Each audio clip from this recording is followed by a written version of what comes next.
Simon & Schuster Audio presents Cell by Stephen King. Read by Campbell Scott. Civilization slipped into its second dark age on an unsurprising track of blood, but with a speed that could not have been foreseen by even the most pessimistic futurist. It was as if it had been waiting to go. On October 1st, God was in his heaven, the stock market stood at 10,140, and most of the planes were on time, except for those landing and taking off in Chicago, and that was to be expected. 2 weeks later, the skies belonged to the birds again, and the stock market was a memory. By Halloween, every major city from New York to Moscow stank to the empty heavens, and the world as it had been was a memory. The Pulse. Chapter 1. The event that came to be known as the Pulse began at 3:03 p.m. Eastern Standard Time on the afternoon of October 1st.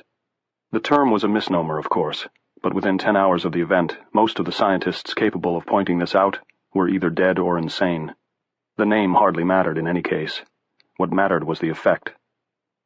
At 3 o'clock on that day, a young man of no particular importance to history came walking, almost bouncing, east along Boylston Street in Boston. His name was Clayton Riddell. There was an expression of undoubted contentment on his face to go along with the spring in his step.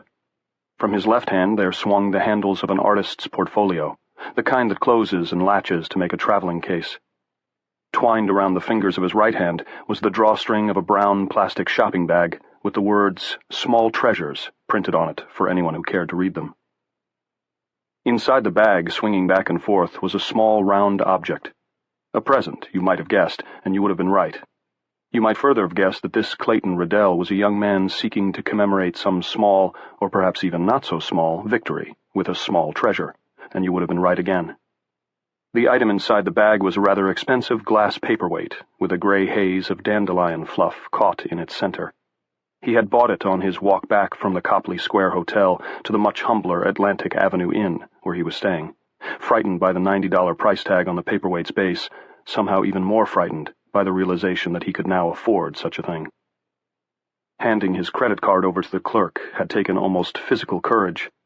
He doubted if he could have done it if the paperweight had been for himself. He would have muttered something about having changed his mind and scuttled out of the shop. But it was for Sharon. Sharon liked such things, and she still liked him. "I'm pulling for you, baby," she'd said the day before he left for Boston. Considering the shit they'd put each other through over the last year, that had touched him. Now he wanted to touch her, if that was still possible. The paperweight was a small thing, a small treasure, but he was sure she'd love that delicate gray haze deep down in the middle of the glass, like a pocket fog. Chapter 2. Clay's attention was attracted by the tinkle of an ice cream truck. It was parked across from the Four Seasons Hotel, which was even grander than the Copley Square, and next to the Boston Common, which ran along Boylston for 2 or 3 blocks on this side of the street. The words "Mr. Softy" were printed in rainbow colors over a pair of dancing ice cream cones. 3 kids were clustered around the window, book bags at their feet, waiting to receive goodies. Behind them stood a woman in a pantsuit with a poodle on a leash and a couple of teenage girls in lowrider jeans with iPods and earphones that were currently slung around their necks so they could murmur together, earnestly, no giggles. Clay stood behind them, turning what had been a little group into a short line. He had bought his estranged wife a present. He would stop at Comics Supreme on the way home and buy his son the new issue of Spider-Man. He might as well treat himself as well. He was bursting to tell Sharon his news, but she'd be out of reach until she got home, 3:45 or so. He thought he would hang around the inn at least until he talked to her, mostly pacing the confines of his small room and looking at his latched-up portfolio. In the meantime, Mr. Softy made an acceptable diversion. The guy in the truck served the 3 kids at the window, 2 dilly bars and a monster chocolate and vanilla swirl soft-serve cone for the big spender in the middle, who was apparently paying for all of them. While he fumbled a rat's nest of dollar bills from the pocket of his fashionably baggy jeans, the woman with the poodle and the power suit dipped into her shoulder bag came out with her cell phone. Women in power suits would no more leave home without their cell phones than without their Amex cards, and flipped it open. Behind them, in the park, a dog barked, and someone shouted. It did not sound to Clay like a happy shout, but when he looked over his shoulder all he could see were a few strollers, a dog trotting with a frisbee in its mouth, Weren't they supposed to be on leashes in there? He wondered. Acres of sunny green and inviting shade. It looked like a good place for a man who had just sold his first graphic novel, and its sequel, both for an amazing amount of money, to sit and eat a chocolate ice cream cone. When he looked back, the 3 kids in the baggies were gone, and the woman in the power suit was ordering a sundae. One of the 2 girls behind her had a peppermint-colored phone clipped to her hip, and the woman in the power suit had hers screwed into her ear. Clay thought, as he almost always did on one level of his mind or another when he saw a variation of this behavior, that he was watching an act which would once have been considered almost insufferably rude. Yes, even while engaging in a small bit of commerce with a total stranger, becoming a part of accepted everyday behavior. "Put it in Dark Wanderer, sweetheart," Sharon said. The version of her he kept in his mind spoke often, and was bound to have her say. This was true of the real world, Sharon as well, separation or no separation. Although not on his cell phone. Clay didn't own one. The peppermint-colored phone played the opening notes of that crazy frog tune that Johnny loved. Was it called Axel F? Clay couldn't remember, perhaps because he had blocked it out. The girl to whom the phone belonged snatched it off her hip and said, "Beth?" She listened, smiled, then said to her companion, "It's Beth." Now the other girl bent forward, and they both listened. Nearly identical pixie haircuts. To Clay they looked almost like Saturday morning cartoon characters, the Powerpuff Girls maybe, blowing together in the afternoon breeze. "Maddie?" said the woman in the power suit at almost exactly the same time. Her poodle was now sitting contemplatively at the end of its leash. The leash was red and dusted with glittery stuff, looking at the traffic on Boylston Street. Across the way at the Four Seasons, a doorman in a brown uniform, they always seemed to be brown or blue, was waving, probably for a taxi. A duck boat, crammed with tourists, sailed by, looking high and out of place on dry land, the driver bawling into his loudhailer about something historic. The 2 girls listening to the peppermint-colored phone looked at each other and smiled at something they were hearing, but still did not giggle. "Maddie, can you hear me? Can you—" The woman in the power suit raised the hand holding the leash and plugged a long-nailed finger into her free ear. Clay winced, fearing for her eardrum. He imagined drawing her, the dog on the leash, the power suit, the fashionably short hair, and one small trickle of blood from around the finger in her ear. The duckboat just exiting the frame and the doorman in the background, those things somehow lending the sketch its verisimilitude. They would. It was just a thing you knew. "Maddie, you're breaking up. I just wanted to tell you I got my hair done at that new—" "My hair? My—" The guy in the Mr. Softy truck bent down and held out a sundae cup. From it rose a white Alp with chocolate and strawberry sauce coursing down its sides. His beard-stubbly face was impassive. It said he'd seen it all before. Clay was sure he had, most of it twice. In the park, someone screamed. Clay looked over his shoulder again, telling himself that had to be a scream of joy. At 3 o'clock in the afternoon, a sunny afternoon on the Boston Common, it pretty much had to be a scream of joy. Right? The woman said something unintelligible to Maddie and flipped her cell phone closed with a practiced flip of the wrist. She dropped it back into her purse, then just stood there, as if she had forgotten what she was doing, or maybe even where she was. "That's $4.50, said the Mr. Softy guy, still patiently holding out the ice cream sundae. Clay had time to think how fucking expensive everything was in the city.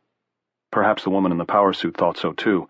That at least was his first surmise, because for a moment more she still did nothing, merely looked at the cup with its mound of ice cream and sliding sauce, as if she had never seen such a thing before. Then there came another cry from the common, not a human one this time, but something between a surprised yelp and a hurt yowl. Clay turned to look and saw the dog that had been trotting with the frisbee in its mouth. It was a good-sized brown dog, maybe a Labrador. He didn't really know dogs. When he needed to draw one, he got a book and copied a picture. A man in a business suit was down on his knees beside this one, and had it in a necklock, and appeared to be, surely I'm not seeing what I think I'm seeing, Clay thought, chewing on its ear. Then the dog howled again and tried to spurt away.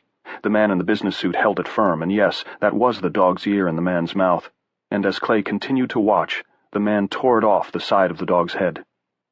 This time the dog uttered an almost human scream, and a number of ducks which had been floating on a nearby pond took flight, squawking. "Rast!" someone cried from behind Clay. It sounded like rast. It might have been rat or roast, but later experience made him lean toward rast. Not a word at all, but merely an inarticulate sound of aggression.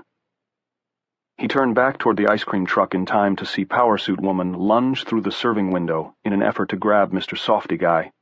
She managed to snag the loose folds at the front of his white tunic, but his single startled step backward was enough to break her hold. Her high heels briefly left the sidewalk, and he heard the rasp of cloth and the clink of buttons as the front of her jacket ran first up the little jut of the serving window's counter, and then back down. The sundae tumbled from view. Clay saw a smear of ice cream and sauce on Powersuit Woman's left wrist and forearm as her high heels clacked back to the sidewalk. She staggered, knees bent. The closed-off, well-bred, out-in-public look on her face, what Clay thought of as your basic on-the-street no-face look, had been replaced by a convulsive snarl that shrank her eyes to slits and exposed both sets of teeth. Her upper lip had turned completely inside out, revealing a pink velvet lining as intimate as a vulva. Her poodle ran into the street, trailing its red leash with the hand loop in the end. A black limo came along and ran the poodle down before it got halfway across. Fluff at one moment, guts at the next. Poor damn thing was probably yapping in doggy heaven before it knew it was dead, Clay thought. He understood in some clinical way he was in shock, but that in no way changed the depth of his amazement. He stood there, with his portfolio hanging from one hand and his brown shopping bag hanging from the other, and his mouth hanging open. Somewhere, it sounded like maybe around the corner on Newbury Street, something exploded.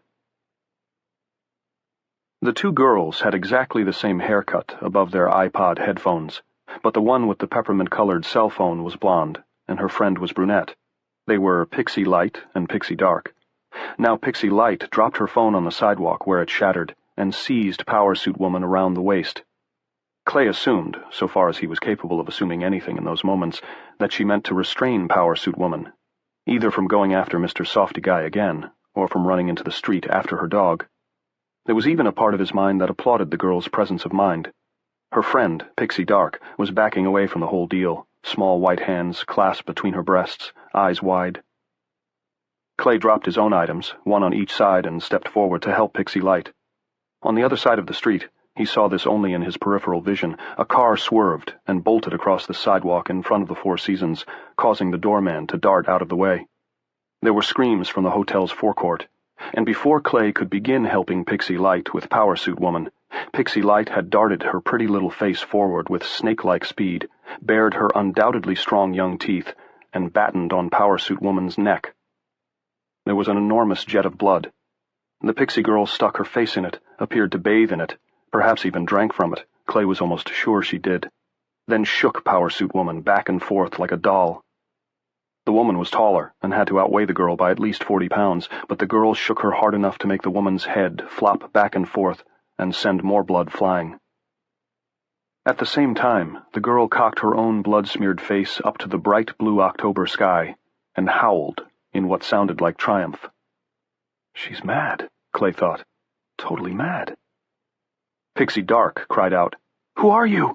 What's happening?" At the sound of her friend's voice, Pixie Light whipped her bloody head around. Blood dripped from the short dagger points of hair overhanging her forehead. Eyes like white lamps peered from blood-dappled sockets. Pixie Dark looked at Clay, her eyes wide. "Who are you?" she repeated, and then, "Who am I?" Pixie Light dropped Powersuit Woman, who collapsed to the sidewalk with her chewed-open carotid artery still spurting, then leaped at the girl with whom she had been chummily sharing a phone only a few moments before. Clay didn't think. If he had thought, Pixie Dark might have had her throat opened like the woman in the powersuit. He didn't even look. He simply reached down and to his right, seized the top of the small treasure's shopping bag, and swung it at the back of Pixie Light's head as she leaped at her erstwhile friend with her outstretched hands making clawfish against the blue sky. If he missed... He didn't miss, or even hit the girl a glancing blow. The glass paperweight inside the bag struck the back of Pixie Light's head dead on, making a muffled thunk. Pixie Light dropped her hands, one blood-stained, one still clean, and fell to the sidewalk at her friend's feet like a sack of mail. "What the hell?" Mr. Softy Guy cried. His voice was improbably high. Maybe shock had given him that high tenor. "I don't know," Clay said. His heart was hammering. "Help me, quick. This other one's bleeding to death." From behind them, on Newbury Street, came the unmistakable hollow bang and jingle of a car crash, followed by screams. The screams were followed by another explosion, this one louder, concussive, hammering the day. Behind the Mr. Softy truck, another car swerved across 3 lanes of Boylston Street and into the courtyard of the Four Seasons, mowing down a couple of pedestrians and then plowing into the back of the previous car, which had finished with its nose crumpled into the revolving doors. This second crash shoved the first car further into the revolving doors, bending them askew. Clay couldn't see if anyone was trapped in there. Clouds of steam were rising from the first car's breached radiator, but the agonized shrieks from the shadows suggested bad things. Very bad. Mr. Softy Guy, blind on that side, was leaning out his serving window and staring at Clay. "What's going on over there?" "I don't know. A couple of car wrecks. People hurt. Never mind. Help me, man." He knelt beside Powersuit Woman in the blood and the shattered remnants of Pixie Light's pink cell phone. Powersuit Woman's twitches had now become weak indeed. "Smoke from over on Newbury," observed Mr. Softy Guy, still not emerging from the relative safety of his ice cream wagon. "Something blew up over there, I mean, big time. Maybe it's terrorists." As soon as the word was out of his mouth, Clay was sure he was right. "Help me." "Who am I?" Pixie Dark suddenly screamed. Clay had forgotten all about her. He looked up in time to see the girl smack herself in the forehead with the heel of her hand, then turn around rapidly 3 times, standing almost on the toes of her tennies to do it. The sight called up a memory of some poem he'd read in a college lit class, "Weave a circle round him thrice."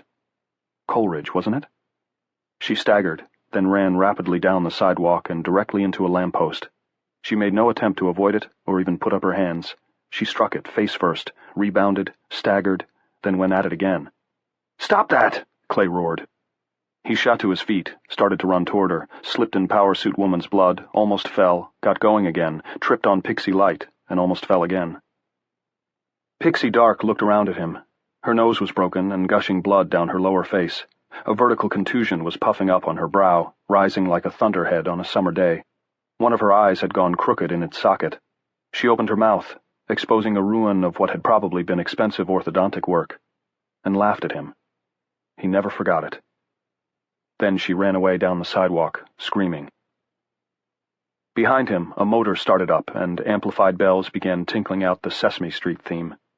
Clay turned and saw the Mr. Softy truck pulling rapidly away from the curb, just as, from the top floor of the hotel across the way, a window shattered in a bright spray of glass.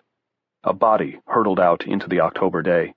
It fell to the sidewalk, where it more or less exploded. More screams from the forecourt, screams of horror, screams of pain. "No!" Clay yelled, running alongside the Mr. Softy truck. "No! Come back and help me! I need some help here, you son of a bitch!" No answer from Mr. Softy Guy, who maybe couldn't hear over his amplified music. Clay could remember the words from the days when he'd had no reason not to believe his marriage wouldn't last forever. In those days, Johnny watched Sesame Street every day, sitting in his little blue chair with his sippy cup clutched in his hands. Something about a sunny day, keeping the clouds away. A man in a business suit came running out of the park, roaring wordless sounds at the top of his lungs, his coattails flapping behind him. Clay recognized him by his dog fur goatee. The man ran into Boylston Street. Cars swerved around him, barely missing him. He ran on to the other side, still roaring and waving his hands at the sky. He disappeared into the shadows beneath the canopy of the Four Seasons forecourt and was lost to view, but he must have gotten up to more Dickens immediately, because a fresh volley of screams broke out over there. Clay gave up his chase of the Mr. Softy truck and stood with one foot on the sidewalk and the other planted in the gutter, watching as it swerved into the center lane of Boylston Street, still tinkling. He was about to turn back to the unconscious girl and dying woman when another duck boat appeared, this one not loafing, but roaring at top speed and yawing crazily from port to starboard. Some of the passengers were tumbling back and forth and howling, pleading for the driver to stop. Others simply clung to the metal struts running up the open sides of the ungainly thing as it made its way up Boylston Street, against the flow of traffic. A man in a sweatshirt grabbed the driver from behind, and Clay heard another of those inarticulate cries through the duckboat's primitive amplification system as the driver threw the guy off with a mighty backward shrug. Not "rast" this time, but something more guttural, something that sounded like "gluh." Then the duckboat driver saw the Mr. Softy truck, Clay was sure of it, and changed course, aiming for it. "Oh God, please no!" a woman sitting near the front of the tourist craft cried, and as it closed in on the tinkling ice cream truck, which was approximately 1/6 its size, Clay had a clear memory of watching the victory parade on TV the year the Red Sox won the World Series. The team rode in a slow-moving procession of these same duckboats, waving to the delirious multitudes as a cold autumn drizzle fell. "God, please no!" the woman shrieked again, and from beside Clay a man said almost mildly, "Jesus Christ." The duckboat hit the ice cream truck broadside and flipped it like a child's toy. It landed on its side, with its own amplification system still tinkling out the Sesame Street theme music, and went skidding back toward the common, shooting up friction-generated bursts of sparks. Two women who had been watching dashed to get out of the way, holding hands, and just made it. The Mr. Softy truck bounced onto the sidewalk, went briefly airborne, then hit the wrought iron fence surrounding the park, and came to rest. The music hiccuped twice, then stopped.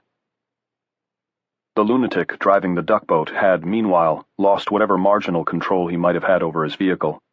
It looped back across Boylston Street with its freight of terrified, screaming passengers clinging to the open sides, mounted the sidewalk across and about 50 yards down from the point where the Mr. Softy truck had tinkled its last, and ran into the low brick retaining wall below the display window of a Tony furniture shop called City Lights. There was a vast, unmusical crash as the window shattered. The duckboat's wide rear end, Harbor Mistress was written on it in pink script, rose perhaps 5 feet in the air. Momentum wanted the great waddling thing to go end over end. Mass would not allow. It settled back to the sidewalk, with its snout poked among the scattered sofas and expensive living room chairs, but not before at least a dozen people had gone shooting forward, out of the duckboat, and out of sight. Inside City Lights, a burglar alarm began to clang. "Jesus Christ," said the mild voice from Clay's right elbow a second time. He turned that way and saw a short man with thinning dark hair, a tiny dark mustache, and gold-rimmed spectacles. "What's going on?" "I don't know," Clay said. Talking was hard. Very. He found himself almost having to push words out. He supposed it was shock. Across the street, people were running away, some from the Four Seasons, some from the crashed duckboat. As he watched, a duckboat runawayer collided with a Four Seasons escapee, and they both went crashing to the sidewalk. There was time to wonder if he'd gone insane and was hallucinating all this in a madhouse somewhere. Juniper Hill in Augusta, maybe, between Thorazine shots. The guy in the ice cream truck said maybe terrorists. "I don't see any men with guns," said the short man with the mustache. "No guys with bombs strapped to their backs, either." Neither did Clay, but he did see his little small treasures shopping bag and his portfolio sitting on the sidewalk, and he saw that the blood from Power Suit Woman's open throat, ye gods, he thought, all that blood, had almost reached the portfolio. All but a dozen or so of his drawings for Dark Wanderer were in there, and it was the drawings his mind seized on. He started back that way at a speed walk, and the short man kept pace. When a second burglar alarm, some kind of alarm anyway, went off in the hotel, joining its hoarse bray to the clang of the City Lights alarm, the little guy jumped. "It's the hotel," Clay said. "I know, it's just that... Oh my God." He'd seen Power Suit Woman, now lying in a lake of the magic stuff that had been running all her bells and whistles, what, 4 minutes ago? Only 2? "She's dead," Clay told him. "At least, I'm pretty sure she is. That girl," he pointed at Pixie Light, "she did it, with her teeth." "You're joking." "I wish I was." From somewhere up Boylston Street, there was another explosion. Both men cringed. Clay realized he could now smell smoke. He picked up his small treasures bag and his portfolio, and moved them both away from the spreading blood. "These are mine," he said, wondering why he felt the need to explain. The little guy, who was wearing a tweed suit, quite dapper, Clay thought, was still staring, horrified, at the crumpled body of the woman who had stopped for a sundae and lost first her dog and then her life. Behind them, 3 young men pelted past on the sidewalk, laughing and hurrahing. 2 had Red Sox caps turned around backwards. One was carrying a carton clutched against his chest. It had the word Panasonic printed in blue on the side. This one stepped in Power Suit Woman's spreading blood with his right sneaker, and left a fading 1-foot trail behind him as he and his mates ran on toward the north end of the Common, and Chinatown beyond. Chapter 3. Clay dropped to one knee and used the hand not clutching his portfolio. He was even more afraid of losing it after seeing the sprinting kid with the Panasonic carton, to pick up Pixie Light's wrist. He got a pulse at once. It was slow, but strong and regular. He felt great relief. No matter what she'd done, she was just a kid. He didn't want to think he had bludgeoned her to death with his wife's gift paperweight. "Look out, look out!" the little guy with the mustache almost sang. Clay had no time to look out. Luckily, the call wasn't even close. The vehicle, one of those big, OPEC-friendly SUVs, veered off Boylston and into the park at least 20 yards from where he knelt, taking a snarl of the wrought iron fence in front of it and coming to rest bumper deep in the duck pond. The door opened, and a young man floundered out, yelling gibberish at the sky. He fell to his knees in the water, scooped some of it into his mouth with both hands. Clay had a passing thought of all the ducks that had happily shat in that pond over the years, then struggled to his feet and waded to the far side. He disappeared into a grove of trees, still waving his hands and bellowing his nonsense sermon.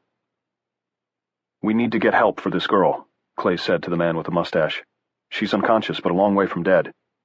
"What we need to do is get off the street before we get run over," said the man with the mustache, and as if to prove this point, a taxi collided with a stretch limo not far from the wrecked duck boat. The limo had been going the wrong way, but the taxi got the worst of it. As Clay watched from where he still knelt on the sidewalk, the taxi driver flew through his suddenly glassless windshield and landed in the street, holding up a bloody arm and screaming. The man with the mustache was right, of course. Such rationality as Clay could muster, only a little managed to find its way through the blanket of shock that muffled his thinking, suggested that by far the wisest course of action would be to get the hell away from Boylston Street and under cover. If this was an act of terrorism, it was like none he had ever seen or read about. What they should do was get down and stay down until the situation clarified. That would probably entail finding a television. But he didn't want to leave this unconscious girl lying on a street that had suddenly become a madhouse. Every instinct of his mostly kind and certainly civilized heart cried out against it. "You go on," he told the little man with the mustache. He said it with immense reluctance. He didn't know the little man from Adam, but at least he wasn't spouting gibberish and throwing his hands in the air, or going for Clay's throat with his teeth bared. "Get inside somewhere. He didn't know how to finish. "You'll what?" the man with the mustache asked, then hunched his shoulders and winced as something else exploded. That one came from directly behind the hotel, it sounded like, and now black smoke began to rise over there, staining the blue sky before it got high enough for the wind to pull away. "I'll call a cop," Clay said, suddenly inspired. "She's got a cell phone." He cocked his thumb at Powersuit Woman, now lying dead in a pool of her own blood. "She was using it before, just before the shit." He trailed off, replaying exactly what had happened just before the shit hit the fan. He found his eyes wandering from the dead woman to the unconscious girl, and then on to the shards of the unconscious girl's peppermint-colored cell phone. Warbling sirens of two distinctly different pitches rose in the air. Clay supposed one pitch belonged to police cars, the other to fire trucks. He supposed you could tell the difference if you lived in this city, but he didn't. He lived in Kent Pond, Maine, and he wished with all his heart that he were there right now. What happened just before the shit hit the fan was that Powersuit Woman had called her friend Maddie to tell her she'd gotten her hair done, and one of Pixie Light's friends had called her.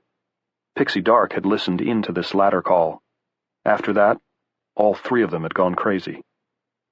"You're not thinking—" From behind them to the east came the biggest explosion yet, a terrific shotgun blast of sound. Clay leaped to his feet. He and the little man in the tweed suit looked wildly at each other, then toward Chinatown and Boston's North End. They couldn't see what had exploded, but now a much larger, darker plume of smoke was rising above the buildings on that horizon. While they were looking at it, a Boston PD radio car and a hook-and-ladder fire truck pulled up in front of the Four Seasons across the street. Clay glanced that way in time to see a second jumper set sail from the top story of the hotel, followed by another pair from the roof. To Clay it looked as if the two coming from the roof were actually brawling with each other on the way down. "Jesus, Mary, and Joseph, no!" a woman screamed, her voice breaking. "Oh no! No more! No more!" The first of the suicidal trio hit the rear of the police car, splattering the trunk with hair and gore, shattering the back window. The other two hit the hook and ladder as firemen dressed in bright yellow coats scattered like improbable birds. "No!" the woman shrieked. "No more! No more! Dear God, no more!" But here came a woman from the 5th or 6th floor, tumbling like a crazy acrobat, striking a policeman who was peering up, and surely killing him, even as she killed herself. From the north there came another of those great roaring explosions, the sound of the devil firing a shotgun in hell, and once again Clay looked at the little man, who was looking anxiously back up at him. More smoke was rising in the sky, and in spite of the brisk breeze, the blue over there was almost blotted out. "They're using planes again," the little man said. "The dirty bastards are using planes again." As if to underline the idea, a third monstrous explosion came rolling to them from the city's northeast. "But that's Logan over there." Clay was once again finding it hard to talk, and even harder to think. All he really seemed to have in his mind was some sort of half-baked joke. Did you hear the one about the, insert your favorite ethnic group here, terrorists who decided to bring America to its knees by blowing up the airport? "So?" the little man asked, almost truculently. "So why not the Hancock Building, or the Prue?" The little man's shoulders slumped. "I don't know. I only know I want to get off this street." As if to emphasize his point, half a dozen more young people sprinted past them. Boston was a city of young people, Clay had noticed, all those colleges. These 6, 3 men and 3 women, were running lootless, at least, and they most assuredly weren't laughing. As they ran, one of the young men pulled out his cell phone and stuck it to his ear. Clay glanced across the street and saw that a second black-and-white unit had pulled up behind the first. No need to use Powersuit Woman's cell phone after all, which was good since he'd decided he really didn't want to do that. He could just walk across the street and talk to them, except he wasn't sure that he dared to cross Boylston Street just now. Even if he did, would they come over here to look at one unconscious girl when they had God knew how many casualties over there? And as he watched, the firemen began piling back on board their hook and ladder unit. It looked like they were heading someplace else, over to Logan Airport, quite likely, or... "Oh my God, Jesus, watch out for this one," said the little man with the mustache, speaking in a low, tight voice. He was looking west along Boylston, back toward downtown, in the direction Clay had been coming from when his major object in life had been reaching Sharon on the phone. He'd even known how he was going to start. "Good news, hun. No matter how it comes out between us, there'll always be shoes for the kid." In his head, it had sounded light and funny, like the old days. There was nothing funny about this. Coming toward them, not running but walking in long, flat-footed strides, was a man of about 50, wearing suit pants and the remains of a shirt and tie. The pants were gray. It was impossible to tell what color the shirt and tie had been, because both were now shredded and stained with blood. In his right hand the man held what looked like a butcher knife with an 18-inch blade. Clay actually believed he had seen this knife, in the window of a shop called Soul Kitchen, on his way back from his meeting at the Copley Square Hotel.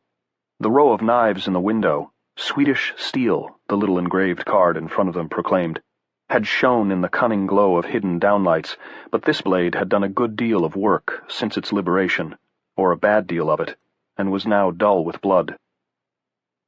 The man in the tattered shirt swung the knife as he closed in on them with his flat-footed strides, the blade cutting short up-and-down arcs in the air. He broke the pattern only once, to slash it himself. A fresh rill of blood ran through a new rip in his tattered shirt. The remains of his tie flapped, and as he closed the distance he hectored them like a backwoods preacher speaking in tongues at the moment of some divine Godhead revelation. "Ayla!" he cried. "Ila ila ababalas nas! Ababala why? Abanalu koi! Kaza! Kazla kan! Fi! Shai fi!" And now he brought the knife back to his right hip and then beyond it, and Clay, whose visual sense was perhaps overdeveloped, at once saw the sweeping stroke that would follow. The gutting stroke, made even as he continued his nuthouse march to nowhere through the October afternoon in those flat-footed declamatory strides.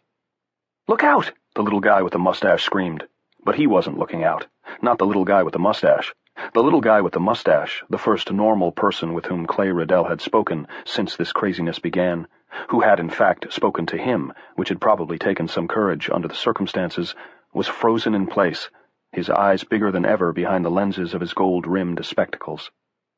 And was the crazy guy going for him because of the 2 men? The one with the mustache was smaller and looked like easier prey? If so, maybe Mr. Speaking in Tongues wasn't completely crazy, and suddenly Clay was mad as well as scared. Mad the way he might have been if he'd looked through a schoolyard fence and seen a bully getting ready to tune up on a smaller, younger kid. "Look out!" the little man with the mustache almost wailed, still not moving, as his death swept toward him. Death liberated from a shop called Soul Kitchen, where Diners Club and Visa were no doubt accepted, along with your personal check, if accompanied by bank card. Clay didn't think. He simply picked up his portfolio again by its double handle and stuck it between the oncoming knife and his new acquaintance in the tweed suit. The blade went all the way through with a hollow thuck, but the tip stopped 4 inches short of the little man's belly. The little man finally came to his senses and cringed aside toward the common, shrieking for help at the top of his lungs. The man in the shredded shirt and tie, he was getting a bit jowly in the cheek and heavy in the neck, as if his personal equation of good meals and good exercise had stopped balancing about 2 years ago, abruptly ceased his nonsense peroration. His face took on a look of vacuous perplexity that stopped short of surprise, let alone amazement. What Clay felt was a species of dismal outrage. That blade had gone through all of his Dark Wanderer pictures. To him they were always pictures, never drawings or illustrations, and it seemed to him that the thuck sound might as well have been the blade penetrating a special chamber of his heart. That was stupid when he had repros of everything, including the 4-color splash pages, but it didn't change how he felt. The madman's blade had skewered Sorcerer John, named after his own son, of course, the Wizard Flack, Frank and the Posse Boys, Sleepy Jean, Poison Sally, Lily Astolet, Blue Witch, and of course Ray Damon, the Dark Wanderer himself. His own fantastic creatures, living in the cave of his imagination, and poised to set him free from the drudgery of teaching art in a dozen rural Maine schools, driving thousands of miles a month, and practically living out of his car. He could swear he had heard them moan when the madman's Swedish blade pierced them where they slept in their innocency. Furious, not caring about the blade, at least for the moment, he drove the man in the shredded shirt rapidly backward, using the portfolio as a kind of shield, growing angrier as it bent into a wide V-shape around the knife blade. "Blet!" the lunatic hollered, and tried to pull his blade back. It was caught too firmly for him to do so. "Blet kia yam dorem kazala babala!" "Alababala, you're a Kazala, you fuck!" Clay shouted, and planted his left foot behind the lunatic's back-pedaling legs. It would occur to him later that the body knows how to fight when it has to, that it's a secret the body keeps, just as it does the secrets of how to run or jump a creek or throw a fuck, or, quite likely, die when there's no other choice. That under conditions of extreme stress, it simply takes over, and does what needs doing, while the brain stands off to one side, unable to do anything but whistle and tap its foot and look up at the sky, or contemplate the sound a knife makes going through the portfolio your wife gave you for your 28th birthday, for that matter. The lunatic tripped over Clay's foot, just as Clay's wise body meant him to do, and fell to the sidewalk on his back. Clay stood over him, panting, with the portfolio still held in both hands like a shield bent in battle, the butcher knife still stuck out of it, handle from one side, blade from the other. The lunatic tried to get up. Clay's new friend scurried forward and kicked him in the neck, quite hard. The little fellow was weeping loudly, the tears gushing down his cheeks and fogging the lenses of his spectacles. The lunatic fell back on the sidewalk with his tongue sticking out of his mouth. Around it he made choking sounds that sounded to Clay like his former speaking-in-tongues babble. "He tried to kill us," the little man wept. "He tried to kill us." "Yes, yes," Clay said. He was aware that he had once said yes, yes to Johnny in exactly the same way, back when they'd still called him Johnny G, and he'd come to them up the front walk with his scraped shins or elbows, wailing, "I got blood!" The man on the sidewalk, who had plenty of blood, was on his elbows, trying to get up again. Clay did the honors this time, kicking one of the guy's elbows out from under him and putting him back down on the pavement. This kicking seemed like a stopgap solution at best, and a messy one.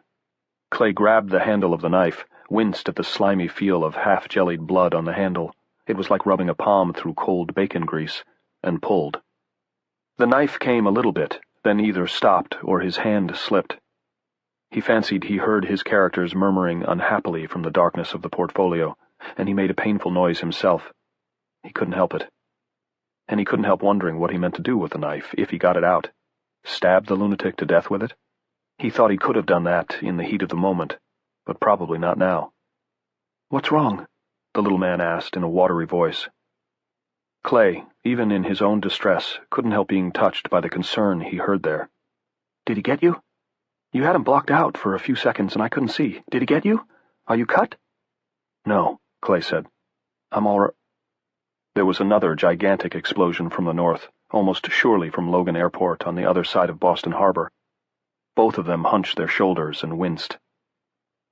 The lunatic took the opportunity to sit up and was scrambling to his feet when the little man in the tweed suit administered a clumsy but effective sideways kick, planting a shoe squarely in the middle of the lunatic's shredded tie and knocking him back down. The lunatic roared and snatched at the little man's foot.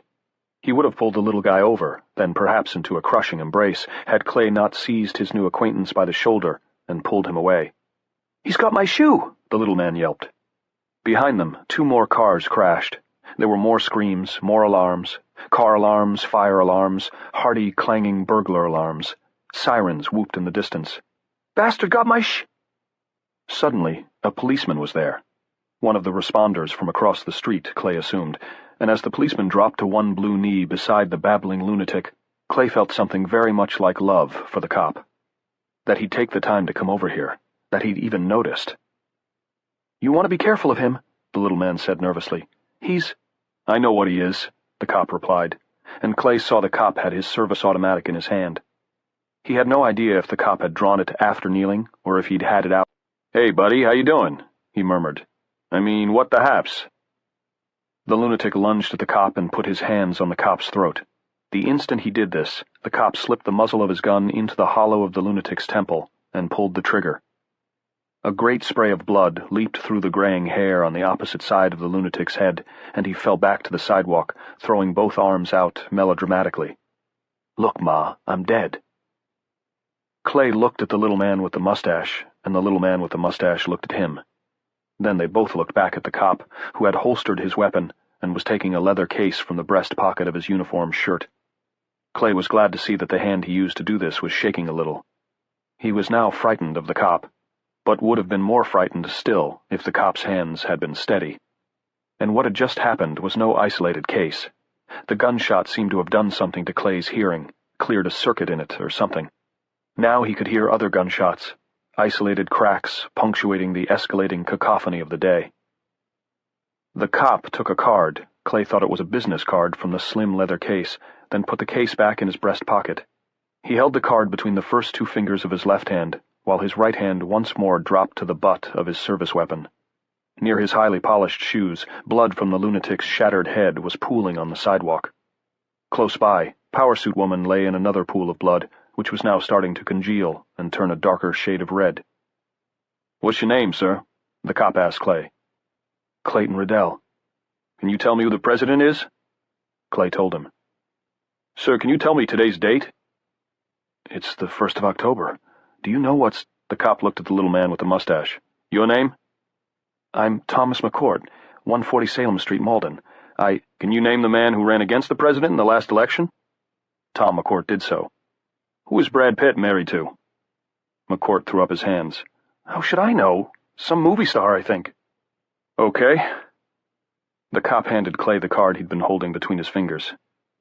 "I'm Officer Ulrich Ashland. This is my card. You may be called on to testify about what just happened here, gentlemen. What happened was you needed assistance. I rendered it. I was attacked. I responded." "You wanted to kill him," Clay said. "Yes, sir. We're putting as many of them out of their misery as fast as we can," Officer Ashland agreed. "And if you tell any court or board of inquiry that I said that, I'll deny it, but it has to be done. These people are popping up everywhere. Some only commit suicide, many others attack." He hesitated, then added, "So far as we can tell, all the others attack." As if to underline this, there was another gunshot from across the street, a pause, then 3 more, in rapid succession, from the shadowed forecourt of the Four Seasons Hotel, which was now a tangle of broken glass, broken bodies, crashed vehicles, and spilled blood. "It's like the fucking Night of the Living Dead." Officer Ulrich Ashland started back toward Boylston Street with his hand still on the butt of his gun. "Except these people aren't dead. Unless we helped them, that is." "Rick!" It was a cop on the other side of the street calling urgently. "Rick, we gotta go to Logan! All units, get over here!" Officer Ashland checked for traffic. There was none. Except for the wrecks, Boylston Street was momentarily deserted. From the surrounding area, however, came the sound of more explosions and automotive crashes. The smell of smoke was getting stronger. He started across the street, got halfway, then turned back. "Get inside somewhere," he said. "Get under cover. You've been lucky once. You may not be lucky again." "Officer Ashland," Clay said. "Your guys don't use cell phones, do you?" Ashland regarded him from the center of Boylston Street, not, in Clay's opinion, a safe place to be. He was thinking of the rogue duck boat. "No, sir," he said. "We have radios in our cars, and these." He patted the radio in his belt, hung opposite his holster. Clay, a comic book fiend since he could read, thought briefly of Batman's marvelous utility belt. "Don't use them," Clay said. "Tell the others. Don't use the cell phones." "Why do you say that?" "Because they were." He pointed to the dead woman and the unconscious girl, just before they went crazy. "And I'll bet you anything that the guy with the knife—" "Rick!" the cop on the other side shouted again. "Hurry the fuck up!" "Get under cover," Officer Ashland repeated, and trotted to the Four Seasons side of the street. Clay wished he could have repeated the thing about the cell phones, but on the whole he was just glad to see the cop out of harm's way. Not that he believed anyone in Boston really was. Not this afternoon. Chapter 4. "What are you doing?" Clay asked Tom McCourt. "Don't touch him. He might be, contagious." "I'm not going to touch him," Tom said, "but I need my shoe." The shoe, lying near the splayed fingers of the lunatic's left hand, was at least away from the exit spray of blood. Tom hooked his fingers delicately into the back and pulled it to him. Then he sat down on the curb of Boylston Street, right where the Mr. Softy truck had been parked in what now seemed to Clay like another lifetime, and slipped his foot into it. "The laces are broken," he said. "That damn nutball broke the laces." And he started crying again. "Do the best you can," Clay said. He began working the butcher knife out of the portfolio. It had been slammed through with tremendous force, and he found he had to wiggle it up and down to free it. It came out reluctantly, in a series of jerks, and with ugly scraping sounds that made him want to cringe. He kept wondering who inside had gotten the worst of it. That was stupid. Nothing but shock think, but he couldn't help it. "Can't you tie it down close to the bottom?" "Yeah, I think so."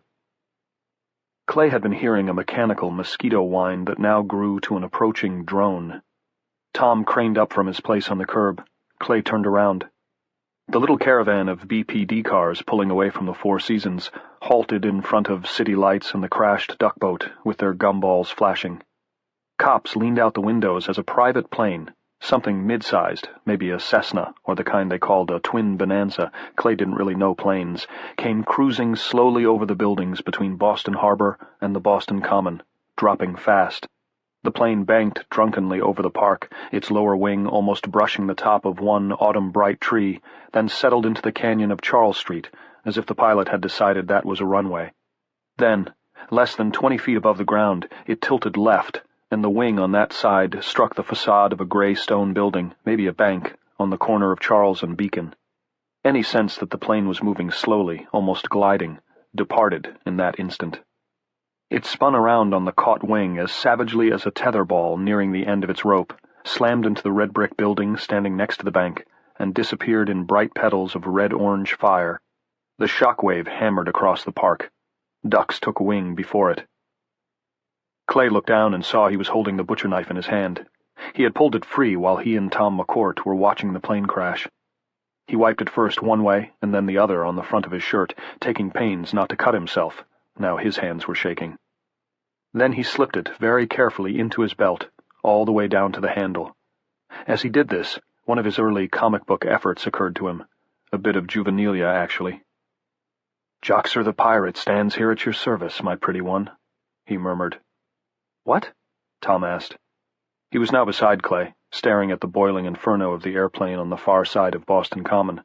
Only the tail stuck out of the fire. On it, Clay could read the number LN6409B. Above it was what looked like some sports team's logo. Then that was gone, too. He could feel the first waves of heat begin to pump gently against his face. "Nothing," he told the little man in the tweed suit. "Leave us boogie." "Huh?" "Let's get out of here." "Oh, okay." Clay started to walk along the southern side of the common, in the direction he'd been heading at 3 o'clock, 18 minutes and an eternity ago. Tom McCourt hurried to keep up. He really was a very short man. "Tell me," he said, "do you often talk nonsense?" "Sure," Clay said. "Just ask my wife." Chapter 5. "Where are we going?" Tom asked. "I was headed for the tea." He pointed to a green-painted kiosk about a block ahead. A small crowd of people were milling there. "No, I'm not sure being underground is such a hot idea." "Me either," Clay said. "I've got a room at a place called the Atlantic Avenue Inn about 5 blocks further up." Tom brightened. "I think I know it. On Loudon, actually, just off Atlantic." "Right. Let's go there. We can check the TV, and I want to call my wife." "On the room phone?" "The room phone, check. I don't even have a cell phone." "I have one, but I left it home. It's broken. Rafe, my cat, knocked it off the counter. I was meaning to buy a new one this very day, but... Listen, Mr. Riddell." "Clay." "Clay, then. Are you sure the phone in your room will be safe?" Clay stopped. He hadn't even considered this idea. But if the landlines weren't okay, what would be? He was about to say this to Tom when a sudden brawl broke out at the tea station up ahead. There were cries of panic, screams, and more of that wild babbling. He recognized it for what it was now, the signature scribble of madness. The little knot of people that had been milling around the gray stone pillbox and the steps going below ground broke up. A few of them ran into the street, two with their arms around each other, snatching looks back over their shoulders as they went. Most, ran into the park, all in different directions, which sort of broke Clay's heart. He felt better somehow about the two with their arms around each other. Still at the tea station and on their feet were 2 men and 2 women. Clay was pretty sure it was they who had emerged from the station and driven off the rest. As Clay and Tom stood watching from half a block away, these remaining 4 fell to fighting with each other. This brawl had the hysterical, killing viciousness he had already seen, but no discernible pattern. It wasn't 3 against 1 or 2 against 2, and it certainly wasn't the boys against the girls. In fact, one of the girls was a woman who looked to be in her middle 60s, with a stocky body and a no-nonsense haircut that made Clay think of several women teachers he'd known who were nearing retirement. They fought with feet and fists and nails and teeth, grunting and shouting and circling the bodies of maybe half a dozen people who had already been knocked unconscious or perhaps killed. One of the men stumbled over an outstretched leg and went to his knees. The younger of the 2 women dropped on top of him. The man on his knees swept something up from the pavement at the head of the stairs. Clay saw with no surprise whatever that it was a cell phone, and slammed it into the side of the woman's face. The cell phone shattered, tearing the woman's cheek open and showering a freshet of blood onto the shoulder of her light jacket, but her scream was of rage rather than pain. She grabbed the kneeling man's ears like a pair of jug handles, dropped her own knees into his lap, and shoved him backwards into the gloom of the tea's stairwell. They went out of sight, locked together, and thrashing like cats in heat. "Come on," Tom murmured, twitching Clay's shirt with an odd delicacy. "Come on. Other side of the street, come on." Clay allowed himself to be led across Boylston Street. He assumed that either Tom McCourt was watching where they were going, or he was lucky, because they got to the other side okay. They stopped again in front of Colonial Books, best of the old, best of the new, watching as the unlikely victor of the tea station battle went striding into the park in the direction of the burning plane, with blood dripping onto her collar from the ends of her zero-tolerance gray hair. Clay wasn't a bit surprised that the last one standing had turned out to be the lady who looked like a librarian or Latin teacher a year or 2 away from a gold watch. He had taught with his share of such ladies, and the ones who made it to that age were, more often than not, next door to indestructible. He opened his mouth to say something like this to Tom. In his mind it sounded quite witty, and what came out was a watery croak. His vision had come over shimmery, too. Apparently Tom McCourt, the little man in the tweed suit, wasn't the only one having trouble with his waterworks. Clay swiped an arm across his eyes, tried again to talk, and managed no more than another of those watery croaks. "That's okay," Tom said. "Better let it come." And so, standing there in front of a shop window, filled with old books surrounding a royal typewriter hailing from long before the era of cellular communications, Clay did. He cried for Power Suit Woman, for Pixie Light and Pixie Dark, and he cried for himself, because Boston was not his home, and home had never seemed so far. Chapter 6. Above the Common, Boylston Street narrowed and became so choked with cars, both those wrecked and those plain abandoned, that they no longer had to worry about kamikaze limos or rogue duckboats, which was a relief. From all around them the city banged and crashed like New Year's Eve in hell. There was plenty of noise close by as well, car alarms and burglar alarms mostly, but the street itself was for the moment eerily deserted. "Get under cover," Officer Ulrich Ashland had said. "You've been lucky once, you may not be lucky again." But 2 blocks east of Colonial Books and still a block from Clay's not-quite-Fleabag Hotel, they were lucky again. Another lunatic, this one a young man of perhaps 25, with muscles that looked tuned by Nautilus and Cybex, bolted from an alley just in front of them and went dashing across the street, hurdling the locked bumpers of 2 cars, foaming out an unceasing lava flow of that nonsense talk as he went. He held a car aerial in each hand and stabbed them rapidly back and forth in the air like daggers as he cruised his lethal course. He was naked except for a pair of what looked like brand-new Nikes with bright red swishes. His cock swung from side to side like the pendulum of a grandfather clock on speed.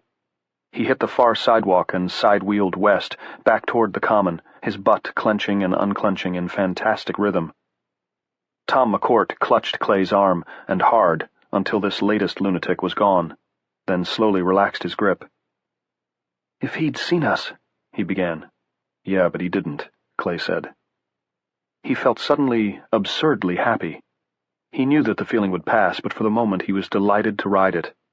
He felt like a man who has successfully drawn to an inside straight with the biggest pot of the night lying on the table in front of him. "I pity who he does see," Tom said. "I pity who sees him," Clay said. "Come on." Chapter 7. The doors of the Atlantic Avenue Inn were locked. Clay was so surprised that for a moment he could only stand there, trying to turn the knob and feeling it slip through his fingers, trying to get the idea through his head. Locked. The doors of his hotel, locked against him. Tom stepped up beside him, leaned his forehead against the glass to cut the glare, and peered in. From the north, from Logan, surely, came another of those monster explosions, and this time Clay only twitched. He didn't think Tom McCourt reacted at all. Tom was too absorbed in what he was seeing. "Dead guy on the floor," he announced at last. "Wearing a uniform, but he really looks too old to be a bellhop." "I don't want anyone to carry my fucking luggage," Clay said. "I just want to go up to my room." Tom made an odd little snorting sound. Clay thought maybe the little guy was starting to cry again, then realized that sound was smothered laughter. The double doors had Atlantic Avenue Inn printed on one glass panel, and a blatant lie, Boston's finest address, printed on the other. Tom slapped the flat of his hand on the glass of the left-hand panel between Boston's finest address and a row of credit card decals. Now Clay was peering in too. The lobby wasn't very big. On the left was the reception desk. On the right was a pair of elevators. On the floor was a turkey-red rug. The old guy in the uniform lay on this, face down, with one foot up on a couch and a framed Currier Knives sailing ship print on his ass. Clay's good feelings left in a rush, and when Tom began to hammer on the glass instead of just slap, he put his hand over Tom's fist. "Don't bother," he said. "They're not going to let us in, even if they're alive and sane." He thought about that and nodded. "Especially if they're sane." Tom looked at him wonderingly. "You don't get it, do you?" "Huh? Get what?" "Things have changed. They can't keep us out." He pushed Clay's hand off his own, but instead of hammering, he put his forehead against the glass again and shouted. Clay thought he had a pretty good shouting voice on him for a little guy. "Hey! Hey in there!" A pause. In the lobby nothing changed. The old bellman went on being dead with a picture on his ass. "Hey! If you're in there, you better open the door. The man I'm with is a paying guest of the hotel, and I'm his guest. Open up or I'm going to grab a curbstone and break the glass, you hear me?" "A curbstone?" Clay said. He started to laugh. "Did you say curbstone? Jolly good." He laughed harder. He couldn't help it. Then movement to his left caught his eye.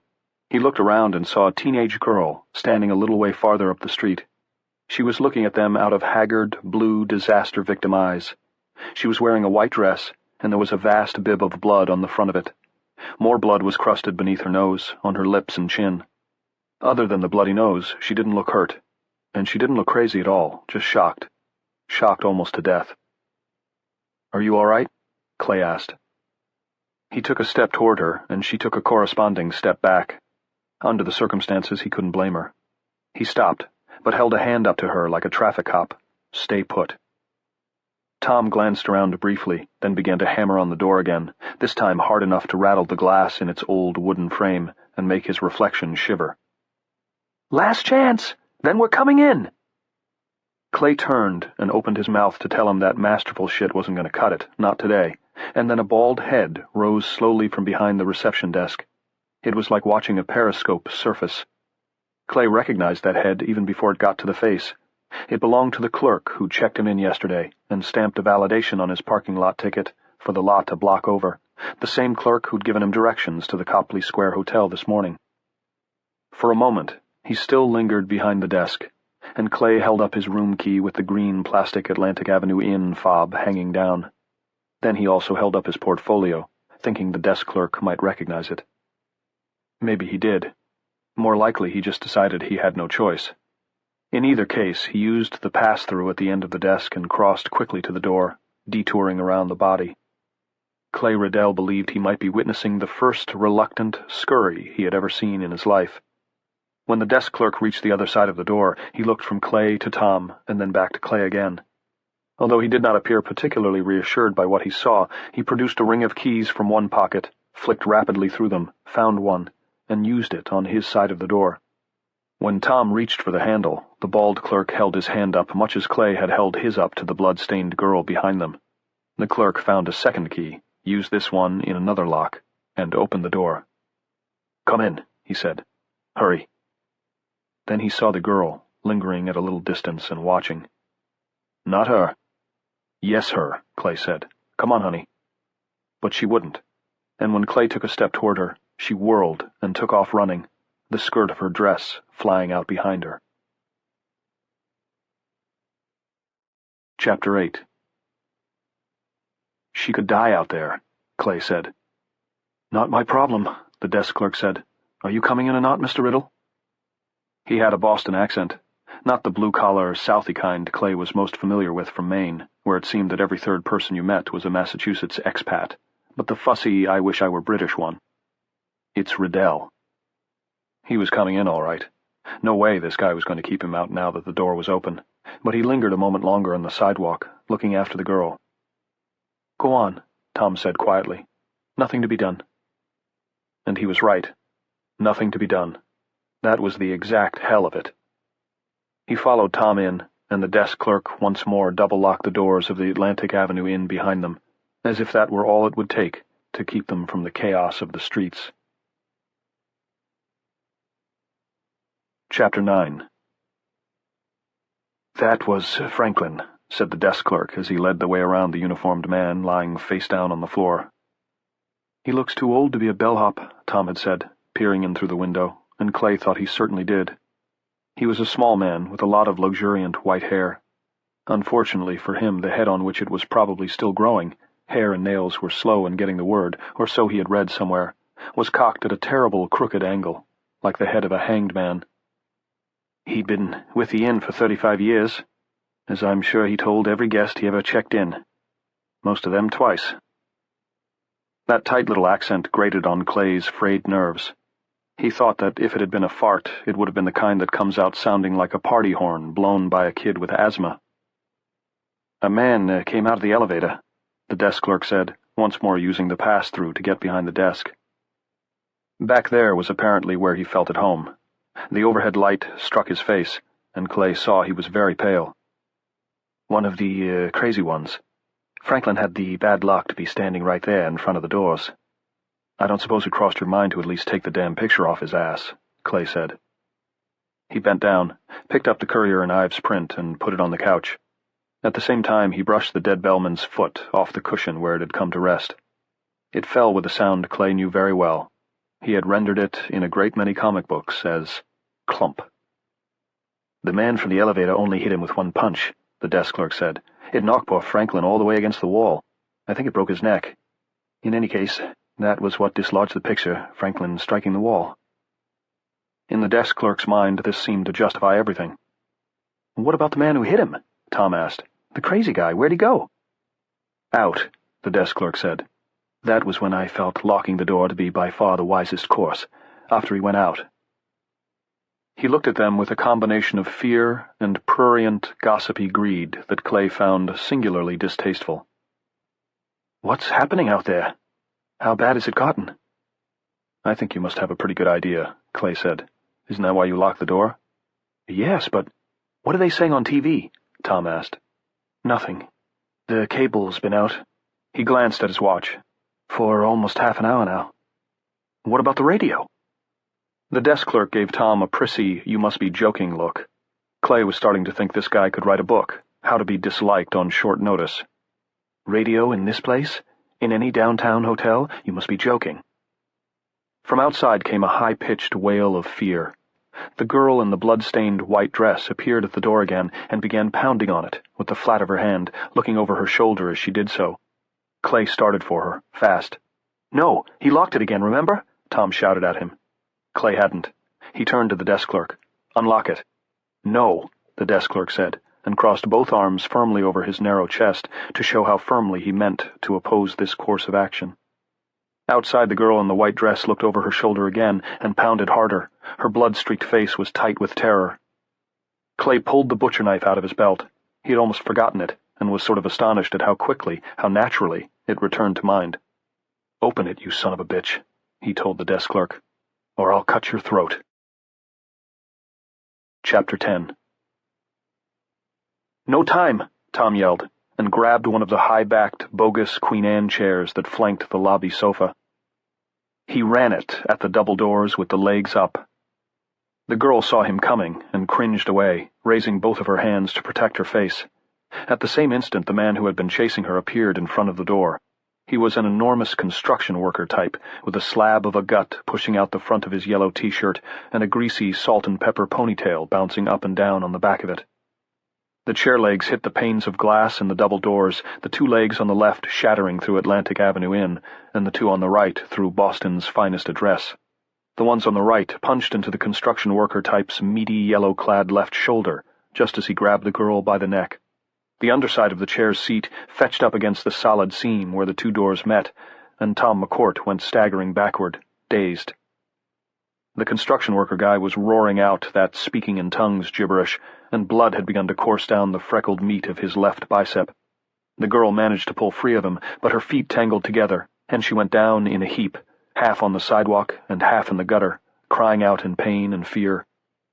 Clay was standing framed in one of the shattered glass door panels, with no memory of crossing the room, and only the vaguest one of raking the chair out of his way.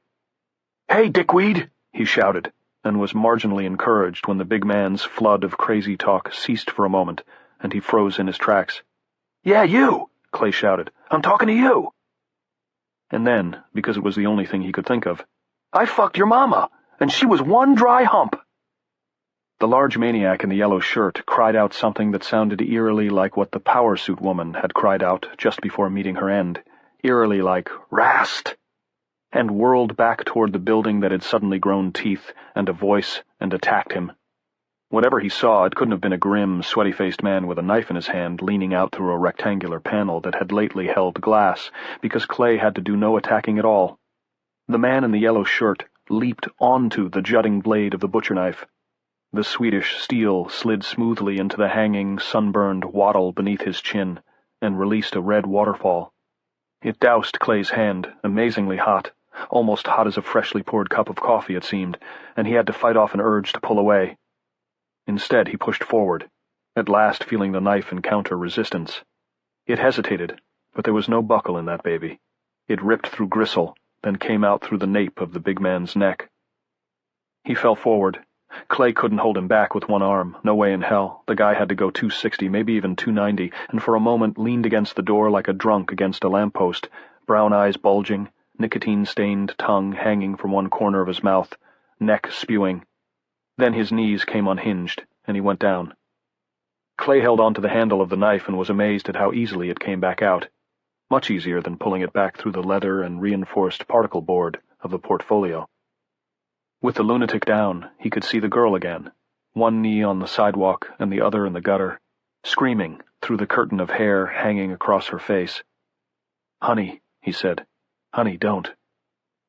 But she went on screaming. Chapter 11. Her name was Alice Maxwell. She could tell them that much. And she could tell them that she and her mother had come into Boston on the train, from Boxford, she said, to do some shopping, a thing they often did on Wednesday, which she called her short day at the high school she attended. She said they'd gotten off the train at South Station and grabbed a cab. She said the cab driver had been wearing a blue turban. She said the blue turban was the last thing she could remember, until the bald desk clerk had finally unlocked the shattered double doors of the Atlantic Avenue Inn and let her in. Clay thought she remembered more. He based this on the way she began to tremble when Tom McCourt asked her if either she or her mother had been carrying a cell phone. She claimed not to remember, but Clay was sure one or both of them had been. Everyone did these days, it seemed. He was just the exception that proved the rule. And there was Tom, who might owe his life to the cat that had knocked his off the counter. They conversed with Alice.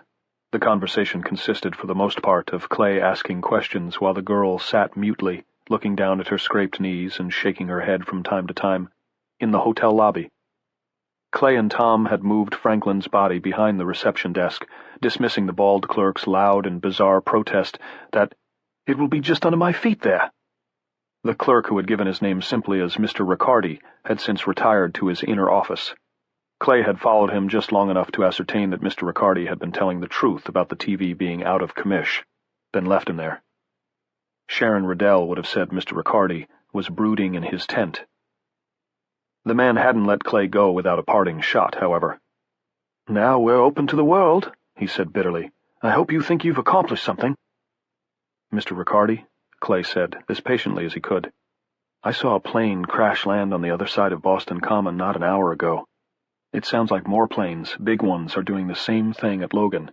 Maybe they're even making suicide runs on the terminals. There are explosions all over downtown. I'd say that this afternoon all of Boston is open to the world." As if to underline this point, a very heavy thump had come from above them. Mr. Riccardi didn't look up. He only flapped a begone hand in Clay's direction.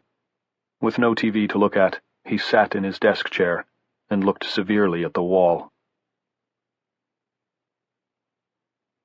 Chapter 12.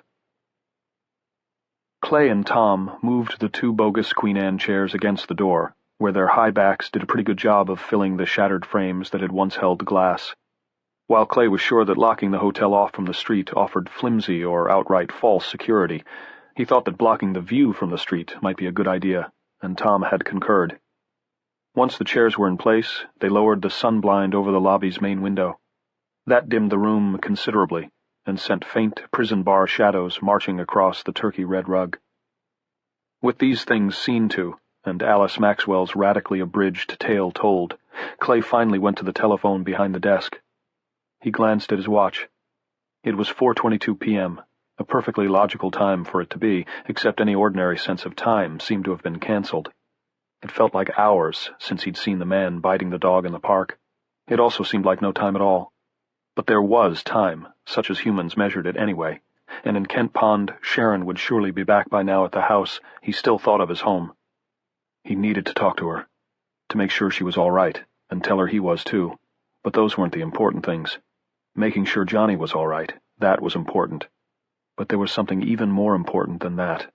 Vital, really. He didn't have a cell phone, and neither did Sharon, he was almost positive of that. She might have picked one up since they'd separated in April, he supposed, but they still lived in the same town. He saw her almost every day, and he thought if she'd picked one up, he would have known. For one thing, she would have given him the number, right? Right. But Johnny had one. Little Johnny G, who wasn't so little anymore. 12 wasn't so little, and that was what he'd wanted for his last birthday. A red cell phone that played the theme music from his favorite TV program when it rang. Of course he was forbidden to turn it on or even take it out of his backpack when he was in school, but school hours were over now. Also, Clay and Sharon actually encouraged him to take it, partly because of the separation. There might be emergencies or minor inconveniences, such as a missed bus. What Clay had to hang on to was how Sharon had said she'd look into Johnny's room lately, and more often than not see the cell lying forgotten on his desk or the windowsill beside his bed, off the charger, and dead as dog shit. Still, the thought of John's red cell phone ticked away in his mind like a bomb. Clay touched the landline phone on the hotel desk, then withdrew his hand. Outside, something else exploded, but this one was distant. It was like hearing an artillery shell explode when you were well behind the lines. Don't make that assumption, he thought. Don't even assume there are lines. He looked across the lobby and saw Tom squatting beside Alice as she sat on the sofa. He was murmuring to her quietly, touching one of her loafers and looking up into her face. That was good. He was good. Clay was increasingly glad he'd run into Tom McCourt, or that Tom McCourt had run into him. The landlines were probably all right. The question was whether probably was good enough. He had a wife who was still sort of his responsibility, and when it came to his son, there was no sort of at all. Even thinking of Johnny was dangerous. Every time his mind turned to the boy, Clay felt a panic rat inside his mind, ready to burst free of the flimsy cage that held it and start gnawing anything it could get at with its sharp little teeth. If he could make sure Johnny and Sharon were okay, he could keep the rat in its cage and plan what to do next. But if he did something stupid, he wouldn't be able to help anyone. In fact, he would make things worse for the people here. He thought about this a little, and then called the desk clerk's name. When there was no answer from the inner office, he called again. When there was still no answer, he said, "I know you hear me, Mr. Riccardi. If you make me come in there and get you, it'll annoy me. I might get annoyed enough to consider putting you out on the street." "You can't do that," Mr. Riccardi said in a tone of surly instruction. "You are a guest of the hotel." Clay thought of repeating what Tom had said to him while they were still outside. Things have changed. Something made him keep silent instead. "What?" Mr. Riccardi said at last, sounding more surly than ever. From overhead came a louder thump, as if someone had dropped a heavy piece of furniture, a bureau maybe.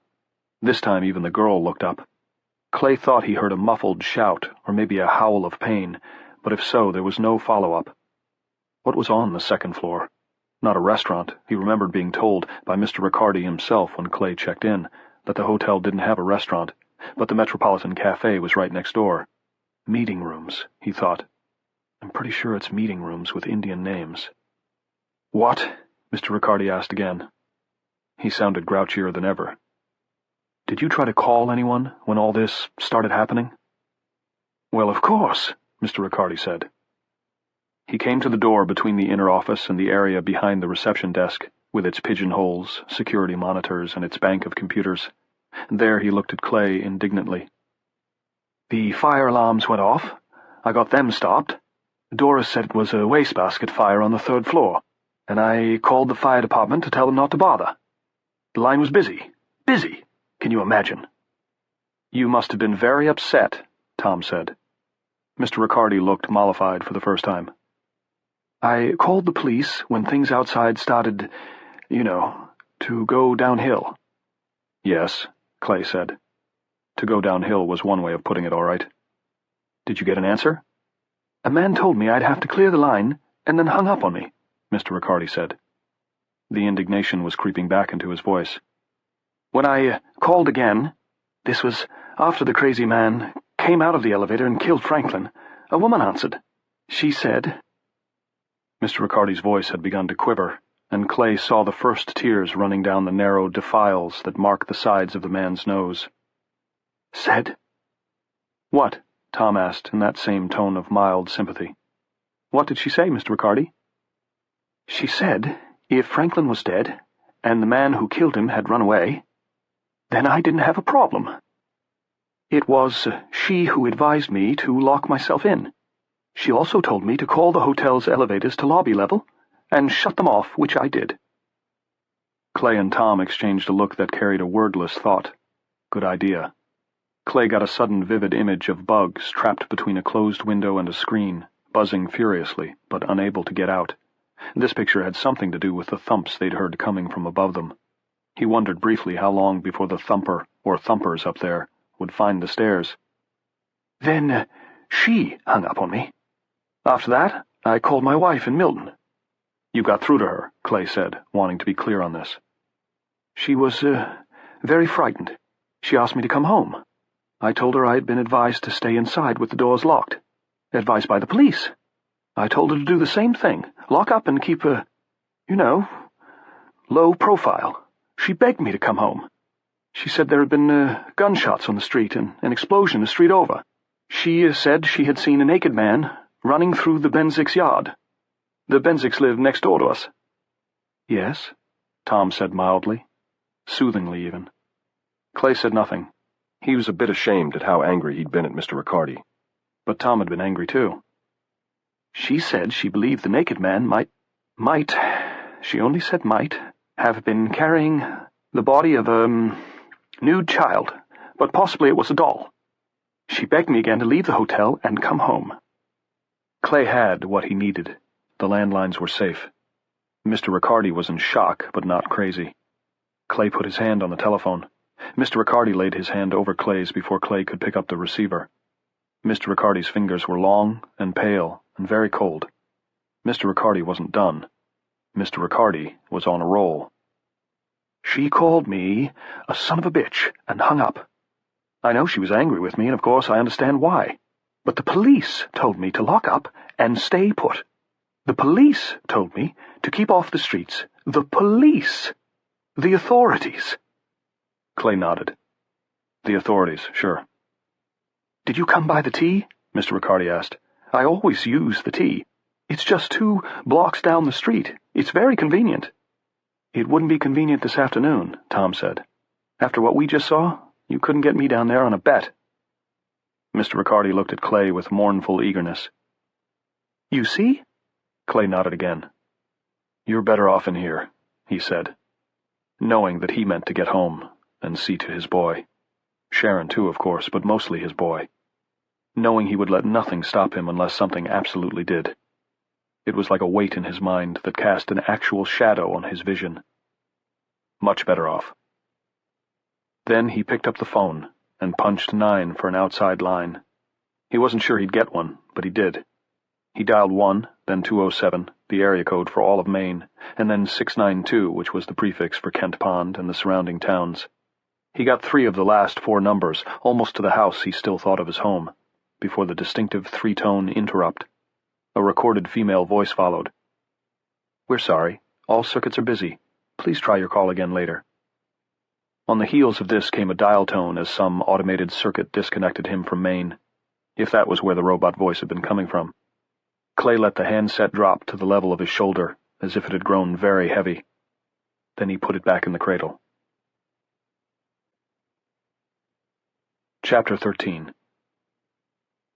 Tom told him he was crazy to want to leave. For one thing, he pointed out, they were relatively safe here in the Atlantic Avenue Inn, especially with the elevators locked down and lobby access from the stairwell blocked off. This they had done by piling boxes and suitcases from the luggage room in front of the door at the end of the short corridor beyond the elevator banks. Even if someone of extraordinary strength were to push against that door from the other side, he'd only be able to shift the pile against the facing wall, creating a gap of maybe 6 inches. Not enough to get through. For another, the tumult in the city beyond their little safe haven actually seemed to be increasing. There was a constant racket of conflicting alarms, shouts and screams, and racing engines, and sometimes the panic tang of smoke, although the day's brisk breeze seemed to be carrying the worst of that away from them. So far, Clay thought, but did not say aloud, at least not yet. He didn't want to frighten the girl any more than she already was. There were explosions that never seemed to come singly, but rather in spasms. One of those was so close that they all ducked, sure the front window would blow in. It didn't, but after that they moved to Mr. Riccardi's inner sanctum. The third reason Tom gave for thinking Clay was crazy to even think about leaving the marginal safety of the inn was that it was now 5:15. The day would be ending soon. He argued that trying to leave Boston in the dark would be madness. Just take a gander out there, he said, gesturing to Mr. Riccardi's little window, which looked out on Essex Street. Essex was crowded with abandoned cars. There was also at least one body, that of a young woman in jeans and a Red Sox sweatshirt. She lay face down on the sidewalk, both arms outstretched, as if she had died trying to swim. Veritech, her sweatshirt proclaimed. "Do you think you're going to drive your car? If you do, you better think again." "He's right," Mr. Riccardi said. He was sitting behind his desk with his arms once more folded across his narrow chest, a study in gloom. "You're in the Tamworth Street parking garage. I doubt if you'd even succeed in securing your keys." Clay, who had already given his car up as a lost cause, opened his mouth to say he wasn't planning to drive, at least to start with, when another thump came from overhead, this one heavy enough to make the ceiling shiver. It was accompanied by the faint but distinctive shiver jingle of breaking glass. Alice Maxwell, who was sitting in the chair across the desk from Mr. Riccardi, looked up nervously, and then seemed to shrink further into herself. "What's up there?" Tom asked. "It's the Iroquois room directly overhead," Mr. Riccardi replied. "The largest of our 3 meeting rooms, and where we keep all of our supplies, chairs, tables, audio-visual equipment." He paused. "And although we have no restaurant, we arrange for buffets or cocktail parties, if clients request such service. That last thump—" He didn't finish. As far as Clay was concerned, he didn't need to. That last thump had been a trolley, stacked high with glassware, being upended on the floor of the Iroquois room, where numerous other trolleys and tables had already been tipped over by some madman who was rampaging back and forth up there, buzzing around on the second floor like a bug trapped between the window and the screen, something without the wit to find a way out, something that could only run and break, run and break. Alice spoke up for the first time in nearly half an hour, and without prompting for the first time since they'd met her.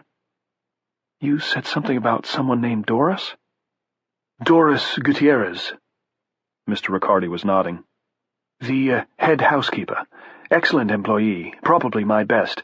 She was on 3 the last time I heard from her." "Did she have—" Alice wouldn't say it. Instead, she made a gesture that had become almost as familiar to Clay as the index finger across the lips indicating shh. Alice put her right hand to the side of her face with the thumb close to her ear and the pinky in front of her mouth. "No," Mr. Riccardi said, almost primly. "Employees have to leave them in their lockers while they're on the job. 1 violation gets them a reprimand, 2 and they can be fired. I tell them this when they're taken on." He lifted one thin shoulder in a half shrug. "It's management's policy, not mine." "Would she have gone down to the second floor to investigate those sounds?" Alice asked. "Possibly," Mr. Riccardi said. "I have no way of knowing. I only know that I haven't heard from her since she reported the wastebasket fire out, and she hasn't answered her pages. I paged her twice." Clay didn't want to say, "You see, it isn't safe here either," right out loud, so he looked past Alice at Tom, trying to give him the basic idea with his eyes. Tom said, "How many people would you say are still upstairs?" "I have no way of knowing." "If you had to guess." "Not many. As far as the housekeeping staff goes, probably just Doris. The day crew leaves at 3, and the night crew doesn't come on until 6. Mr. Riccardi pressed his lips tightly together. "It's an economy gesture. One cannot say measure because it doesn't work. As for guests—" He considered. "Afternoon is a slack time for us, very slack. Last night's guests have all checked out, of course. Checkout time at the Atlantic Inn is noon, and tonight's guests wouldn't begin checking in till 4 o'clock or so on an ordinary afternoon. Which this most definitely is not. Guests staying several days are usually here on business, as I assume you were, Mr. Riddle." Clay nodded without bothering to correct Riccardi on his name. "At mid-afternoon, business people are usually out doing whatever it was that brought them to Boston.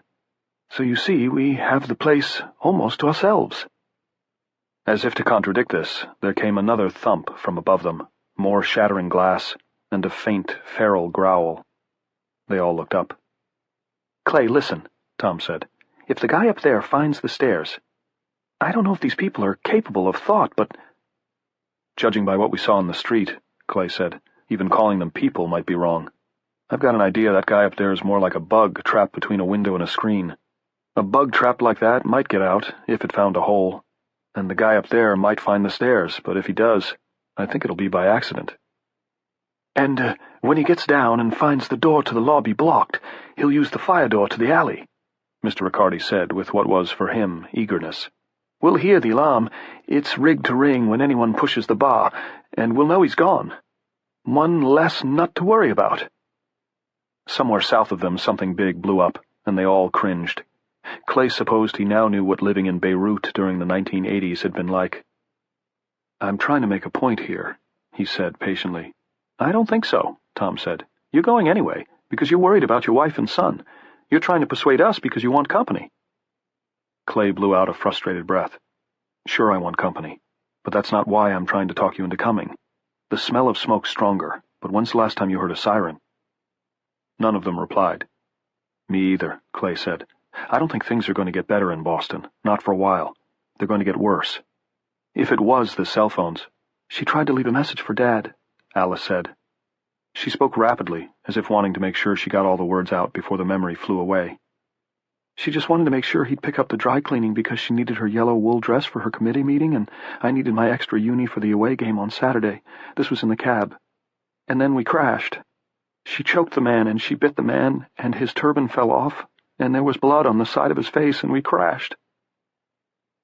Alice looked around at their three staring faces, then put her own face in her hands and began to sob. Tom moved to comfort her, but Mr. Riccardi surprised Clay by coming around his desk and putting one pipe-stemmy arm around the girl before Tom could get to her. There, he said. I'm sure it was all a misunderstanding, young lady. She looked up at him, her eyes wide and wild. Misunderstanding? She indicated the dried bib of blood on the front of her dress. Does this look like a misunderstanding? I used the karate from the self-defense classes I took in junior high. I used karate on my own mother. I broke her nose, I think. I'm sure. Alice shook her head rapidly, her hair flying. And still, if I hadn't been able to reach behind me and get the door open... She would have killed you, Clay said flatly. She would have killed me, Alice agreed in a whisper. She didn't know who I was. My own mother. She looked from Clay to Tom. It was the cell phones, she said in that same whisper. It was the cell phones, all right. Chapter 14. So how many of the damn things are there in Boston? Clay asked. What's the market penetration? Given the large numbers of college students, I'd say it's got to be huge, Mr. Riccardi replied. He had resumed his seat behind his desk, and now he looked a little more animated. Comforting the girl might have done it, or perhaps it was being asked a business-oriented question. Although it goes much further than affluent young people, of course.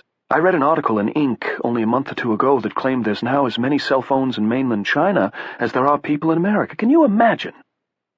Clay didn't want to imagine. All right, Tom was nodding reluctantly. I see where you're going with this. Someone, some terrorist outfit, rigs the cell phone signal somehow.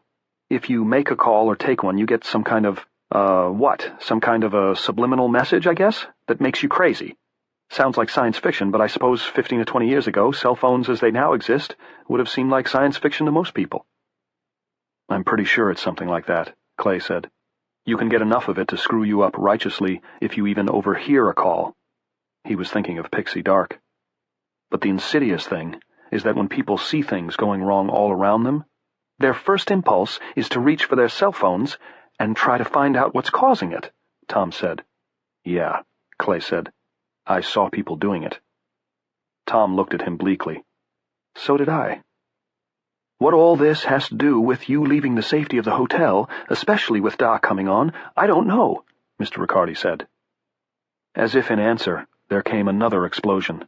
It was followed by half a dozen more, marching off to the southeast like the diminishing footsteps of a giant. From above them came another thud, and a faint cry of rage. I don't think the crazy ones will have the brains to leave the city any more than that guy up there can find his way to the stairs, Clay said. For a moment he thought the look on Tom's face was shock, and then he realized it was something else. Amazement, maybe, and dawning hope. Oh, Christ, he said, and actually slapped the side of his face with one hand. They won't leave. I never thought of that. There might be something else, Alice said. She was biting her lip and looking down at her hands, which were working together in a restless knot. She forced herself to look up at Clay. "It might actually be safer to go after dark." "Why's that, Alice?" "If they can't see you, if you can get behind something, if you can hide, they forget about you almost right away." "What makes you think that, honey?" Tom asked. "Because I hid from the man who was chasing me," she said in a low voice. "The guy in the yellow shirt. This was just before I saw you. I hid in an alley, behind one of those dumpster thingies. I was scared because I thought there might not be any way back out if he came in after me, but it was all I could think of to do. I saw him standing at the mouth of the alley, looking around, walking around and around, walking the worry circle, my grandpa would say, and at first I thought he was playing with me, you know, because he had to have seen me go into the alley. I was only a few feet ahead of him, just a few feet, almost close enough to grab." Alice began to tremble. "But once I was in there, it was like, I don't know." "Out of sight, out of mind," Tom said. "But if he was that close, why did you stop running?" "Because I couldn't anymore," Alice said. "I just couldn't. My legs were like rubber, and I felt like I was going to shake myself apart from the inside. But it turned out I didn't have to run anyway. He walked the worry circle a few more times, muttering that crazy talk, and then just walked off. I could hardly believe it. I thought he had been trying to fake me out, but at the same time I knew he was too crazy for anything like that." She glanced briefly at Clay, then back down at her hands again. "My problem was running into him again. I should have stuck with you guys the first time. I can be pretty stupid sometimes." "You were scared," Clay began, and then the biggest explosion yet came from somewhere east of them, a deafening kerwham that made them all duck and cover their ears.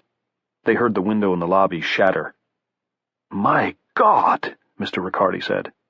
His wide eyes underneath that bald head made him look to Clay like little orphan Annie's mentor, Daddy Warbucks. "That might have been the new Shell superstation they put in over on Neeland, the one all the taxis and the duck boats use. It was the right direction." Clay had no idea if Riccardi was right. He couldn't smell burning gasoline, at least not yet, but his visually trained mind's eye could see a triangle of city concrete now burning like a propane torch in the lightening day. "Can a modern city burn?" he asked Tom. "One made mostly of concrete and metal and glass? Could it burn the way Chicago did after Mrs. O'Leary's cow kicked over the lantern?" "That lantern-kicking business was nothing but an urban legend," Alice said. She was rubbing the back of her neck as if she were getting a bad headache. "Mrs. Myers said so in American history." "Sure it could," Tom said. "Look what happened to the World Trade Center after those airplanes hit it." "Airplanes full of jet fuel," Mr. Riccardi said pointedly. As if the bald desk clerk had conjured it, the smell of burning gasoline began to come to them, wafting through the shattered lobby windows and sliding beneath the door to the inner office like bad mojo. "I guess you were on the nose about that Shell station," Tom remarked. Mr. Riccardi went to the door between his office and the lobby. He unlocked it and opened it. What Clay could see of the lobby beyond already looked deserted and gloomy, and somehow irrelevant. Mr. Riccardi sniffed audibly, then closed the door and locked it again. "Fainter already?" he said. "Wishful thinking," Clay said. "Either that or your nose is getting used to the aroma." "I think he might be right," Tom said. "That's a good west wind out there, by which I mean the air's moving toward the ocean. And if what we just heard was that new station they put in on the corner of Neeland and Washington, by the New England Medical Center?" "That's the one, all right," Mr. Riccardi said. His face registered glum satisfaction. "Oh, the protests! The smart money fixed that, believe you—" Tom overrode him. "Then the hospital will be on fire by now, along with anybody left inside, of course."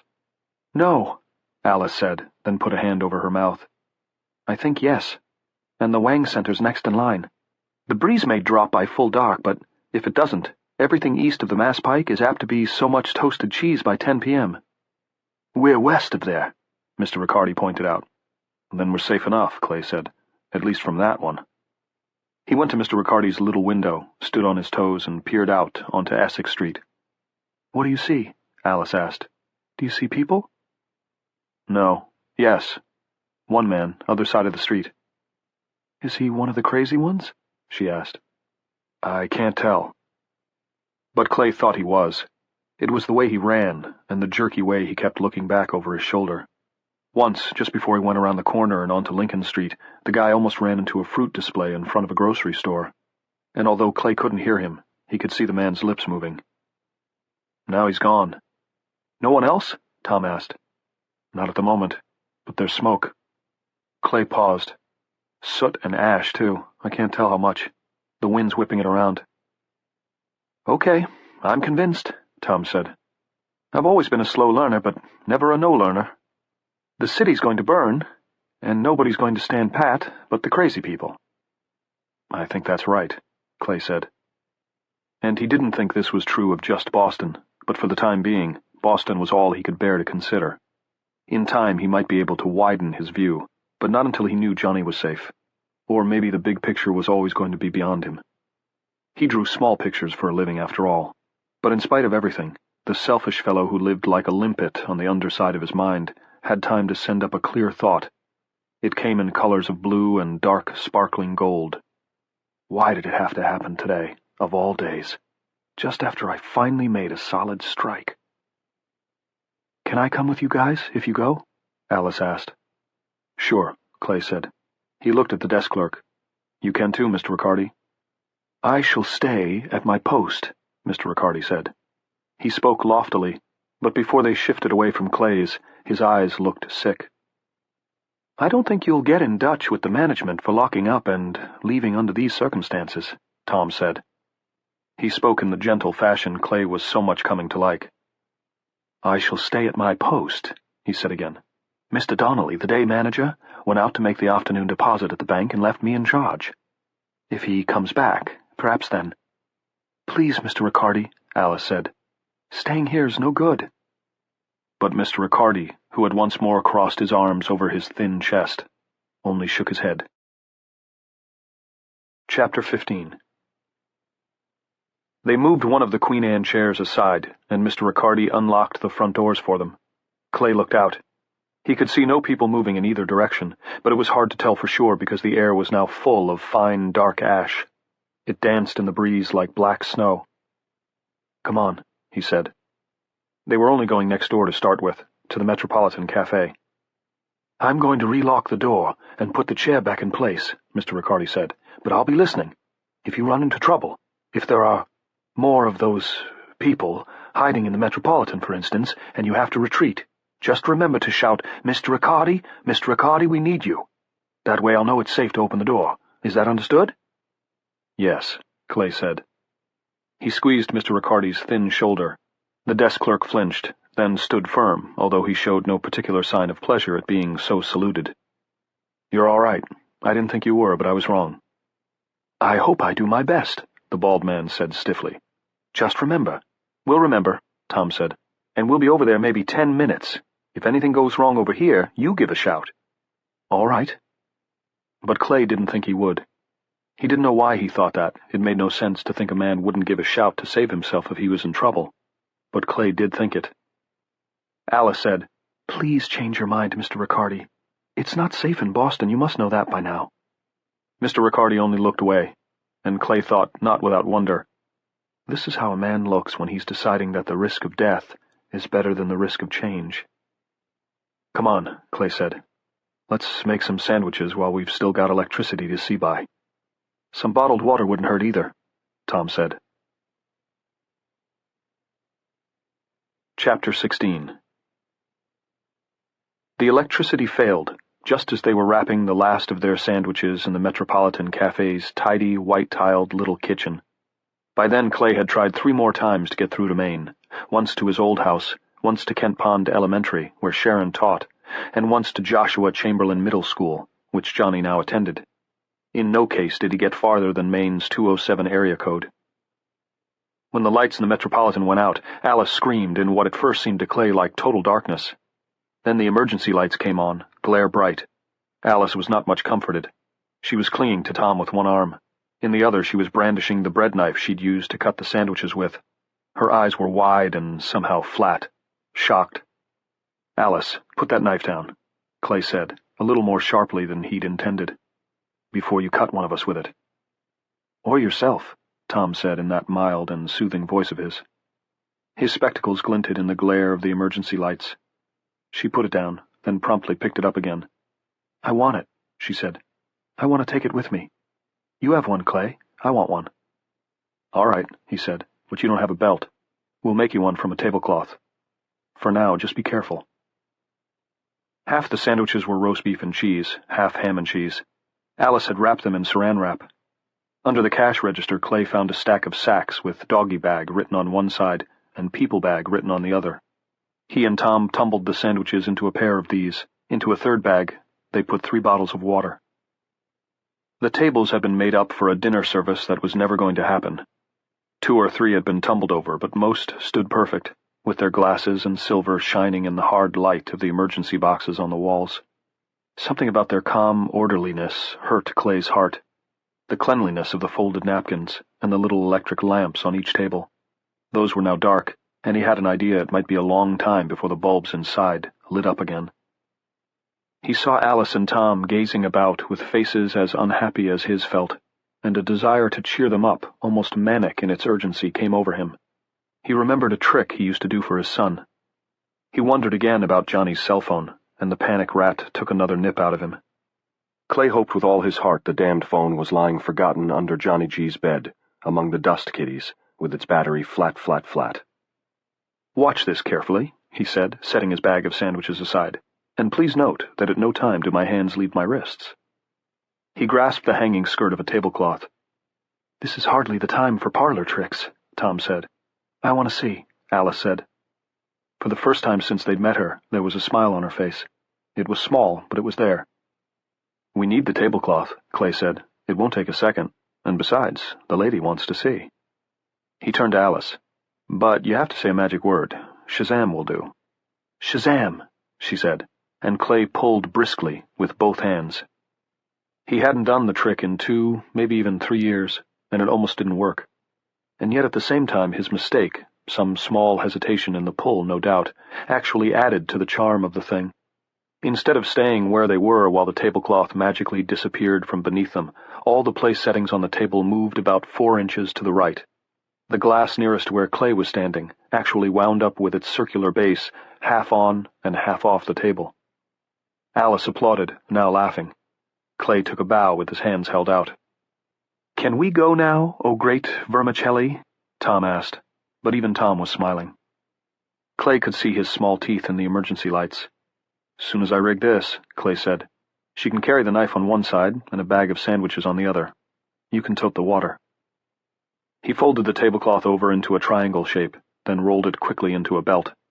He slipped a bag of sandwiches onto this by the bag's carrier handles, then put the tablecloth around the girl's slim waist, having to take a turn and a half and tie the knot and back to make the thing secure. He finished by sliding the serrated bread knife home on the right side. "Say, you're pretty handy," Tom said. "Handy as dandy," Clay said, and then something else blew up outside, close enough to shake the cafe. The glass that had been standing half on and half off the table lost its balance, tumbled to the floor, and shattered. The 3 of them looked at it.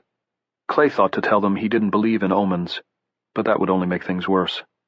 Besides, he did. Chapter 17. Clay had his reasons for wanting to go back to the Atlantic Avenue Inn before they set off. One was to retrieve his portfolio, which he'd left sitting in the lobby. Another was to see if they couldn't find some sort of makeshift scabbard for Alice's knife. He reckoned even a shaving kit would do, if it was long enough. A third was to give Mr. Riccardi another chance to join them. He was surprised to find he wanted this even more than he wanted the forgotten portfolio of drawings. He had taken an odd, reluctant liking to the man. When he confessed this to Tom, Tom surprised him by nodding. "It's the way I feel about anchovies on pizza," he said. "I tell myself there's something disgusting about a combination of cheese, tomato sauce, and dead fish. But sometimes that shameful urge comes over me, and I can't stand against it." A blizzard of black ash and soot was blowing up the street and between the buildings. Car alarms warbled, burglar alarms brayed, and fire alarms clanged. There seemed to be no heat in the air, but Clay could hear the crackle of fire to the south and east of them. The smell of burning was stronger, too. They heard voices shouting, but these were to the southwest, back toward the Common, where Boylston Street widened. When they got next door to the Atlantic Avenue Inn, Tom helped Clay push one of the Queen Anne chairs away from one of the broken glass door panels. The lobby beyond was now a pool of gloom in which Mr. Riccardi's desk and the sofa were only darker shadows. If Clay hadn't already been in there, he would have had no idea what those shadows represented. Above the elevators, a single emergency light guttered, the boxed battery beneath it buzzing like a horsefly. "Mr. Riccardi?" Tom called. "Mr. Riccardi, we came back to see if you changed your mind." There was no reply. After a moment, Alice began carefully to knock out the glass teeth that still jutted from the window frame. "Mr. Riccardi!" Tom called again, and when there was still no answer, he turned to Clay. "You're going in there, are you?" "Yes, to get my portfolio. It's got my drawings in it." "You don't have copies?" "Those are the originals," Clay said, as if this explained everything. To him it did. And besides, there was Mr. Riccardi. He'd said, "I'll be listening." "What if Thumper from upstairs got him?" Tom asked. "If that had happened, I think we'd have heard him thumping around down here," Clay said. "For that matter, he would have come running at the sound of our voice, babbling like the guy who tried to carve us up back by the common." "You don't know that," Alice said. She was gnawing at her lower lip. "It's way too early for you to think you know all the rules." Of course she was right, but they couldn't stand around here discussing it. That was no good either. "I'll be careful," he said, and put a leg over the bottom of the window. It was narrow, but plenty wide enough for him to climb through. "I'll just poke my head into his office. If he's not there, I won't go hunting around for him like a chick in a horror movie. I'll just grab my portfolio and we'll boogie." "Keep yelling," Alice said. "Just say, 'Okay, I'm okay,' something like that, the whole time." "All right. But if I stop yelling, just go. Don't come in after me." "Don't worry," she said, unsmiling. "I saw all those movies, too. We've got Cinemax."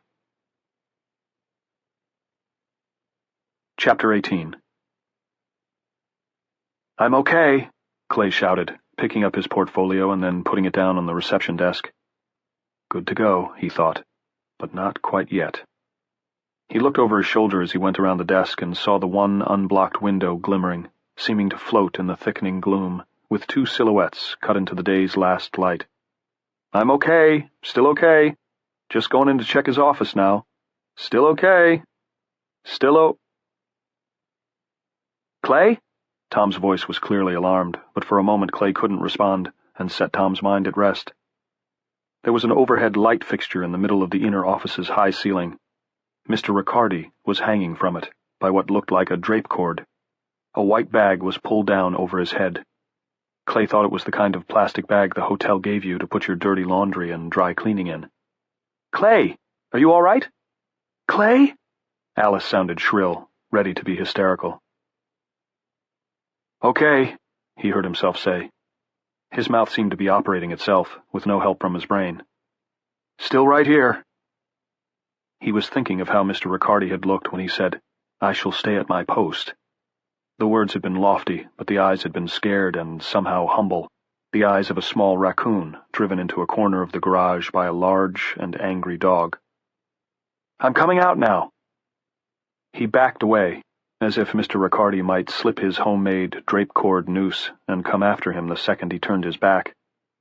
He was suddenly more than afraid for Sharon and Johnny. He was homesick for them, with a depth of feeling that made him think of his first day at school, his mother leaving him at the playground gate. The other parents had walked their kids inside, but his mother said, "You just go in there, Clayton. It's the first room. You'll be fine. Boys should do this part alone." Before he did what she told him, he had watched her going away, back up Cedar Street, her blue coat. Now, standing here in the dark, he was renewing acquaintance with the knowledge that the second part of homesick was sick for a reason. Tom and Alice were fine, but he wanted the people he loved. Once he was around the reception desk, he faced the street and crossed the lobby. He got close enough to the long, broken window to see the frightened faces of his new friends, then remembered he had forgotten his fucking portfolio again, and had to go back.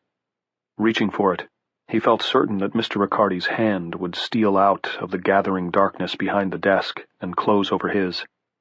That didn't happen, but from overhead came another of those thumps. Something still up there, something still blundering around in the dark, something that had been human until 3 o'clock this afternoon. This time when he was halfway to the door, the lobby's single battery-powered emergency light stuttered briefly, then went out. That's a fire code violation, Clay thought. I ought to report that. He handed out his portfolio. Tom took it. Where is he? Alice asked. Wasn't he there? Dead, Clay said.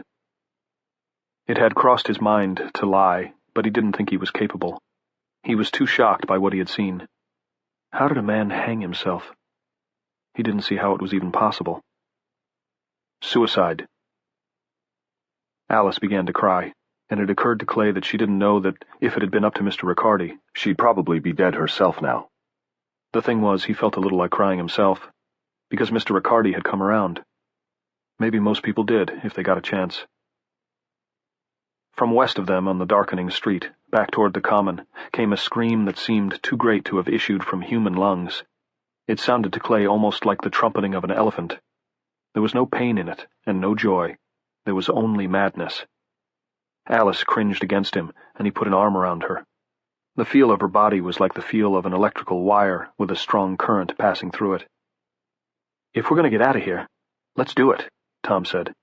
If we don't run into too much trouble, we should be able to get as far north as Malden, and spend the night at my place. That's a hell of a good idea, Clay said. Tom smiled cautiously. You really think so? I really do. Who knows? Maybe Officer Ashland's already there.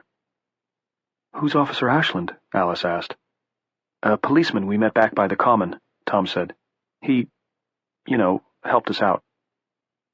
The three of them were now walking east toward Atlantic Avenue, through the falling ash and the sound of alarms. We won't see him, though. Clay's just trying to be funny. Oh, she said. I'm glad somebody's trying to be.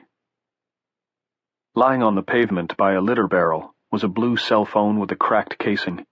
Alice kicked it into the gutter without breaking stride. Good one, Clay said. Alice shrugged. 5 years of soccer, she said. And at that moment the streetlights came on, like a promise that all was not yet lost. Malden. Chapter 1.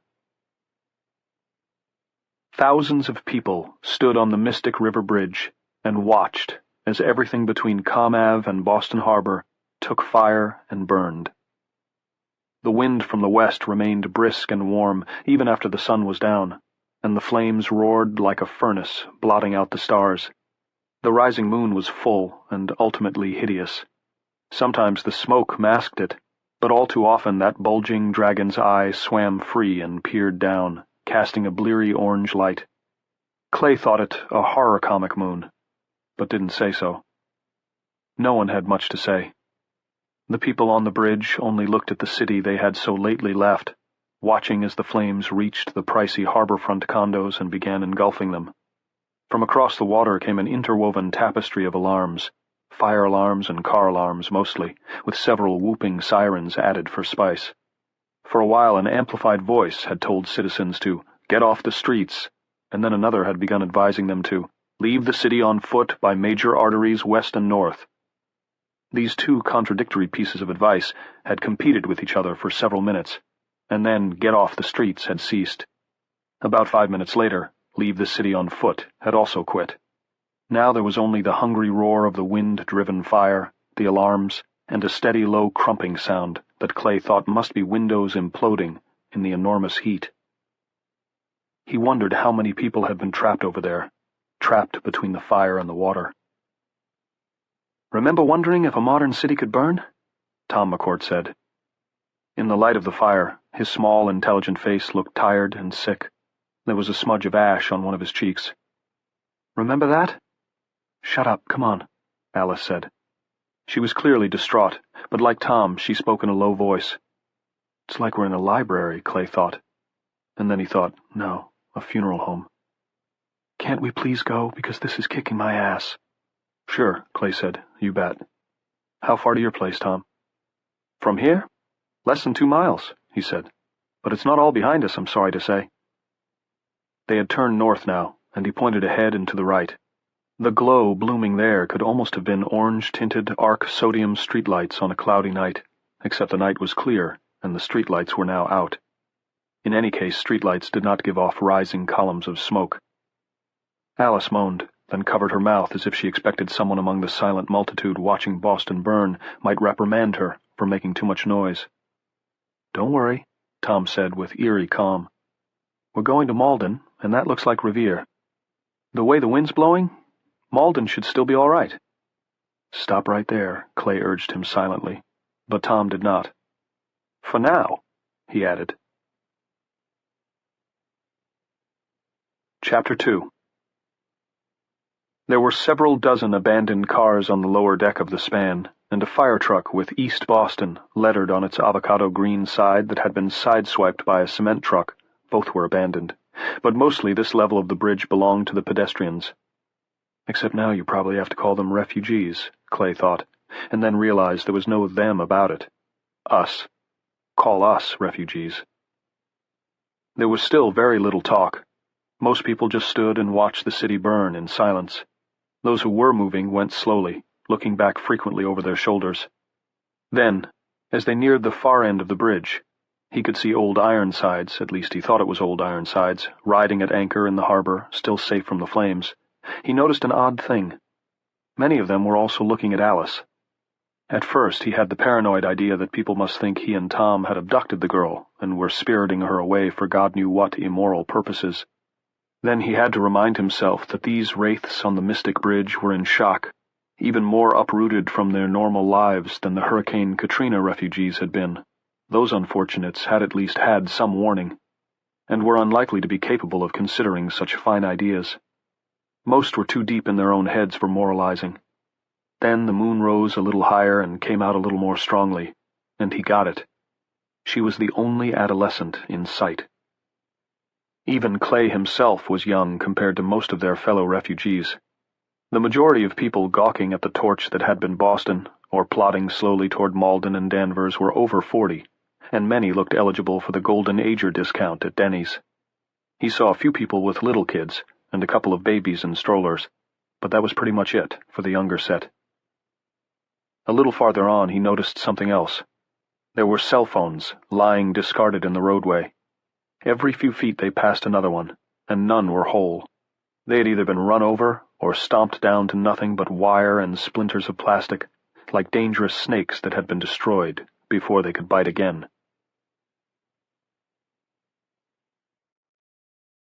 Chapter 3. "What's your name, dear?" asked a plump woman who came angling across to their side of the highway. This was about 5 minutes after they had left the bridge. Tom said another 15 would bring them to the Salem Street exit, and from there it was only 4 blocks to his house. He said his cat would be awfully glad to see him, and that had brought a wan smile to Alice's face. Clay thought wan was better than nothing. Now Alice looked with reflexive mistrust at the plump woman who had detached herself from the mostly silent groups and little lines of men and women, hardly more than shadows really, some with suitcases, some carrying shopping bags or wearing backpacks, that had crossed the Mystic and were walking north on Route 1, away from the Great Fire to the south, and all too aware of the new one taking hold in Revere, off to the northeast. The plump woman looked back at her with sweet interest. Her graying hair was done in neat beauty shop curls. She wore cat's-eye glasses, and what Clay's mother would have called a car coat. She carried a shopping bag in one hand and a book in the other. There seemed to be no harm in her. She certainly wasn't one of the phone crazies. They hadn't seen a single one of those since leaving the Atlantic Avenue Inn with their sacks of grub. But Clay felt himself go on point, just the same. To be approached as if they were at a get-acquainted tea instead of fleeing a burning city didn't seem normal.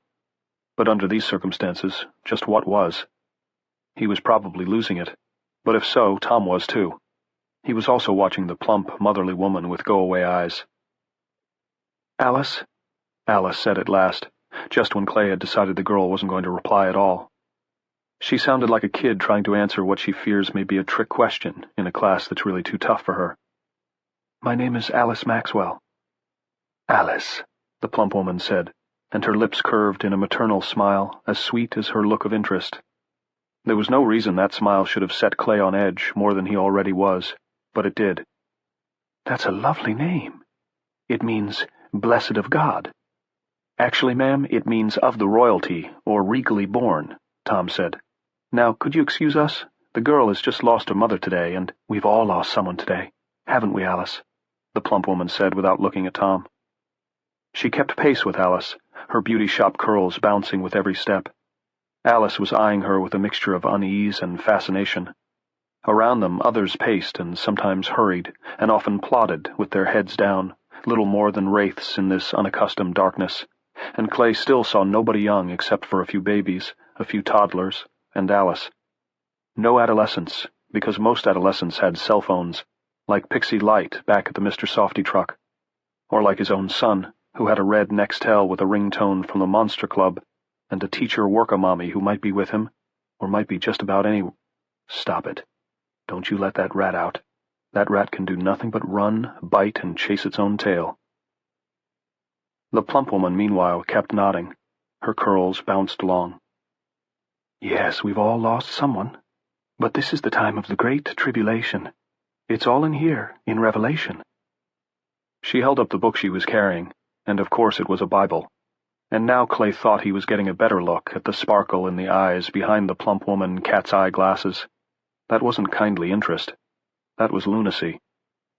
Oh, that's it. Everybody out of the pool, Tom said. In his voice, Clay heard a mixture of disgust, at himself for letting the plump woman bore in and get close to begin with, quite likely, and dismay. The plump woman took no notice, of course.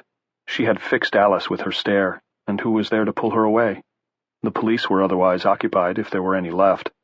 Here there were only the shocked and shuffling refugees, and they could care less about one elderly, crazy lady with a Bible and a beauty shop perm.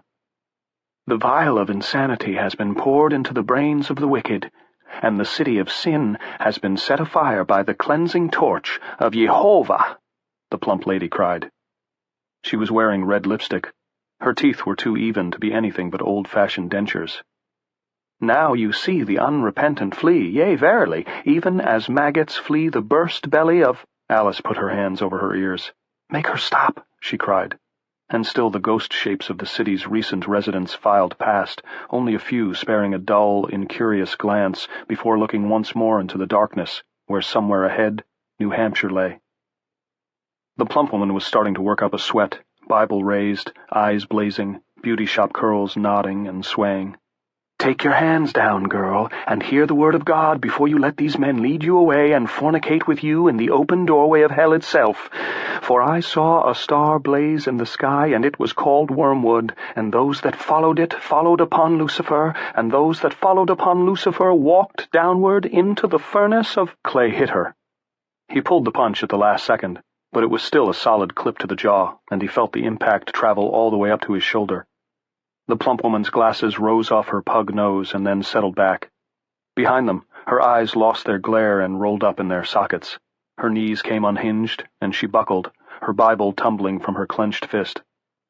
Alice, still looking stunned and horrified, nevertheless dropped her hands from her ears fast enough to catch the Bible, and Tom McCourt caught the woman under her arms. The punch and the two subsequent catches were so neatly done, they could have been choreographed. Clay was suddenly closer to undone than at any time since things had started going wrong. Why this should have been worse than the throat-biting teenage girl or the knife-wielding businessman, worse than finding Mr. Riccardi hanging from a light fixture with a bag over his head, he didn't know, but it was. He had kicked the knife-wielding businessman, Tom had too, but the knife-wielding businessman had been a different kind of crazy. The old lady with the beauty shop curls had just been a— Jesus, he said. She was just a nut, and I cold-cocked her. He was starting to shake. She was terrorizing a young girl who lost her mother today, Tom said, and Clay realized it wasn't calmness he heard in the small man's voice, but an extraordinary coldness. You did exactly the right thing. Besides, you can't keep an old iron horse like this down for long. She's coming around already. Help me get her over to the side of the road. Chapter 4.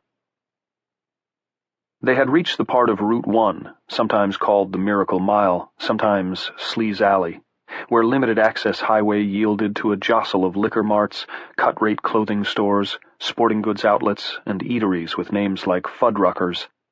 Here the 6 lanes were littered, if not quite choked, with vehicles that had either been piled up or just abandoned when their operators panicked, tried their cell phones, and went insane. The refugees wove their various courses silently among the remains, reminding Clay Riddell more than a little of ants evacuating a hill that had been demolished by the careless passing boot stride of some heedless human.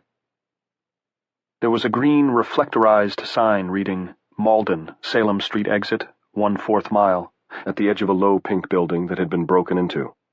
It was fronted by a jagged skirting of broken glass, and a battery-powered burglar alarm was even now in the tired last stages of running down. A glance at the dead sign on the roof was all Clay needed to tell him what had made the place a target in the aftermath of the day's disaster. Mr. Big's Giant Discount Liquor.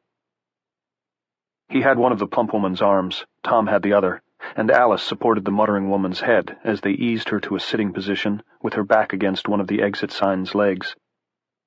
Just as they got her down, the plump woman opened her eyes and looked at them dazedly. Tom snapped his finger in front of her eyes twice, briskly. She blinked, then turned her eyes to Clay. "You hit me," she said.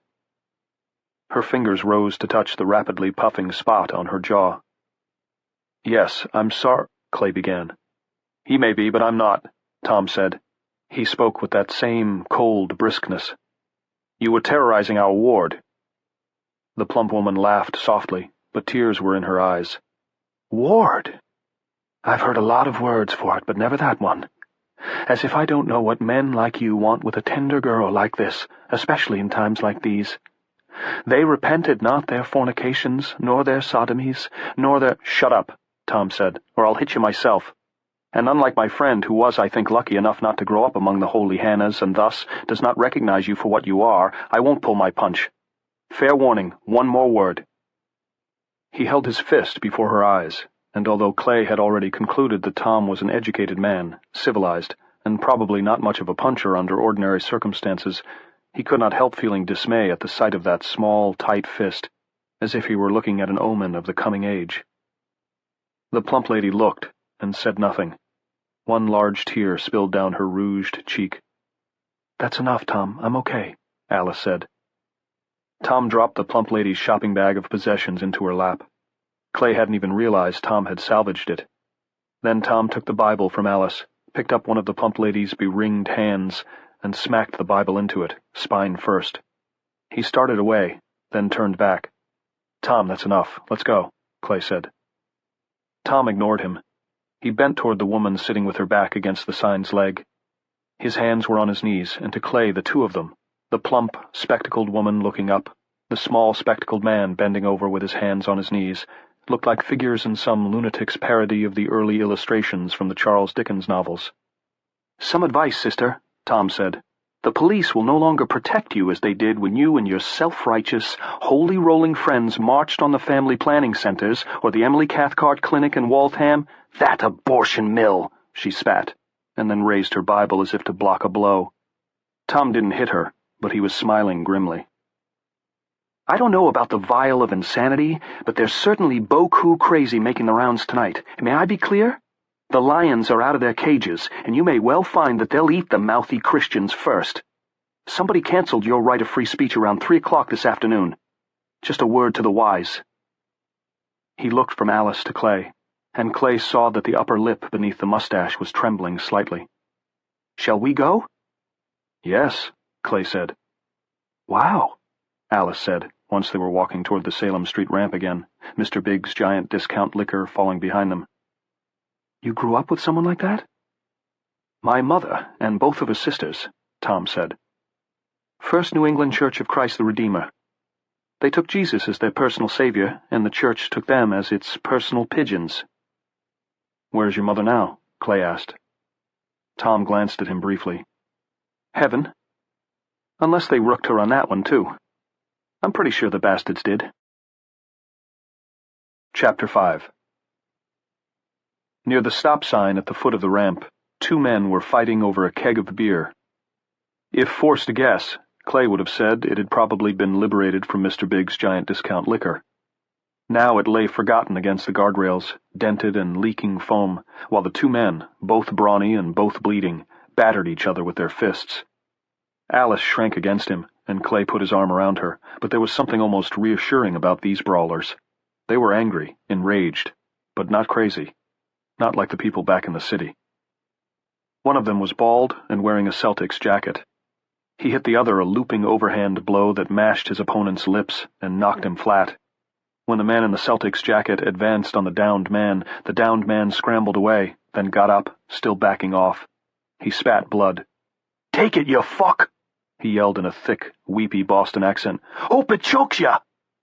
The bald man in the Celtics jacket made as if to charge him, and the other went running up the ramp toward Route 1. Celtics jacket started to bend down for his prize, registered Clay, Alice, and Tom, and straightened up again. It was 3-1. He had a black eye and blood was trickling down the side of his face from a badly torn earlobe, but Clay saw no fear in that face, although he had only the diminishing light of the Revere fire to go by. He thought his grandfather would have said the guy's Irish was up, and certainly that went with the big green shamrock on the back of his jacket. "The fuck you looking at?" he asked. "Nothing. Just going by you, if that's all right," Tom said mildly. "I live on Salem Street." "You can go to Salem Street or hell, far as I'm concerned," the bald man in the Celtics jacket said. "Still a free country, isn't it?" "Tonight," Clay said. "Too free." The bald man thought it over and then laughed, a humorless double ha-ha. "The fuck happened? Any of yous know?" Alice said, "It was the cell phones. They made people crazy." The bald man picked up the keg. He handled it easily, tipping it so the leak stopped. "Fucking things," he said. "Never cared to own one. Roll-over minutes, the fuck are those?" Clay didn't know. Tom might have. He'd owned a cell phone, so it seemed possible, but Tom said nothing. Probably didn't want to get into a long discussion with the bald man, and probably a good idea.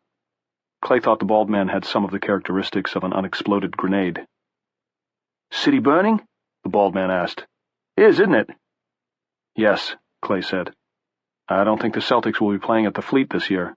"They ain't shit anyway," the man said. "Doc Rivers couldn't coach a PAL team." He stood watching them, the keg on his shoulder, blood running down the side of his face. Yet now he seemed peaceable enough, almost serene. "Go on," he said, "but I wouldn't stay this close to the city for long. It's going to get worse before it gets better. There's going to be a lot more fires, for one thing. You think everybody who hightailed it north remembered to turn off the gas stove? I fucking doubt it." The three of them started walking, then Alice stopped. She pointed to the keg. "Was that yours?" The bald man looked at her reasonably. "Ain't no was at times like this, sweetie pie. Ain't no was left. There's just now and maybe tomorrow. It's mine now. And if there's any left, it'll be mine maybe tomorrow. Go on now. The fuck out." "See ya," Clay said, and raised one hand. "Wouldn't want to be ya," the bald man replied, unsmiling, but he raised his own hand in return. They had passed the stop sign and were crossing to the far side of what Clay assumed was Salem Street, when the bald man called after them again. "Hey, handsome!" Both Clay and Tom turned to look, then glanced at each other, amused. The bald guy with the keg was now only a dark shape on the rising ramp. He could have been a caveman carrying a club. "Where are the loonies now?" the bald guy asked. "You're not going to tell me they're all dead, are you? 'Cause I don't fucking believe it." "That's a very good question," Clay said. "You're fucking A-right it is. Watch out for the little sweetie pie there." And without waiting for them to reply, the man who'd won the battle of the beer keg turned and merged with the shadows. Chapter 6. "This is it," Tom said no more than 10 minutes later, and the moon emerged from the rack of cloud and smoke that had obscured it for the last hour or so, as if the little man with the spectacles and the mustache had just given the celestial lighting director a cue. Its rays, silver now instead of that awful infected orange, illuminated a house that was either dark blue, green, or perhaps even gray. Without the streetlights to help, it was hard to tell for sure. What Clay could tell for sure was that the house was trim and handsome, although maybe not as big as your eye first insisted. The moonlight aided in that deception, but it was mostly caused by the way the steps rose from Tom McCourt's well-kept lawn to the only pillared porch on the street. There was a fieldstone chimney on the left. From above the porch, a dormer looked down on the street. "Oh, Tom, it's beautiful," Alice said in a too rapturous voice. To Clay she sounded exhausted and bordering on hysteria. He himself didn't think it beautiful, but it certainly looked like the home of a man who owned a cell phone and all the other 21st century bells and whistles. So did the rest of the houses on this part of Salem Street, and Clay doubted if many of the residents had had Tom's fantastic good luck. He looked around nervously. All the houses were dark, the power was out now, and they might have been deserted, except he seemed to feel eyes surveying them. The eyes of crazies? Phone crazies? He thought of Power Suit Woman and Pixie Light, of the lunatic in the gray pants and the shredded tie, the man in the business suit who had bitten the ear right off the side of the dog's head. He thought of the naked man jabbing the car aerials back and forth as he ran. No, surveying was not in the phone crazies' repertoire. They just came at you. But if there were normal people holed up in these houses, some of them anyway, where were the phone crazies? Clay didn't know. "I don't know if I'd exactly call it beautiful," Tom said, "but it's still standing, and that's good enough for me. I'd pretty well made up my mind that we'd get here and find nothing but a smoking hole in the ground." He reached in his pocket and brought out a slim ring of keys. "Come on in, be it ever so humble and all that." They started up the walk and had gone no more than half a dozen steps when Alice cried, "Wait!" Clay wheeled around, feeling both alarm and exhaustion. He thought he was beginning to understand combat fatigue a little. Even his adrenaline felt tired. But no one was there. No phone crazies, no bald man with blood flowing down the side of his face from a shredded ear, not even a little old lady with the talkin' apocalypse blues. Just Alice, down on one knee at the place where Tom's walk left the sidewalk. "What is it, honey?" Tom asked. She stood up, and Clay saw she was holding a very small sneaker. "It's a baby Nike," she said. "Do you—" Tom shook his head. "I live alone, except for Rafe, that is. He thinks he's the king, but he's only the cat." "Then who left it?" She looked from Tom to Clay with wondering, tired eyes. Clay shook his head. "No telling, Alice. Might as well toss it." But Clay knew she would not. It was déjà vu at its disorienting worst. She still held it in her hand, curled against her waist, as she went to stand behind Tom, who was on the steps, picking slowly through his keys in the scant light. Now we hear the cat, Clay thought. Rafe. And sure enough, there was the cat that had been Tom McCourt's salvation, wowing a greeting from inside. Chapter 7.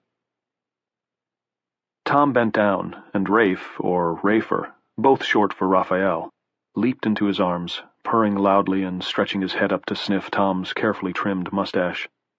"Yeah, missed you too," Tom said. "All is forgiven, believe me." He carried Rafer across the enclosed porch, stroking the top of his head. Alice followed. Clay came last, closing the door and turning the knob on the lock before catching up to the others. "Follow along down to the kitchen," Tom said, when they were in the house proper. There was a pleasant smell of furniture polish and, Clay thought, leather, a smell he associated with men living calm lives that did not necessarily include women. "Second door on the right. Stay close. The hallway's wide and there's nothing on the floor, but there are tables on both sides, and it's as black as your hat, as I think you can see." "So to speak," Clay said. "Ha-ha."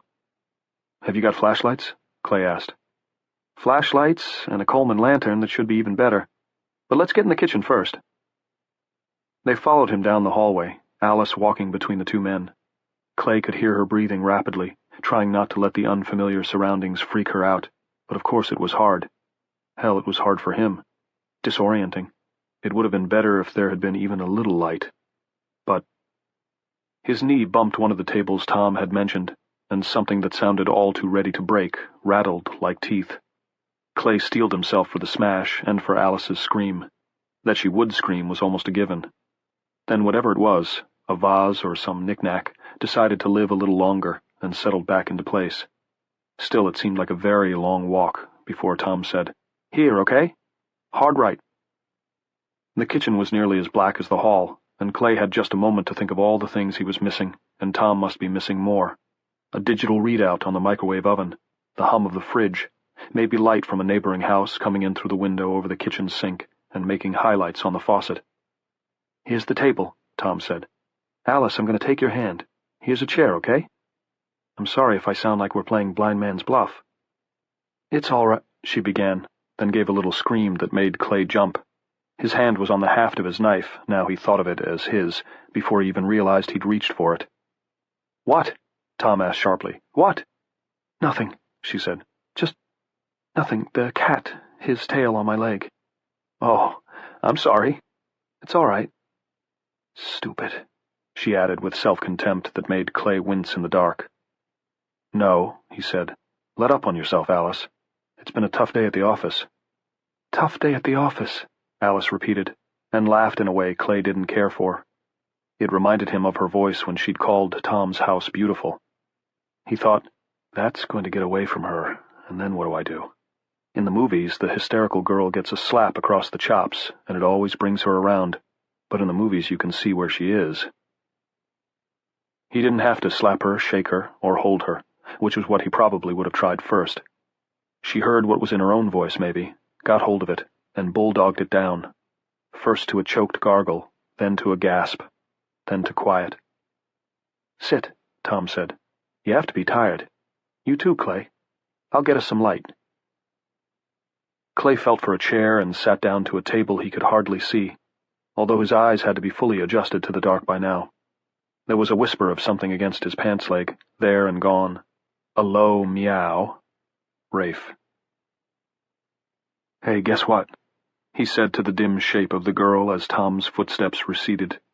"Old Rafer just put a jump in me, too." Although he hadn't, not really. "We have to forgive him," she said. "Without that cat, Tom would be just as crazy as the rest of them, and that would be a shame." "It would." "I'm so scared," she said.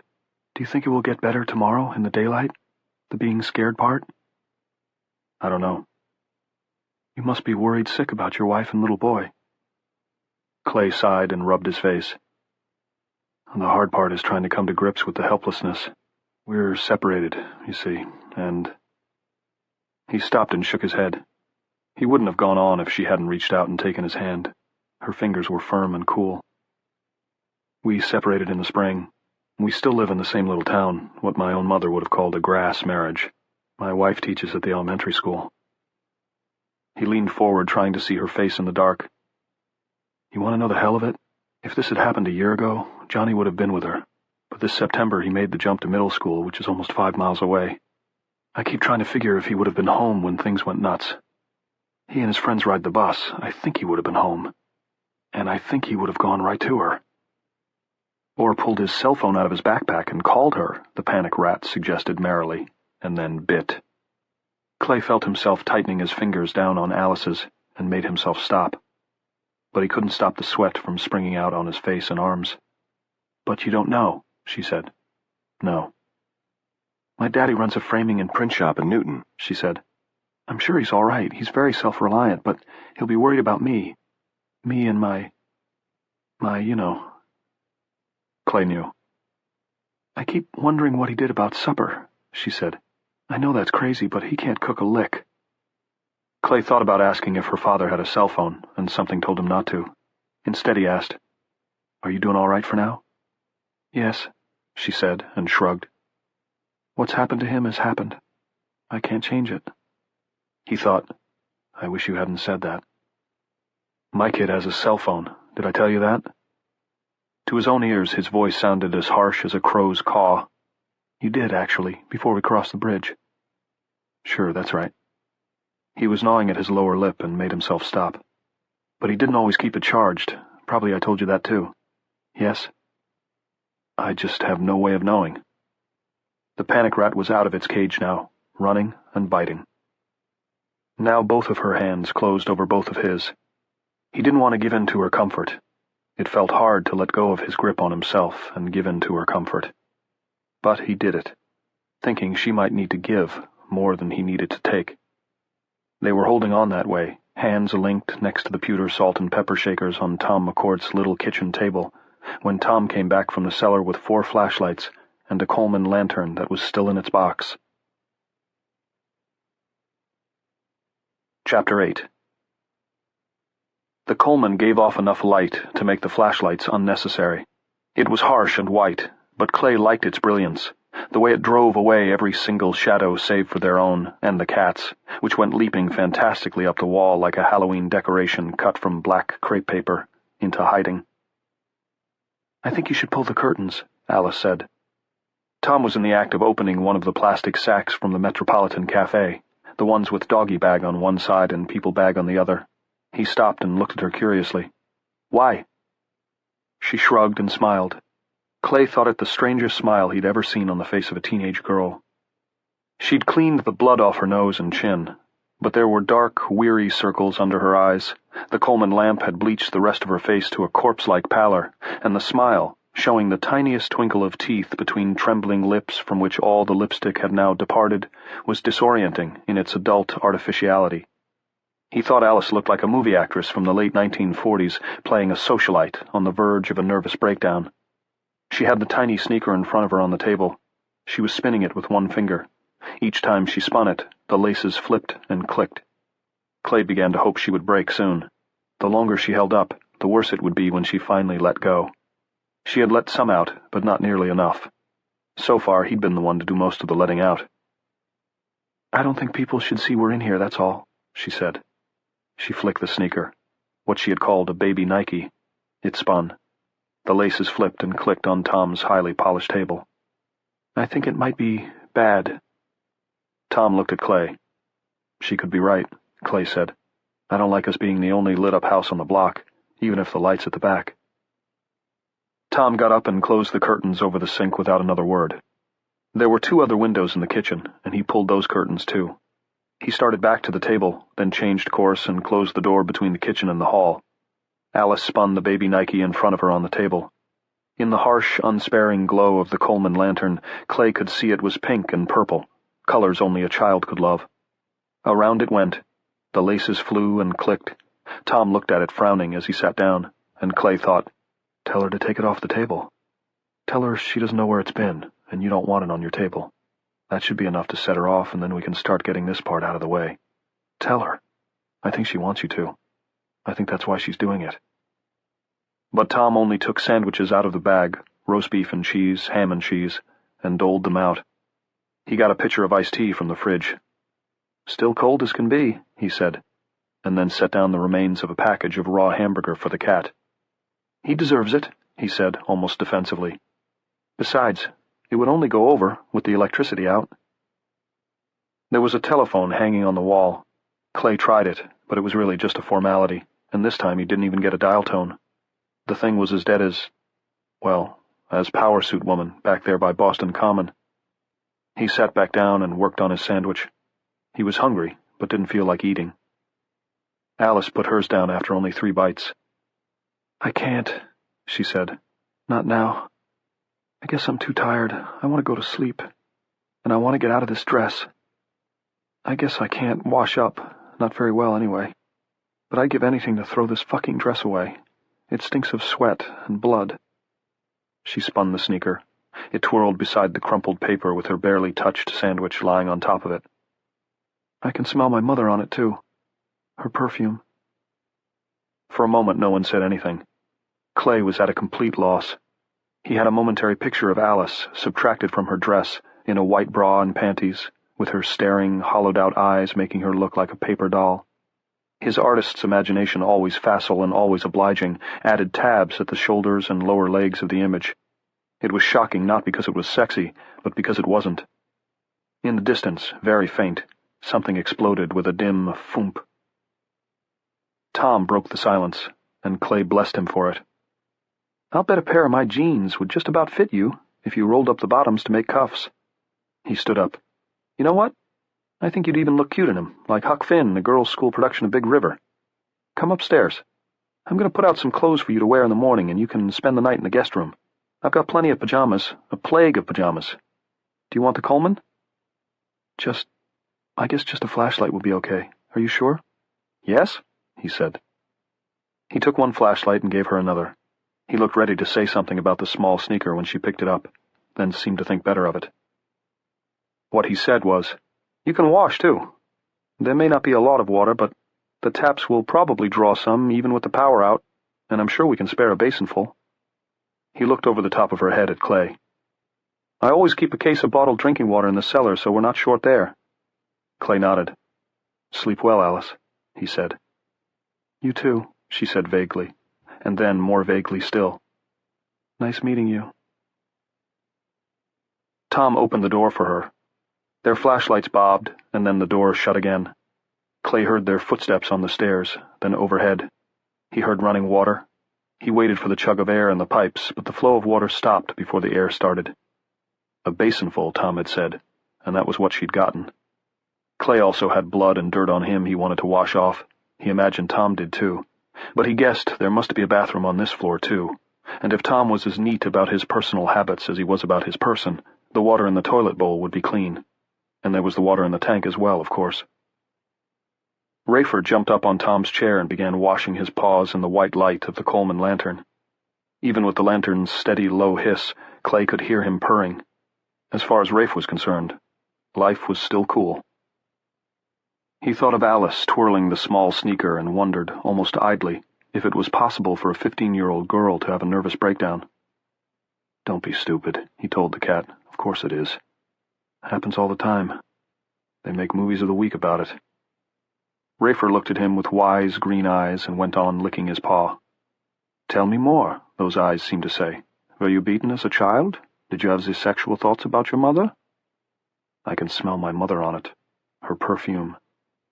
Alice as a paper doll, with tabs sticking out of her shoulders and legs. Don't be silly, Rafer's green eyes seemed to say. The tabs go on the clothes, not on the doll. What kind of artist are you? The out-of-work kind, he said. Just shut up, why don't you? He closed his eyes, but that was worse. Now Rafer's green eyes floated disembodied in the dark, like the eyes of Lewis Carroll's Cheshire Cat. We're all mad here, dear Alice. And under the steady hiss of the Coleman lamp, he could still hear it purring. Chapter 9. Tom was gone 15 minutes. When he came back, he brushed Rafe out of his chair without ceremony and took a large, convincing bite from his sandwich. She's asleep, he said. Got into a pair of my pajamas while I waited in the hall, and then we dumped the dress in the trash together. I think she was out 40 seconds after her head hit the pillow. Throwing the dress away was what sealed the deal. I'm convinced of it. A slight pause. It did indeed smell bad. While you were gone, Clay said, I nominated Rafe President of the United States. He was elected by acclamation. Good, Tom said. Wise choice. Who voted? Millions.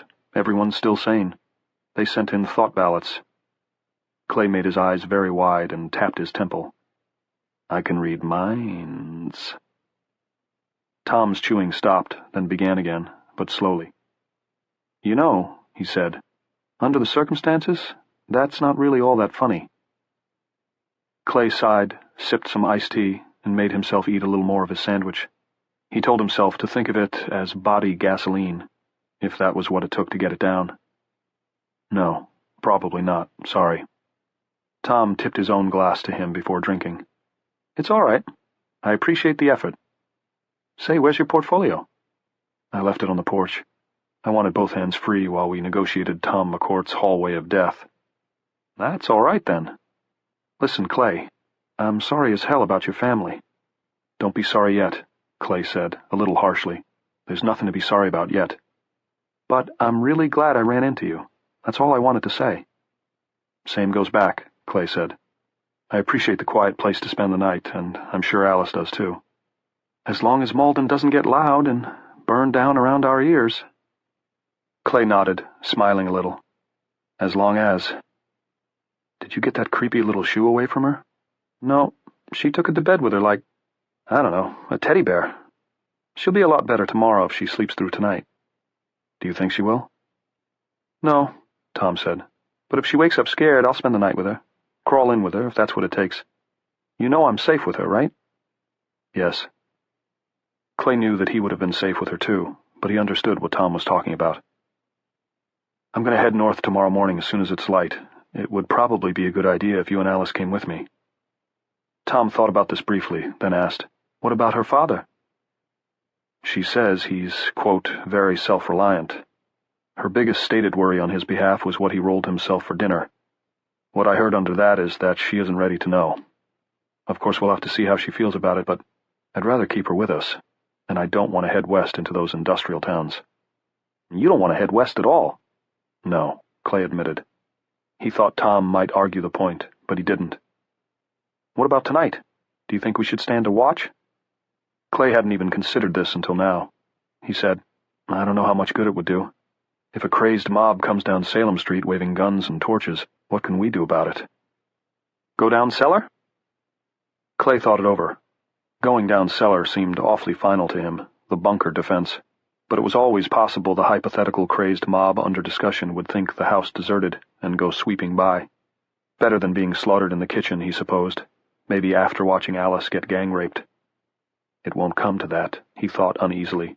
You're getting lost among the hypotheticals, that's all. Freaking in the dark. It won't come to that. Except Boston was burning to the ground behind them. Liquor stores were being looted, and men were beating each other bloody over aluminum kegs of beer. It had already come to that. Tom, meanwhile, was watching him, letting him work it through, which meant that maybe Tom already had. Rafe jumped into his lap. Tom put his sandwich down and stroked the cat's back. "Tell you what," Clay said. "If you've got a couple of comforters I can bundle up in, why don't I spend the night out there on your porch? It's enclosed and it's darker than the street, which means that I'd likely see anyone coming long before they saw me watching, especially if the ones coming were phone crazies. They didn't impress me as being into stealth." "Nope, not the creep up on you type. What if people come from around and back? That's Lynn Avenue, just a block over." Clay shrugged, trying to indicate that they couldn't defense against everything, or even very much, without saying so right out loud. "All right," Tom said, after eating a little more of his sandwich and feeding a scrap of ham to Rafe. "But you could come get me around 3. If Alice hasn't woken up by then, she might sleep right through." "Why don't we just see how it goes?" Clay said. "Listen, I think I know the answer to this, but you don't have a gun, do you?" "No," Tom said. "Not even a lonely can of mace." He looked at his sandwich and then put it down. When he raised his eyes to Clay's, they were remarkably bleak. He spoke in a low voice, as people do when discussing secret things. "Do you remember what that cop said, just before he shot that crazy man?" Clay nodded. "Hey, buddy, how you doing? I mean, what the haps?" He would never forget it. "I knew it wasn't like in the movies," Tom said, "but I never suspected the enormous power of it, or the suddenness, and the sound when the stuff from his head." He leaned forward suddenly, one small hand curled to his mouth. The movement startled Rafer, and the cat leaped down. Tom made 3 low, muscular, irking sounds, and Clay steeled himself for the vomiting that was almost sure to follow. He could only hope he wouldn't start vomiting himself, but he thought he might. He knew he was close, only a feather tickle away, because he knew what Tom was talking about. The gunshot, then the wet, ropey splatter on the cement. There was no vomiting. Tom got control of himself and looked up, eyes watering. "I'm sorry," he said. "Shouldn't have gone there." "You don't need to be sorry." "I think if we're going to get through whatever's ahead, we'd better find a way to put our finer sensibilities on hold. I think that people who can't do that—" He stopped, then started again. "I think that people who can't do that—" He stopped a second time. The third time he was able to finish.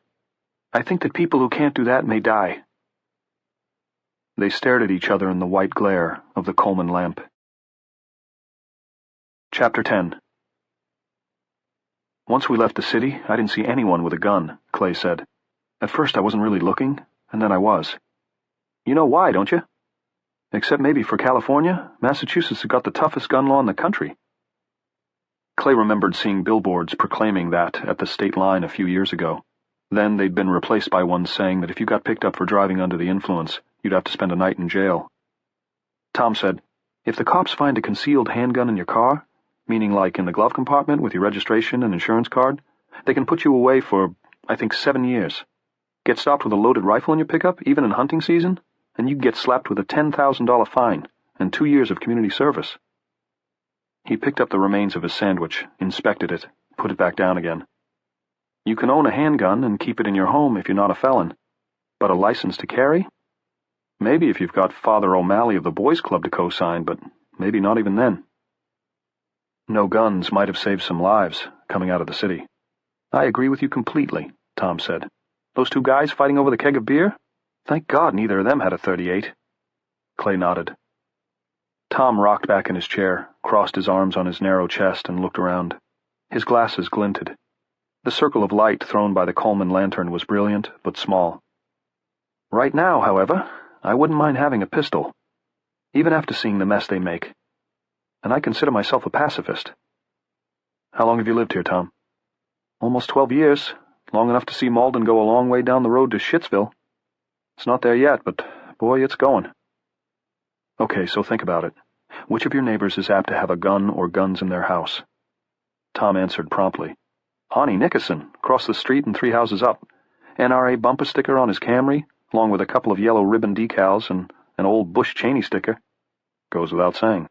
And 2 NRA stickers on his pickup, which he equips with a camper cap in November and takes hunting up in your part of the world. And we're happy to have the revenue his out-of-state hunting license provides, Clay said. Let's break into his house tomorrow and take his guns. Tom McCourt looked at him as though he were mad. The man isn't as paranoid as some of those militia types out in Utah.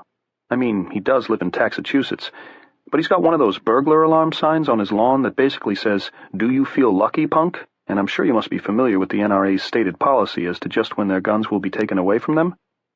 I think it has something to do with prying their cold, dead fingers. That's the one. Clay leaned forward and stated what to him had been obvious from the moment they'd come down the ramp from Route 1. Malden was now just one more fucked-up town in the Unicell states of America, and that country was now out of service, off the hook, so sorry, please try your call again later.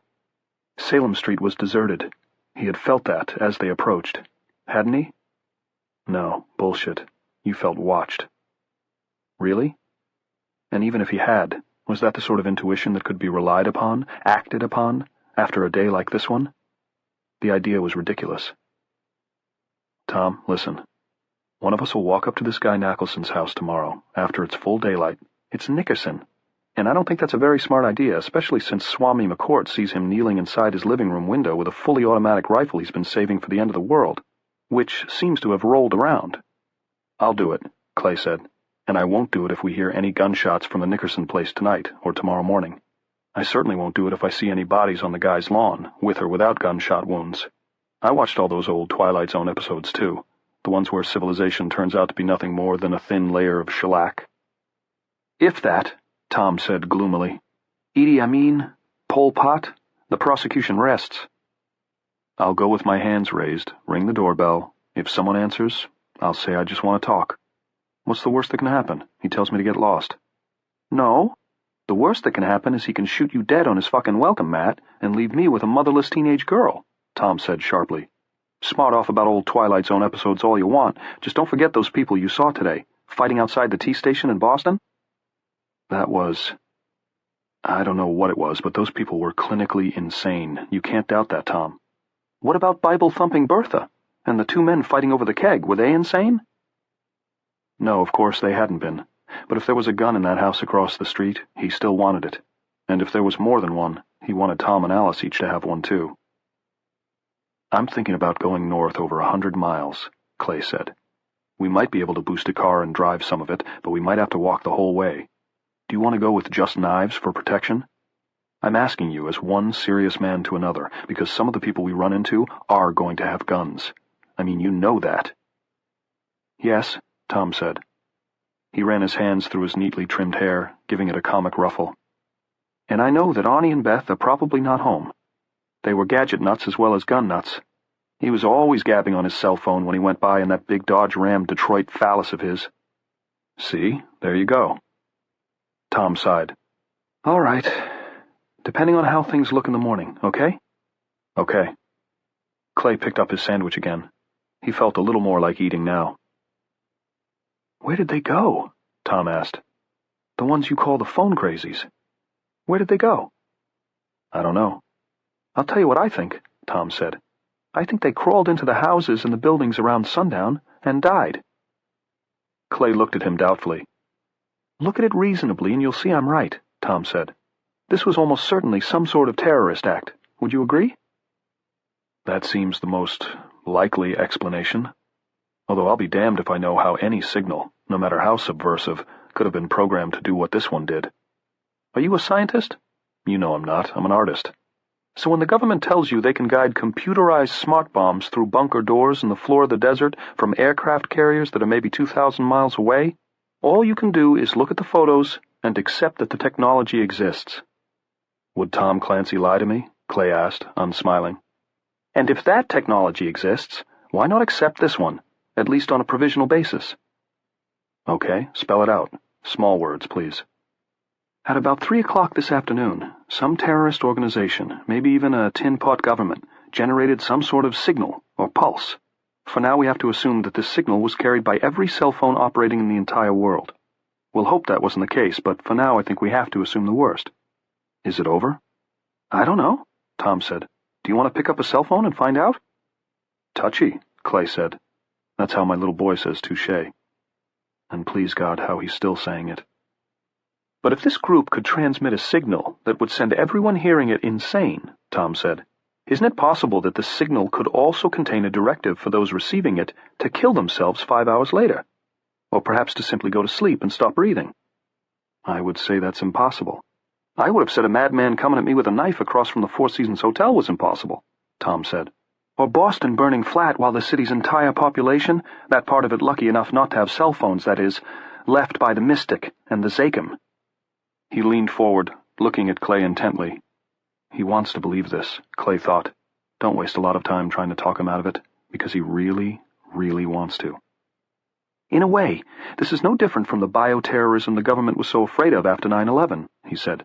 By using cell phones, which have become the dominant form of communication in our daily lives, you simultaneously turn the populace into your own conscript army, an army that's literally afraid of nothing, because it's insane, and you break down the infrastructure. Where's the National Guard tonight? Iraq, Clay ventured. Louisiana? It wasn't much of a joke, and Tom didn't smile. It's nowhere. How do you use a homeland force that now depends almost entirely on the cellular network to even mobilize? As for airplanes, the last one I've seen flying was the little one that crashed on the corner of Charles and Beacon. He paused, then went on, looking straight across the table into Clay's eyes. All this they did, whoever they is. They looked at us from wherever it is they live and worshipped their gods, and what did they see? Clay shook his head, fascinated by Tom's eyes shining behind his spectacles. They were almost the eyes of a visionary. They saw we had built the Tower of Babel all over again, and on nothing but electronic cobwebs. And in a space of seconds, they brushed those cobwebs aside, and our tower fell. All this they did, and you think they could not have encoded a signal telling the affected ones to simply fall asleep and stop breathing 5 hours later? What's that trick compared to the first one? Not much, I'd say. Clay said, I'd say it's time we got some sleep. For a moment, Tom remained as he was, hunched across the table a little, looking at Clay as if unable to understand what Clay had said. Then he laughed. Yeah, he said. Yeah, you've got a point. I get wound up. Sorry. Not at all, Clay said. I hope you're right about the crazies being dead. He paused, then said, I mean, unless my boy, Johnny G. He couldn't finish. Partly, or maybe mostly, because if Johnny had tried to use his phone this afternoon and had gotten the same call as Pixie Light and Power Suit Woman, Clay wasn't sure he wanted his son to still be alive. Tom reached across the table to him, and Clay took the other man's delicate, long-fingered hand in both of his. He saw this happening as if he were outside his body, and when he spoke, he didn't seem to be the one speaking, although he could feel his mouth moving and the tears that had begun to fall from his eyes. I'm so scared for him, his mouth was saying. I'm scared for both of them, but mostly for my kid. It'll be all right, Tom said, and Clay knew he meant well, but the words struck terror into his heart just the same, because it was just one of those things you said when there was really nothing else, like, you'll get over it, or, he's in a better place. Chapter 11. Alice's shrieks woke Clay from a confused but not unpleasant dream of being in the bingo tent at the Akron State Fair. In the dream he was 6 again, maybe even younger, but surely no older, and crouched beneath the long table where his mother was seated, looking at a forest of lady legs and smelling sweet sawdust while the caller intoned, B12, players, B12. It's the sunshine vitamin. There was one moment when his subconscious mind tried to integrate the girl's cries into the dream by insisting he was hearing the Saturday noon whistle, but only a moment. Clay had let himself go to sleep on Tom's porch after an hour of watching, because he was convinced that nothing was going to happen out there, at least not tonight. But he must have been equally convinced that Alice wouldn't sleep through, because there was no real confusion once his mind identified her shrieks for what they were, no groping for where he was or what was going on. At one moment, he was a small boy crouching under a bingo table in Ohio. At the next, he was rolling off the comfortably long couch on Tom McCourt's enclosed front porch, with the comforter still wrapped around his lower legs. And somewhere in the house, Alice Maxwell, howling in a register almost high enough to burst crystal, articulated all the horror of the day just past, insisting with one scream after another that such things surely could not have happened and must be denied. Clay tried to rid his lower legs of the comforter, and at first it wouldn't let go.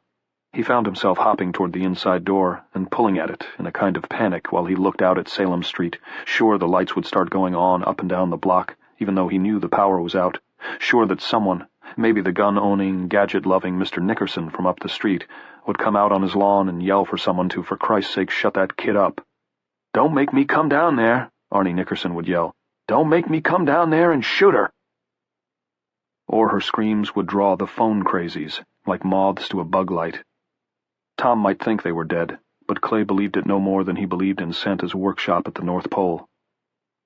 But Salem Street, their block of it anyway, just west of the town center and below the part of Malden Tom had called Granada Highlands, remained dark and silent and without movement. Even the glow of the fire from Revere seemed to have diminished.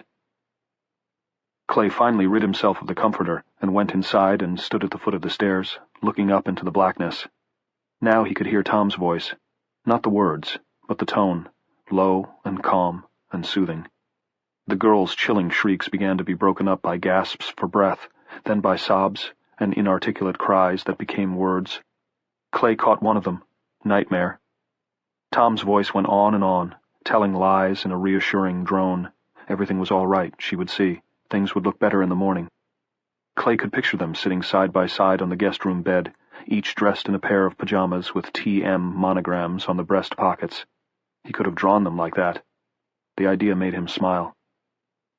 When he was convinced she wasn't going to resume screaming, he went back to the porch, which was a bit chilly but not uncomfortable once he was wrapped up snugly in the comforter. He sat on the couch, surveying what he could see of the street.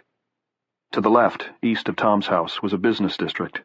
He thought he could see the traffic light marking the entrance into the town square. The other way, which was the way they'd come, more houses. All of them still in this deep trench of night. "Where are you?" he murmured. "Some of you headed north or west, and still in your right minds. But where did the rest of you go?" No answer from the street. Hell, maybe Tom was right. The cell phones had sent them a message to go crazy at 3 and drop dead at 8. It seemed too good to be true, but he remembered feeling the same way about recordable CDs. Silence from the street in front of him, silence from the house behind him. After a while, Clay leaned back on the couch and let his eyes close. He thought he might doze, but doubted he would actually go to sleep again. Eventually, however, he did, and this time there were no dreams. Once, shortly before first light, a mongrel dog came up Tom McCourt's front walk, looked in at him as he lay snoring in his cocoon of comforter, and then moved on. It was in no hurry. Pickings were rich in Malden that morning, and would be for some time to come. Chapter 12. "Clay, wake up." A hand shaking him. Clay opened his eyes and saw Tom, dressed in a pair of blue jeans and a gray work shirt, bending over him. The front porch was lit by strong, pale light. Clay glanced at his wristwatch as he swung his feet off the couch and saw it was 20 past 6. "You need to see this," Tom said. He looked pale, anxious, and grizzled on both sides of his mustache. The tail of his shirt was untucked on one side, and his hair was still standing up and back. Clay looked at Salem Street, saw a dog with something in its mouth trotting past a couple of dead cars half a block west, saw nothing else moving. He could smell a faint, smoky funk in the air, and supposed it was either Boston or Revere. Maybe both, but at least the wind had died. He turned his gaze to Tom. "Not out here," Tom said. He kept his voice low. "In the backyard. I saw when I went in the kitchen to make coffee, before I remembered coffee's out, at least for the time being. Maybe it's nothing, but... man, I don't like this." "Is Alice still sleeping?" Clay was groping under the comforter for his socks. "Yes, and that's good. Never mind your socks and shoes. This ain't dinner at the Ritz. Come on." He followed Tom, who was wearing a pair of comfortable-looking scuffs, down the hall to the kitchen. A half-finished glass of iced tea was standing on the counter. Tom said, "I can't get started without some caffeine in the morning, you know. So I poured myself a glass of that stuff. Help yourself, by the way, it's still nice and cold. And I pushed back the curtain over the sink to take a look out at my garden. No reason, just wanted to touch base with the outside world. And I saw... but look for yourself." Clay peered out through the window over the sink. There was a neat little brick patio behind the house with a gas grill on it. Beyond the patio was Tom's yard, half grass and half garden. At the back was a high board fence with a gate in it. The gate was open. The bolt holding it closed must have been shot across because it now hung askew, looking to Clay like a broken wrist. It occurred to him that Tom could have made coffee on the gas grill, if not for the man, sitting in his garden, beside what had to be an ornamental wheelbarrow, eating the soft inside of a split pumpkin and spitting out the seeds. He was wearing a mechanic's coverall and a greasy cap with a faded letter B on it. Written in faded red script on the left breast of his coverall was George. Clay could hear the soft smooching sounds his face made every time he dove into the pumpkin. "Fuck," Clay said in a low voice. "It's one of them." "Yes, and where there's one, there'll be more." "Did he break the gate to get in?" "Of course he did," Tom said. "I didn't see him do it, but it was locked when I left yesterday, you can depend on that. I don't have the world's best relationship with Scottoni, the guy who lives on the other side. He has no use for fellas like me, as he's told me on several occasions." He paused, then went on in a lower voice. He had been speaking quietly to begin with, and now Clay had to lean toward him to hear him. "You know what's crazy? I know that guy. He works at Sonny's Texaco down in the center. It's the only gas station in town that still does repairs, or did. He replaced a radiator hose for me once. Told me about how he and his brother made a trip to Yankee Stadium last year, saw Kurt Schilling beat the big unit. Seemed like a nice enough guy. Now look at him, sitting in my garden eating a raw pumpkin." "What's going on, you guys?" Alice asked from behind them. Tom turned around, looking dismayed. "You don't want to see this," he said. "That won't work," Clay said. "She's got to see it." He smiled at Alice, and it wasn't that hard to smile. There was no monogram on the pocket of the pajamas Tom had loaned her, but they were blue, just as he had imagined, and she looked most dreadfully cute in them, with her feet bare and the pants legs rolled up to her shins, and her hair tousled with sleep. In spite of her nightmares, she looked better rested than Tom. Clay was willing to bet she looked better rested than he did, too. "It's not a car wreck or anything," he said. "Just a guy eating a pumpkin in Tom's backyard." She stood between them, putting her hands on the lip of the sink and rising up on the balls of her feet to look out. Her arm brushed Clay's, and he could feel the sleep warmth still radiating from her skin. She looked for a long time, then turned to Tom. "You said they all killed themselves," she said, and Clay couldn't tell if she was accusing or mock scolding. She probably doesn't know herself, he thought. "I didn't say for sure," Tom replied, sounding lame. "You sounded pretty sure to me." She looked out again. At least Clay thought she wasn't freaking out. In fact, he thought she looked remarkably composed, if a little Chaplin-esque, in her slightly outsized pajamas. Guys?" "What?" they said together. "Look at the little wheelbarrow he's sitting next to. Look at the wheel." Clay had already seen what she was talking about, the litter of pumpkin shell, pumpkin meat, and pumpkin seeds. "He smashed the pumpkin on the wheel to break it open and get to what's inside," Alice said. "I guess he's one of them." "Oh, he's one of them, all right," Clay said. George the mechanic was sitting in the garden with his legs apart, allowing Clay to see that since yesterday afternoon he'd forgotten all his mother had taught him about dropping trowel before you did number one. "But he used that wheel as a tool. That doesn't seem so crazy to me." "One of them was using a knife yesterday," Tom said, "and there was another guy jabbing a couple of car aerials." "Yes, but this seems different somehow." "More peaceful, you mean?" Tom glanced back at the intruder in his garden. I wouldn't want to go out there and find out. No, not that. I don't mean peaceful. I don't know exactly how to explain it. Clay thought he had an idea of what she was talking about. The aggression they had witnessed yesterday had been a blind, forward-rushing thing, an anything-that-comes-to-hand thing. Yes, there had been the businessman with the knife, and the muscular young guy jabbing the car aerials in the air as he ran, but there had also been the man in the park who'd torn off the dog's ear with his teeth. Pixie Light had also used her teeth. This seemed a lot different, and not just because it was about eating instead of killing. But like Alice, Clay couldn't put his finger on just how it was different. "Oh, God, 2 more," Alice said. Through the open back gate came a woman of about 40 in a dirty gray pantsuit and an elderly man dressed in jogging shorts and a t-shirt with Gray Power printed across the front. The woman in the pantsuit had been wearing a green blouse that now hung in tatters, revealing the cups of a pale green bra beneath. The elderly man was limping badly, throwing his elbows out in a kind of buck and wing with each step to keep his balance. His scrawny left leg was caked with dried blood, and that foot was missing its running shoe. The remains of an athletic sock, grimed with dirt and blood, flapped from his left ankle. The elderly man's longish white hair hung around his vacant face in a kind of cowl. The woman in the pantsuit was making a repetitive noise that sounded like "Goom! Goom!" as she surveyed the yard and the garden. She looked at George the pumpkin eater as though he were of no account at all, then strode past him toward the remaining cucumbers. Here she knelt, snatched one from its vine, and began to munch. The old man in the Gray Power shirt marched to the edge of the garden, and then only stood there a while, like a robot that has finally run out of juice. He was wearing tiny gold glasses, reading glasses, Clay thought, that gleamed in the early light. He looked to Clay like someone who had once been very smart and was now very stupid. The 3 people in the kitchen crowded together, staring out the window, hardly breathing. The old man's gaze settled on George, who threw away a piece of pumpkin shell, examined the rest, and then plowed his face back in and resumed his breakfast. Far from behaving aggressively toward the newcomers, he seemed not to notice them at all. The old man limped forward, bent, and began to tug at a pumpkin the size of a soccer ball. He was less than 3 feet from George. Clay, remembering the pitched battle outside the tea station, held his breath and waited. He felt Alice grasp his arm.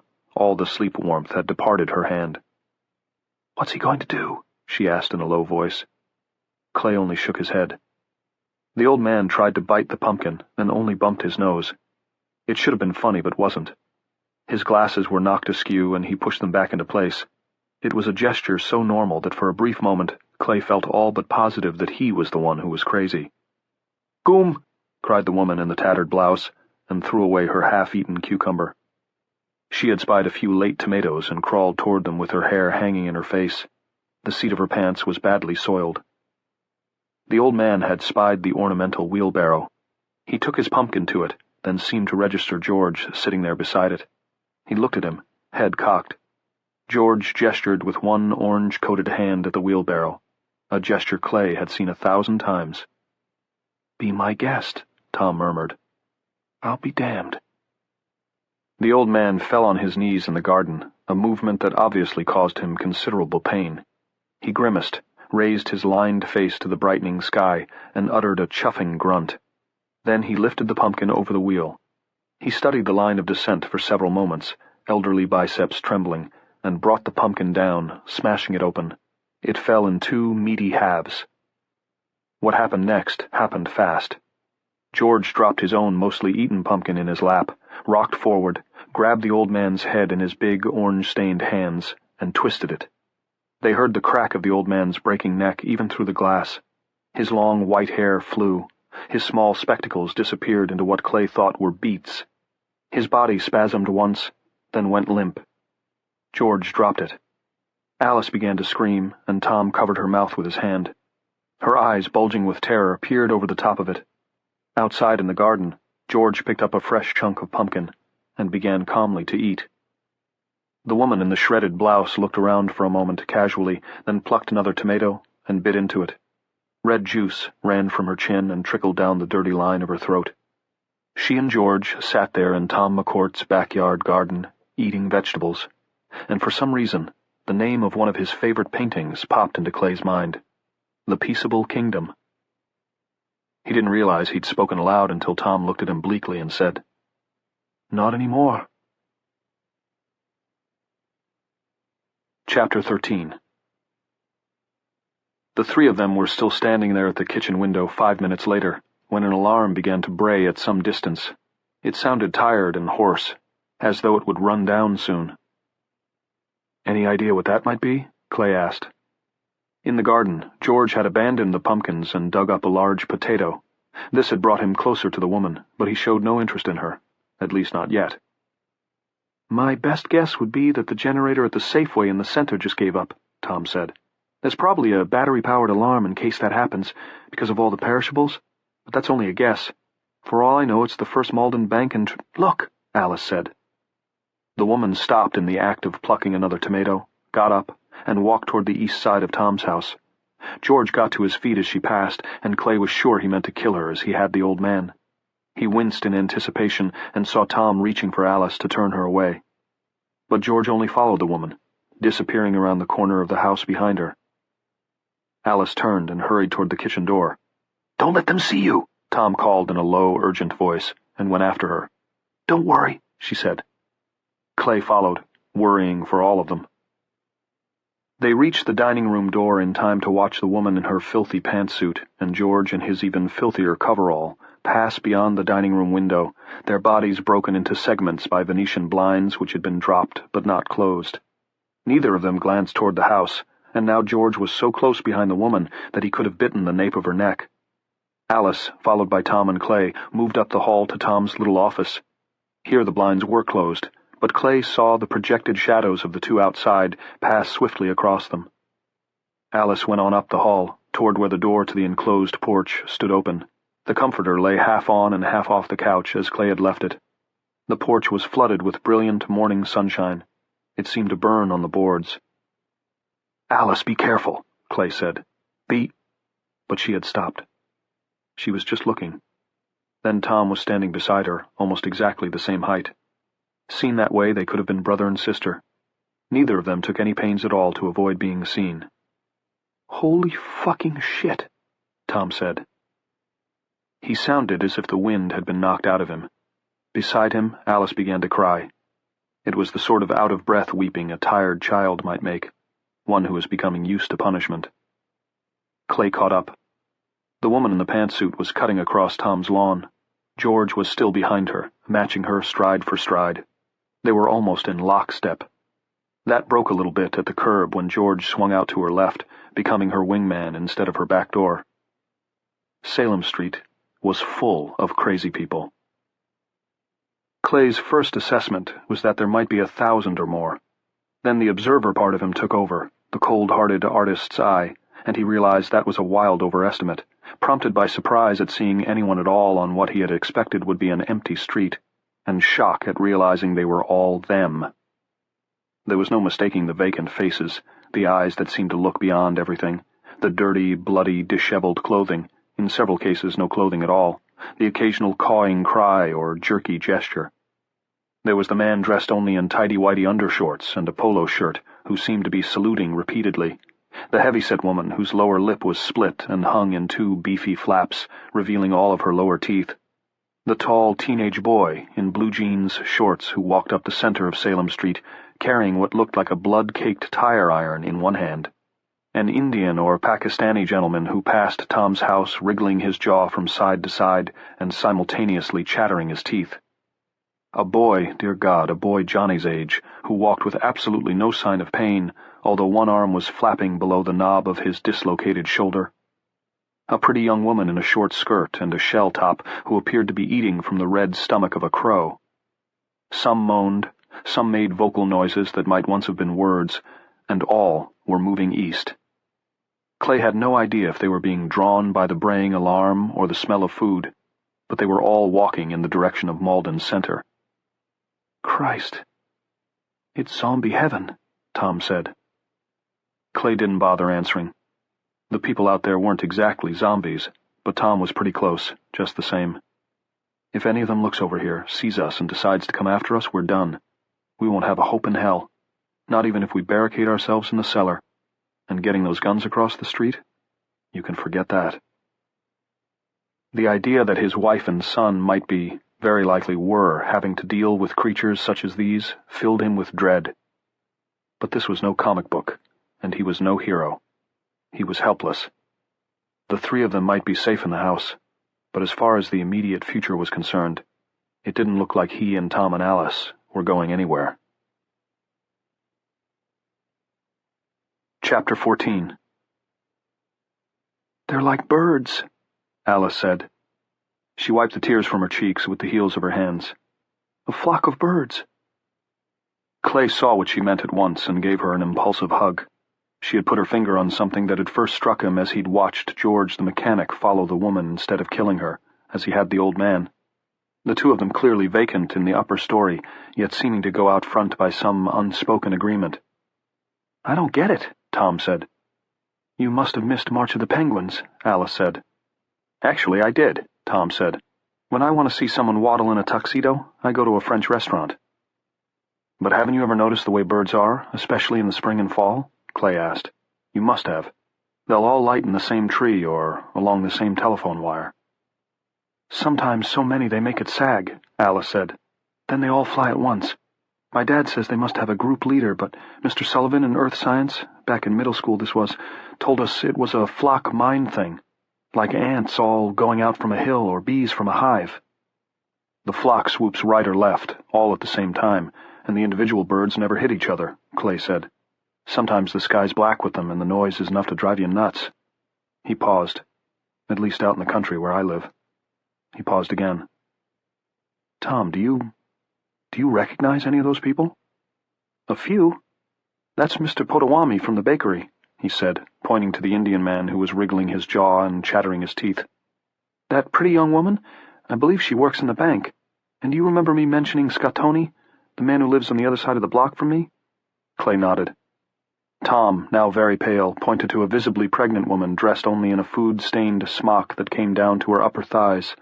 Blonde hair hung against her pimply cheeks, and a stud gleamed in her nose. "That's his daughter-in-law," he said. "Judy. She has gone out of her way to be kind to me." He added in a dry, matter-of-fact tone, "This breaks my heart." From the direction of the town center there came a loud gunshot. Alice cried out, but this time Tom didn't have to cover her mouth. She did it herself. None of the people in the street glanced over, in any case. Nor did the report, Clay thought it had been a shotgun, seem to disturb them. They just kept walking, no faster and no slower. Clay waited for another shot. Instead there was a scream, very brief, there and gone, as if cut off. The three standing in the shadows just beyond the porch went on watching, not talking. All of the people who passed were going east, and although they did not precisely walk in formation, there was an unmistakable order about them. For Clay it was best expressed not in his view of the phone crazies themselves, who often limped and sometimes shambled, who gibbered and made odd gestures, but in the silent, ordered passage of their shadows on the pavement. They made him think of World War II newsreel footage he'd seen, where wave after wave of bombers flew across the sky. He counted 250 before giving up. Men, women, teenagers. Quite a few children Johnny's age, too. Far more children than old people, although he saw only a few kids younger than 10. He didn't like to think of what must have happened to the little guys and gals who'd had no one to take care of them when the pulse occurred. Or the little guys and gals who'd been in the care of people with cell phones. As for the vacant-eyed children he could see, Clay wondered how many now passing before him had pestered their parents for cell phones with special ringtones last year, as Johnny had. "One mind," Tom said presently. "Do you really believe that?" "I sort of do," Alice said. "Because, what mind do they have on their own?" "She's right," Clay said. The migration, once you'd seen it that way it was hard to think of it as anything else, thinned, but didn't stop, even after half an hour. 3 men would pass, walking abreast, one in a bowling shirt, one in the remains of a suit, one with his lower face mostly obliterated in a cake of dried gore, and then 2 men and a woman walking in a half-assed conga line, then a middle-aged woman who looked like a librarian, if you ignored one bare breast wagging in the wind, that was, walking in tandem with a half-grown, gawky girl who might have been a library aide. There would be a pause, and then a dozen more would come, seeming almost to form a kind of hollow square, like a fighting unit from the Napoleonic Wars. And in the distance, Clay began to hear warlike sounds, a sporadic rattle of rifle or pistol fire, and once, and close, maybe from neighboring Medford, or right here in Malden, the long, ripping roar of a large-caliber automatic weapon. Also, more screams. Most were distant, but Clay was pretty sure that was what they were. There were still other sane people around these parts, plenty of them, and some had managed to get their hands on guns. Those people were very likely having themselves a phoner shoot. Others, however, had not been lucky enough to have been indoors when the sun came up and the crazies came out. He thought of George the mechanic gripping the old man's head in his orange hands, the twist, the snap, the little reading glasses flying into the beats where they would stay. And stay, and stay. "I think I want to go into the living room and sit down," Alice said. "I don't want to look at them anymore. Listen either. It makes me sick." "Sure," Clay said. "Tom, why don't you—" "No," Tom said. "You go. I'll stay here and watch for a while. I think one of us ought to watch, don't you?" Clay nodded. He did. "Then, in an hour or so, you can spell me? Turn and turn about?" "Okay, done."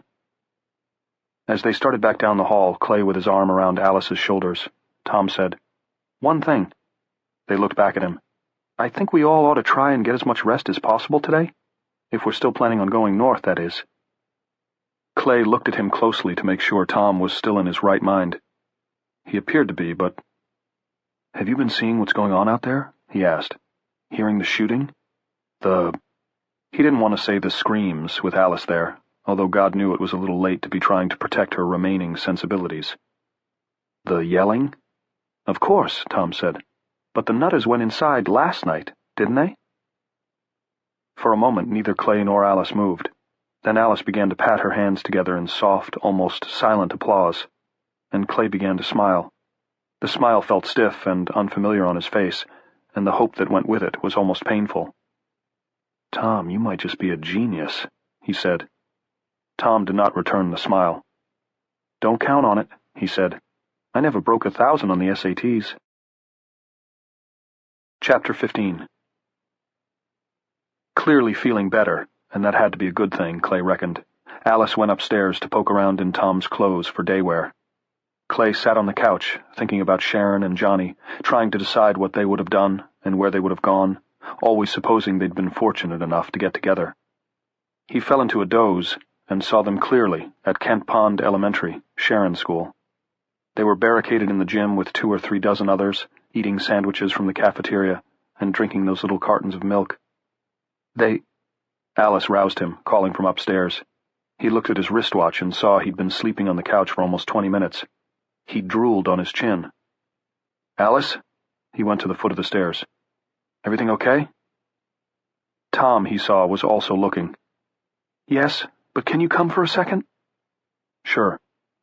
He looked at Tom, shrugged, then went upstairs. Alice was in a guest bedroom that looked like it hadn't seen many guests, although the 2 pillows suggested that Tom had spent most of the night here with her, and the rumpled look of the bedclothes further suggested very bad rest. She had found a pair of khakis that almost fit, and a sweatshirt with Kenobi Lake Park written across the front below the outline of a roller coaster. On the floor was the sort of large, portable sound system that Clay and his friends had once lusted after, the way Johnny G had lusted after that red cell phone. Clay and his friends had called such systems ghetto blasters, or boom boxes.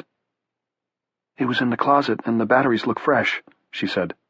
"I thought of turning it on and looking for a radio station, but then I was afraid." He looked at the ghetto blaster sitting there on the guest room's nice hardwood floor, and he was afraid too. It could have been a loaded gun. But he felt an urge to reach out and turn the selector knob, now pointed at CD, to FM. He imagined Alice had felt the same urge, and that was why she'd called him. The urge to touch a loaded gun would have been no different. "My sister gave me that 2 birthdays ago," Tom said from the doorway, and they both jumped. "I loaded it up with batteries last July and took it to the beach. When I was a kid, we all used to go to the beach and listen to our radios, although I never had one that big." "Me either," Clay said, "but I wanted one." "I took it up to Hampton Beach in New Hampshire with a bunch of Van Halen and Madonna CDs, but it wasn't the same. Not even close. I haven't used it since. I imagine all the stations are off the air, don't you? I bet some of them are still on, Alice said. She was biting at her lower lip. Clay thought if she didn't stop soon it would begin to bleed. The ones my friends call the Robo-80s stations? They have friendly names like Bob and Frank, but they all come from some giant radio computer in Colorado and then get beamed down by satellite. At least that's what my friends say. And she licked at the place she had been biting. It was shiny with blood just under the surface. And that's the same way cell phone signals get routed, isn't it? By satellite? I don't know, Tom said. I guess the long-distance ones might, and the transatlantic ones for sure. And I suppose the right genius could hack the wrong satellite signal into all those microwave towers you see, the ones that boost the signals along. Clay knew the towers he was talking about, steel skeletons with dishes stuck all over them like gray suckers. They had popped up everywhere over the last 10 years. Tom said, "If we could pick up a local station, we might be able to get news, some idea about what to do, where to go." "Yes, but what if it's on the radio, too?" Alice said. "That's what I'm saying. What if you tune into whatever my—" She licked her lips again, then resumed nibbling. "My mother heard. And my dad? Him, too. Oh, yes, he had a brand-new cell phone. All the bells and whistles, video auto-dial internet connection. He loved that puppy." She gave a laugh that was both hysterical and rueful, a dizzy combination. "What if you tune into whatever they heard? My folks and them out there. Do you want to risk that?" At first Tom said nothing. Then he said, cautiously, as if testing the idea, "One of us could risk it. The other two could leave and wait until—" "No," Clay said. "Please, no," Alice said. She was almost crying again. "I want you both. I need you both." They stood around the radio looking at it. Clay found himself thinking of science fiction novels he'd read as a teenager, sometimes at the beach listening to Nirvana instead of Van Halen on the radio. In more than a few of them the world ended, and then the heroes built it back up again. Not without struggles and setbacks, but yes, they used the tools and the technology, and they built it back up again. He couldn't remember any where the heroes just stood around in a bedroom looking at a radio. Sooner or later someone is going to pick up a tool or turn on a radio, he thought, because someone will have to. Yes, but not this morning.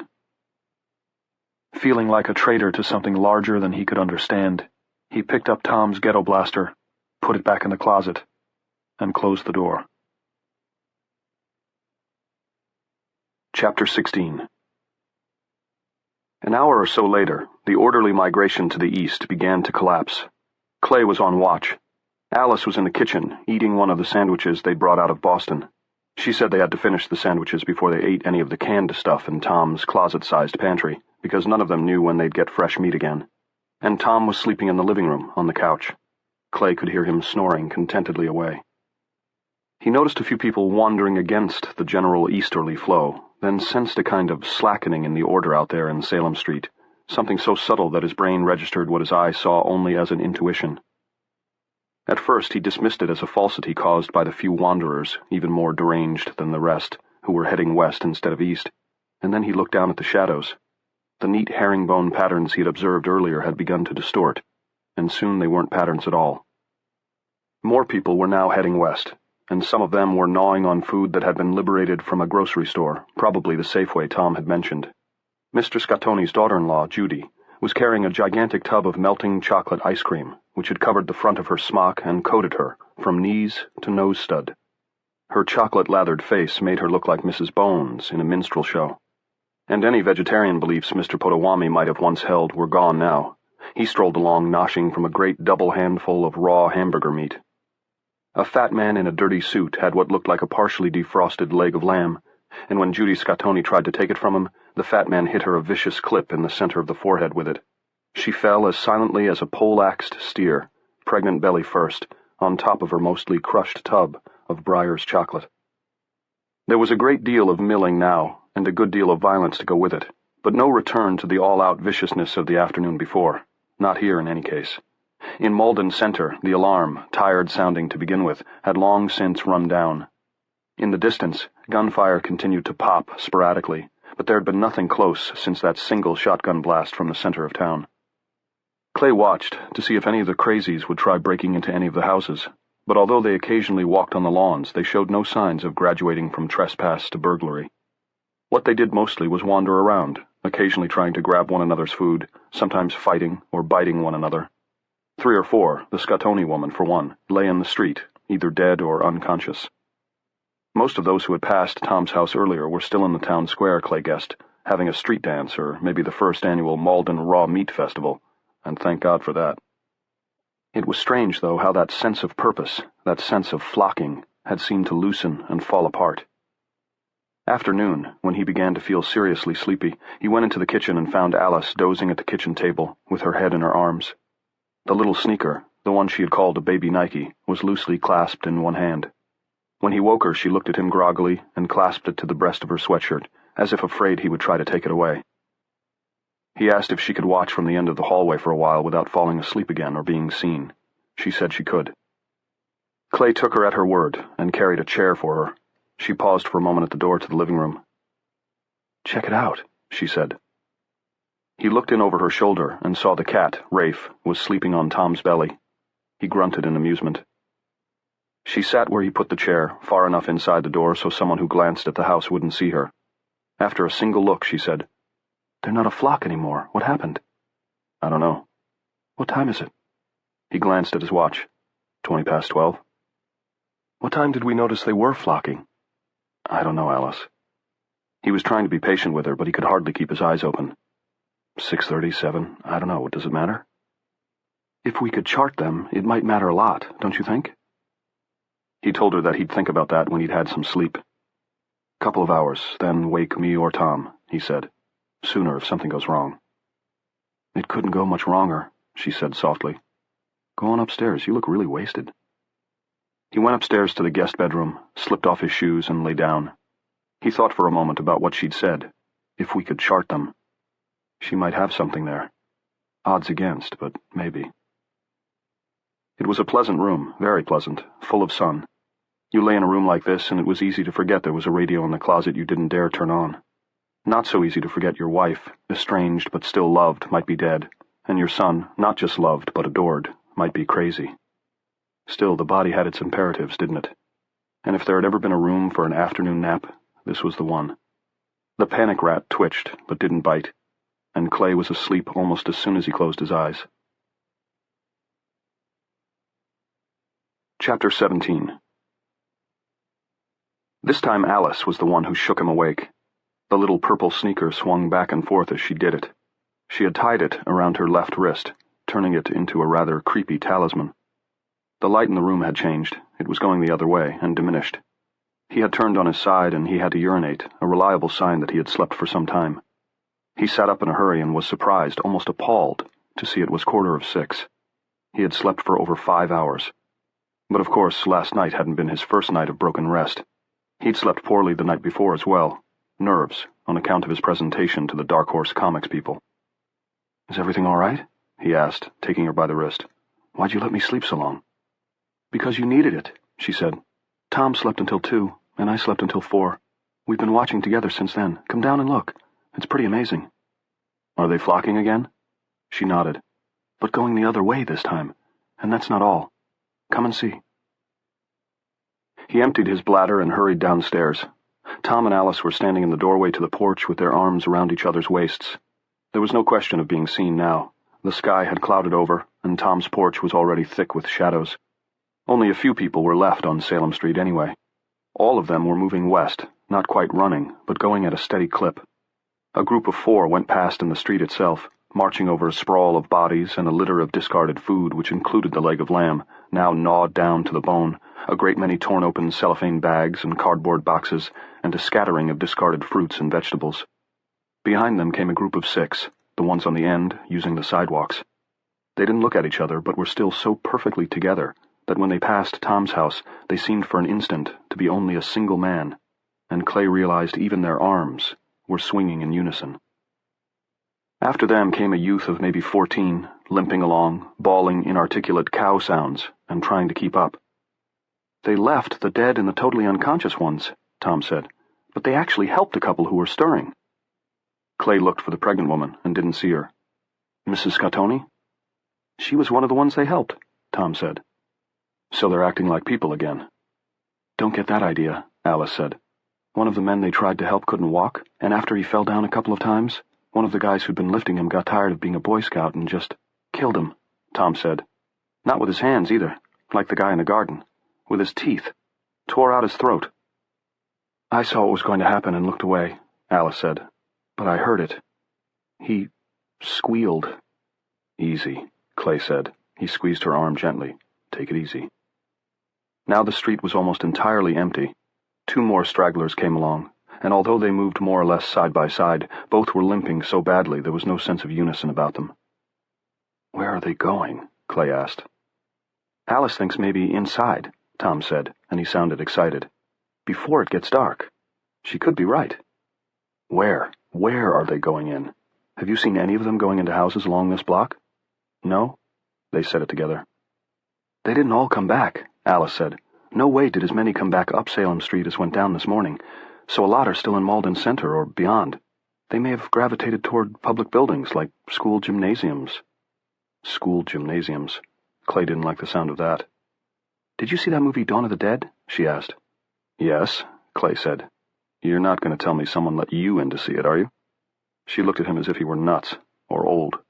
One of my friends had the DVD. We watched it at a sleepover back in 8th grade. Back when the Pony Express still rode and the plains were dark with buffalo, her tone said. In that movie, all the dead people, well, not all, but a lot, went back to the mall when they woke up. Tom McCourt goggled at her for a second, then burst out laughing. It wasn't a little laugh either, but a long series of guffaws, laughter so hard he had to lean against the wall for support, and Clay thought it wise to shut the door between the hall and the porch. There was no telling how well the thing straggling up the street might hear. All he could think of at the moment was that the hearing of the lunatic narrator in Poe's The Telltale Heart had been extremely keen. Well, they did, Alice said, putting her hands on her hips. The baby sneaker flopped. Straight to the mall. Tom laughed even harder. His knees buckled, and he oozed slowly down to the hall floor, howling and flapping his hands against his shirt. They died, he gasped, and came back? To go to the mall? Jesus Christ, is Jerry Falwell? He went off into another gale. Tears were now running down his cheeks in clear streams. He brought himself under control enough to finish. Does Jerry Falwell know Heaven's the Newcastle Mall? Clay also began to laugh. So did Alice, although Clay thought she was a little bit pissed off that her reference had been greeted not with interest or even mild good humor, but outright howls. Still, when people started laughing, it was hard not to join in, even when you were pissed. They had almost stopped when Clay said, apropos of nothing, If heaven ain't a lot like Dixie, I don't want to go. That set them off again, all 3. Alice was still laughing when she said, If they're flocking, then roosting for the night in gyms and churches and malls, people could machine gun them by the hundreds. Clay stopped laughing first, then Tom stopped. He looked at her, wiping moisture out of his neat little mustache. Alice nodded. The laughter had brought high color to her cheeks, and she was still smiling. She had, at least for the moment, careened past pretty and into genuine beauty. By the thousands, maybe, if they're all going to the same place. Jesus, Tom said. He took off his glasses and began to wipe them, too. You don't fool around. It's survival, Alice said matter-of-factly. She looked down at the sneaker tied to her wrist, then up at the men. She nodded again. We ought to chart them. Find out if they're flocking and when they're flocking. If they're roosting and where they're roosting. Because if they can be charted... Chapter 18. Clay had led them out of Boston, but when the 3 of them left the house on Salem Street some 24 hours later, 15-year-old Alice Maxwell was unquestionably in charge. The more Clay thought about it, the less it surprised him. Tom McCourt didn't lack for what his British cousins called bottle, but he was not and never would be a natural leader. Clay had some leadership qualities, but that evening Alice had an advantage beyond her intelligence and desire to survive. She had suffered her losses and begun to move on. In leaving the house on Salem Street, both men were dealing with new ones. Clay had begun to suffer a rather frightening depression that at first he thought was just the result of his decision, unavoidable really, to leave his portfolio behind. As the night went on, however, he realized it was a profound dread of what he might find if and when he got to Kent Pond. For Tom, it was simpler. He hated to leave Rafe. "Prop the door open for him," Alice said, the new and harder Alice, who seemed more decisive by the minute. "He'll almost certainly be okay, Tom. He'll find plenty of forage. It'll be a long time before the cats starve or the phone crazies work their way down the food chain to cat meat." "He'll go feral," Tom said. He was sitting on the living room couch, looking stylish and miserable in a belted raincoat and trilby hat. Rafer was on his lap, purring and looking bored. "Yeah, that's what they do," Clay said. "Think of all the dogs, the little ones and the oversized ones, that are just going to flat die." "I've had him for a long time. Since he was a kitten, really." He looked up, and Clay saw the man was on the verge of tears. "Also, I guess I see him as my luck, my mojo. He saved my life, remember?" "Now we're your mojo," Clay said. He didn't want to point out that he himself had almost certainly saved Tom's life once already, but it was true. "Right, Alice?" "Yep," she said. Tom had found a poncho for her, and she wore a knapsack on her back, although there currently was nothing in it but batteries for the flashlights, and Clay was quite sure that creepy little sneaker, which was at least no longer tied to her wrist. Clay was also carrying batteries in his pack, along with the Coleman lantern. They had nothing else, at Alice's suggestion. She said there was no reason for them to carry what they could pick up along the way. "We're the Three Musketeers, Tom. All for one, and one for all. Now let's get over to the Nicklebys' house and see if we can get some muskets." "Nickerson." He was still stroking the cat. She was smart enough and compassionate enough, maybe that too, not to say something like, "whatever," but Clay could see she was getting low in the patience department. He said, "Tom, time to go." "Yeah, I suppose." He started to put the cat aside, then picked it up and kissed it firmly between the ears. Rafe bore it with no more than a slight narrowing of the eyes. Tom put it down on the sofa and stood. "Double rations in the kitchen by the stove, kiddo," he said, "plus a big bowl of milk, with the rest of the half and half poured in for good measure. Back door's open. Try to remember where home is, and maybe I'll see you." The cat jumped down and walked out of the room toward the kitchen with its tail up, and true to its kind, it never looked back. Clay's portfolio, bent and with a horizontal wrinkle running both ways from the knife slash in the middle, leaned against the living room wall. He glanced at it on the way by and resisted an urge to touch it. He thought briefly of the people inside he'd lived with so long, both in his little studio and in the much wider, or so he liked to flatter himself, reaches of his imagination. Wizard Flack, Sleepy Jean, Jumping Jack Flash, Poison Sally, and the Dark Wanderer, of course. 2 days ago he'd thought that maybe they were going to be stars. Now they had a hole running through them, and Tom McCourt's cat for company. He thought of Sleepy Jean leaving town on Robbie the Robo-Cayuse, saying, "So long, boys. Maybe I'll be back this way again." "So long, boys," he said out loud, a little self-conscious, but not very. It was the end of the world, after all. As farewells went, it wasn't much, but it would have to do. And as Sleepy Jean might also have said, "It sure beats a poke in the eye with a rusty branding iron." Clay followed Alice and Tom out onto the porch, into the sound of soft autumn rain. Chapter 19. Tom had his trilby, there was a hood on Alice's poncho, and Tom had found Clay a Red Sox cap that would keep his head dry for a while at least, if the light rain didn't get heavier. And if it did, well, forage shouldn't be a problem, as Alice had pointed out. That would surely include foul weather gear. From the slight elevation of the porch they could see roughly 2 blocks of Salem Street. It was impossible to be sure in the failing light, but it appeared completely deserted, except for a few bodies, and the food litter the crazies had left behind. Each of them was wearing a knife, seated in scabbards Clay had made. If Tom was right about the Nickersons, they would soon be able to do better. Clay hoped so. He might be able to use the butcher knife from Soul Kitchen again, but he still wasn't sure he would be able to use it in cold blood. Alice held a flashlight in her left hand. She looked to make sure Tom had one too, and nodded. "Okay," she said. "You take us to the Nickerson house, right?" "Right," Tom said. "And if we see someone on our way there, we stop right away and put our lights on them." She looked at Tom, then Clay with some anxiety. They had been over this before. Clay guessed she probably obsessed the same way before big tests, and of course, this was a very big one. "Right," Tom said. "We say, Our names are Tom, Clay, and Alice. We're normal. What are your names? Clay said, If they have flashlights like us, we can almost assume. We can't assume anything, she said restlessly, querulously. My father says assume makes an ass out of you and me. Get it? You and... I get it, Clay said. Alice brushed at her eyes, although whether to wipe away rain or tears, Clay wasn't sure. He wondered briefly and painfully if Johnny was somewhere crying for him right now. Clay hoped he was. He hoped his son was still capable of tears, of memory. If they can answer, if they can say their names, they're fine, and they're probably safe, Alice said. Right?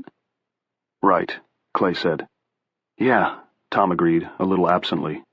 He was looking at the street where there were no people and no bobbing flashlight beams near or far.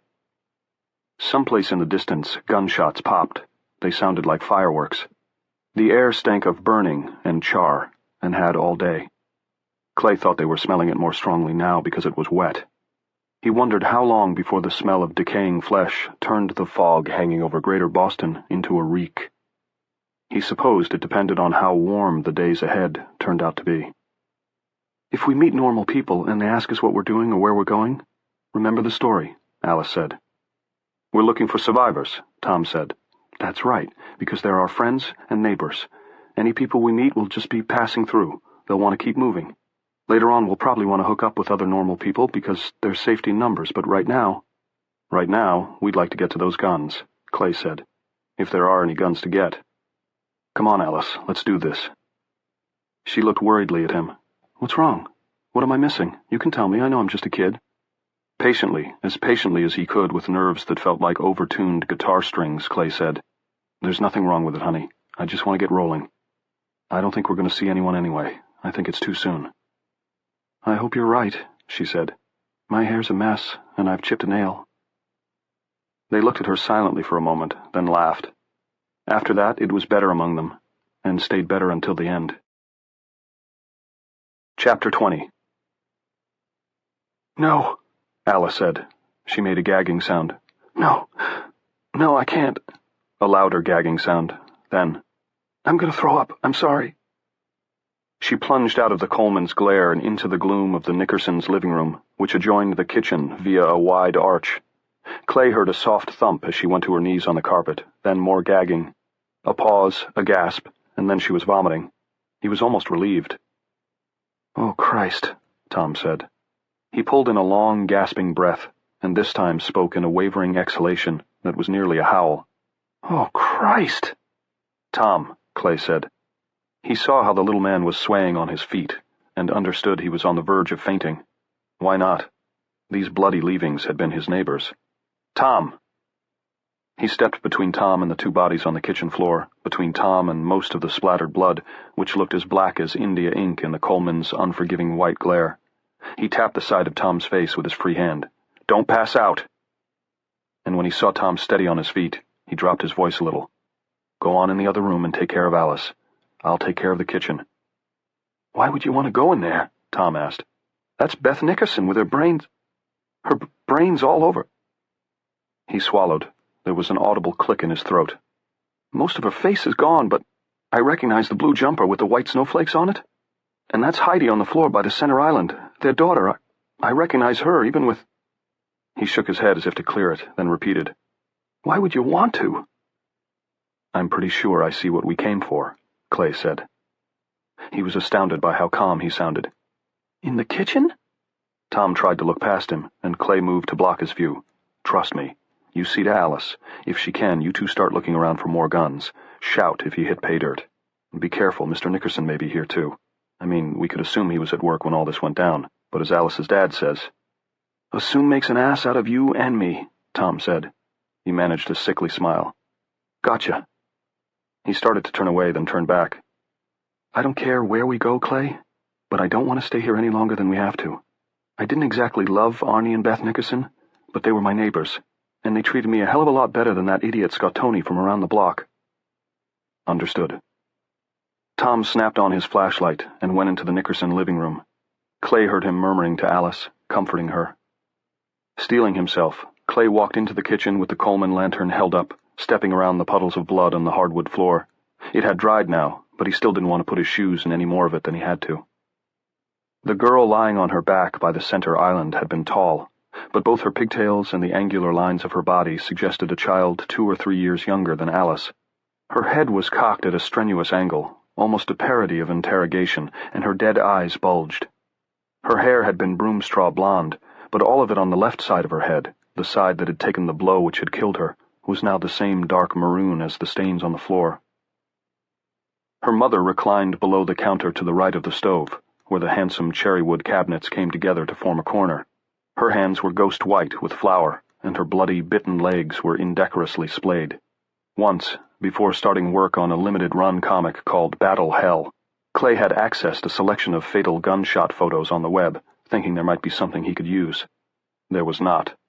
Gunshot wounds spoke a terrible blank language of their own, and here it was again. Beth Nickerson was mostly spray and gristle from her left eye on up.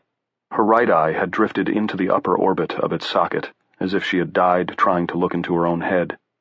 Her back hair and a good deal of her brain matter was caked on the cherrywood cabinet against which she had leaned in her brief moments of dying. A few flies were buzzing around her. Clay began to gag.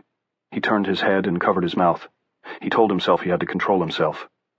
In the other room, Alice had stopped vomiting. In fact, he could hear her and Tom talking together as they moved deeper into the house, and he didn't want to get her going again.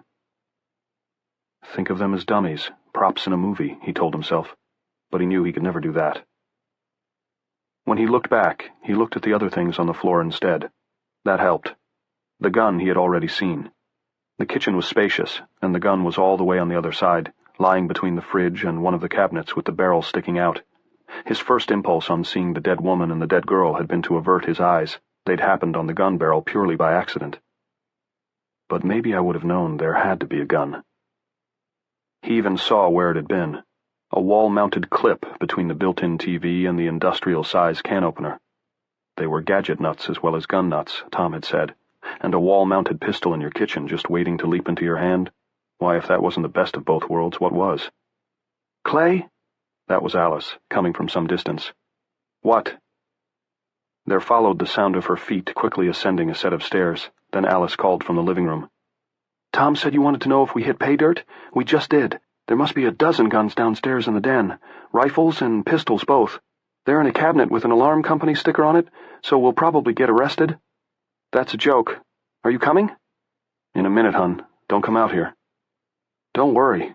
Don't you stay there and get grossed out. He was beyond grossed out. Far beyond. There were 2 other objects lying on the bloody hardwood floor of the Nickerson kitchen. One was a rolling pin, which made sense. There was a pie tin, a mixing bowl, and a cheery yellow canister marked flour sitting on the center island. The other object on the floor, this one lying not too distant from one of Heidi Nickerson's hands, was a cell phone only a teenager could love, blue with big orange daisy decals plastered all over it. Clay could see what had happened, little as he wanted to. Beth Nickerson is making a pie. Does she know something awful has started to happen in Greater Boston, in America, maybe in the world? Is it on TV? If so, the TV didn't send her a crazygram. Clay was sure of that. Her daughter got one, though. Oh, yes. And Heidi attacked her mother. Did Beth Nickerson try to reason with her daughter before driving her to the floor with a blow from the rolling pin? Or did she just strike? Not in hate, but in pain and fear? In any case, it wasn't enough. And Beth wasn't wearing pants. She was wearing a jumper, and her legs were bare. Clay pulled down the dead woman's skirt. He did it gently, covering the plain, working-at-home underwear that she had soiled at the end. Heidi, surely no older than 14, and perhaps only 12, must have been growling in that savage, nonsense language they seemed to learn all at once after they got a full dose of sane begone from their phones, saying things like Rast and Ila and Kazala Khan. The first blow from the rolling pin had knocked her down but not out, and the mad girl had begun to work on her mother's legs. Not little nips either, but deep, searing bites, some that had driven all the way to the bone. Clay could see not only tooth marks, but ghostly tattoos that must have been left by young Heidi's braces. And so, probably screaming, undoubtedly in agony, almost certainly not aware of what she was doing, Beth Nickerson had struck again, this time much harder.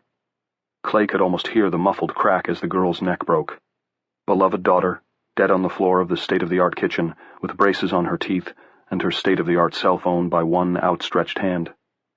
and had her mother stopped to consider before popping the gun from its clip between the TV and the can opener, where it had been waiting who knew how long for a burglar or rapist to appear in this clean, well-lighted kitchen? Clay thought not. Clay thought there would have been no pause, that she would have wanted to catch up with her daughter's fleeing soul while the explanation for what she had done was still fresh on her lips. Clay went to the gun and picked it up. From a gadget boy like Arnie Nickerson, he would have expected an automatic, maybe even one with a laser sight, but this was a plain old Colt .45 revolver. He supposed it made sense. His wife might feel more comfortable with this kind of gun. No nonsense about making sure it was loaded if the gun was needed, or wasting time fishing a clip out from behind the spatulas or spices if it wasn't, then racking the slide to make sure there was a hot one in the chamber. No, with this old whore you just had to swing the barrel out, which Clay did with ease. He'd drawn 1,000 variations of this very gun for Dark Wanderer. As he'd expected, only one of the 6 chambers was empty. He shook out one of the other loads, knowing just what he would find. Beth Nickerson's .45 was loaded with highly illegal cop-killer bullets. Fraggers. No wonder the top of her head was gone. The wonder was that she had any left at all. He looked down at the remains of the woman leaning in the corner and began to cry. "Clay?" That was Tom, coming up the stairs from the basement. "Man, Arnie had everything. There's an automatic weapon that would have gotten him a stretch in Walpole, I bet.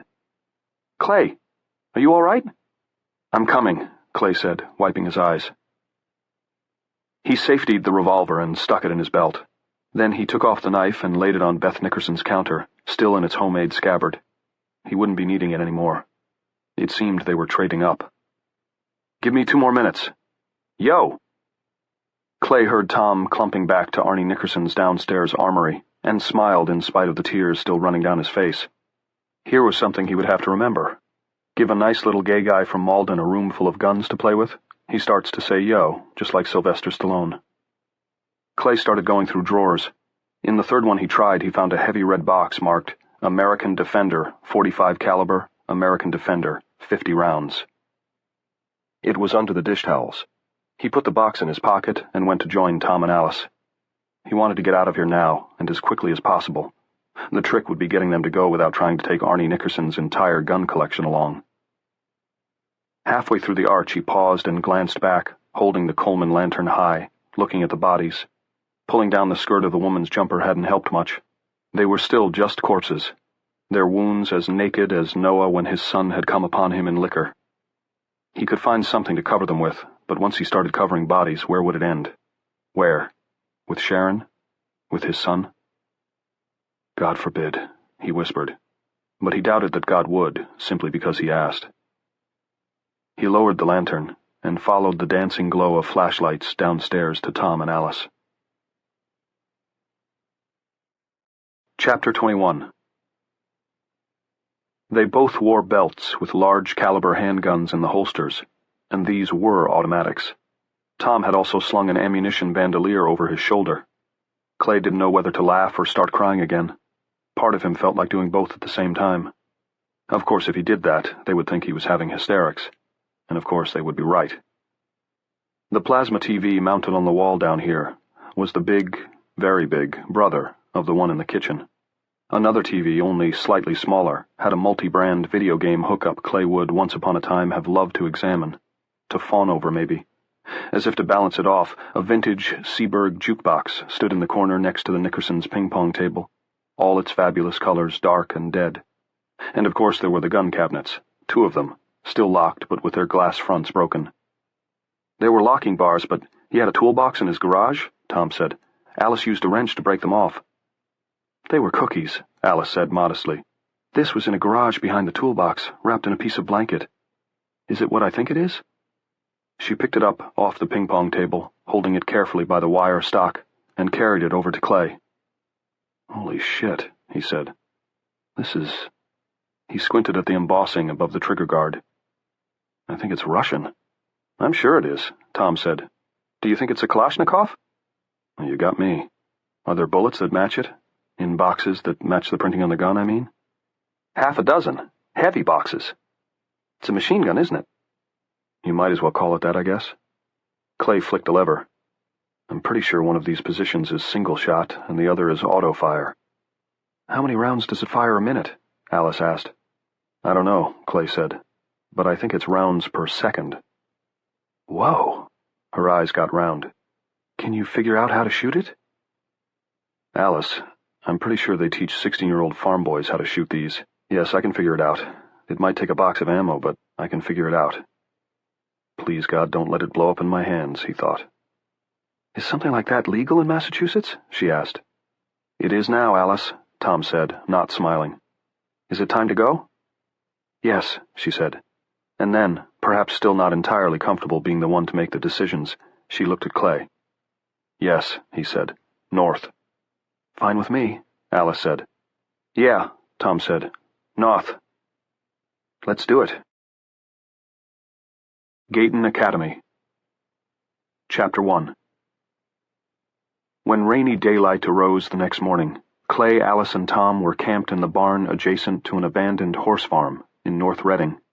They watched from the door as the first groups of crazy folk began to appear, flocking southwest on Route 62 in the direction of Wilmington. Their clothes looked uniformly soaked and shabby. Some were without shoes. By noon they were gone.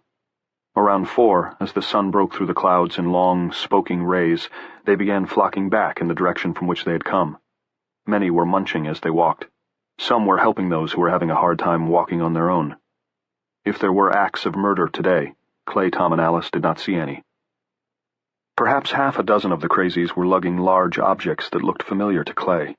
Alice had found one in the closet of Tom's guest bedroom.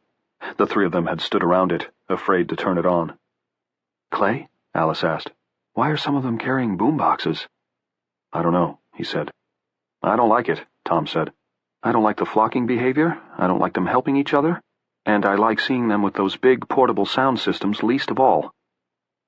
There's only a few with, Clay began. Check her out, right there, Tom interrupted, pointing to a middle-aged woman who was staggering up Highway 62 with a radio CD player the size of a living room hassock cradled in her arms. She held it against her breasts as though it were a sleeping toddler. Its power cord had come out of the little storage compartment in back and dragged beside her on the road. And you don't see any of them carrying lamps or toasters, do you? But if they're programmed to set up battery-powered radios, turn them on, and start broadcasting that tone, pulse, subliminal message, whatever it is, what if they want to get the ones they missed the first time? They, the ever-popular paranoid they. Alice had produced her little sneaker from somewhere and was squeezing it in her hand, but when she spoke her voice was calm enough. I don't think that's it, she said. Why not? Tom asked. She shook her head. I can't say, just that it doesn't feel right. Woman's intuition? He was smiling, but he wasn't sneering. Maybe, she said. But I think one thing's obvious. What's that, Alice? Clay asked. He had an idea what she was going to say, and he was right.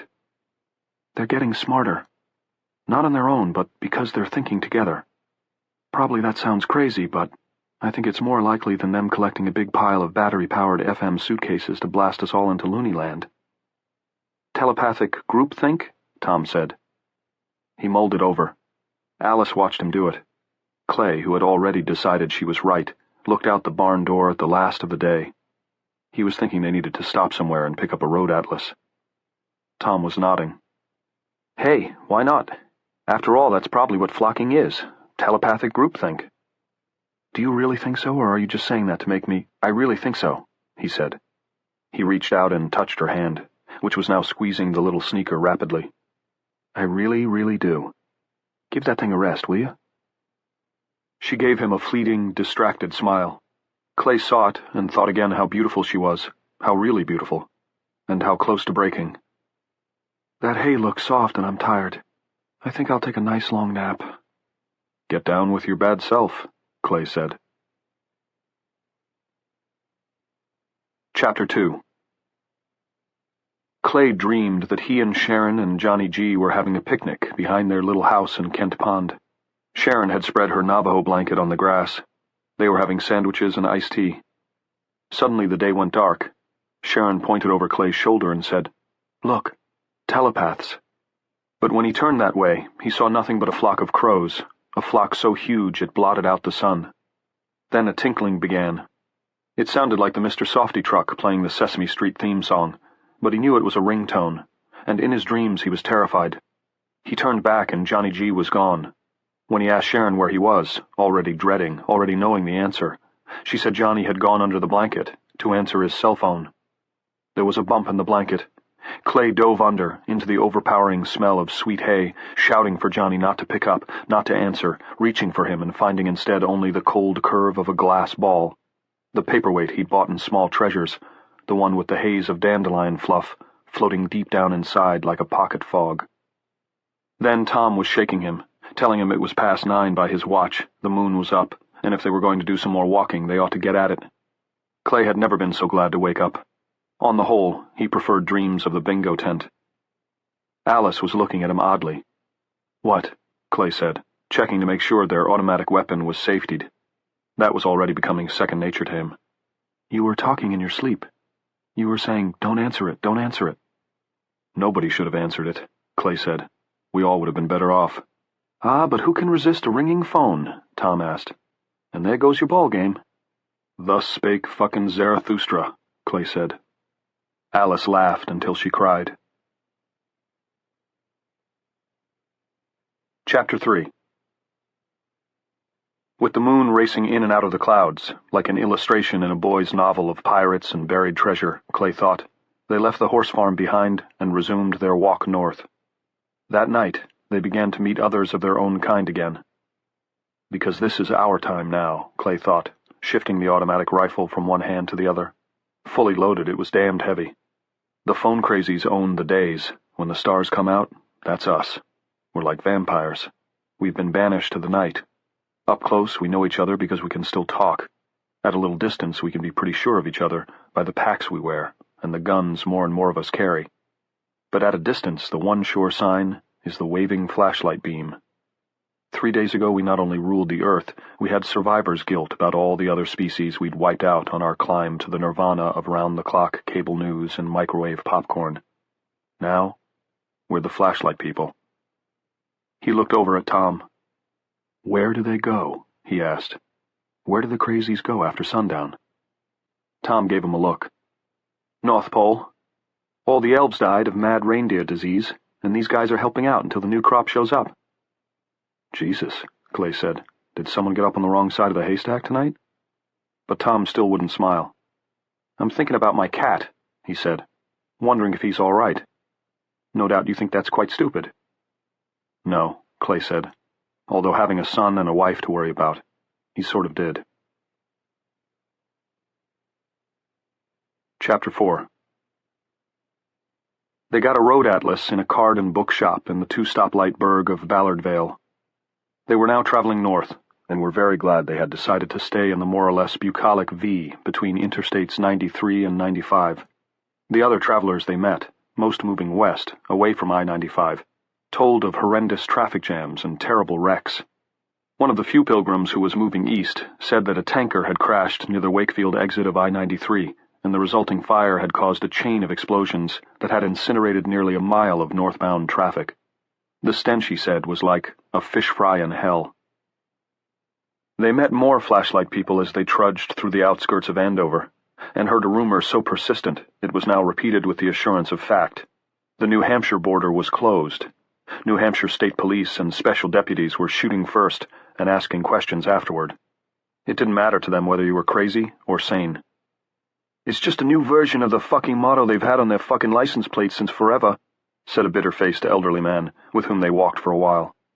He was wearing a small pack over his expensive topcoat and carrying a long-barreled flashlight.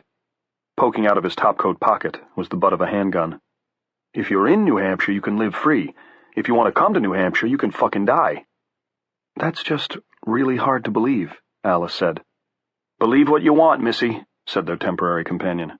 "I met some people who tried to go north like you folks, and they turned back south in a hurry when they saw some people shot out of hand trying to cross into New Hampshire north of Dunstable." "When?" Clay asked.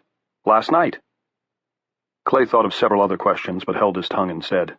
At Andover, the bitter-faced man and most of the other people with whom they had been sharing their vehicle-clogged but passable route turned onto Highway 133, toward Lowell and points west.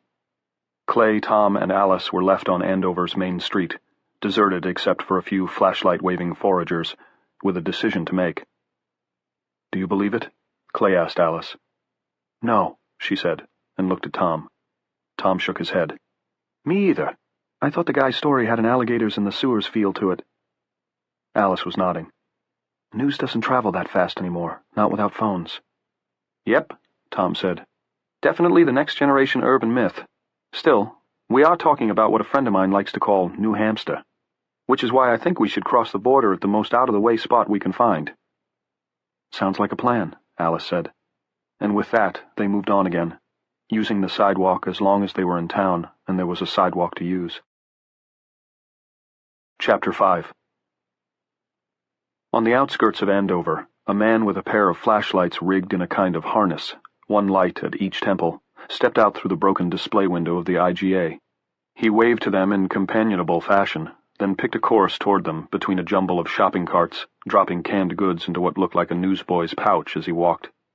He stopped beside a pickup truck lying on its side, introduced himself as Mr. Roscoe Hant of Methuen, and asked where they were going. When Clay told them Maine, Hant shook his head. New Hampshire border's closed. I met 2 people not half an hour ago who got turned back. He said they're trying to tell the difference between the phone crazies and people like us, but they're not trying too hard. Did these 2 people actually see this with their own eyes? Tom asked. Roscoe Hant looked at Tom as though he might be crazy. You gotta trust the word of others, man, he said. I mean, you can't exactly phone someone up and ask for verification, can you? He paused. They're burning the bodies at Salem and Nashua. That's what these folks told me. And it smells like a pig roast. They told me that, too. I've got a party of 5 I'm taking west, and we want to make some miles before sunup. The way west is open. That's the word you're hearing, is it? Clay asked. Hant looked at him with mild contempt. That's the word, all right. And a word to the wise is sufficient, my ma used to say. If you really mean to go north, make sure you get to the border in the middle of the night. The crazies don't go out after dark. We know, Tom said. The man with the flashlights affixed to the sides of his head ignored Tom and went on talking to Clay. He had pegged Clay as the trio's leader. And they don't carry flashlights. Wave your flashlights back and forth. Talk, yell, they don't do those things either. I doubt the people at the border will let you through, but if you're lucky, they won't shoot you either. They're getting smarter, Alice said. You know that, don't you, Mr. Hant? Hant snorted. They're traveling in packs and they're not killing each other anymore. I don't know if that makes them smarter or not. But they're still killing us, I know that. Hant must have seen doubt on Clay's face because he smiled. His flashlights turned it into something unpleasant. I saw them catch a woman out this morning, he said. With my own eyes, okay? Clay nodded. Okay. I think I know why she was on the street. This was in Topsfield, about 10 miles east of here. Me and my people, we were in a Motel 6. She was walking that way, only not really walking, hurrying, almost running, looking back over her shoulder. I saw her because I couldn't sleep. He shook his head. Getting used to sleeping days is a bitch. Clay thought of telling Hant they'd all get used to it, then didn't. He saw Alice was holding her talisman again. He didn't want Alice hearing this and knew there was no way to keep her from it. Partly because it was survival information, and unlike the stuff about the New Hampshire state line, he was almost positive this was solid information. Partly because the world was going to be full of stories like this for a while. If they listened to enough of them, some might eventually begin to line up and make patterns. Probably just looking for a better place to stay, you know? No more than that. Saw the Motel 6 and thought, hey, a room with a bed, right up there by the Exxon station, only a block away. But before she got even halfway, a bunch of them came around the corner. They were walking. You know how they walk now. Roscoe Hant walked toward them stiffly, like a tin soldier, with his newsboy's bag swinging. That wasn't how the phone crazies walked, but they knew what he was trying to convey by it, and nodded. And she... He leaned back against the overturned truck and scrubbed briefly at his face with his hands. This is what I want you to understand, okay? This is why you can't get caught out, can't get fooled that they're getting normal because every now and then one or two of them is lucked into hitting the right controls on a boombox and started a CD playing. You've seen that? Tom asked. Heard that? Yeah, twice. Second guy I saw was walking along, swinging the thing from side to side so hard in his arms that it was skipping like hell. But yeah, it was playing. So they like music, and sure, they might be retrieving some of their marbles, but that's exactly why you have to be careful, see? What happened to the woman? Alice asked. The one who got caught out. She tried to act like one of them, Hant said. And I thought, standing there at the window of the room where I was, I thought, yeah, you go, girl. You might have a chance if you can hang on to that act a little while and then make a break, get inside somewhere. Because they don't like to go inside places. Have you noticed that? Clay, Tom, and Alice shook their heads. The man nodded. They will. I've seen them do it, but they don't like to. How did they get onto her? Alice asked again. I don't exactly know. They smelled her or something. Or maybe touched her thoughts, Tom said. Or couldn't touch them, Alice said. I don't know about any of that, Hans said. But I know they tore her apart in the street. I mean literally tore her to pieces. And this happened when? Clay asked. He saw Alice was swaying and put an arm around her. 9 this morning, in Topsfield. So if you see a bunch of them walking up the yellow brick road with a boombox that's playing Why Can't We Be Friends? He surveyed them grimly by the glow of the flashlights strapped to the sides of his head. I wouldn't go running out yelling Kimo Sabe, that's all. He paused. And I wouldn't go north either. Even if they don't shoot you at the border, it's a waste of time. But after a little consultation at the edge of the IGA parking lot, they went north anyway. Chapter 6. They paused near North Andover, standing on a pedestrian overpass above Route 495. The clouds were thickening again, but the moon broke through long enough to show them 6 lanes of silent traffic. Near the bridge where they stood, in the southbound lanes, an overturned 16-wheeler lay like a dead elephant. Orange pylons had been set up around it, showing that someone had made at least a token response, and there were 2 abandoned police cruisers beyond them, one on its side. The rear half of the truck had been burned black. There was no sign of bodies, not in the momentary moonlight. A few people labored westward in the breakdown lane, but it was slow going, even there. Kinda makes it all real, doesn't it? Tom said. No, Alice said. She sounded indifferent. To me it looks like a special effect in some big summer movie. Buy a bucket of popcorn and a Coke and watch the end of the world in, what do they call it? Computer graphic imaging, CGI, blue screen, some fucking thing. She held up the little sneaker by one lace. This is all I need to make it real. Something small enough to hold in my hand. Come on, let's go. Chapter 7. There were plenty of abandoned vehicles on Highway 28, but it was wide open compared to 495, and by 4 o'clock they were nearing Methuen, hometown of Mr. Roscoe Hant, he of the stereo flashlights. And they believed enough of Hant's story to want to be under cover well before daylight. They chose a motel at the intersection of 28 and 110. A dozen or so cars were parked in front of the various units, but to Clay they had an abandoned feel. And why wouldn't they? The 2 roads were passable, but only if you were on foot. Clay and Tom stood at the edge of the parking lot, waving their flashlights over their heads. We're okay, Tom called. Normal folks. Coming in. They waited. There was no response from what the sign identified as the Sweet Valley Inn, heated pool, HBO, group rates. Come on, Alice said. My feet hurt, and it'll be getting light soon, won't it? Look at this, Clay said. He picked up a CD from the motel's turn-in and shone the beam of his flashlight on it. It was Love Songs by Michael Bolton. And you said they were getting smarter, Tom said. Don't be so quick to judge, Clay said as they started toward the units. Whoever had it threw it away, right? More likely just dropped it, Tom said. Alice shone her own light on the CD. Who is this guy? Honey Bunch, Tom said. You don't want to know. He took the CD and tossed it back over his shoulder. They forced the doors on 3 adjoining units, as gently as possible, so they could at least shoot the bolts once they were inside, and with beds to sleep in, they slept most of the day away. They were not disturbed, although that evening Alice said she thought she had heard music coming from far away. But she admitted it might have been part of a dream she was having. Chapter 8. There were maps for sale in the lobby of the Sweet Valley Inn that would offer more detail than their road atlas. They were in a glass display cabinet that had been smashed. Clay took one for Massachusetts and one for New Hampshire, reaching in carefully so as not to cut his hand, and saw a young man lying on the other side of the reception counter as he did so. His eyes glared sightlessly. For a moment Clay thought someone had put an oddly colored corsage in the corpse's mouth.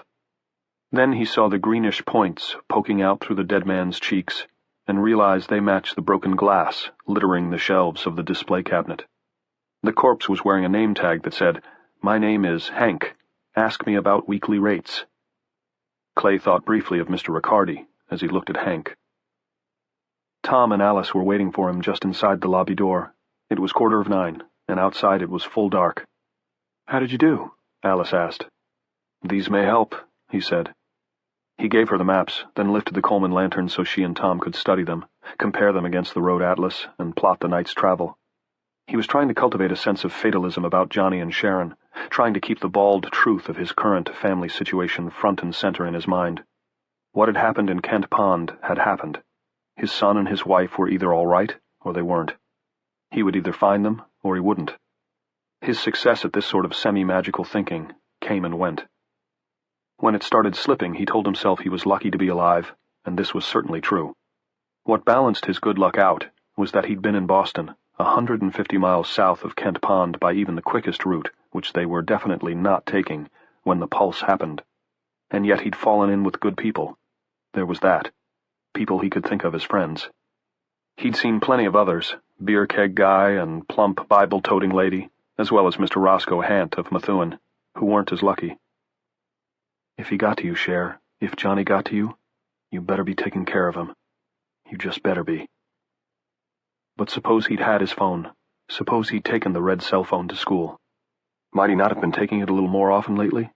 Because so many of the other kids took theirs? Christ. "Clay? You all right?" Tom asked. "Sure. Why?" "I don't know. You looked a little grim." "Dead guy behind the counter. He's not pretty." "Look here," Alice said, tracing a thread on the map. It squiggled across the state line and then appeared to join New Hampshire Route 38, a little east of Pelham. "That looks pretty good to me," she said. "If we go west on the highway out there for 8 or 9 miles, she pointed at 110, where both the cars and the tar were gleaming faintly in a misty drizzle. "We should hit it. What do you think?" "I think that sounds good," Tom said. She looked from him to Clay anxiously. The little sneaker was put away, probably in her backpack, but Clay could see her wanting to squeeze it. He supposed it was good she wasn't a smoker. She'd be up to 4 packs a day. "If they've got the way across guarded," she began. "We'll worry about that if we have to," Clay said. But he wasn't worrying. One way or another, he was getting to Maine. If it meant crawling through some pucker brush, like an illegal crossing the Canadian border to pick apples in October, he would do it. If Tom and Alice decided to stay behind, that would be too bad. He'd be sorry to leave them, but he would go. Because he had to know. The red squiggle Alice had found on the Sweet Valley maps had a name, Dosty Stream Road, and it was almost wide open. It was a 4-mile hike to the state line, and they came upon no more than 5 or 6 abandoned vehicles, and only a single wreck. They also passed 2 houses where they could see lights and hear the roar of generators. They considered stopping at these, but not for long. "We'd probably get into a firefight with some guy defending his hearth and home," Clay said, always assuming there's anyone there. "Those generators were probably set to come on when the county juice failed, and they'll run until they're out of gas." "Even if there are sane people and they let us in, which would hardly be a sane act, what are we going to do?" Tom said. "Ask to use the phone?" They discussed stopping somewhere and trying to liberate a vehicle. Liberate was Tom's word, but in the end decided against that too. If the state line was being defended by deputies or vigilantes, driving up to it in a Chevy Tahoe might not be the smoothest move. So they walked. And of course there was nothing at the state line but a billboard, a small one, as befitted a 2-lane blacktop road winding through farm country, reading, "You are now entering New Hampshire," and "Bienvenue." There was no sound but the drip of moisture in the woods on either side of them, and an occasional sigh of breeze, maybe the rustle of an animal. They stopped briefly to read the sign, and then walked on, leaving Massachusetts behind. Chapter 9. Any sense of being alone ended along with the Dosty Stream Road, at a signpost reading New Hampshire Route 38, and Manchester, 19 miles. There were still only a few travelers on 38, but when they switched to 128, a wide, wreck-littered road that headed almost due north, half an hour later, that trickle became part of a steady stream of refugees. They traveled mostly in little groups of 3 and 4, and with what struck Clay as a rather shabby lack of interest in anyone other than themselves. They encountered a woman of about 40 and a man maybe 20 years older, pushing shopping carts, each containing a child. The one in the man's cart was a boy, and too big for the conveyance, but he had found a way to curl up inside and fall asleep. While Clay and his party were passing this jackleg family, a wheel came off the man's shopping cart. It tipped sideways, spilling out the boy, who looked about 7. Tom caught him by the shoulder and broke the worst of the kid's fall, but he scraped one knee, and of course he was frightened. Tom picked him up, but the boy didn't know him and struggled to get away, crying harder than ever. "That's okay, thanks. I've got him," the man said. He took the child and sat down at the side of the road with him, where he made much of what he called the boo-boo, a term Clay didn't think he'd heard since he was 7. The man said, "Gregory, kiss it. Make it all better." He kissed the child's scrape, and the boy laid his head against the man's shoulder. He was already going to sleep again. Gregory smiled at Tom and Clay and nodded. He looked weary almost to death, a man who might have been a trim and Nautilus-toned 60 last week, and now looked like a 75-year-old Jew trying to get the hell out of Poland while there was still time. "We'll be all right," he said. "You can go now." Clay opened his mouth to say, "Why shouldn't we all go on together? Why don't we hook up? What do you think, Greg?" It was the sort of thing the heroes of the science fiction novels he'd read as a teenager were always saying. "Why don't we hook up?" "Yeah, go on. What are you waiting for?" the woman asked before he could say that, or anything else. In her shopping cart, a girl of about 5 still slept. The woman stood beside the cart protectively, as if she had grabbed some fabulous sale item and was afraid Clay or one of his friends might try to wrest it from her. "You think we got something you want?" "Natalie, stop," Gregory said with tired patience. But Natalie didn't, and Clay realized what was so dispiriting about this little scene. Not that he was getting his lunch, his midnight lunch, fed to him by a woman whose exhaustion and terror had led to paranoia. That was understandable and forgivable. What made his spirits sink to his shoetops was the way people just kept on walking, swinging their flashlights and talking low among themselves in their own little groups, swapping the occasional suitcase from one hand to the other. Some yob on a pocket rocket motorbike wove his way up the road between the wrecks and over the litter, and people made way for him, muttering resentfully. Clay thought it would have been the same if the little boy had fallen out of the shopping cart and broken his neck instead of just scraping his knee. He thought it would have been the same if that heavy-set guy up there panting along the side of the road with an overloaded duffel bag dropped with a thunderclap coronary. No one would try to resuscitate him, and of course the days of 911 were done. No one even bothered to yell, "You tell him, lady," or "Hey, dude, why don't you tell her to shut up?" They just went on walking. "'Cause all we got is these kids. A responsibility we didn't ask for when we can hardly take care of ourselves. He has a pacemaker. What are we supposed to do when the battery runs out, I'd like to know? And now these kids? You want a kid?" She looked around wildly. "Hey, anyone want a kid?" The little girl began to stir. "Natalie, you're disturbing Portia," Gregory said. The woman named Natalie began to laugh. "Well, tough shit. It's a disturbing-ass world." Around them, people continued doing the refugee walk. No one paid any attention, and Clay thought, so this is how we act. This is how it goes when the bottom drops out, when there are no cameras turning, no buildings burning, no Anderson Cooper saying, "Now back to the CNN studios in Atlanta." This is how it goes when Homeland Security's been canceled due to lack of sanity. "Let me take the boy," Clay said. "I'll carry him until you find something better to put him in. That cart's shot." He looked at Tom. Tom shrugged and nodded. "Stay away from us," Natalie said, and all at once there was a gun in her hand. It wasn't a big one, probably only a .22, but even a .22 would do the job if the bullet went in the right place. Clay heard the sound of guns being drawn on either side of him, and knew that Tom and Alice were now pointing the pistols they'd taken from the Nickerson home at the woman named Natalie. This was also how it went, it seemed. "Put it away, Natalie," he said. "We're going to get moving now." "You're double fucking right you are," she said, and brushed an errant lock of hair out of her eye with the heel of her free hand.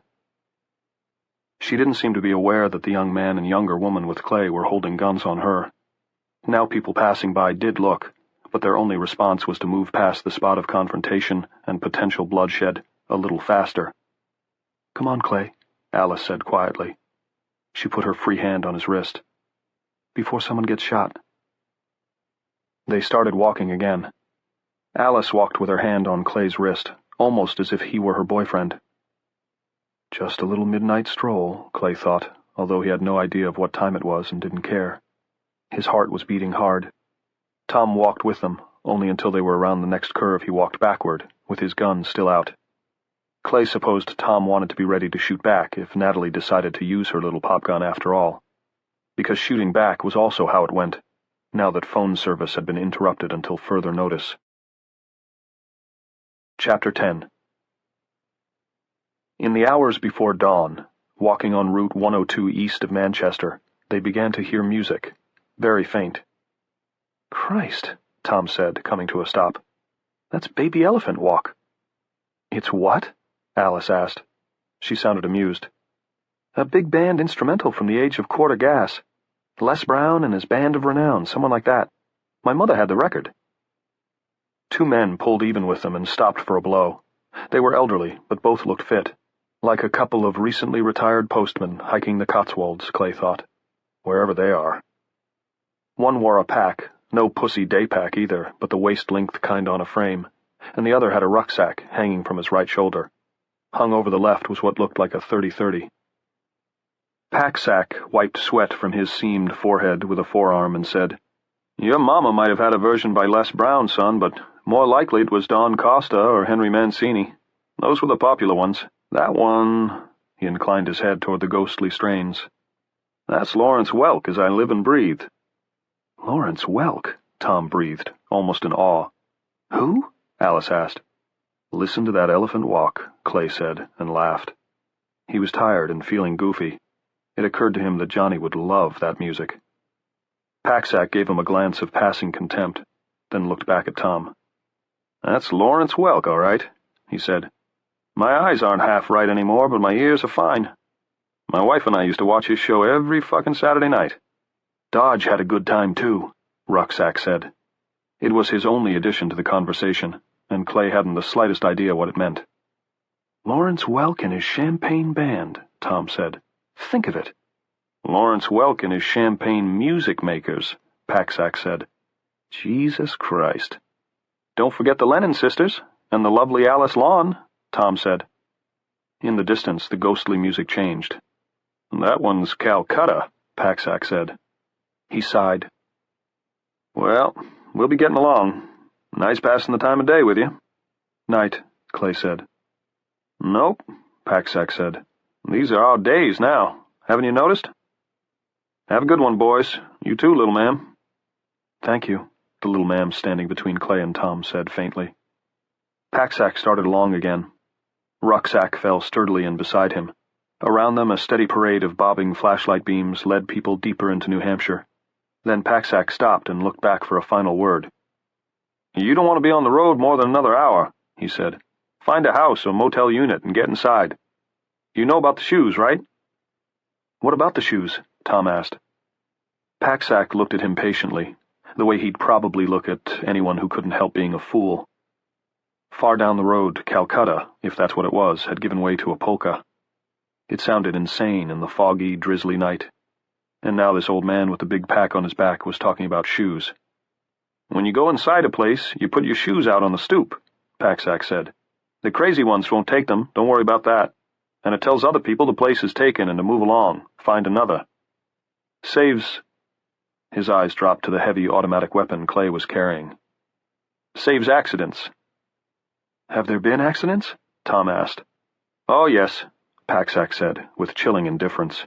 "There's always accidents, people being what they are. But there's plenty of places, so there's no need for you to have one. Just put out your shoes." "How do you know that?" Alice asked. He gave her a smile that improved his face out of all measure, but it was hard not to smile at Alice. She was young, and even at 3 in the morning she was pretty. "People talk, I listen. I talk, sometimes other folks listen. Did you listen?" "Yes," Alice said. "Listening's one of my best things." "Then pass it on. Bad enough to have them to contend with." He didn't have to be more specific. "Too bad to have accidents among ourselves on top of that." Clay thought of Natalie pointing the .22. He said, "You're right, thank you." Tom said, "That one's the beer barrel polka, isn't it?" "That's right, son," Packsack said. "Myron Florin on the squeeze box, God rest his soul. You might want to stop in Gayton. It's a nice little village 2 miles or so up the road." "Is that where you're going to stay?" Alice asked. "Oh, me and Rolf might push on a dite further," he said. "Why?" "Because we can, little ma'am, that's all. You have a good day." This time they didn't contradict him, and although the two men had to be pushing 70, They were soon out of sight, following the beam of a single flashlight which Rucksack Rolf held. Lawrence Welk and his champagne music makers, Tom marveled. Baby elephant walk, Clay said, and laughed. Why did Dodge have a good time, too? Alice wanted to know. Because it could, I guess, Tom said, and burst out laughing at her perplexed expression. Chapter 11. The music was coming from Gayton, the nice little village Packsack had recommended as a place to stop.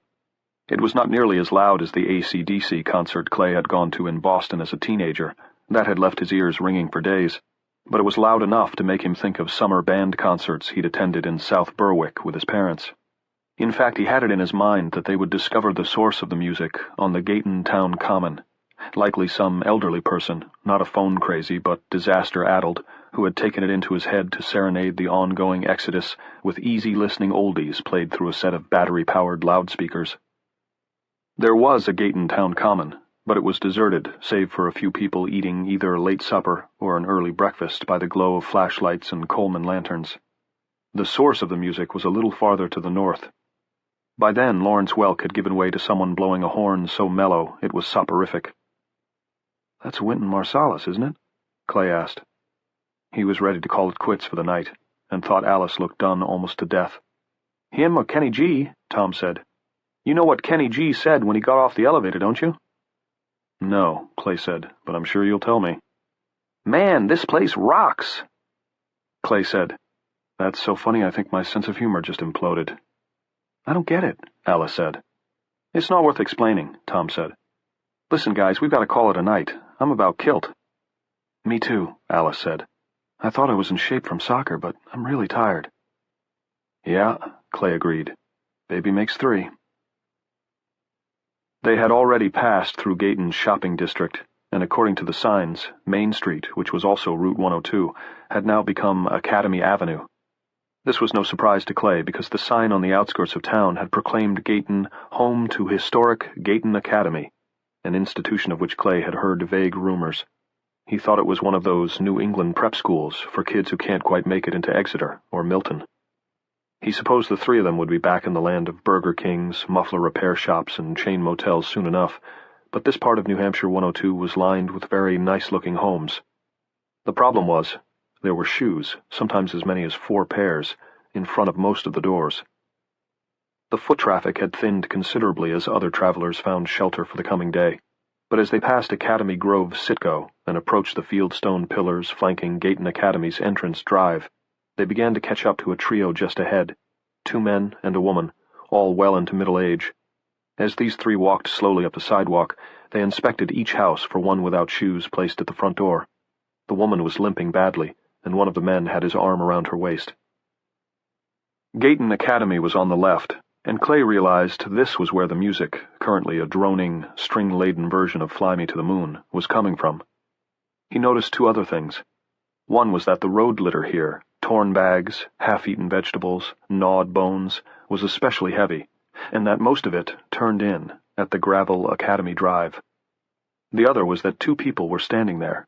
One was an old man, hunched over a cane. The other was a boy with a battery-powered lantern parked between his shoes. He looked no more than 12 and was dozing against one of the pillars. He was wearing what looked like a school uniform, gray pants, gray sweater, a maroon jacket with a crest on it. As the trio ahead of Clay and his friends drew abreast of the Academy Drive, the old man, dressed in a tweed jacket with patches on the elbows, spoke to them in a piercing, I will be heard all the way to the back of the lecture hall voice. Hi there. Hi, I say. Won't you come in here? We can offer you shelter, but more importantly, we don't have anything, mister, the woman said. I got 4 burst blisters, 2 on each foot, and I can hardly walk. But there's plenty of room, the old fellow began. The man supporting the woman gave him a look that must have been unpleasant, because the old fellow stopped. The trio went past the drive, and the pillars, and the sign on old-fashioned iron S-hooks reading, Gayton Academy, established 1846. A young mind is a lamp in the darkness. The old fellow slumped over his cane again, then saw Clay, Tom, and Alice approaching, and straightened up once more. He seemed about to hail them, and then apparently decided his lecture hall approach wasn't working. He poked his companion in the ribs with the tip of his cane instead. The boy straightened up with a wild look, as behind them, where brick buildings loomed in the dark along the slope of a mild hill, Fly Me to the Moon gave way to an equally sluggish rendition of something that might once have been, I Get a Kick Out of You. "Jordan," he said, "your turn. Ask them in." The boy named Jordan started, blinked at the old man, then looked at the new trio of approaching strangers with gloomy mistrust. Clay thought of the March Hare and the Dormouse in Alice in Wonderland. Maybe that was wrong. Probably it was. But he was very tired. "Oh, they won't be any different, sir," he said. "They won't come in. Nobody will. We'll try again tomorrow night. I'm sleepy." And Clay knew that, tired or not, they were going to find out what the old man wanted, unless Tom and Alice absolutely refused, that was. Partly because the old man's companion reminded him of Johnny, yes, but mostly because the kid had made up his mind that no one was going to help in this not very brave new world. He and the one he called Sir were on their own, because that was just how it went. Only if that were true, pretty soon there wouldn't be anything worth saving. "Go on," the old man encouraged him. He prodded Jordan with the tip of his cane again, but not hard, not painfully. "Tell them we can give them shelter. We have plenty of room, but they ought to see first. Someone needs to see this. If they also say no, we will indeed give up for the night." "All right, sir." The old man smiled, exposing a mouthful of large horse teeth. "Thank you, Jordan." The boy walked toward them with absolutely no relish, his dusty shoes scuffing, his shirt tail hanging below the hem of his sweater. He held his lantern in one hand, and it fizzed faintly. There were dark, up-all-night circles under his eyes, and his hair badly needed washing. "Tom?" Clay asked. "We'll see what he wants," Tom said. "Because I can see it's what you want, but, sirs? Pardon me, sirs?" "1 second, Tom said to the boy, then turned back to Clay. His face was grave. "But it's going to start getting light in an hour, maybe less, so that old guy better be right about there being a place for us to stay." "Oh, yes, sir," Jordan said. He looked like he didn't want to hope, and couldn't help it. "Lots of places. Hundreds of dorm rooms, not to mention Cheatham Lodge. Tobias Wolff came last year and stayed there. He gave a lecture on his book, Old School." "I read that," Alice said, sounding bemused. "The boys who didn't have cell phones have all run off. The ones who did have them—" "We know about them," Alice said. "I'm a scholarship boy. I lived in Holloway. I didn't have a cell phone. I used to use the dorm mother's phone whenever I wanted to call home, and the other boys would make fun of me." "Looks to me like you got the last laugh there, Jordan," Tom said. "Yes, sir," he said dutifully, but in the light of his fizzing lantern Clay saw no laughter, only woe and weariness. "Won't you please come and meet the head?" And although he had to be very tired himself, Tom responded with complete politeness, as if they had been standing on a sunny veranda, at a parents' tea, perhaps, instead of on the trash-littered verge of Academy Avenue at 4:15 in the morning. "That would be our pleasure, Jordan," he said. Chapter 12. "The Devil's Intercoms is what I used to call them," said Charles Ardai, who had been chairman of Gayton Academy's English department for 25 years, and acting headmaster of the Academy entire at the time of the Pulse. Now he stumped with surprising rapidity up the hill on his cane, keeping to the sidewalk, avoiding the river of swill that carpeted Academy Drive. Jordan walked watchfully beside him, the other three behind him. Jordan was worried about the old man losing his balance. Clay was worried that the man might have a heart attack, trying to talk and climb a hill, even a relatively mild one like this, at the same time. "I never really meant it. Of course, it was a joke, a jape, a comic exaggeration, but in truth, I never liked the things, especially in an academic environment. I might have moved to keep them out of the school, but naturally I would have been overruled. Might as well try to legislate against the rising of the tide, eh?" He puffed rapidly several times. "My brother gave me one for my 65th birthday. I ran the thing flat," puff, pant, "and simply never recharged it. They emit radiation, are you aware of this? In minuscule amounts, it's true, but still, a source of radiation that's close to one's head, one's brain." "Sir, you should wait until we get to Tunney," Jordan said. He steadied Ardai as the head's cane slid on a rotten piece of fruit, and he listed momentarily, but at an alarming angle, to port. "Probably a good idea," Clay said. "Yes," the head agreed. "Only I never trusted them. This is my point. I was never that way with my computer. Took to that like a duck to water." At the top of the hill, the campus's main road split in a Y. The left fork wound its way to buildings that were almost surely dorms.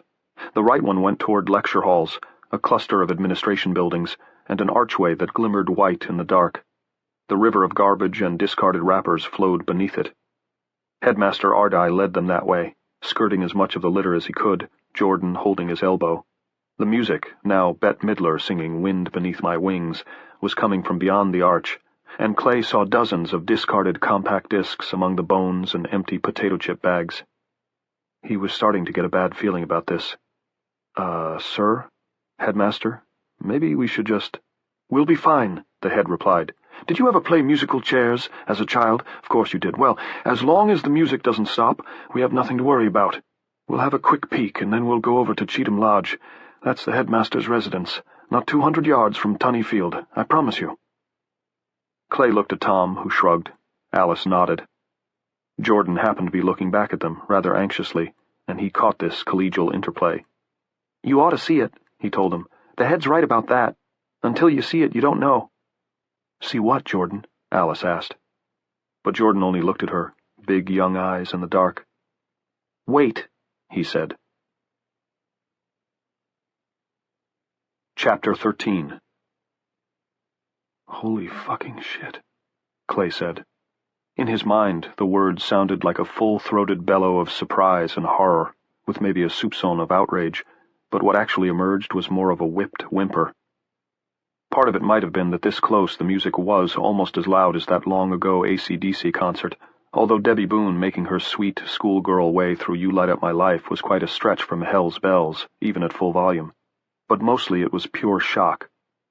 He thought that after the Pulse and their subsequent retreat from Boston, he'd be prepared for anything. But he was wrong. He didn't think prep schools like this indulged in anything so plebeian and so smash-mouth as football, but soccer had apparently been a big deal.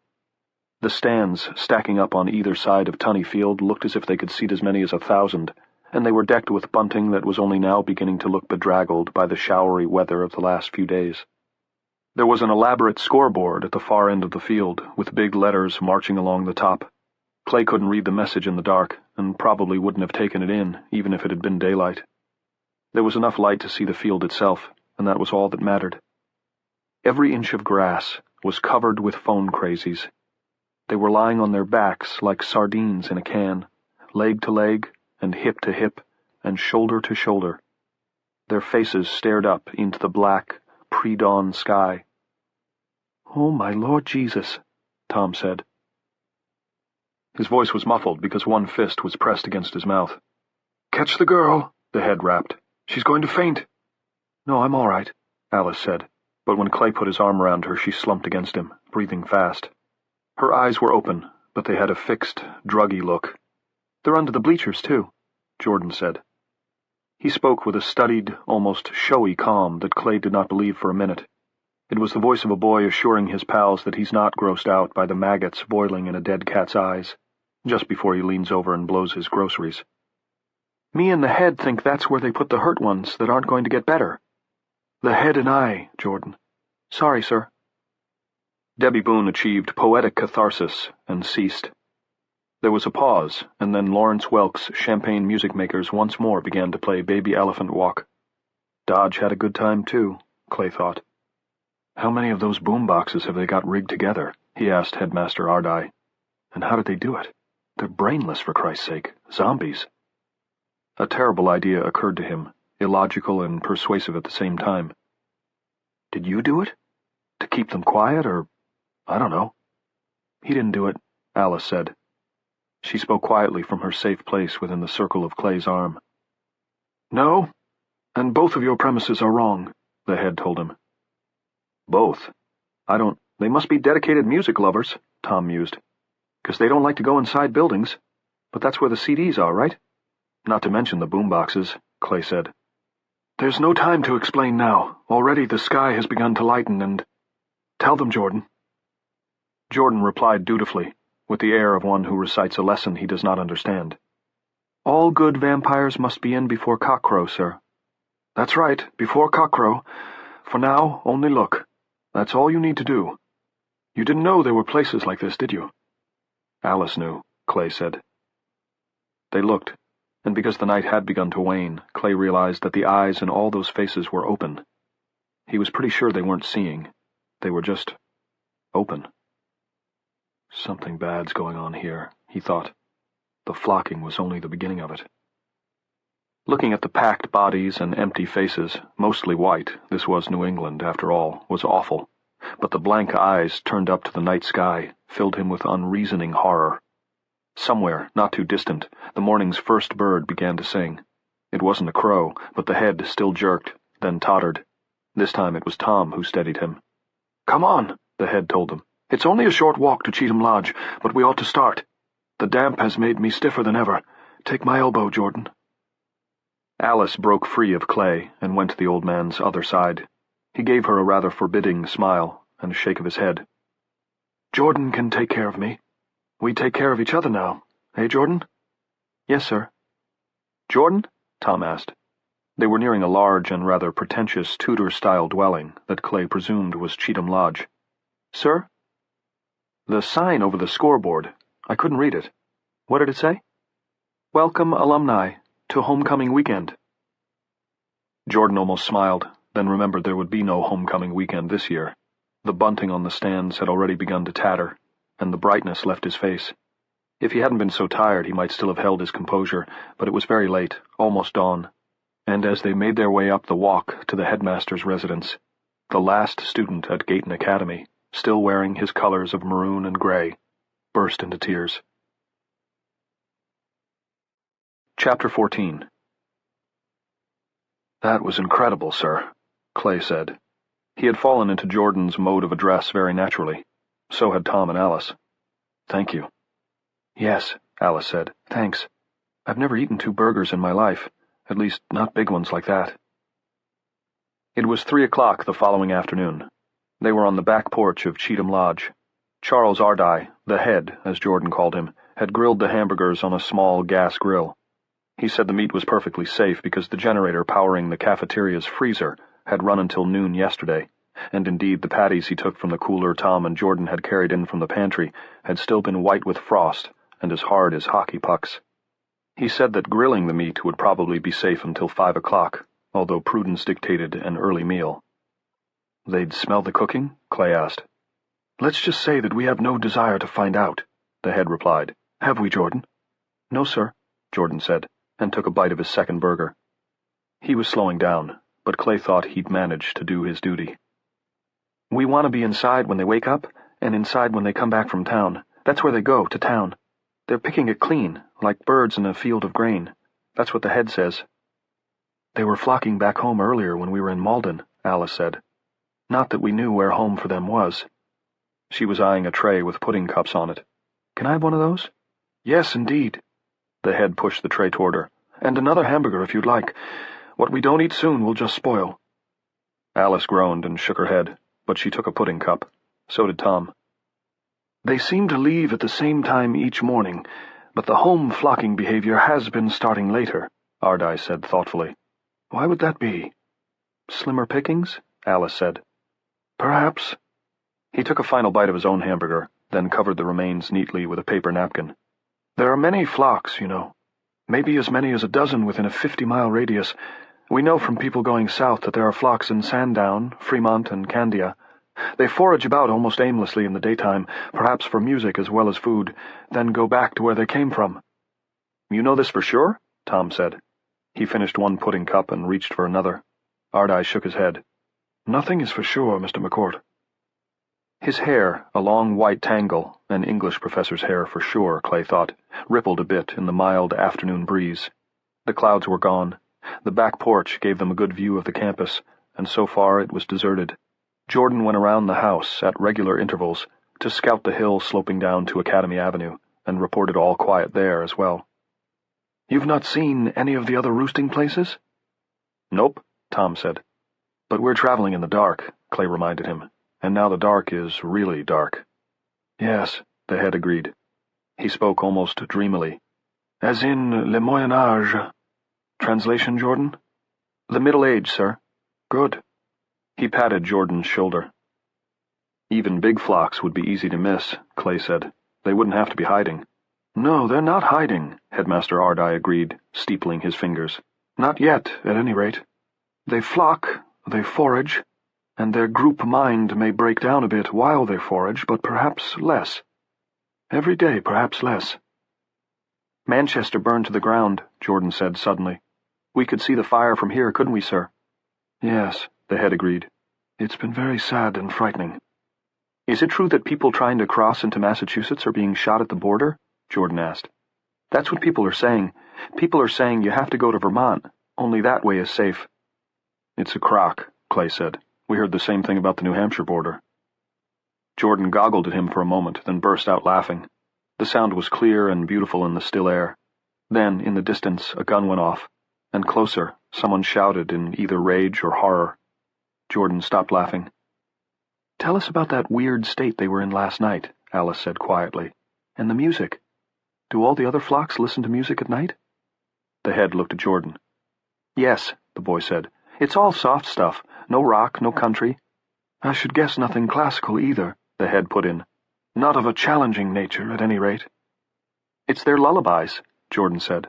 That's what the head and me think, isn't it, sir? The head and I, Jordan. Head and I, yes, sir. But it is indeed what we think, the head agreed. Although I suspect there may be more to it than that.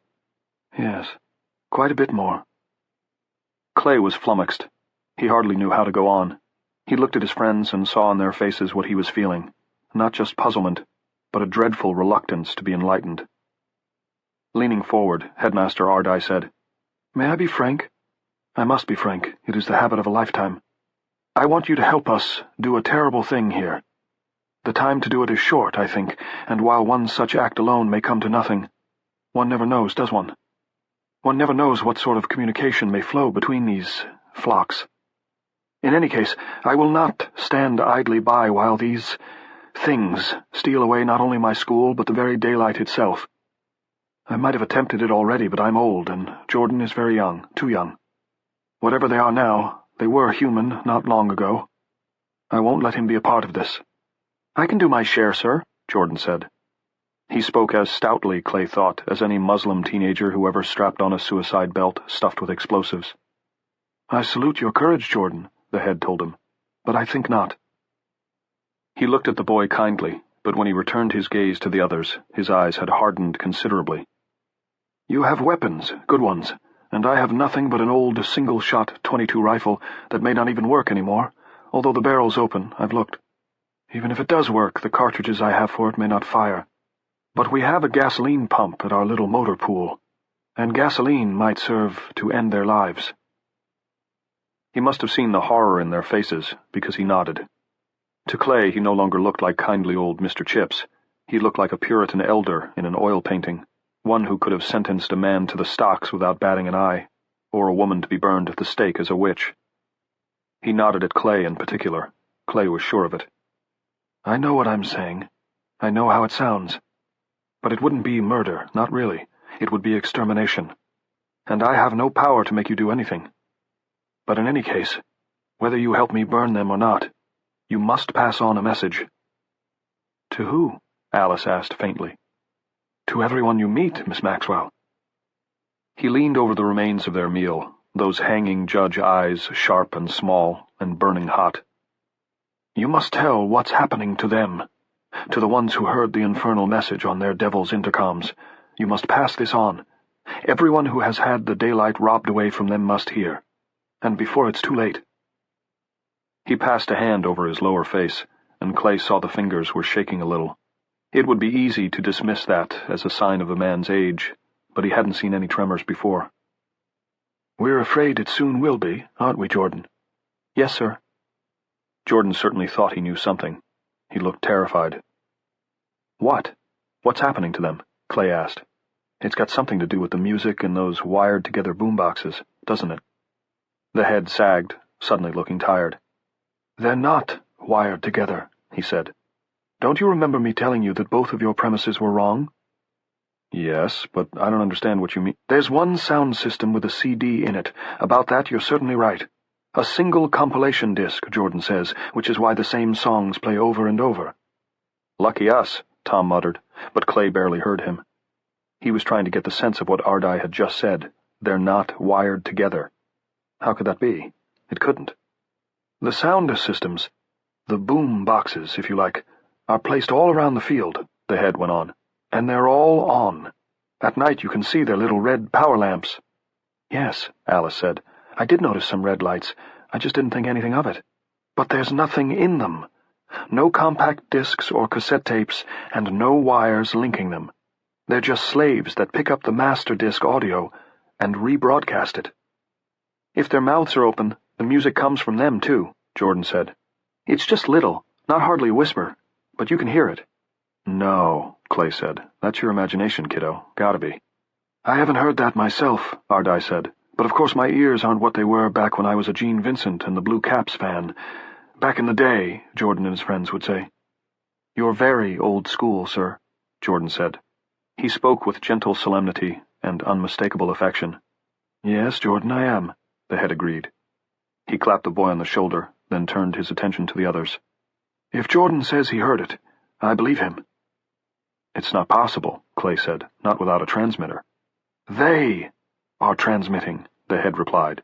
It is a skill they seem to have picked up since the pulse. Wait, Tom said. He raised one hand like a traffic cop, lowered it, began to speak, raised it again. From his place of dubious shelter at Headmaster Ardai's side, Jordan watched him closely. At last Tom said, Are we talking telepathy here? I should guess that's not exactly le mot juste for this particular phenomenon, the head answered.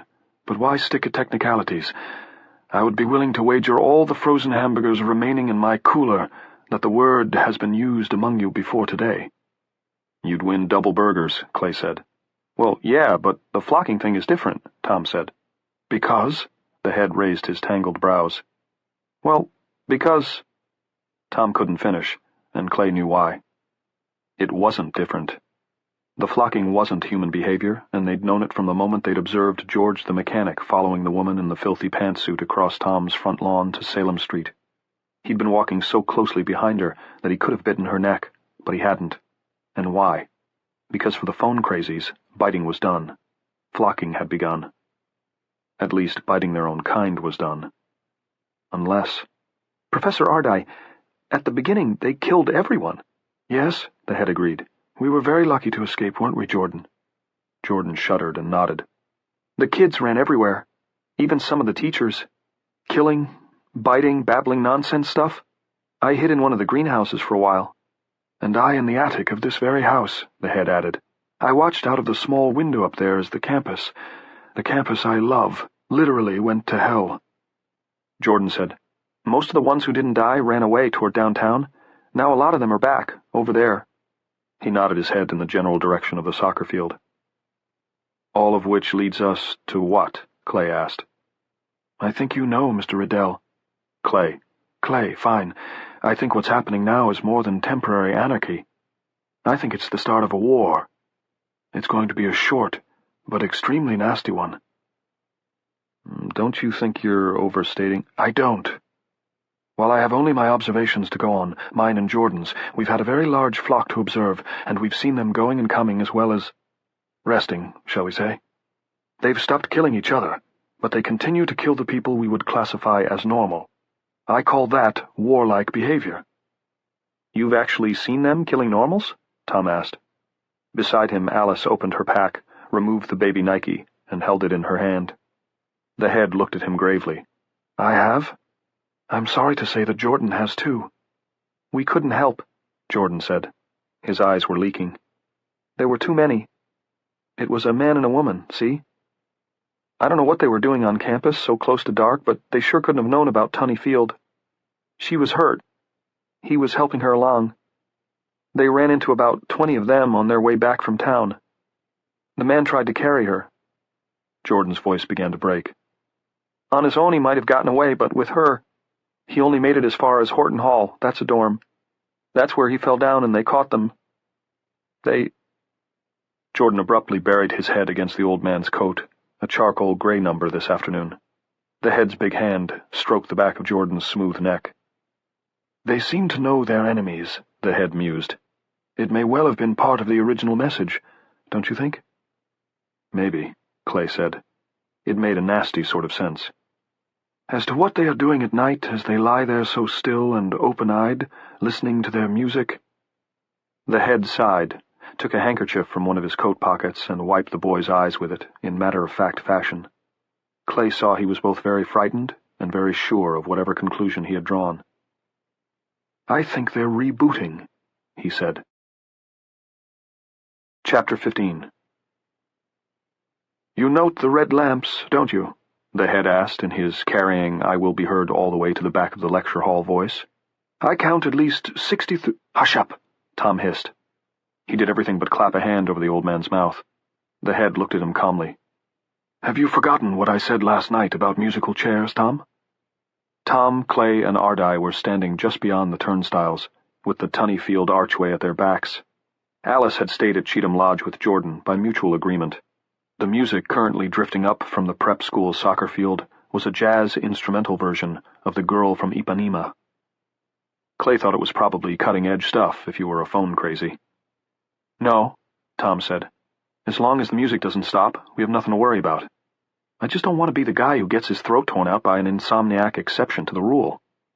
"You won't." "How can you be so positive, sir?" Tom asked. "Because, to make a small literary pun, we cannot call it sleep. Come." He started down the concrete ramp the players once took to reach the field, saw that Tom and Clay were hanging back, and looked at them patiently. "Little knowledge is gained without risk," he said, "and at this point, I would say knowledge is critical, wouldn't you? Come." They followed his rapping cane down the ramp toward the field, Clay a little ahead of Tom. Yes, he could see the red power lamps of the boomboxes circling the field. 60 or 70 looked about right. Good-sized sound systems, spotted at 10 or 15-foot intervals, each one surrounded with bodies. By starlight, those bodies were an eye-boggling sight. They weren't stacked, each had his or her own space. But not so much as an inch had been wasted. Even the arms had been interwoven, so that the impression was one of paper dolls carpeting the field, rank on rank, while that music, like something you'd hear in a supermarket, Clay thought, rose in the dark. Something else rose as well, a sallow smell of dirt and rotting vegetables, with a thicker odor of human waste and putrefaction lingering just beneath. The head skirted the goal, which had been pushed aside, overturned, its netting shredded. Here, where the lake of bodies started, lay a young man of about 30 with jagged bite marks running up one arm to the sleeve of his NASCAR T-shirt. The bites looked infected. In one hand he held a red cap that made Clay think of Alice's pet sneaker. He stared dully up at the stars as Bette Midler once more began singing about the wind beneath her wings. "Hi!" the head cried in his rusty, piercing voice. He poked the young man briskly in the middle with the tip of his cane, pushing in until the young man broke wind. "Hi, I say!" "Stop it!" Tom almost groaned. The head gave him a look of tight-lipped scorn, then worked the tip of his cane into the cap the young man was holding. He flicked it away. The cap sailed about 10 feet and landed on the face of a middle-aged woman. Clay watched, fascinated, as it slid partially aside, revealing one rapt and blinkless eye. The young man reached up with dreamy slowness and clutched the hand that had been holding the cap into a fist. Then he subsided. "He thinks he's holding it again," Clay whispered, fascinated. "Perhaps," the head replied, without much interest. He poked the tip of his cane against one of the young man's infected bites. It should have hurt like hell, but the young man didn't react, only went on staring up at the sky as Bette Midler gave way to Dean Martin. "I could put my cane right through his throat, and he wouldn't try to stop me. Nor would those around him spring to his defense, although in the daytime I have no doubt they'd tear me limb from limb." Tom was squatting by one of the ghetto blasters. "There are batteries in this," he said. "I can tell by the weight." "Yes, in all of them. They do seem to need batteries." The head considered, then added something Clay could have done without. "At least so far." "We could wade right in, couldn't we?" Clay said. "We could wipe them out the way hunters exterminated passenger pigeons back in the 1880s. The head nodded. "Bashed their little brains out as they sat on the ground, didn't they? Not a bad analogy. But I'd make slow work of it with my cane. You'd make slow work of it even with your automatic weapon, I'm afraid." "I don't have enough bullets in any case." There must be... Clay ran his eye over the packed bodies again. Looking at them made his head hurt. There must be 600 or 700, and that's not even counting the ones under the bleachers. "Sir? Mr. Ardai?" It was Tom. How did I determine the depth of this trance state? Is that what you're asking me? Tom nodded. I came out the first night to observe. The flock was much smaller then, of course. I was drawn to them out of simple but overwhelming curiosity. Jordan wasn't with me. Switching to a nighttime existence has been rather hard for him, I'm afraid. You risked your life, you know. I had little choice, the head replied. It was like being hypnotized. I quickly grasped the fact that they were unconscious, even though their eyes were open, and a few simple experiments with the tip of my cane confirmed the depth of the state. Clay thought of the head's limp, thought of asking him if he'd considered what would have happened to him if he'd been wrong and they'd come after him, and held his tongue. The head would no doubt reiterate what he'd already said. No knowledge obtained without risk. Jordan was right. This was one very old-school dude. Clay certainly wouldn't have wanted to be 14 and standing on his disciplinary carpet. Ardai, meanwhile, was shaking his head at him. 600 or 700's a very low estimate, Clay. This is a regulation-size soccer field. That's 6,000 square yards. How many? The way they're packed together? I should say 1,000 at the very least. And they're not really here at all, are they? You're sure of that? I am. And what comes back? A little more each day, Jordan says the same, and he's an acute observer, you may trust me on that, is not what they were, which is to say, not human. Can we go back to the lodge now? Tom asked. He sounded sick. Of course, the head agreed. Just a second, Clay said. He knelt beside the young man in the NASCAR t-shirt. He didn't want to do it.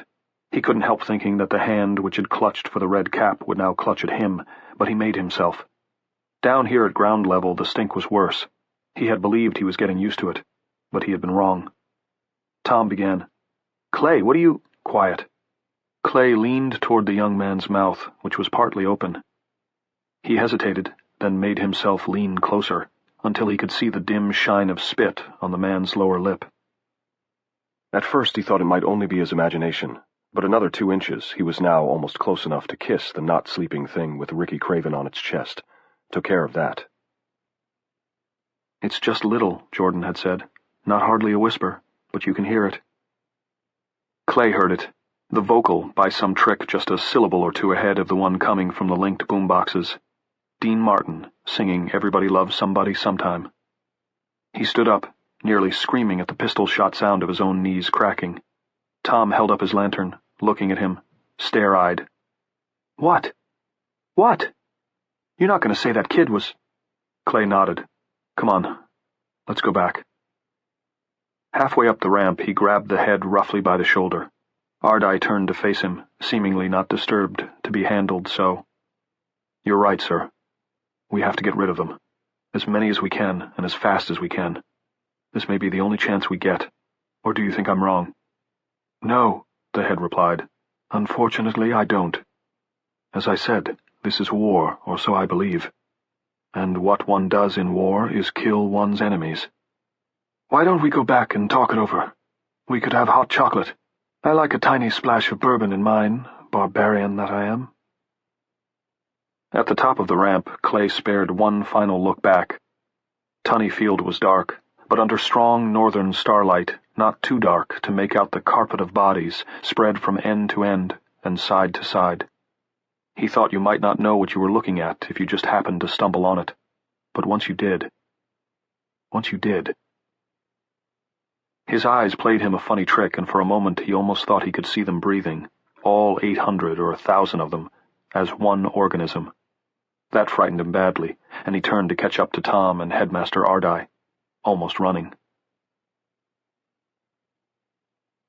Chapter 16. The head made hot chocolate in the kitchen, and they drank it in the formal parlor by the light of 2 gas lanterns. Clay thought the old man would suggest they go out to Academy Avenue later on, trolling for more volunteers in Ardai's army, but he seemed satisfied with what he had. The gasoline pump at the motor pool, the head told them, drew from a 400-gallon overhead tank. All they'd have to do was pull a plug.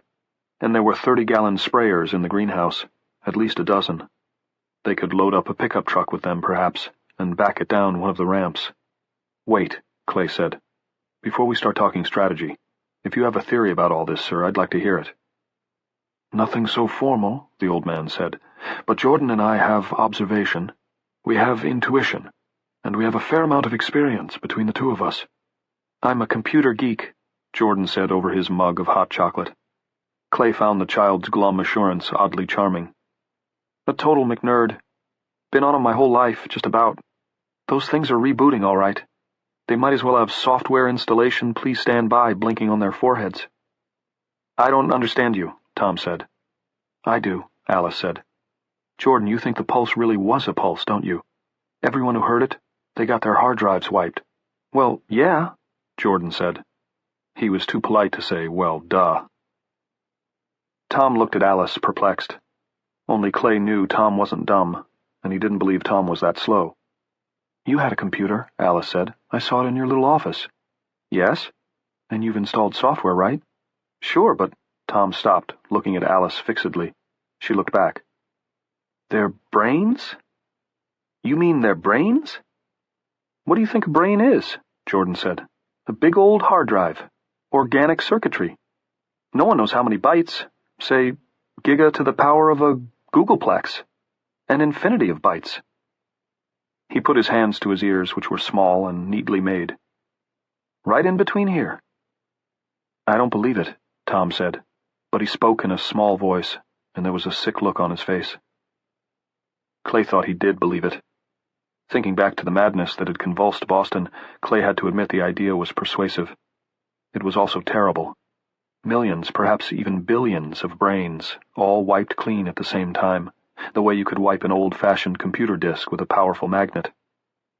He found himself remembering Pixie Dark, the friend of the girl with the peppermint-colored cell phone. "Who are you? What's happening?" Pixie Dark had cried. "Who are you? Who am I?" Then she had smacked herself repeatedly in the forehead with the heel of her hand and had gone running full tilt into a lamppost, not once but twice, smashing her expensive orthodontic work to jagged pieces. Who are you? Who am I? It hadn't been her cell phone. She had only been listening in, and hadn't gotten a full dose. Clay, who thought in images rather than words a good deal of the time, now got a vivid mental picture of a computer screen filling up with those words. Who are you? Who am I? Who are you? Who am I? Who are you? Who am I? Who are you? Who am I? And finally at the bottom, as bleak and inarguable as Pixie Dark's fate, system failure. Pixie Dark as a partially wiped hard drive? It was horrible, but it felt like the stone truth. "I majored in English, but as a young man I read a great deal of psychology," the head told them. "I began with Freud, of course, everyone begins with Freud, then Jung, Adler, worked my way around the whole ball field from there. Lurking behind all theories of how the mind works is a greater theory, Darwin's. In Freud's vocabulary, the idea of survival as the prime directive is expressed by the concept of the id. In Jung's, by the rather grander idea of blood consciousness. Neither man, I think, would argue with the idea that if all conscious thought, all memory, all ratiocinative ability were to be stripped from a human mind in a moment, what would remain would be pure and terrible." He paused, looking around for comment. None of them said anything. The head nodded, as if satisfied, and resumed. "Although neither the Freudians nor the Jungians come right out and say it, they strongly suggest that we may have a core, a single basic carrier wave, or, to use language with which Jordan is comfortable, a single line of written code which cannot be stripped." "The PD," Jordan said. "The prime directive." "Yes," the head agreed. "At bottom, you see, we are not Homo sapiens at all. Our core is madness. The prime directive is murder. What Darwin was too polite to say, my friends, is that we came to rule the earth not because we were the smartest, or even the meanest, but because we have always been the craziest, most murderous motherfuckers in the jungle. And that is what the Pulse exposed 5 days ago." Chapter 17. I refuse to believe that we were lunatics and murderers before we were anything else, Tom said. Christ, man, what about the Parthenon? What about Michelangelo's David? What about that plaque on the moon that says, "We came in peace for all mankind"?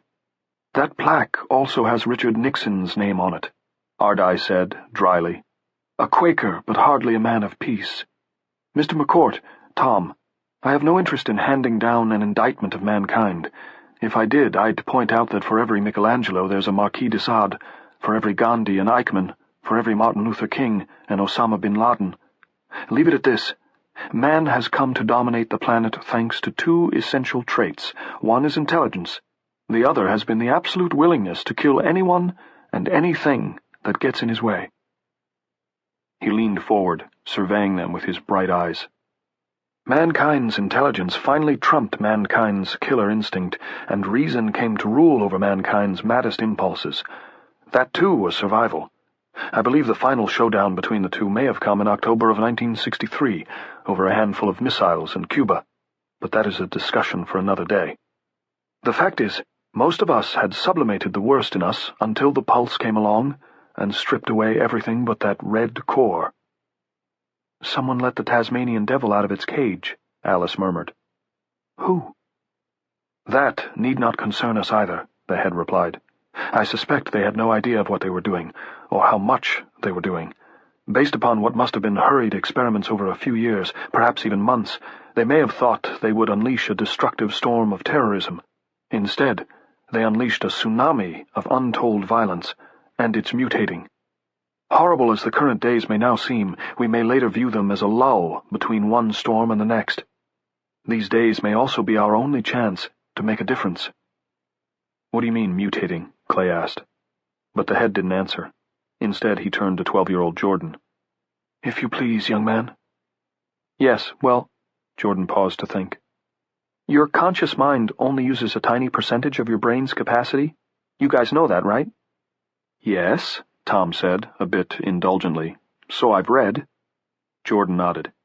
Even when you add in all the autonomic functions they control, plus the subconscious stuff, dreams, blink think, the sex drive, all that jazz, our brains are barely ticking over. Holmes, you astound me, Tom said.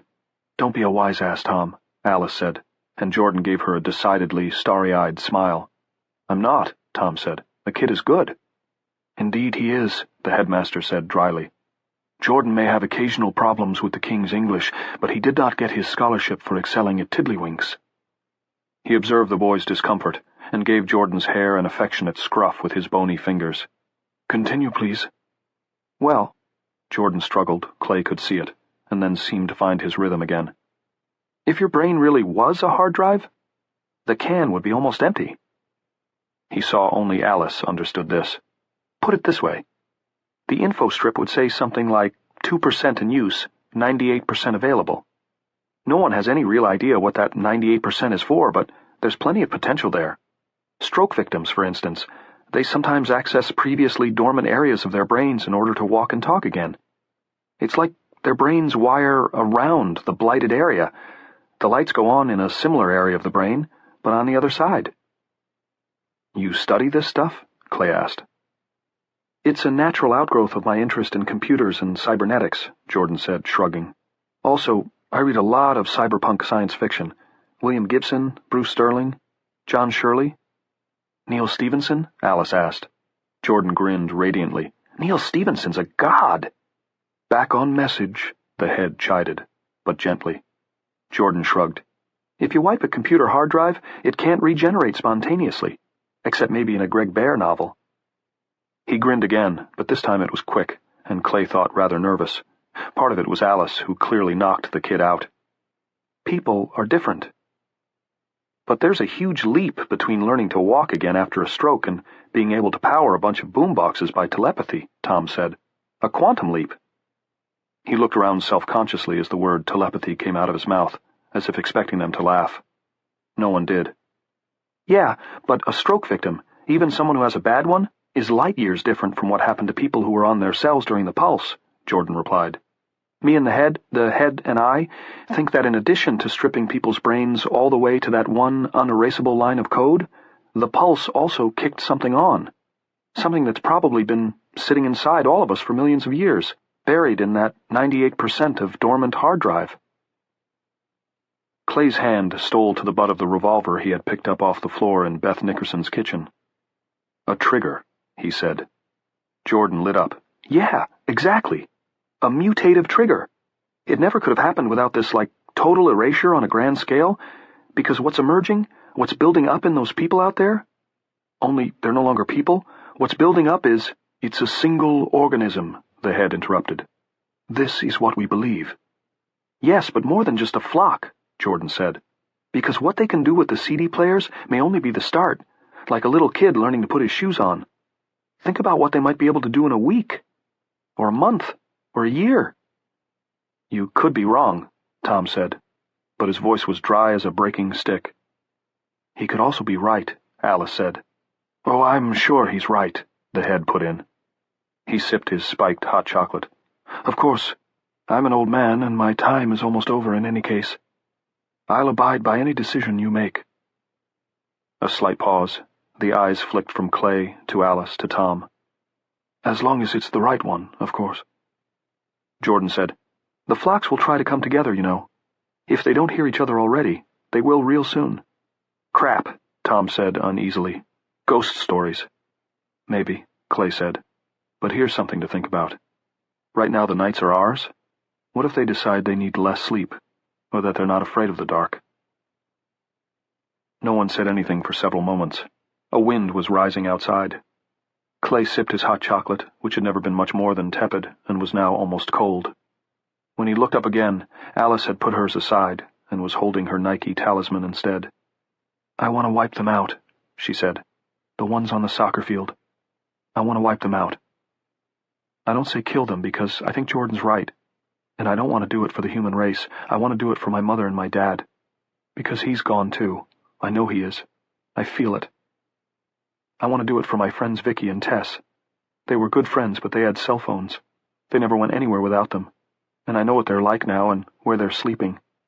Someplace just like that fucking soccer field." She glanced at the head, flushing. "Excuse me, sir."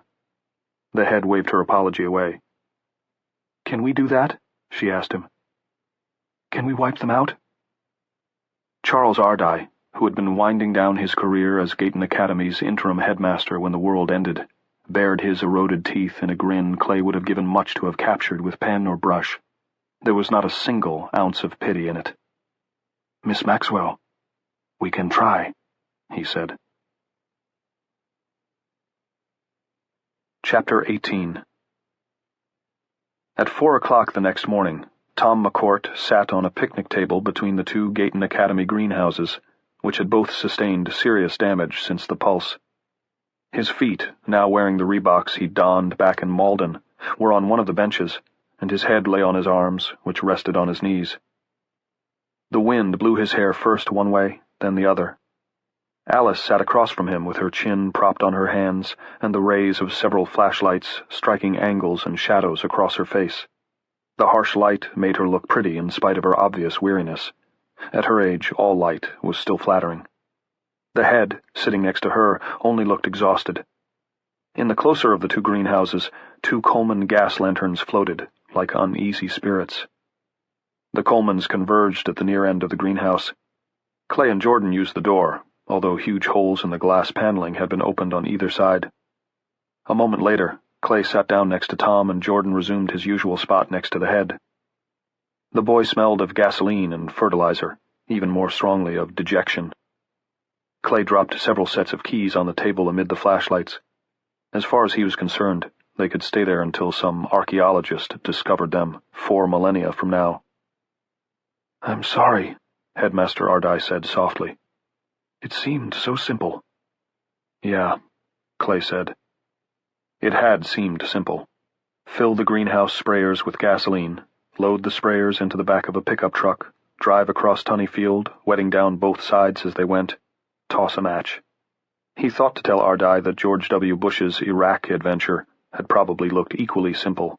Load the sprayers, toss a match, and didn't. It would have been pointlessly cruel. "Tom?" Clay asked. "You okay?" He had already realized that Tom didn't have great reserves of stamina. Yeah, just tired. He raised his head and gave Clay a smile. Not used to the night shift. What do we do now? Go to bed, I guess, Clay said. It'll be dawn in another 40 minutes or so. The sky had already begun to lighten in the east. It's not fair, Alice said. She brushed angrily at her cheeks. It's not fair. We tried so hard. They had tried hard, but nothing had come easily. Every small and ultimately meaningless victory had been the sort of maddening struggle his mother had called a bullshit shitpull. Part of Clay did want to blame the head, also himself, for not taking Ardai's sprayer idea with a grain of salt. Part of him now thought that going along with an elderly English teacher's plan to firebomb a soccer field was a little like taking a knife to a gunfight. Still, yeah, it had seemed like a good idea.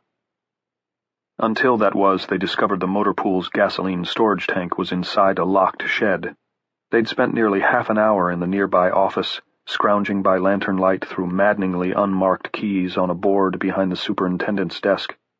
It was Jordan who finally found the key that unlocked the shed door. Then they discovered that one would only have to pull a plug was not exactly the case. There was a cap, not a plug, and like the shed in which the tank resided, the cap was locked. Back to the office. Another scrounge by lantern light, finally a key that did indeed seem to fit the cap. It was Alice who pointed out that since the cap was on the bottom of the tank, assuring gravity feed in case of a power outage, they would have a flood on their hands without a hose or a siphon. They spent an hour looking for a hose that might fit, and couldn't find anything that looked even close. Tom found a small funnel, which sent them all into moderate hysterics. And because none of the truck keys were marked, at least in ways non-motor pool employees could understand, locating the right set became another process of trial and error. This one went faster, at least, because there were only 8 trucks parked behind the garage. And last, the greenhouses. There they discovered only 8 sprayers, not a dozen, with a capacity of not 30 gallons each, but 10. They might be able to fill them from the gasoline storage tank, but they would be drenched in the process, and the result would be a mere 80 gallons of usable, sprayable gas. It was the idea of wiping out 1,000 phone crazies with 80 gallons of regular that had driven Tom, Alice, and the head out to the picnic bench. Clay and Jordan had hung in a while longer, looking for bigger sprayers, but they had found none. We found a few little leaf sprayers, though, Clay said. You know, what they used to call flit guns. Also, Jordan said, the big sprayers in there are all full of weed killer or plant food or something. We'd have to start by dumping them all out, and that would mean putting on masks just to make sure we didn't gas ourselves or something. Reality bites, Alice said morosely. She looked at her baby sneaker for a moment, then tucked it away in her pocket. Jordan picked up the keys they had matched to one of the maintenance pickups. We could drive downtown, he said. There's a trustworthy hardware. They must have sprayers. Tom shook his head. It's over a mile, and the main drag's full of wrecks and abandoned vehicles. We might be able to get around some, but not all. And driving over the lawns is out of the question. The houses are just too close together. There are reasons everybody's on foot. They had seen a few people on bicycles, but not many. Even the ones equipped with lights were dangerous if ridden at any speed. Would it be possible for a light truck to negotiate the side streets? The head asked. Clay said, we could explore the possibility tomorrow night, I suppose. Scout out a path in advance, on foot, and come back for the truck. He considered. They'd probably have all sorts of hose in a hardware store, too. You don't sound exactly jazzed, Alice said. Clay sighed. It doesn't take much to block little streets. We'd end up doing a lot of donkey work, even if we got luckier than we did tonight. I just don't know. Maybe it'll look better to me after some rest. Of course it will, the head agreed, but he sounded hollow. To all of us. What about the gas station across from the school? Jordan asked without much hope. What gas station? Alice asked. He's talking about the Citgo, the head replied. Same problem, Jordan. Plenty of gasoline in the tanks under the pumps, but no power. And I doubt if they have much in the way of containers beyond a few 2- or 5-gallon gasoline cans. I really think... But he didn't say what he really thought. He broke off. What is it, Clay? Clay was remembering the trio ahead of them limping past that gas station, one of the men with an arm around the woman's waist. Academy Grove Citgo, he said. That's the name, isn't it? Yes? But they didn't just sell gasoline, I think. He didn't just think, he knew. Because of the 2 trucks parked on the side. He had seen them, and hadn't thought anything of them. Not then, he hadn't. No reason to. "I don't know what you—" the head began, then stopped. His eyes met Clay's. His eroded teeth once more made their appearance in that singularly pitiless smile. "Oh," he said. "Oh, oh my. Oh my, yes." Tom was looking between them with mounting perplexity. So was Alice. Jordan merely waited. "Would you mind telling the rest of us what you 2 are communing about?" Tom asked. Clay was ready to. He already saw clearly how it would work, and it was too good not to share, when the music from Tunny Field died away. It didn't click off as it usually did when they woke up in the morning. It went in a kind of swoop, as if someone had just kicked the source down an elevator shaft. "They're up early," Jordan said, in a low voice. Tom gripped Clay's forearm. "It's not the same," he said. "And one of those damned ghetto blasters is still playing. I can hear it, very faint." The wind was strong, and Clay knew it was blowing from the direction of the soccer field because of the ripe smell it carried. Decaying food, decaying flesh, hundreds of unwashed bodies. It also carried the ghostly sound of Lawrence Welk and his champagne music makers playing Baby Elephant Walk. Then, from somewhere to the northwest, maybe 10 miles away, maybe 30, it was hard to tell how far the wind might have carried it, came a spectral, somehow moth-like moaning sound. There was silence. Silence. And then the not-waking, not-sleeping creatures on the Tunny soccer field answered in kind. Their moan was much louder, a hollow, belling ghost groan that rose toward the black and starry sky. Alice had covered her mouth. The baby sneaker jutted upward from her hands. Her eyes bulged on either side of it. Jordan had thrown his arms against the head's waist and buried his face against the old man's side. "Look, Clay," Tom said. He got to his feet and tottered toward the grassy aisle between the 2 shattered greenhouses, pointing at the sky as he went. "Do you see? My God, do you see?" To the northwest, from where the distant groan had risen, a reddish-orange glow had bloomed on the horizon. It strengthened as he watched. The wind bore that terrible sound again, and once more it was answered with a similar but much louder groan from Tunny Field. Alice joined them, then the head walking with his arm around Jordan's shoulders. "What's over there?" Clay asked, pointing toward the glow. It had already begun to wane again. "It might be Glenn's Falls," the headmaster said. "Or it might be Littleton."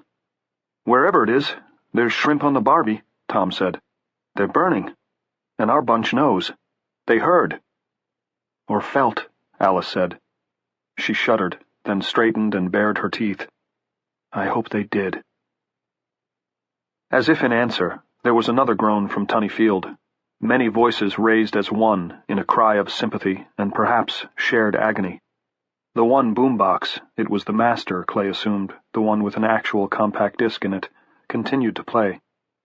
10 minutes later the others joined in once more. The music, it now was Close to You by the Carpenters, swooped up, just as it had previously swooped down. By then, Headmaster Ardai, limping noticeably on his cane, had led them back to Cheatham Lodge. Not long after that the music stopped again, but this time it simply clicked off, as it had the previous morning. From far away, carried across God alone knew how many miles by the wind, came the faint pop of a gunshot. Then the world was eerily and completely silent, waiting for the dark to give place to the day. Chapter 19. As the sun began to spoke its first red rays through the trees on the eastern horizon, they watched the phone crazies once again begin leaving the soccer field in close order patterns, headed for downtown Gayton and the surrounding neighborhoods. They fanned out as they went, headed downhill toward Academy Avenue, as if nothing untoward had happened near the end of the night. But Clay didn't trust that. He thought they had better do their business at the Citgo station quickly, today, if they intended to do it at all. Going out in the daylight might mean shooting some of them, but as long as they only moved en masse at the beginning and end of the day, he was willing to take that risk. They watched what Alice called the dawn of the dead from the dining room. Afterward, Tom and the head went into the kitchen. Clay found them sitting at the table in a bar of sunshine and drinking tepid coffee. Before Clay could begin explaining what he wanted to do later in the day, Jordan touched his wrist. "Some of the crazies are still there," he said, and in a lower voice. "I went to school with some of them." Tom said, "I thought they'd all be shopping Kmart by now, looking for blue light specials." "You better check it out," Alice said from the doorway. "I'm not sure it's another, what would you call it, developmental step forward, but it might be. It probably is." "Sure it is," Jordan said gloomily. The phone crazies who had stayed behind, Clay thought it was a squad of about 100, were removing the dead from beneath the bleachers. At first, they simply carried them off into the parking lot south of the field and behind a long, low brick building. They came back empty-handed. "That building's the indoor track," the head told them. "It's also where all the sports gear is stored. There's a steep drop-off on the far side. I imagine they're throwing the bodies over the edge." "You bet," Jordan said. He sounded sick. "It's all marshy down there. They'll rot." "They were rotting anyway, Jordan," Tom said gently. "I know," he said, sounding sicker than ever. "But they'll rot even faster in the sun." A pause. "Sir?" "Yes, Jordan?" "I saw Noah Chutsky from your drama reading club." The head patted the boy's shoulder. He was very pale. "Never mind." "It's hard not to," Jordan whispered. "He took my picture once. With his, you know."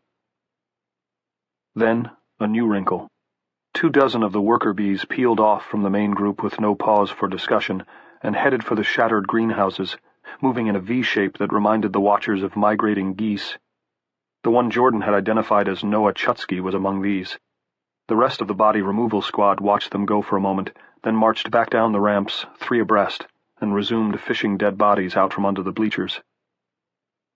20 minutes later, the greenhouse party returned, now spread out in a single line.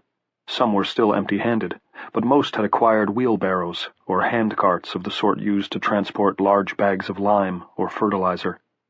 Soon the phone crazies were using the carts and barrows to dispose of the bodies, and their work went faster. "It's a step forward, all right," Tom said. "More than one," the head added. "Cleaning house, using tools to do it." Clay said, "I don't like this."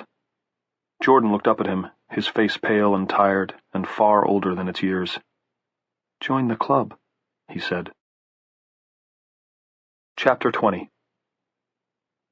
They slept until 1 in the afternoon. Then, after confirming that the body detail had finished its work and gone to join the rest of the foragers, they went down to the field stone pillars marking the entrance to Gayton Academy. Alice had scoffed at Clay's idea that he and Tom should do this on their own.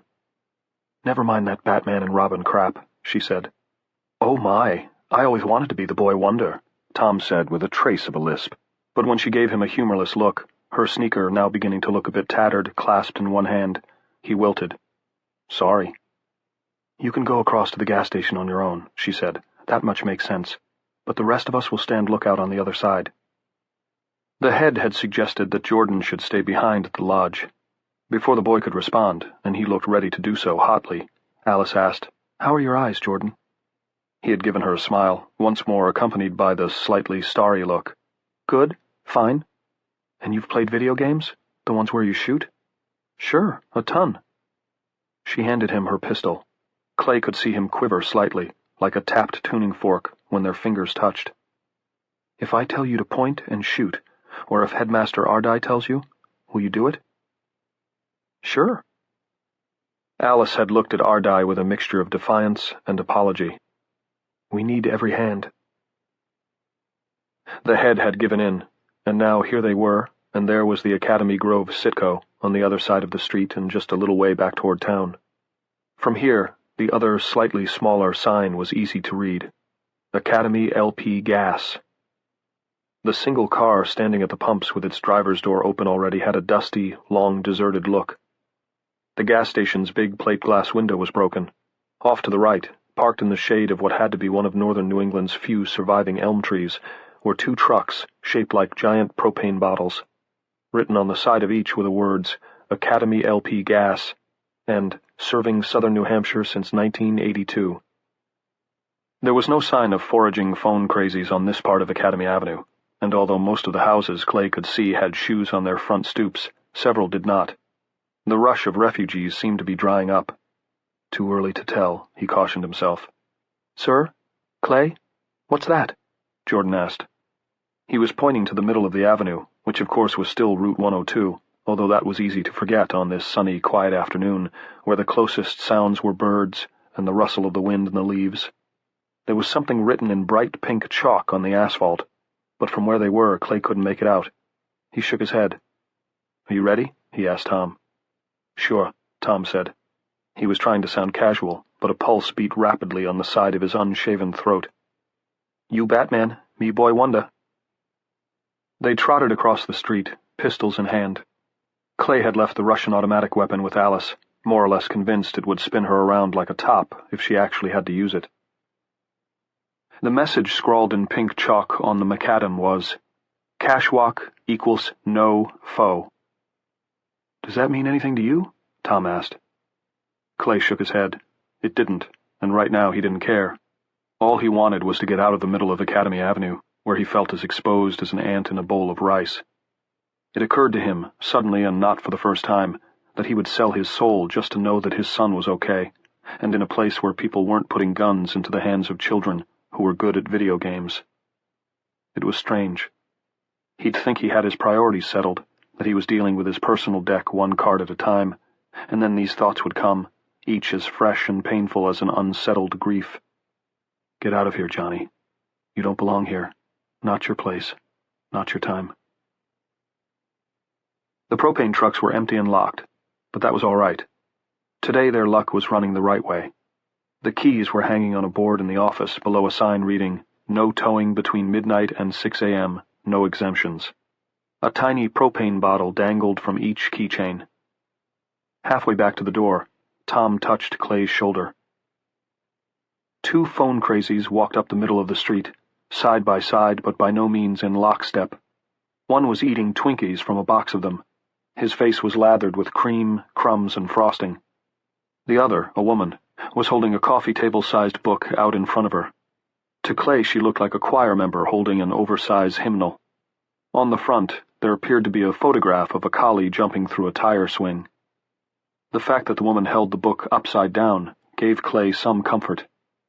The vacant, blasted expressions on their faces, and the fact that they were wandering on their own, meaning midday was still a non-flocking time, gave him more. But he didn't like that book. No, he didn't like that book at all. They wandered past the fieldstone pillars, and Clay could see Alice, Jordan, and the head peering out, wide-eyed. The two crazies walked over the cryptic message chalked in the street, "Kashwak equals no foe," and the woman reached for her companion's Twinkies. The man held the box away from her. The woman cast her book aside, it landed right side up, and Clay saw it was 100 Best-Loved Dogs of the World, and reached again. The man slapped her face hard enough to make her filthy hair fly, the sound very loud in the stillness of the day. All this time they were walking. The woman made a sound. "Aw." The man replied. It sounded to Clay like a reply. "Een." The woman reached for the box of Twinkies. Now they were passing the Citgo. The man punched her in the neck this time, a looping overhand blow, and then dove a hand into his box for another treat. The woman stopped, looked at him, and a moment later the man stopped. He had pulled a bit ahead, so his back was mostly to her. Clay felt something in the sun-warmed stillness of the gas station office. No, he thought, not in the office. In me. Shortness of breath, like after you climb a flight of stairs too fast. Except maybe it was in the office too, because Tom stood on his toes and whispered in his ear. "Do you feel that?" Clay nodded and pointed at the desk. There was no wind, no discernible draft, but the papers there were fluttering, and in the ashtray the ashes had begun to circle lazily, like water going down a bathtub drain. There were 2 butts in there, no, 3, and the moving ashes seemed to be pushing them toward the center. The man turned toward the woman. He looked back at her. She looked at him. They looked at each other. Clay could read no expression on either face, but he could feel the hairs on his arms stirring, and he heard a faint jingling. It was the keys on the board below the no towing sign. They were stirring too, chittering against each other just the tiniest bit. "Aw," said the woman. She held out her hand. "Een," said the man. He was wearing the fading remains of a suit. On his feet were dull black shoes. 6 days ago he might have been a middle manager, a salesman, or an apartment complex manager. Now the only real estate he cared about was his box of Twinkies. He held it to his chest, his sticky mouth working. "Aw!" the woman insisted. She held out both hands instead of just one, the immemorial gesture signifying gimme, and the keys were jingling louder. Overhead there was a bzzz as a fluorescent light for which there was no power flickered and then went out again. The nozzle fell off the middle gas pump and hit the concrete island with a dead metal clank. "Aw!" the man said. His shoulders slumped, and all the tension went out of him. The tension went out of the air. The keys on the board fell silent. The ashes made one final slowing circuit of their dented metal reliquary and came to a stop. You would not have known anything had happened, Clay thought, if not for the fallen nozzle out there and the little cluster of cigarette butts in the ashtray on the desk in here. "Aw," the woman said. She was still holding out her hands.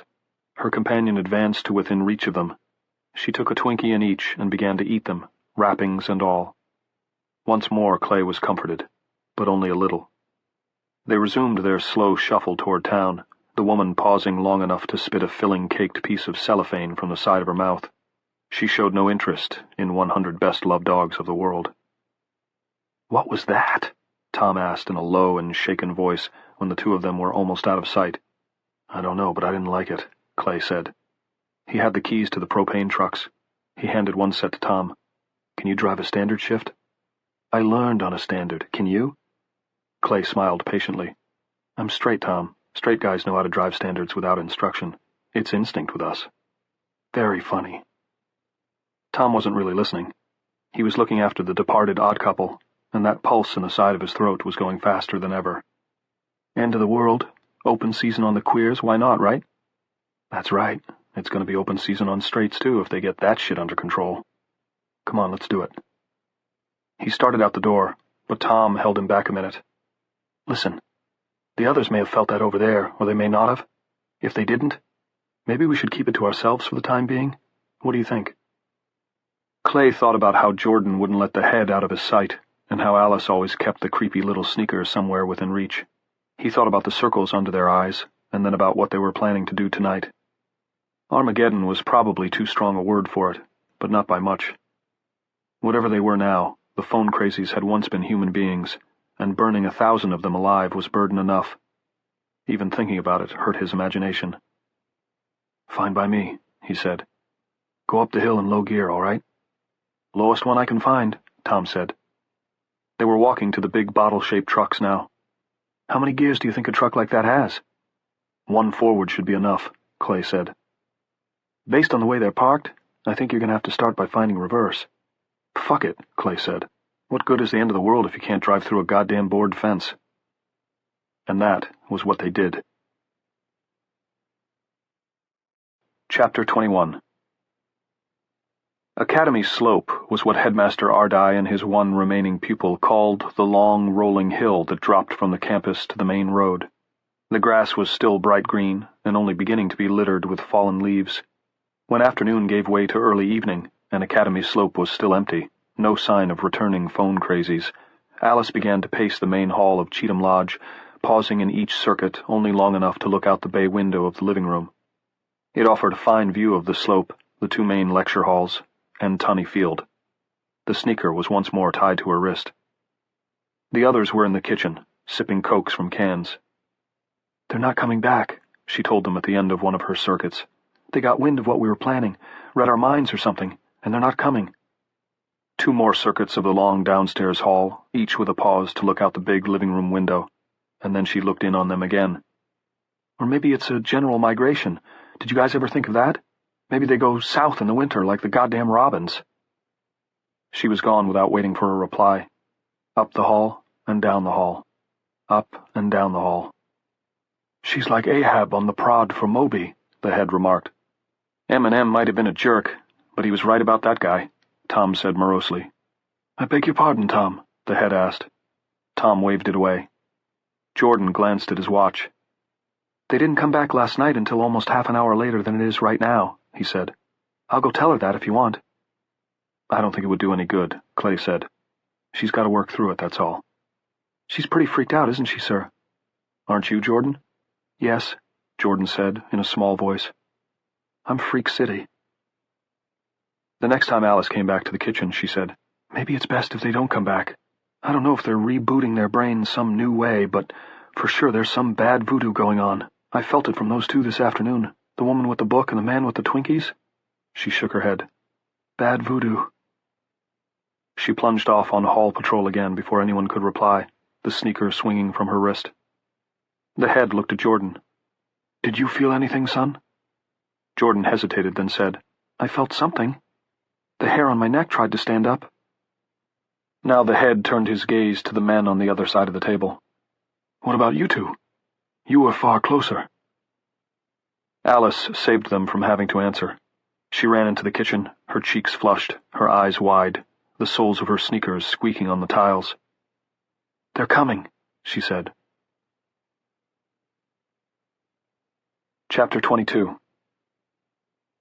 From the bay window, the five of them watched the phone crazies come up Academy Slope in converging lines, their long shadows making a huge pinwheel shape on the green grass. As they neared what Jordan and the head called Tunny Arch, the lines drew together, and the pinwheel seemed to spin in the late golden sunlight, even as it contracted and solidified. Alice could no longer stand not holding the sneaker. She had torn it from her wrist and was squeezing it compulsively. "They'll see what we did and they'll turn around," she said, speaking low and rapidly. "They've gotten at least that smart. If they're picking up books again, they must have." "We'll see," Clay said. He was almost positive the phone crazies would go on to Tunny Field, even if what they saw there disquieted their strange group mind. It would be dark soon, and they had nowhere else to go. A fragment of a lullaby his mother used to sing him floated through his mind. "Little man, you've had a busy day." "I hope they go and I hope they stay," she said, lower than ever. "I feel like I'm going to explode." She gave a wild little laugh. "Only it's them that's supposed to explode, isn't it? Them?" Tom turned to look at her and she said, "I'm all right, I'm fine, so just close your mouth." "All I was going to say is that it'll be what it is," he said. "New Age crap. You sound like my father, the picture-frame king." A tear rolled down one cheek, and she rubbed it impatiently away with the heel of her hand. "Just calm down, Alice. Watch." "I'll try, okay? I'll try." "And stop with the sneaker," Jordan said, irritably for him. "That squelchy sound is making me crazy." She looked down at the sneaker, as if surprised, then slipped it around her wrist on its loop again. They watched as the phone crazies converged at Tunny Arch, and passed beneath it with less pushing and confusion than any crowd attending the homecoming weekend's soccer match could ever have equaled. Clay was sure of that. They watched as the crazies spread out again on the far side, crossing the concourse and filing down the ramps. They waited to see that steady march slow and stop, but it never did. The last stragglers, most of them hurt and helping each other along but still walking in those close groups, were in long before the reddening sun had passed below the dormitories on the west side of the Gayton Academy campus. They had returned once more, like homing pigeons to their nests or the swallows to Capistrano. Not 5 minutes after the evening star became visible in the darkening sky, Dean Martin began singing, "Everybody Loves Somebody Sometime." "I was worried for nothing, wasn't I?" Alice said. "Sometimes I'm a putz. That's what my father says." "No," the head told her. "All the putzes had cell phones, dear. That's why they're out there, and you're in here with us." Tom said, "I wonder if Rafe's still making out okay." "I wonder if Johnny is," Clay said. Johnny and Sharon. Chapter 23. At 10 o'clock on that windy autumn night, under a moon now entering its last quarter, Clay and Tom stood in the band alcove at the home end of the Tunny soccer field. Directly in front of them was a waist-high concrete barrier that had been heavily padded on the playing field side. On their side were a few rusting music stands and a drift of litter that was ankle-deep. The wind blew the torn bags and scraps of paper in here, and here they came to rest. Behind and above them, back at the turnstiles, Alice and Jordan flanked the head, a tall figure propped on a slender rod of cane. Debbie Boone's voice rolled across the field in amplified waves of comic majesty. Ordinarily she would be followed by Leanne Womack singing, "I Hope You Dance," then back to Lawrence Welk and his champagne music makers. But perhaps not tonight. The wind was freshening. It brought them the smell of rotting bodies from the marsh behind the indoor track building, and the aroma of dirt and sweat from the living ones packed together on the field beyond the band alcove. If you can call that living, Clay thought, and flashed himself a small and bitter inside smile. Rationalization was a great human sport, maybe the great human sport, but he would not fool himself tonight. Of course they called it living. Whatever they were, or whatever they were becoming, they called it living just as he did. "What are you waiting for?" Tom murmured. "Nothing," Clay murmured back. "Just nothing." From the holster Alice had found in the Nickerson basement, Clay drew Beth Nickerson's old-fashioned Colt .45 revolver, now once more fully loaded.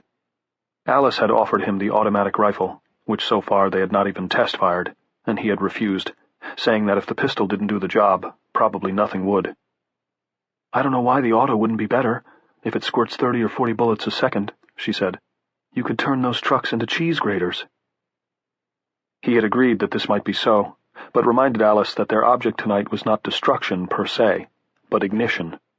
Then he'd explained the highly illegal nature of the ammunition Arnie Nickerson had obtained for his wife's .45.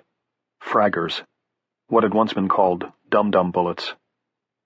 "Okay, but if it doesn't work, you can still try Sir Speedy," she'd said. "Unless the guys out there just, you know."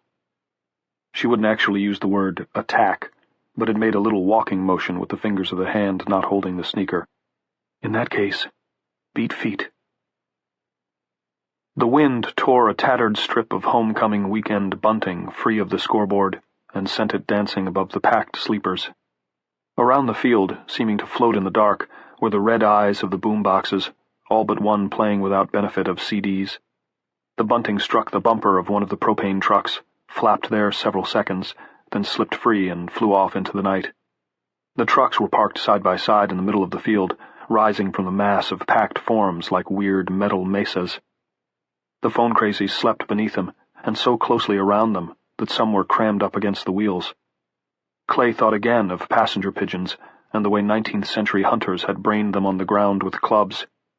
The whole species had been wiped out by the beginning of the 20th. But of course they'd only been birds, with little bird brains, incapable of rebooting. "Clay?" Tom asked, low. "Are you sure you want to go through with this?" "No," Clay said. Now that he was face to face with it, there were too many unanswered questions. What they would do if it went wrong was only one of them. What they would do if it went right was another. Because passenger pigeons were incapable of revenge. Those things out there, on the other hand? "But I'm going to." "Then do it," Tom said. "Because all else aside, you light up my life blows dead rats in hell." Clay raised the .45 and held his right wrist firmly with his left hand. He centered the gun sight on the tank of the truck on the left. He would fire twice into that one, then twice into the other one. That would leave one more bullet for each, if necessary. If that didn't work, he could try the automatic weapon Alice had taken to calling Sir Speedy. "Duck if it goes up," he told Tom. "Don't worry," Tom said. His face was drawn into a grimace, anticipating the report of the gun and whatever might follow. Debbie Boone was building to a big finish. It suddenly seemed very important to Clay that he beat her. If you miss at this range, you're a monkey, he thought, and pulled the trigger. There was no chance for a second shot, and no need of one. A bright red flower bloomed in the center of the tank, and by its light he saw a deep dent in the previously smooth metal surface. Hell appeared to be inside, and growing. Then the flower was a river, red turning orange-white. "Down!" he shouted, and pushed Tom's shoulder. He fell on top of the smaller man just as the night became desert noon.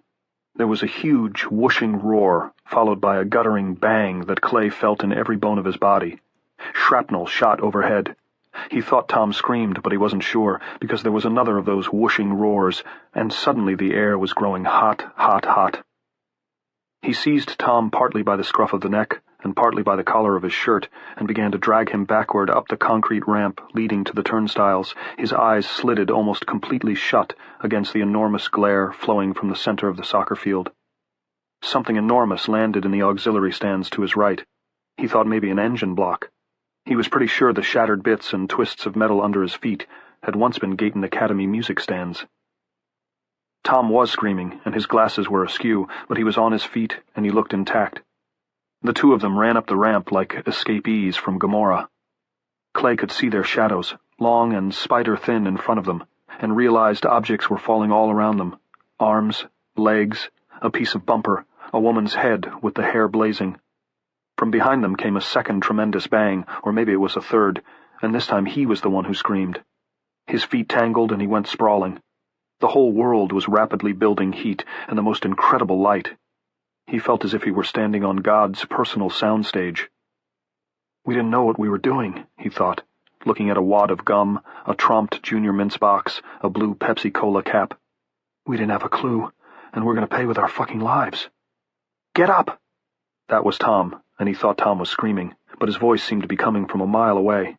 He felt Tom's delicate, long-fingered hands yanking at his arm. Then Alice was there, too. Alice was yanking on his other arm, and she was glaring in the light. He could see the sneaker dancing and bobbing from its string on her wrist. She was spattered with blood, bits of cloth, and gobbets of smoking flesh. Clay scrambled up, then went back to one knee, and Alice hauled him up again by main force. From behind them, propane roared like a dragon. And here came Jordan, with the head tottering along right behind him, his face rosy and every wrinkle running with sweat. "No, Jordan, no! Just get him out of the way!" Tom yelled, and Jordan pulled the head aside for them, gripping the old man grimly around the waist when he tottered. A burning torso with a ring in its navel landed at Alice's feet, and she booted it off the ramp. 5 years of soccer, Clay remembered her saying. A blazing piece of shirt landed on the back of her head, and Clay swept it aside before it could set her hair on fire. At the top of the ramp, a blazing truck tire with half a sheared-off axle still attached leaned against the last row of reserved seats. If it had landed blocking their way, they might have cooked. The head almost certainly would have. As it was, they were able to slide past, holding their breath against billows of oily smoke. A moment later they were lurching through the turnstile, Jordan on one side of the head and Clay on the other, the two of them almost carrying the old man along.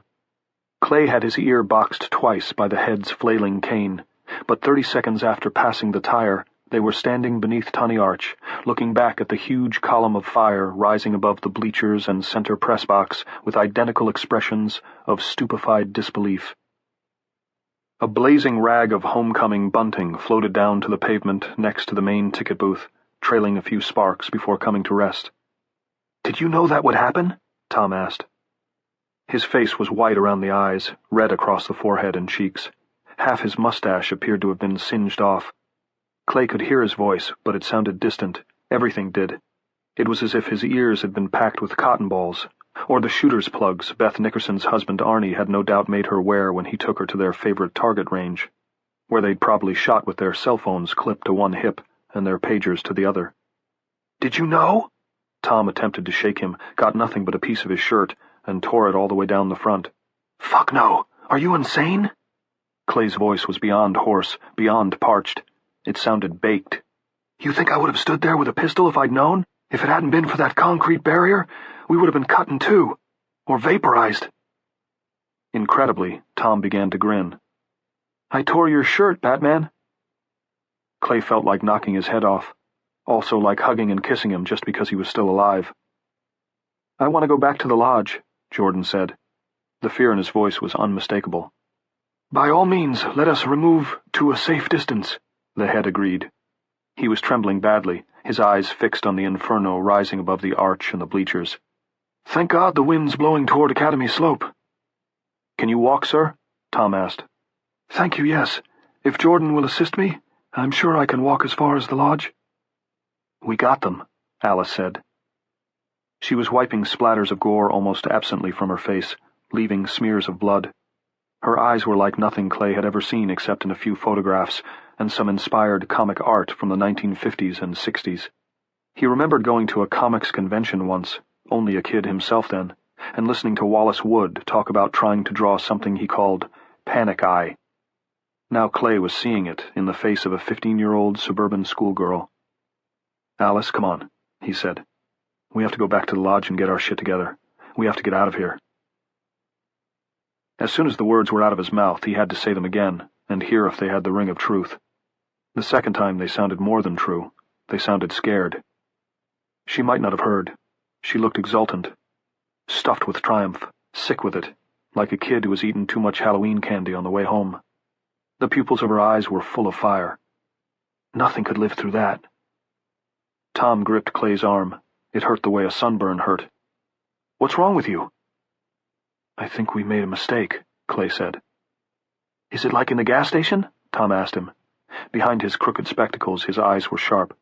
"When the man and woman were fighting over the damn twink—" "No, I just think we made a mistake," Clay said.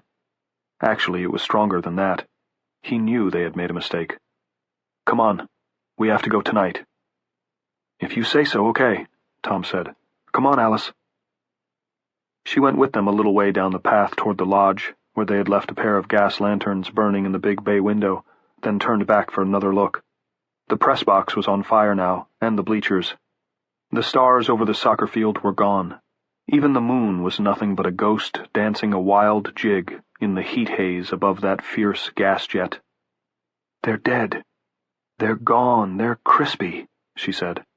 "Burn, baby, burn." That was when the cry rose, only now it wasn't coming from Glens Falls or Littleton 10 miles away. It was coming from right behind them. Nor was there anything spectral or wraith-like about it. It was a cry of agony, the scream of something, a single entity, and aware, Clay was certain of it, that had awakened from deep sleep to find it was burning alive. Alice shrieked and covered her ears, her eyes bulging in the firelight. "Take it back," Jordan said, grasping the head's wrist. "Sir, we have to take it back." "Too late, Jordan," Ardai said. Chapter 24. Their knapsacks were a little plumper as they leaned against the front door of Cheatham Lodge an hour later. There were a couple of shirts in each one, plus bags of trail mix, juice boxes, and packets of Slim Jims, as well as batteries and spare flashlights. Clay had harried Tom and Alice into sweeping their possessions together as quickly as possible, and now he was the one who kept darting into the living room to steal looks out the big window. The gas jet over there was finally starting to burn low, but the bleachers were still blazing, and so was the press box. Tunney Arch itself had caught and glared in the night like a horseshoe in a smithy. Nothing that had been on that field could still be alive. Alice had been right about that much, surely. But twice on their return to the lodge, the head shambling like an old drunk in spite of their best efforts to support him, they had heard those ghostly cries coming down the wind from other flocks. Clay told himself he didn't hear anger in those cries. It was just his imagination. His guilty imagination, his murderer's imagination, his mass murderer's imagination. But he didn't completely believe it. It had been a mistake, but what else could they have done? He and Tom had felt their gathering power just that afternoon, had seen it, and that had been only 2 of them, just 2. How could they have let that go on? Just let it grow. "Damned if you do, damned if you stand pat," he said under his breath, and turned from the window. He didn't even know how long he'd been looking at the burning stadium, and resisted the urge to check his watch. It would be easy to give in to the panic rat. He was close to it now, and if he gave in, it would travel to the others quickly, starting with Alice. Alice had managed to get herself back under some sort of control, but it was thin. Thin enough to read a newspaper through, his bingo-playing mother might have said. Although a kid herself, Alice had managed to keep herself shiny side up mostly for the other kid's sake, so he wouldn't give way entirely. The other kid, Jordan. Clay hurried back into the front hall, noted there was still no 4th pack by the door, and saw Tom coming down the stairs, alone. "Where's the kid?" Clay asked. His ears had started to clear a little, but his voice still sounded too far away, and like a stranger's. He had an idea that was going to continue for a while. "You were supposed to be helping him put some stuff together. Ardai said he brought a pack over with him from that dorm of his." "He won't come." Tom rubbed the side of his face. He looked tired, sad, distracted. With half his mustache gone, he looked ludicrous as well. "What?" "Lower your voice, Clay. I don't make the news, I just report it." "Then tell me what you're talking about, for Christ's sake." "He won't go without the head. He said you can't make me. And if you're really serious about going tonight, I believe he's right." Alice came tearing out of the kitchen. She had washed up, tied her hair back, and put on a new shirt. It hung almost to her knees, but her skin glowed with the same burn Clay felt on his own. He supposed they should count themselves lucky they weren't popping blisters. "Alice," he began, "I need you to exercise your womanly powers over Jordan. He's being—" She steamed past as if he hadn't spoken, fell on her knees, seized her pack, and tore it open. He watched, perplexed, as she began to pull out the stuff inside. He looked at Tom and saw an expression of understanding and sympathy dawning on Tom's face. "What?" Clay asked. "What, for Christ's sake?" He had felt an all-too-similar exasperated annoyance toward Sharon during the last year they'd actually lived together, had felt it often, and hated himself for having that pop up now, of all times. But damn it, another complication was the last thing they needed now. He ran his hands through his hair. "What?" "Look at her wrist," Tom said. Clay looked. The dirty piece of shoestring was still there, but the sneaker was gone.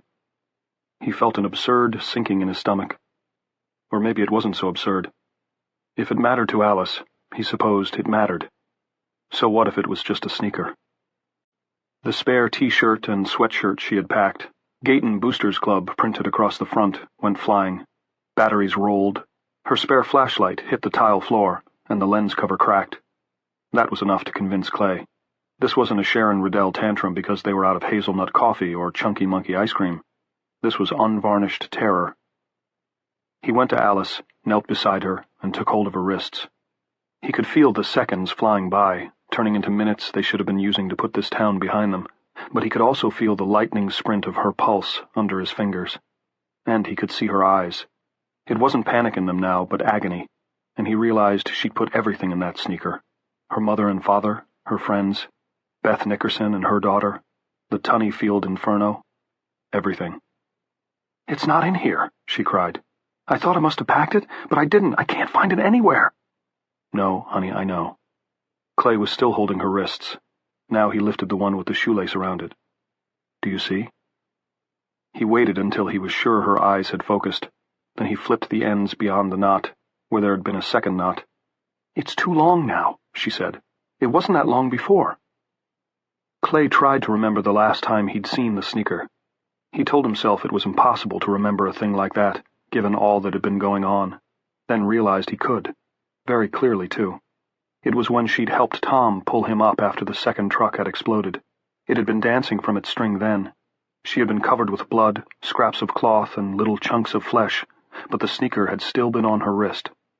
He tried to remember if it was still there when she'd booted the burning torso off the ramp. He didn't think so. Maybe that was hindsight, but he didn't think so. "It came untied, honey," he said. "It came untied and fell off." "I lost it?" Her eyes unbelieving. The first tears. "Are you sure?" "Pretty sure, yeah." "It was my luck," she whispered, the tears spilling over. "No," Tom said, and put an arm around her. "We're your luck." She looked at him. "How do you know?" "Because you found us first," Tom said, "and we're still here." She hugged them both, and they stood that way for a while, the three of them, with their arms around each other in the hall, with Alice's few possessions scattered around their feet. Chapter 25. The fire spread to a lecture building the head identified as Hackery Hall. Then, around 4 a.m., the wind dropped away, and it spread no farther. When the sun came up, the Gayton campus stank of propane, charred wood, and a great many burnt bodies. The bright sky of a perfect New England morning in October was obscured by a rising column of gray-black smoke, and Cheatham Lodge was still occupied. In the end, it had been like dominoes. The head couldn't travel except by car travel was impossible, and Jordan would not go without the head. Nor was Ardai able to persuade him. Alice, although resigned to the loss of her talisman, refused to go without Jordan. Tom would not go without Alice, and Clay was loath to go without the two of them, although he was horrified to find these newcomers in his life seemed at least temporarily more important than his own son, and although he continued to feel certain that they would pay a high price for what they'd done on Tunny Field if they stayed in Gayton, let alone at the scene of the crime. He thought he might feel better about that last at daybreak, but he did not. The five of them watched and waited at the living room window, but of course nothing came out of the smoldering wreckage, and there was no sound but the low crackle of fire eating deep into the athletic department offices and locker rooms, even as it finished off the bleachers above ground. The 1,000 or so phone crazies who had been roosting there were, as Alice had said, crispy. The smell of them was rich and stick-in-your-throat awful.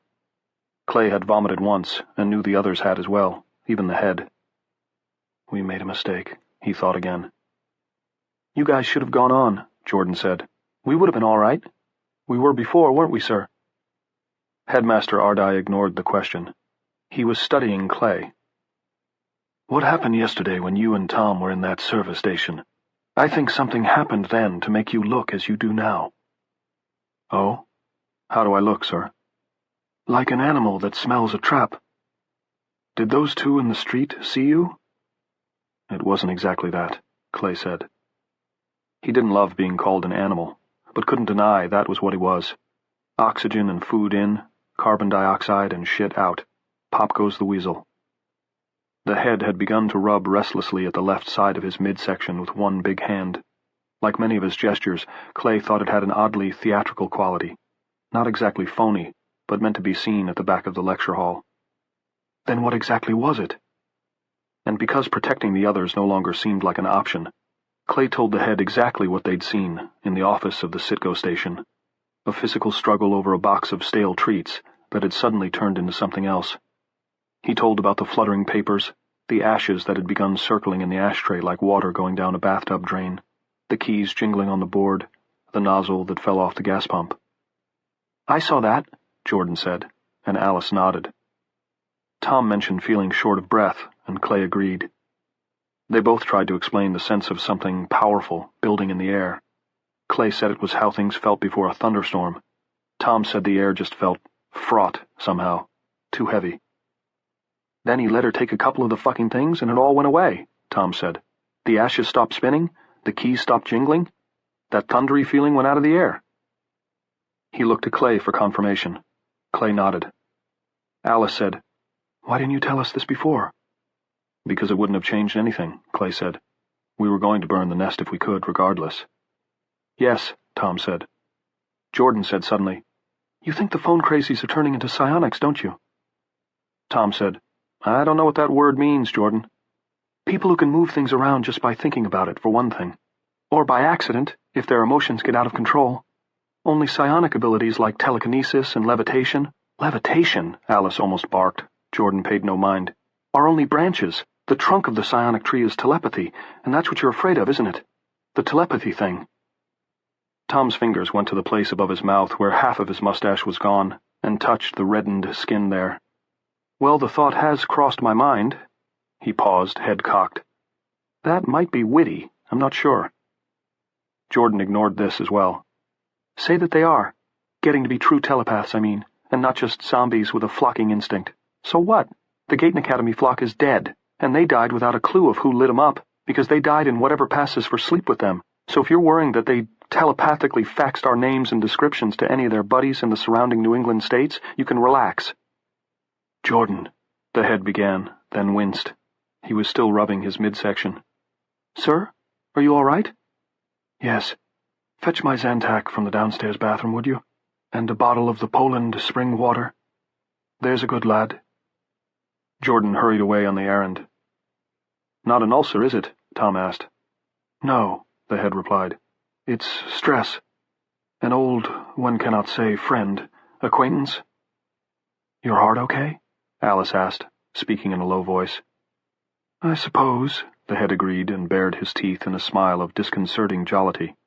If the Zantac doesn't work, we may resuppose. But so far the Zantac always has, and one doesn't care to buy trouble when so much of it is on sale. Ah, Jordan, thank you. Quite welcome, sir. The boy handed him the glass and the pill with his usual smile. I think you ought to go with them, Ardai told him after swallowing the Zantac. Sir, with all respect, I'm telling you there's no way they could know. No way. The head looked a question at Tom and Clay. Tom raised his hands. Clay only shrugged. He could say what he felt right out loud, could articulate what they surely must know he felt. We made a mistake, and staying here is compounding it, but saw no point. Jordan's face was set and stubborn on top, scared to death just beneath. They were not going to persuade him, and besides it was day again. Day was their time. He rumpled the boy's hair. "If you say so, Jordan. I'm going to catch some winks." Jordan looked almost sublimely relieved. "That sounds like a good idea. I think I will too. I'm going to have a cup of Cheatham Lodge's world-famous tepid cocoa before I come up," Tom said. "And I believe I'll shave off the rest of this mustache. The wailing and lamentation you hear will be mine." "Can I watch?" Alice asked. "I always wanted to watch a grown man wail and lament." Chapter 26. Clay and Tom were sharing a small bedroom on the third floor. Alice had been given the only other. While Clay was taking off his shoes, there was a perfunctory knock on the door which the head followed without pause. 2 bright spots of color burned high up on his cheekbones. Otherwise his face was deathly pale.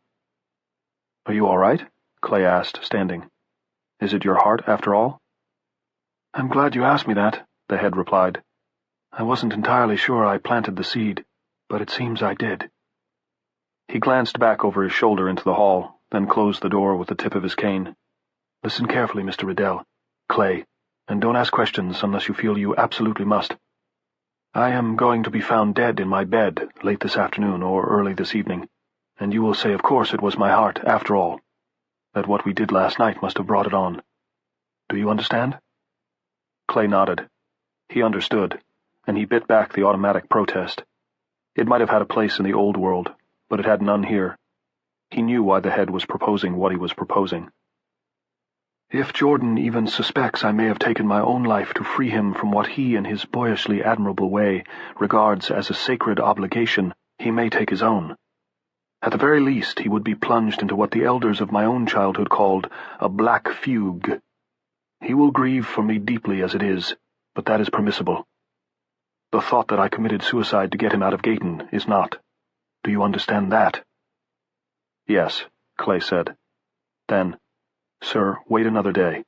What you're thinking of, it may not be necessary. Could be we're going to get away with this." He didn't believe it, and in any case Ardai meant to do what he said. All the truth Clay needed was in the man's haggard face, tightly pressed lips, and gleaming eyes. Still he tried again. "Wait another day. No one may come." "You heard those screams," the head replied. "That was rage. They'll come." "Maybe, but—" The head raised his cane to forestall him. "And if they do, and if they can read our minds as well as each other's, what will they read in yours, if yours is still here to be read?" Clay didn't reply, only watched the head's face. "Even if they can't read minds," the head continued, "what do you propose? To stay here, day after day and week after week, until the snow flies? Until I finally expire of old age? My own father lived to the age of 97. Meanwhile, you have a wife and a child." "My wife and boy are either all right or they're not. I've made my peace with that." This was a lie, and perhaps Ardai saw it in Clay's face, because he smiled his unsettling smile. "And do you believe your son has made peace with not knowing if his father is alive, dead, or insane? After only a week?" "That's a low blow," Clay said. His voice was not quite steady. "Really? I didn't know we were fighting. In any case, there's no referee. No one here but us chickens, as they say." The head glanced at the closed door, then looked back at Clay again. "The equation is very simple. You can't stay, and I can't go. It's best that Jordan go with you." "But to put you down like a horse with a broken leg—" "No such thing," the head interrupted. "Horses do not practice euthanasia, but people do." The door opened, Tom stepped in, and with hardly a pause for breath, the head went on. "And have you ever considered commercial illustration, Clay? For books, I mean." My style is too flamboyant for most of the commercial houses," Clay said. "I have done jackets for some of the small fantasy presses like Grant and Eulalia, some of the Edgar Rice Burroughs Mars books." "Barsoom!" the head cried, and waved his cane vigorously in the air. Then he rubbed his solar plexus and grimaced. "Damned heartburn. Excuse me, Tom. Just came up to have a natter before lying down a bit myself." "Not at all," Tom said, and watched him go out. When the sound of the head's cane had gotten a good distance down the hall, he turned to Clay and said, "Is he okay?" He's very pale. I think he's fine. He pointed to Tom's face. I thought you were going to shave off the other half. I decided against it with Alice hanging around, Tom said. I like her, but about certain things, she can be evil. That's just paranoia. Thanks, Clay, I needed that. It's only been a week and I'm already missing my analyst. Combined with a persecution complex and delusions of grandeur. Clay swung his feet up onto one of the room's 2 narrow beds, put his hands behind his head, and looked at the ceiling. You wish we were out of here, don't you? Tom asked. You bet I do. He spoke in a flat and uninflected monotone. It'll be all right, Clay, really. So you say. But you have a persecution complex and delusions of grandeur. That's true, Tom said, but they're balanced out by poor self-image and ego menstruation at roughly 6-week intervals. And in any case, too late now, at least for today, Clay finished. That's right. There was actually a kind of peace in that. Tom said something else, but Clay only caught. Jordan thinks... And then he was asleep. Chapter 27. He woke screaming, or so he thought at first. Only a wild look at the other bed, where Tom was still sleeping peacefully with something, a washcloth maybe, folded over his eyes, convinced Clay that the scream had been inside his head. A cry of some sort might have escaped him, but if so, it hadn't been enough to wake his roommate. The room was nowhere near dark. It was mid-afternoon, but Tom had pulled the shade before corking off himself, and it was at least dim. Clay stayed where he was for a moment, lying on his back, his mouth as dry as wood shavings, his heartbeat rapid in his chest and in his ears, where it sounded like running footsteps muffled in velvet. Otherwise, the house was dead still. They might not have made the switchover from days to nights completely yet, but last night had been extraordinarily exhausting, and at this moment he heard no one stirring in the lodge. Outside a bird called, and somewhere quite distant, not in Gayton, he thought, a stubborn alarm kept on braying. Had he ever had a worse dream? Maybe one. A month or so after Johnny was born, Clay had dreamed he'd picked the baby up from the crib to change him, and Johnny's chubby little body had simply fallen apart in his hands, like a badly put-together dummy. That one he could understand. Fear of fatherhood, fear of fucking up, a fear he still lived with, as Headmaster Ardai had seen. What was he to make of this one? Whatever it meant, he didn't want to lose it, and he knew from experience that you had to act quickly to keep that from happening.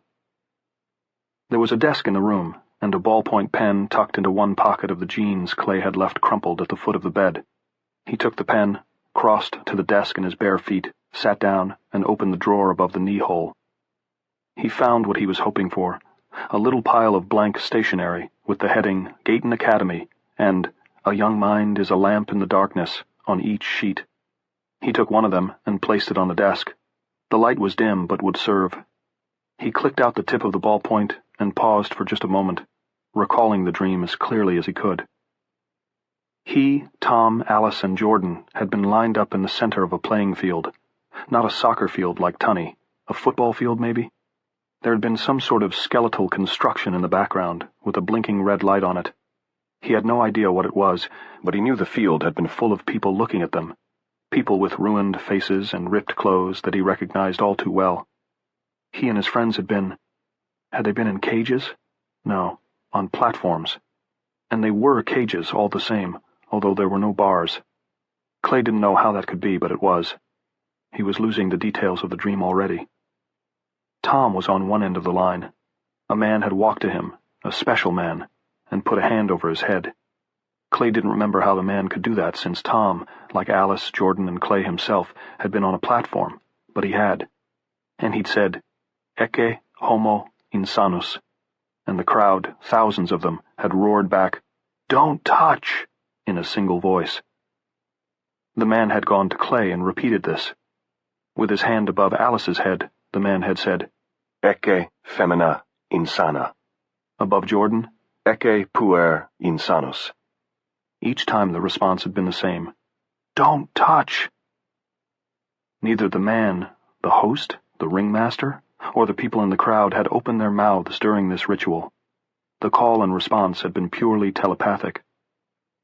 Then, letting his right hand do all the thinking, his hand in the special corner of his brain that ran it, Clay began to stroke an image onto the paper. The entire dream had been terrible, the false accusation of it, the caughtness of it, but nothing in it had been so awful as the man who had gone to each of them, placing his open, palm-down hand over their heads like an auctioneer preparing to sell livestock at a county fair. Clay felt that if he could catch that man's image on paper, he could catch the terror. He had been a black man, with a noble head and an ascetic's face above a lanky, almost scrawny body. The hair was a tight cap of dark ringlets, cut open on one side by an ugly triangular gouge. The shoulders were slight, the hips nearly non-existent. Below the cap of curls, Clay quick-sketched the broad and handsome forehead, a scholar's forehead. Then he marred it with another slash and shaded in the hanging flap of skin that obscured one eyebrow. The man's left cheek had been torn open, possibly by a bite, and the lower lip was also torn on that side, making it droop in a tired sneer. The eyes were a problem. Clay couldn't get them right. In the dream they had been both full of awareness, yet somehow dead. After 2 tries he left them, and dropped to the pullover before he lost that, the kind the kids called a hoodie, red he printed with an arrow, with white block letters across the front. It had been too big for the skinny body, and a flap of material lay over the top half of the letters, but Clay was pretty sure it said Harvard. He was starting to print that when the weeping started, soft and muffled, from somewhere below him. Chapter 28. It was Jordan. Clay knew at once. He took one look back over his shoulder at Tom as he pulled on his jeans, but Tom hadn't moved. Out for the count, Clay thought. He opened the door, slipped through, and closed it behind him. Alice, wearing a Gayton Academy t-shirt as a nightgown, was sitting on the second-floor landing with the boy cradled in her arms. Jordan's face was pressed against her shoulder. She looked up at the sound of Clay's bare feet on the stairs and spoke before Clay said something he might have regretted later. Is it the head? He had a bad dream, she said. Clay said the first thing that came to him. At that moment, it seemed vitally important. Did you? Her brow creased. Bare-legged with her hair pulled back in a ponytail and her face sunburned as if from a day at the beach, she looked like Jordan's 11-year-old sister. What? No, I heard him crying in the hall. I guess I was waking up anyway, and— Just a minute, Clay said. Stay right there. He went back to his third-floor room and snatched his sketch off the desk. This time Tom's eyes sprang open. He looked around with a mixture of fright and disorientation, then fixed on Clay and relaxed. Back to reality, he said, then rubbing a hand over his face and getting up on one elbow. Thank God. Jesus. What time is it? Tom, did you have a dream? A bad dream? Tom nodded. I think so, yeah. I heard crying. Was that Jordan? Yes. What did you dream? Do you remember? Somebody called us insane, Tom said, and Clay felt his stomach drop. Which we probably are. The rest is gone. Why? Did you— Clay didn't wait for any more. He hurried back out and down the stairs again. Jordan looked around at him with a kind of dazed timidity when Clay sat down. There was no sign of the computer whiz now. If Alice looked 11 with her ponytail and sunburn, Jordan had regressed to 9. Jordan, Clay said, your dream, your nightmare, do you remember it? It's going away now, Jordan said. They had us up on stands. They were looking at us like we were, I don't know, wild animals. Only they said that we were insane. Jordan's eyes widened. Yeah. Clay heard footfalls behind him as Tom came down the stairs. Clay didn't look around. He showed Jordan his sketch. Was this the man in charge? Jordan didn't answer. He didn't have to. He winced away from the picture, grabbing for Alice and turning his face against her chest again. What is it? Alice asked, bewildered. She reached for the sketch, but Tom took it first. Christ, he said, and handed it back. The dream's almost gone, but I remember the torn cheek. And his lip, Jordan said, the words muffled against Alice's chest. The way his lip hangs down. He was the one showing us to them. To them. He shuddered. Alice rubbed his back, then crossed her hands over his shoulder blades so she could hold him more tightly. Clay put the picture in front of Alice. Ring any bells? Man of your dreams? She shook her head and started to say no. Before she could, there was a loud, protracted rattling and a loose series of thuds from outside Cheatham Lodge's front door. Alice screamed. Jordan clutched her tighter, as if he would burrow into her, and cried out. Tom clutched at Clay's shoulder. "Oh man, what the fuck?" There was more rattling thunder outside the door, long and loud. Alice screamed again. "Guns!" Clay shouted. "Guns!"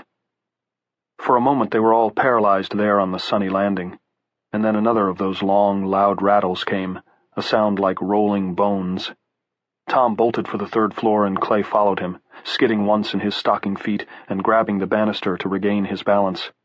Alice pushed Jordan away from her and ran for her own room, the hem of the shirt fluttering around her legs, leaving Jordan to huddle against the newel post, staring down the stairs and into the front hall with huge wet eyes. Chapter 29. "Easy," Clay said. "Let's just take this easy, okay?" The three of them stood at the foot of the stairs not 2 minutes after the first of those long, loose rattling sounds had come from beyond the front door. Tom had the unproven Russian assault rifle they had taken to calling Sir Speedy. Alice was holding a 9mm automatic in each hand, and Clay had Beth Nickerson's .45, which he had somehow managed to hold on to the previous night, although he had no memory of tucking it back into his belt, where he later found it. Jordan still huddled on the landing. Up there he couldn't see the downstairs windows, and Clay thought that was probably a good thing. The afternoon light in Cheatham Lodge was much dimmer than it should have been, and that was most definitely not a good thing. It was dimmer because there were phone crazies at every window they could see, crowded up to the glass and peering in at them. Dozens, maybe hundreds of those strange, blank faces, most marked by the battles they had been through and the wounds they had suffered during the last anarchic week. Clay saw missing eyes and teeth, torn ears, bruises, burns, scorched skin, and hanging wads of blackened flesh. They were silent. There was a kind of haunted avidity about them, and that feeling was back in the air, that breathless sense of some enormous, spinning power barely held in check. Clay kept expecting to see their guns fly out of their hands and begin to fire on their own. At us, he thought. "Now I know how the lobsters feel in the tank at Harbor Seafood on 2 for Tuesday," Tom said in a small, tight voice. "Just take it easy," Clay repeated. "Let them make the first move."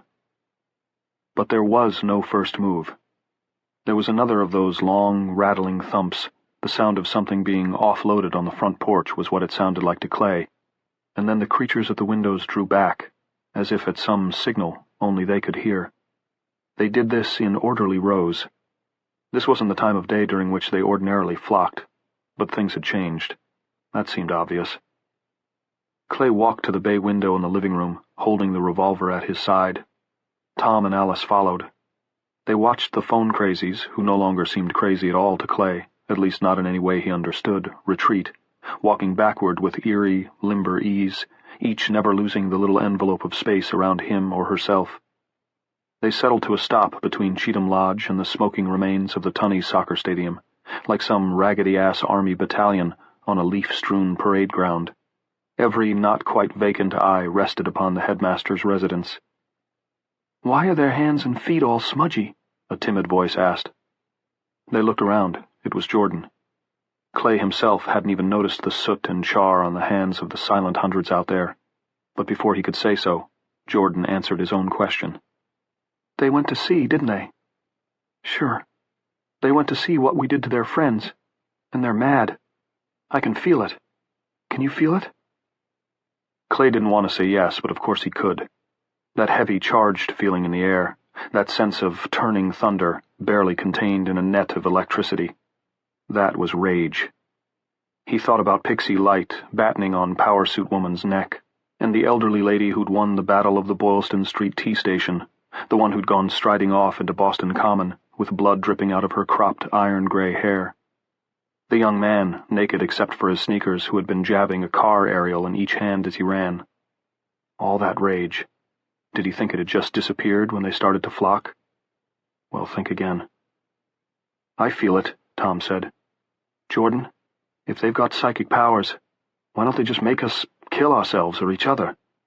Or make our heads explode," Alice said. Her voice was trembling. "I saw that in an old movie once." "I don't know," Jordan said. He looked up at Clay. "Where's the Raggedy Man?" "Is that what you call him?" Clay looked down at his sketch, which he was still carrying, the torn flesh, the torn sleeve of the pullover, the baggy blue jeans.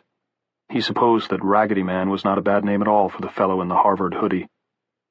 "I call him Trouble, is what I call him," Jordan said in a thin voice. He looked out again at the newcomers, 300 at least, maybe 400, recently arrived from God knew which surrounding towns, and then back at Clay. "Have you seen him?" "Other than in a bad dream, no." Tom shook his head. "To me, he's just a picture on a piece of paper," Alice said. "I didn't dream him, and I don't see anyone in a hoodie out there. What were they doing on the soccer field? Do they try to identify their dead, do you think?" She looked doubtful at this. "And isn't it still hot in there? It must be." "What are they waiting for?" Tom asked. "If they aren't going to charge us or make us stick kitchen knives in each other, what are they waiting for?" Clay suddenly knew what they were waiting for, and also where Jordan's Raggedy Man was. It was what Mr. Devane, his high school algebra teacher, would have called an aha moment. He turned and headed for the front hall. "Where are you going?" Tom asked. "To see what they left us," Clay said. They hurried after him. Tom caught up first, while Clay's hand was still on the doorknob. "I don't know if this is a good idea," he said. "Maybe not, but it's what they're waiting for," Clay said. "And you know what? I think if they meant to kill us, we'd be dead already." "He's probably right," Jordan said in a small, wan voice. Clay opened the door. Cheatham Lodge's long front porch, with its comfortable wicker furniture and its view of Academy Slope rolling down to Academy Avenue, was made for sunny autumn afternoons like this, but at that moment the ambiance was the furthest thing from Clay's mind. Standing at the foot of the steps was an arrowhead of phone crazies, one in front, two behind him, three behind them, then 4, 5, and 6, 21 in all. The one in front was the Raggedy Man from Clay's dream, his sketch come to life. The lettering on the front of the tattered red hoodie did indeed spell out Harvard. The torn left cheek had been pulled up and secured at the side of the nose with 2 clumsy white stitches that had torn teardrops in the indifferently mended dark flesh before holding. There were rips where 3rd and 4th stitch had pulled free. Clay thought the stitching might have been done with fish line. The sagging lip revealed teeth that looked as if they had been seen to by a good orthodontist not long ago, when the world had been a milder place. In front of the door, burying the welcome mat and spreading in both directions, was a heap of black, misshapen objects. It could almost have been some half-mad sculptor's idea of art. It took Clay only a moment to realize he was looking at the melted remains of the Tunnyfield Phlox ghetto blasters. Then Alice shrieked. A few of the heat-warped boomboxes had fallen over when Clay opened the door, and something that had very likely been balanced on top of the pile had fallen over with them, lodging half in and half out of the pile. She stepped forward before Clay could stop her, dropping one of the automatic pistols and grabbing the thing she had seen. It was the sneaker. She cradled it between her breasts. Clay looked past her, at Tom. Tom gazed back at him. They weren't telepathic, but in that moment they might as well have been. "Now what?" Tom's eyes asked. Clay turned his attention back to the Raggedy Man. He wondered if you could feel your mind being read, and if his was being read right that second. He put his hands out to the Raggedy Man. The gun was still in one of them, but neither the Raggedy Man nor anyone in his squad seemed to feel threatened by it. Clay held his palms up. "What do you want?" The Raggedy Man smiled. There was no humor in the smile. Clay thought he could see anger in the dark brown eyes, but he thought it was a surface thing. Underneath there was no spark at all, at least that he could discern. It was almost like watching a doll smile. The Raggedy Man cocked his head and held up a finger. "Wait." And from below them, on Academy Avenue, as if on cue, came many screams. Screams of people in mortal agony. Accompanying them were a few guttural, predatory cries. Not many. "What are you doing?" Alice shouted. She stepped forward, squeezing the little sneaker convulsively in her hand. The cords in her forearm stood out strongly enough to make shadows like long, straight pencil strokes on her skin. "What are you doing to the people down there?" As if, Clay thought, there could be any doubt. She raised the hand that still held a gun. Tom grabbed it and wrestled it away from her before she could pull the trigger. She turned on him, clawing at him with her free hand. "Give it back! Don't you hear that? Don't you hear?" Clay pulled her away from Tom. During all of this, Jordan watched from the entryway with wide, terrified eyes, and the Raggedy Man stood at the tip of the arrow, smiling from a face where rage underlay humor, and beneath the rage was nothing, as far as Clay could tell. Nothing at all. "Safety was on anyway," Tom said after a quick glance. "Thank the Lord for small favors." And to Alice, "Do you want to get us killed?" "Do you think they're just going to let us go?" She was crying so hard it had become difficult to understand her. Snot hung from her nostrils in 2 clear strings. From below, on the tree-lined avenue that ran past Gayton Academy, there were screams and shrieks. A woman cried, "No, please don't, please don't," and then her words were lost in a terrible howl of pain. "I don't know what they're going to do with us," Tom said in a voice that strove for calm. "But if they meant to kill us, they wouldn't be doing that. Look at him, Alice. What's going on down there is for our benefit." There were a few gunshots as people tried to defend themselves, but not many. Mostly there were just screams of pain and terrible surprise, all coming from the area directly adjacent to Gayton Academy, where the flock had been burned. It surely didn't last any longer than 10 minutes, but sometimes, Clay thought, time really was relative. It seemed like hours. Chapter 30. When the screams finally stopped, Alice stood quietly between Clay and Tom with her head lowered. She had put both automatics on a table meant for briefcases and hats inside the front door. Jordan was holding her hand, looking out at the Raggedy Man and his colleagues standing at the head of the walk. So far the boy hadn't noticed the head's absence. Clay knew he would soon, and then the next scene of this terrible day would commence. The Raggedy Man took a step forward and made a little bow with his hands held out to either side, as if to say, "At your service." Then he looked up and held a hand out toward Academy Slope and the avenue beyond. He looked at the little group clustered in the open door behind the melted boombox sculpture as he did this. To Clay the meaning seemed clear. The road is yours. Go on and take it. "Maybe," he said. "In the meantime, let's be clear on one thing. I'm sure you can wipe us out if you choose to, you've obviously got the numbers. But unless you plan to hang back at Command HQ, someone else is going to be in charge of things tomorrow, because I'll personally make sure you're the first one to go." The Raggedy Man put his hands to his cheeks and widened his eyes. Oh dear. The others behind him were as expressionless as robots. Clay looked a moment longer, then gently closed the door. "I'm sorry," Alice said dully. "I just couldn't stand listening to them scream." "It's okay," Tom said. "No harm done. And hey, they brought back Mr. Sneaker." She looked at it. "Is this how they found out it was us? Did they smell it the way a bloodhound smells a scent?" "No," Jordan said. He was sitting in a high-backed chair beside the umbrella stand, looking small and haggard and used up. "That's just their way of saying they know you. At least that's what I think."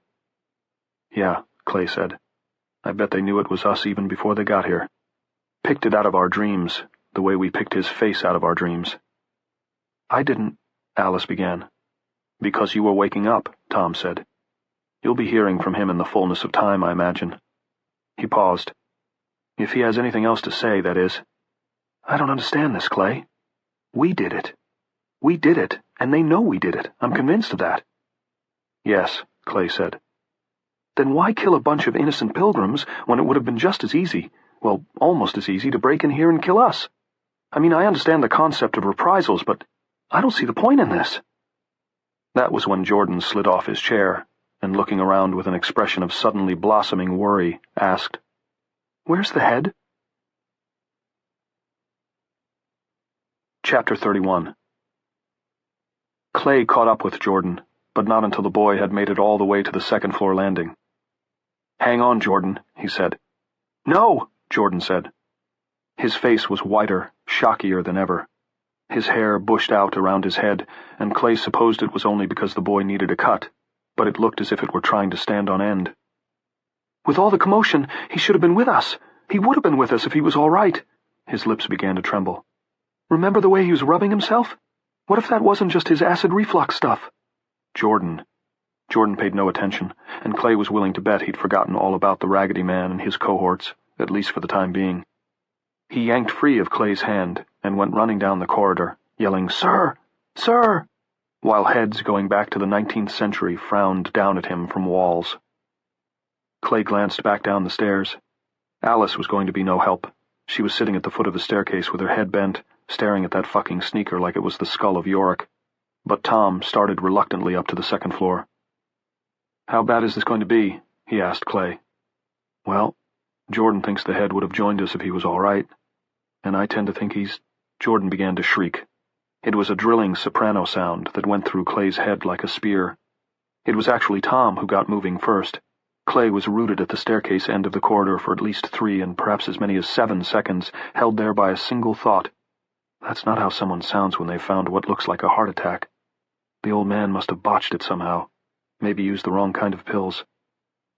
He was halfway down the hall when Tom cried out in shock, "Jordan, don't look!"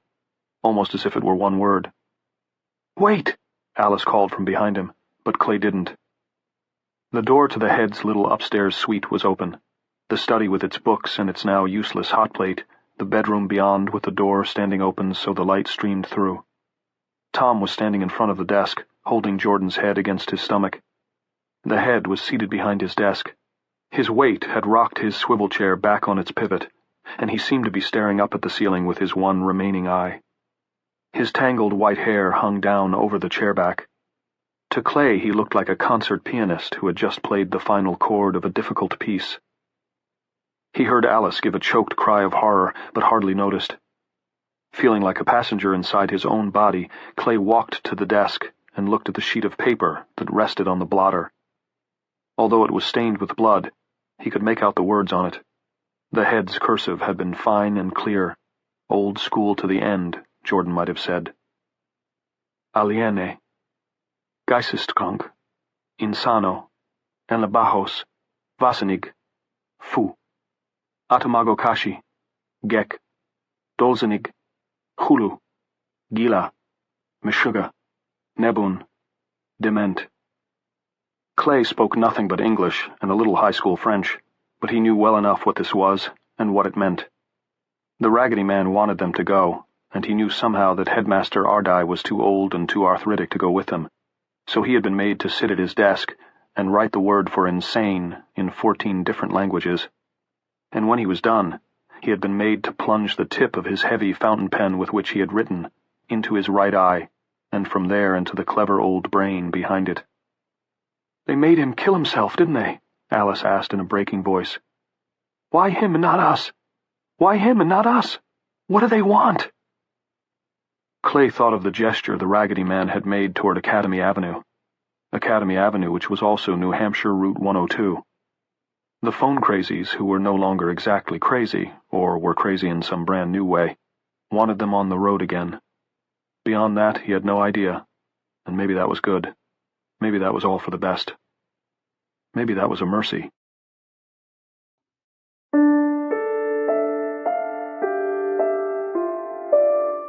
Simon & Schuster Audio presents Cell by Stephen King. Read by Campbell Scott.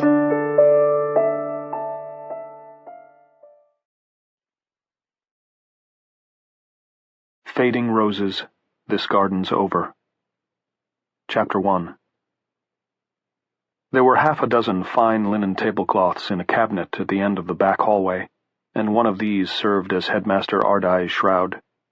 Alice volunteered to sew it shut, then collapsed in tears when either her needlework or her nerve did not prove equal to such finality. Tom took over, pulling the tablecloth taut, doubling the seam and sewing it closed in quick, almost professional overhand strokes. Clay thought it was like watching a boxer work an invisible light bag with his right hand. "Don't make jokes," Tom said without looking up. "I appreciate what you did upstairs. I never could have done that. But I can't take a single joke right now, not even of the inoffensive Will and Grace variety. I'm barely holding myself together." "All right," Clay said. Joking was the farthest thing from his mind. As for what he had done upstairs, well, the pen had to be removed from the head's eye. No way were they going to leave that in. So Clay had taken care of it, looking away into the corner of the room as he wrenched it free, trying not to think about what he was doing or why it was stuck so fucking tight.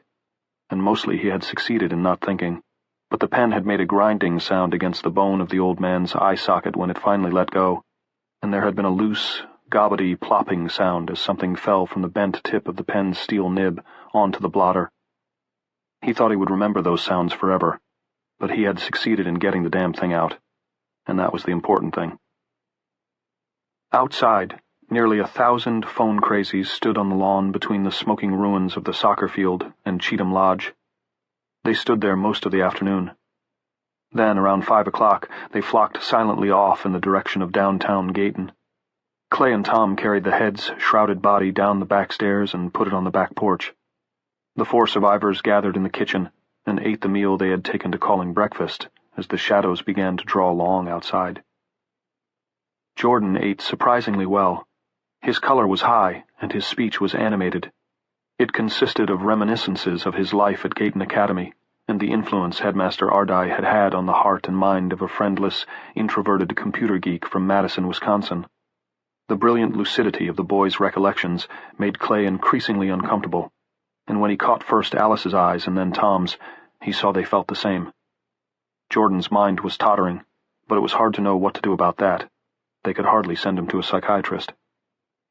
At some point, after full dark, Tom suggested that Jordan should rest. Jordan said he would, but not until they had buried the head. They could put him in the garden behind the lodge, he said. He told them the head had called the little vegetable patch his victory garden, although he had never told Jordan why. "That's the place," Jordan said, smiling. His cheeks now flamed with color. His eyes, deep in their bruised sockets, sparkled with what could have been inspiration, good cheer, madness, or all three. "Not only is the ground soft, it's the place he always liked the best. Outside, I mean. So what do you say? They're gone. They still don't come out at night. That hasn't changed. And we can use the gas lanterns to dig by. What do you say?" After consideration, Tom said, "Are there shovels?"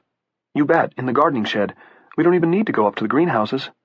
And Jordan actually laughed. "Let's do it," Alice said. "Let's bury him and have done with it." "And you'll rest afterwards," Clay said, looking at Jordan. "Sure, sure," Jordan cried impatiently. He got up from his chair and began to pace around the room. "Come on, you guys," as if he were trying to get up a game of tag. So they dug the grave in the head's garden behind the lodge and buried him among the beans and tomatoes. Tom and Clay lowered the shrouded form into the hole, which was about 3 feet deep. The exercise kept them warm, and only when they stopped did they notice the night had grown cold, almost frosty. The stars were brilliant overhead, but a heavy ground mist was rolling up the slope. Academy Avenue was already submerged in that rising tide of white. Only the steeply slanted roofs of the biggest old houses down there broke its surface. "I wish someone knew some good poetry," Jordan said. His cheeks were redder than ever, but his eyes had receded into circular caves, and he was shivering in spite of the 2 sweaters he was wearing. His breath came out in little puffs. "The head loved poetry. He thought that stuff was the shit. He was—" Jordan's voice, which had been strangely gay all night, finally broke. "He was so totally old school." Alice folded him against her. Jordan struggled, then gave in. "Tell you what," Tom said. "Let's cover him up nice, cover him against the cold, and then I'll give him some poetry. Would that be okay?" "Do you really know some?" "I really do," Tom said. "You're so smart, Tom. Thank you." And Jordan smiled at him with weary, horrible gratitude. Filling in the grave was quick, although in the end they had to borrow some earth from the garden's nether parts to bring it up to dead level. By the time they were finished, Clay was sweating again, and he could smell himself. It had been a long time between showers. Alice had tried to keep Jordan from helping, but he broke free of her and pitched in, using his bare hands to toss earth into the hole. By the time Clay finished tamping the ground with the flat of his spade, the boy was glassy-eyed with exhaustion, all but reeling on his feet like a drunk. Nevertheless, he looked at Tom. "Go ahead. You promised." Clay almost expected him to add, "And make it good, senor, or I will put a bullet in you," like a homicidal bandito in a Sam Peckinpah western. Tom stepped to one end of the grave. Clay thought it was the top, but in his weariness could no longer remember. He could not even remember for sure if the head's first name had been Charles or Robert. Runners of mist curled around Tom's feet and ankles, twined among the dead beanstalks.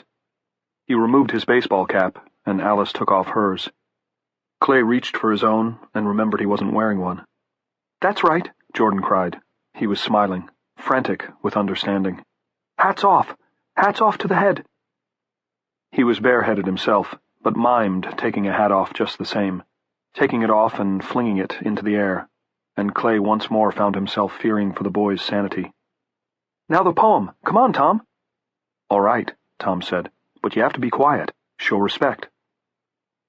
Jordan laid a finger across his lips to show he understood, and Clay saw by the broken-hearted eyes above that upraised finger that the boy had not lost his mind yet. His friend, but not his mind. Clay waited, curious to see how Tom would go on. He expected some frost, maybe a fragment of Shakespeare. Surely the head would have approved of Shakespeare, even if it had only been When Shall We Three Meet Again? Perhaps even a little extemporaneous Tom McCourt. What he did not expect was what came from Tom's mouth in low, precisely measured lines. "Do not withhold your mercy from us, O Lord. May your love and your truth always protect us. For troubles without numbers surround us. Our sins have overtaken us, and we cannot see. Our sins are more than the hairs of our heads, and our hearts fail within us. Be pleased, O Lord, to save us. O Lord, come quickly to help us." Alice was holding her sneaker and weeping at the foot of the grave. Her head was bowed. Her sobs were quick and low. Tom pressed on, holding one hand out over the new grave, palm extended, fingers curled in. "May all who seek to take our lives as this life was taken be put to shame and confusion.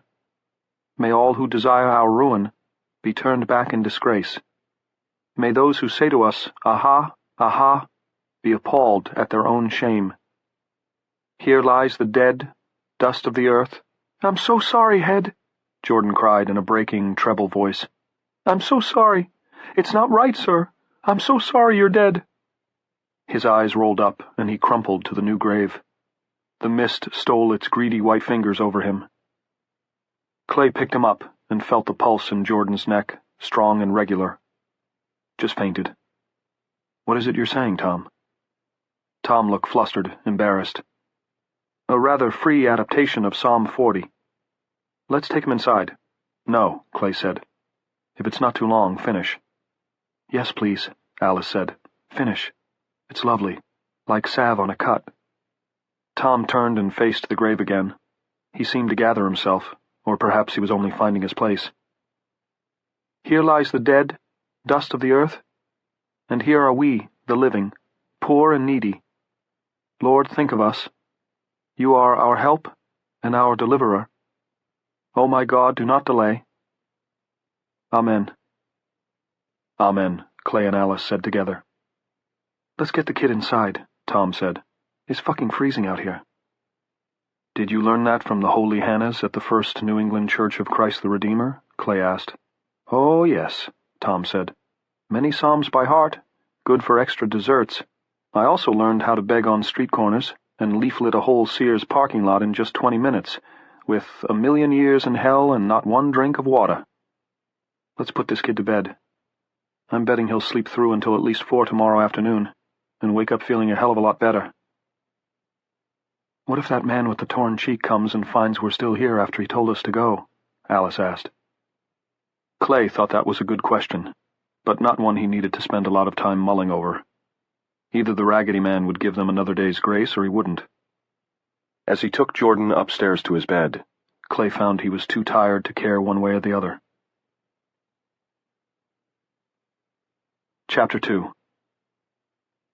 At around 4 in the morning, Alice bid Clay and Tom a foggy good night and stumbled off to bed. The two men sat in the kitchen, drinking iced tea, not talking much. There seemed nothing to say. Then just before dawn, another of those great groans, made ghostly by distance, rode in on the foggy air from the northeast. It wavered like the cry of a theremin in an old horror movie, and just as it began to fade, a much louder answering cry came from Gayton, where the Raggedy Man had taken his new, larger flock. Clay and Tom went out front, pushing aside the barrier of melted boom boxes to get down the porch steps. They could see nothing. The whole world was white. They stood there a while and went back in. Neither the death cry nor the answer from Gayton woke Alice and Jordan. They had that much to be grateful for. Their road atlas, now bent and crumpled at the corners, was on the kitchen counter. Tom thumbed through it and said, "That might have come from Hooksett, or Suncook. They're both good-sized towns northeast of here. Good size for New Hampshire, I mean. I wonder how many they got, and how they did it." Clay shook his head. "I hope it was a lot," Tom said with a thin and charmless smile. "I hope it was at least 1,000, and that they slow-cooked them. I find myself thinking of some restaurant chain or other that used to advertise broasted chicken. Are we going tomorrow night?" "If the Raggedy Man lets us live through today, I guess we ought to, don't you think?" "I don't see any choice," Tom said. "But I'll tell you something, Clay. I feel like a cow being driven down a tin chute into the slaughterhouse. I can almost smell the blood of my little Moo brothers." Clay had the same feeling, but the same question recurred. If slaughtering was what they had on their group mind, why not do it here? They could have done it yesterday afternoon instead of leaving melted boom boxes and Alice's pet sneaker on the porch. Tom yawned. "Turning in. Are you good for another couple of hours?" "I could be," Clay said. In fact, he had never felt less like sleeping. His body was exhausted, but his mind kept turning and turning. It would begin to settle a bit, and then he'd recall the sound the pen had made coming out of the head's eye socket, the low squall of metal against bone. "Why?" "Because if they decide to kill us today, I'd rather go my way than theirs," Tom said. "I've seen theirs. You agree?" Clay thought that if the collective mind which the Raggedy Man represented had really made the head stick a fountain pen in his eye, the 4 remaining residents of Cheatham Lodge might find that suicide was no longer among their options. That was no thought to send Tom to bed on, however. So he nodded. "I'll take all the guns upstairs. You got that big old .45, right?" "The Beth Nickerson special?" "Right." "Good night, then. And if you see them coming, or feel them coming, give a yell." Tom paused. "If you have time, that is. And if they let you." Clay watched Tom leave the kitchen, thinking Tom had been ahead of him all the time, thinking how much he liked Tom, thinking he'd like to get to know him better, thinking the chances of that weren't good. And Johnny and Sharon? They had never seemed so far away. Chapter 3. At 8 o'clock that morning, Clay sat on a bench at one end of the Head's Victory Garden, telling himself that if he weren't so tired, he'd get up off his dead ass and make the old fellow some sort of marker. It wouldn't last long, but the guy deserved it for taking care of his last pupil, if for nothing else. The thing was, he didn't even know if he could get up, totter into the house, and wake Tom to stand a watch. Soon they would have a chilly, beautiful autumn day, one made for apple picking, cider making, and touch football games in the backyard.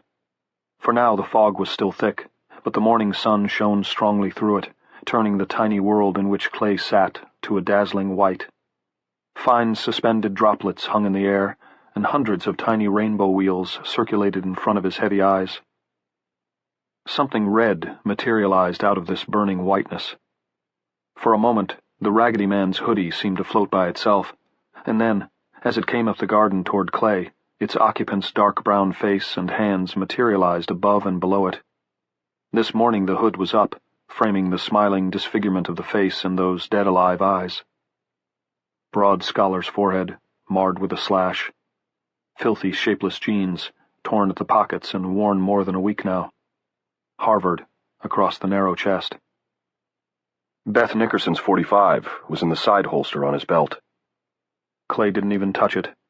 The Raggedy Man stopped about 10 feet from him. It, was standing on the Head's grave, and Clay believed that was no accident. "What do you want?" he asked the Raggedy Man, and immediately answered himself.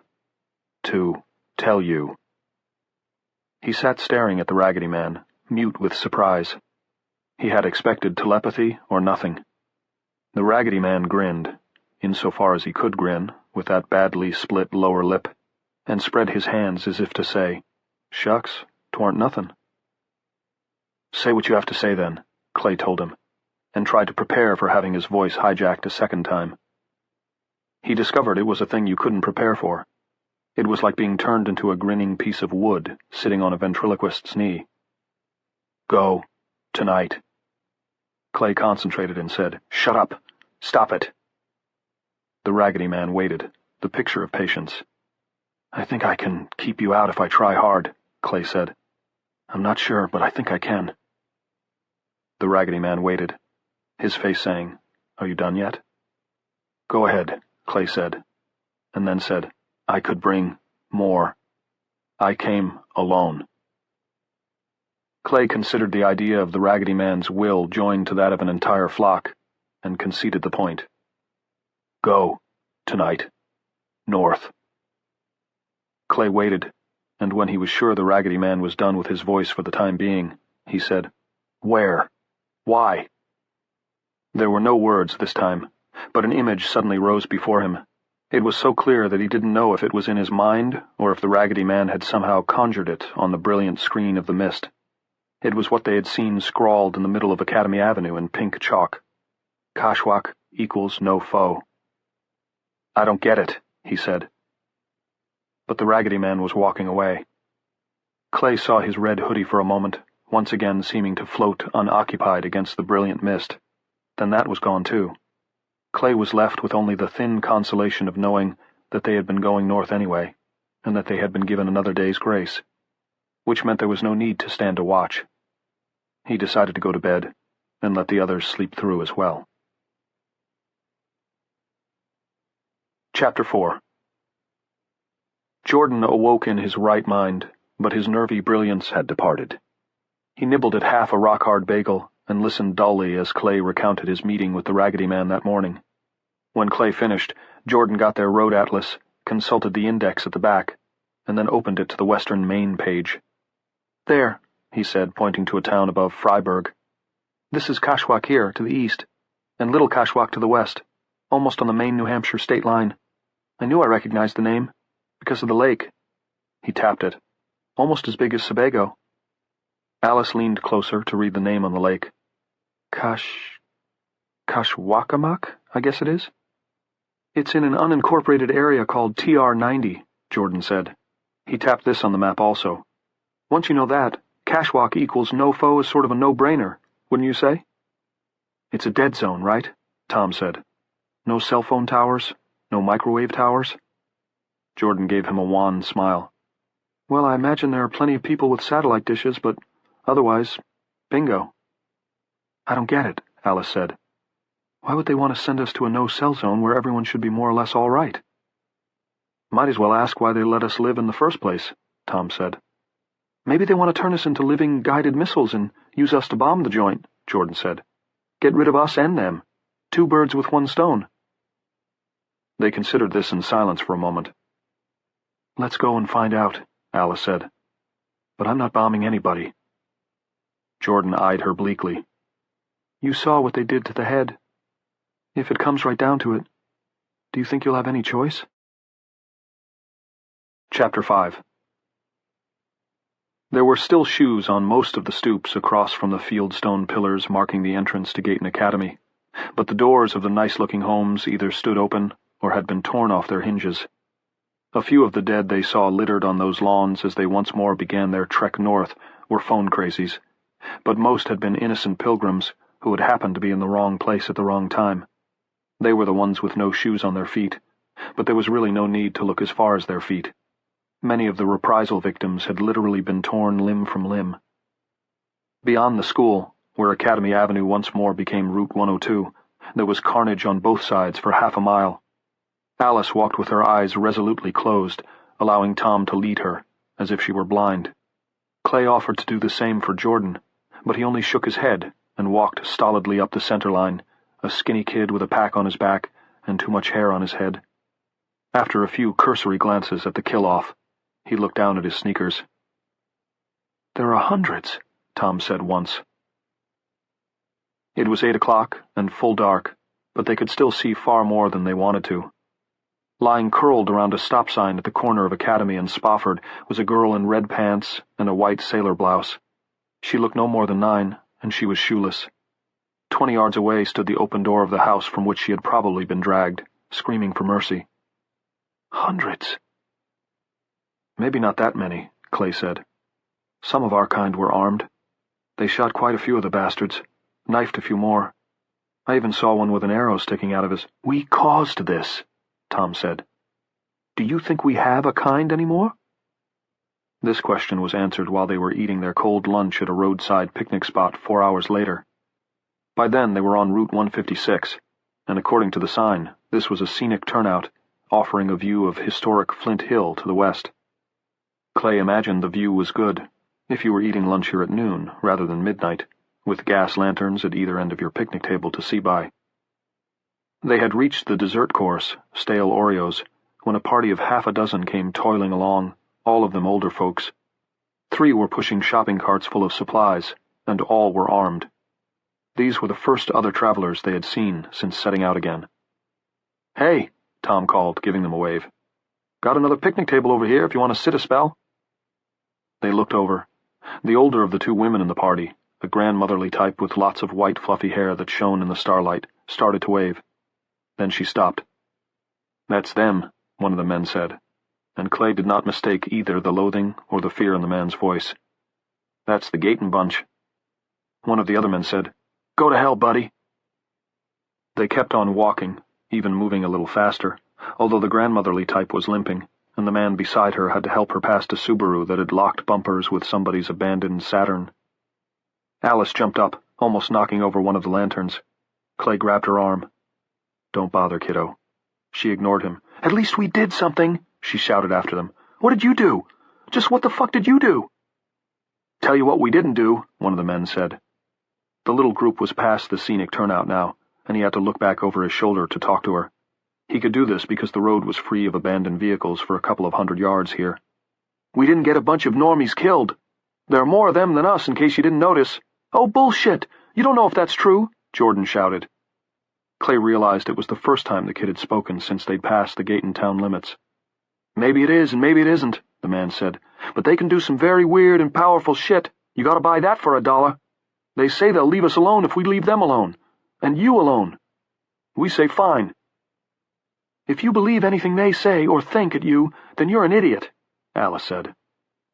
The man faced forward, raised his hand in the air, shook it in a combined fuck-off, bye-bye gesture, and said no more. The 4 of them watched the shopping cart people out of sight, then gazed at each other across the picnic table, with its intaglios of old initials.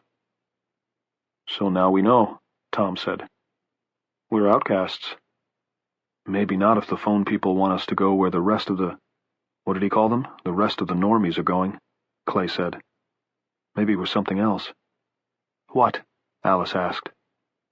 Clay had an idea, but he didn't like to put it into words, not at midnight.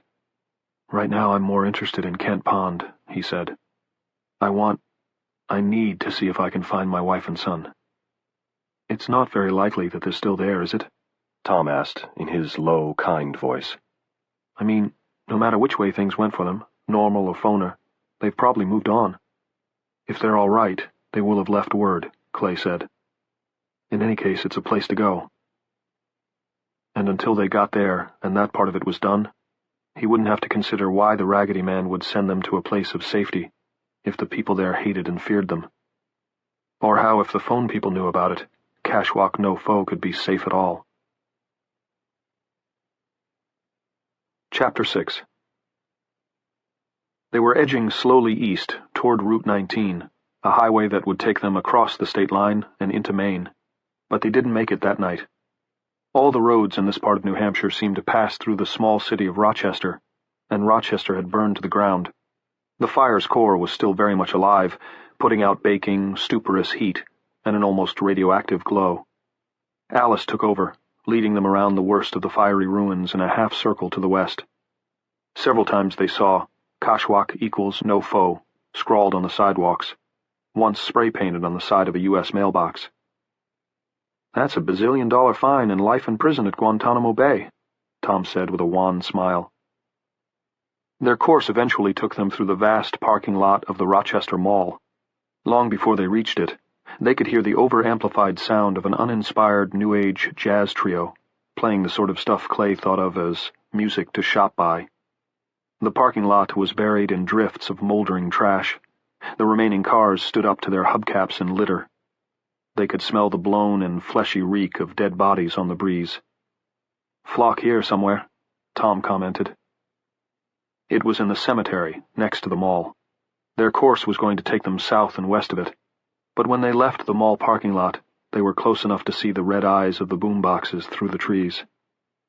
"Maybe we ought to do 'em up," Alice proposed suddenly as they stepped back onto North Main Street. "There must be a propane truck that isn't working around here somewhere." "Yeah, baby," Jordan said.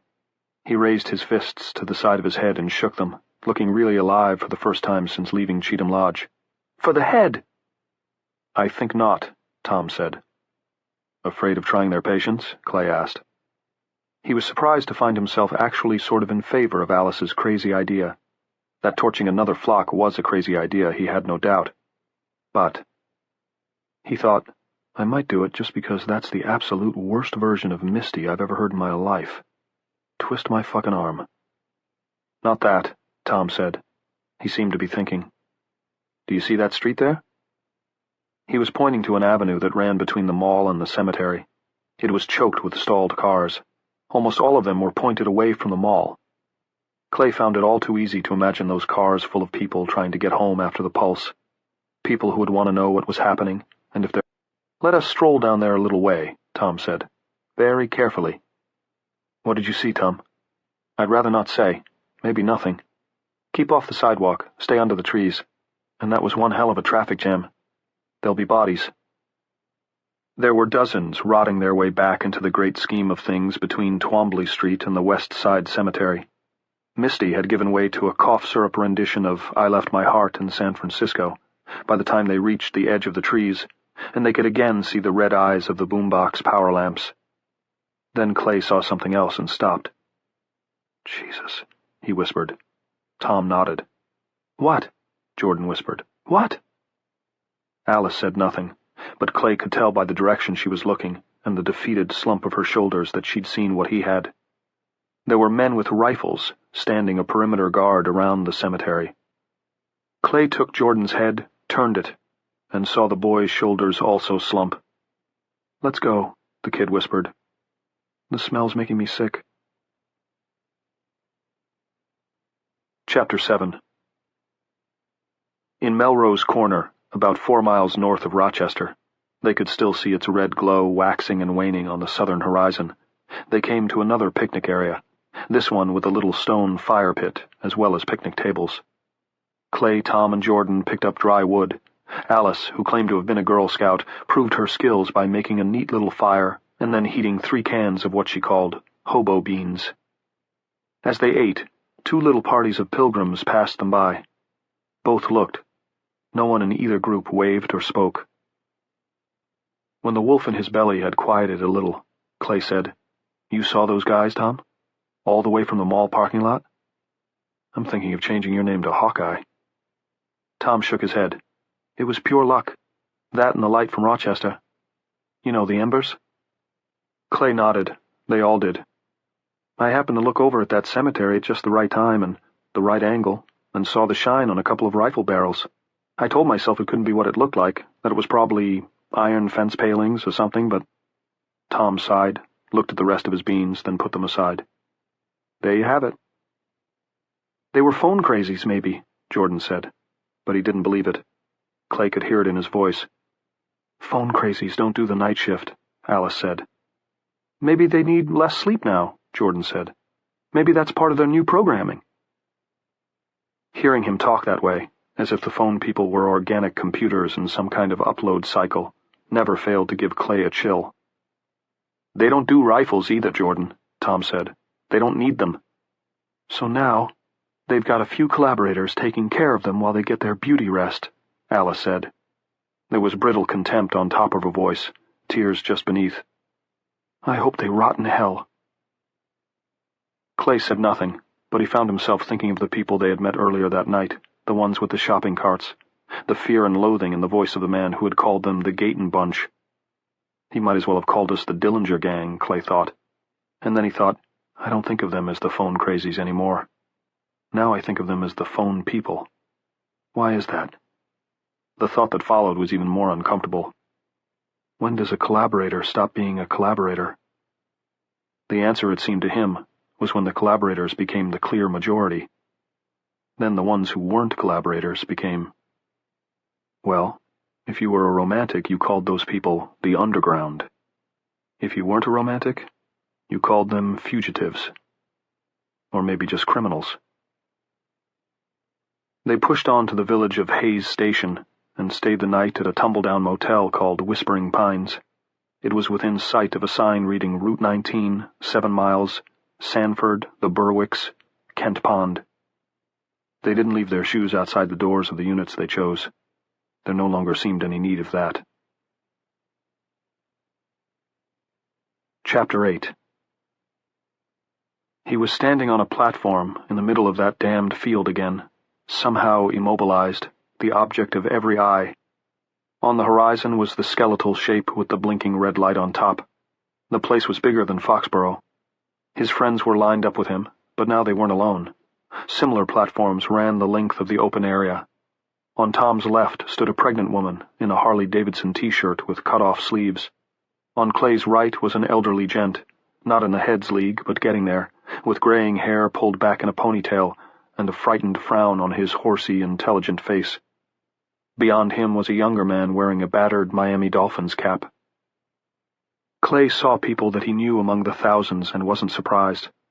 Wasn't that how things always went in dreams? 1 minute you were phone booth cramming with your first-grade teacher. A minute later you were making out with all 3 members of Destiny's Child on the observation deck of the Empire State Building. Destiny's Child wasn't in this dream, but Clay saw the naked young man who had been jabbing the car aerials, now dressed in chinos and a clean white t-shirt, and the guy with the pack-sack who had called Alice Little Ma'am, and the limping grandmotherly type. She pointed to Clay and his friends, who were more or less on the 50-yard line, then spoke to the woman next to her, who was, Clay observed without surprise, Mr. Scottoni's pregnant daughter.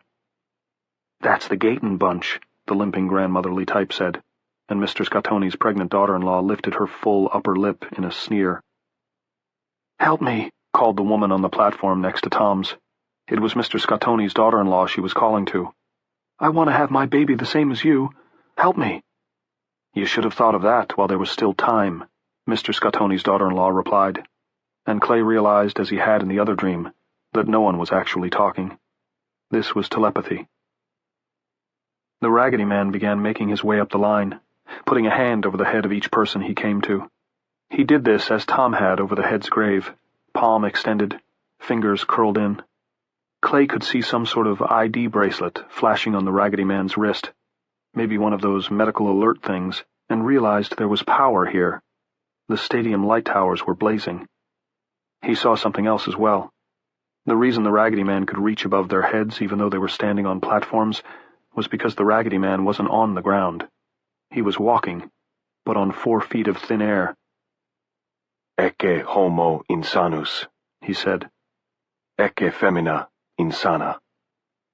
And each time the crowd roared back, "Don't touch!" in a single voice, both the phone people and the normies, because now there was no difference. In Clay's dream, they were the same. Chapter 9. He awoke in the late afternoon, huddled in a ball and clutching a flat motel pillow. He went outside and saw Alice and Jordan sitting on the curb between the parking lot and the units. Alice had her arm around Jordan. His head was on her shoulder, and his arm was around her waist. His hair was sticking up and back.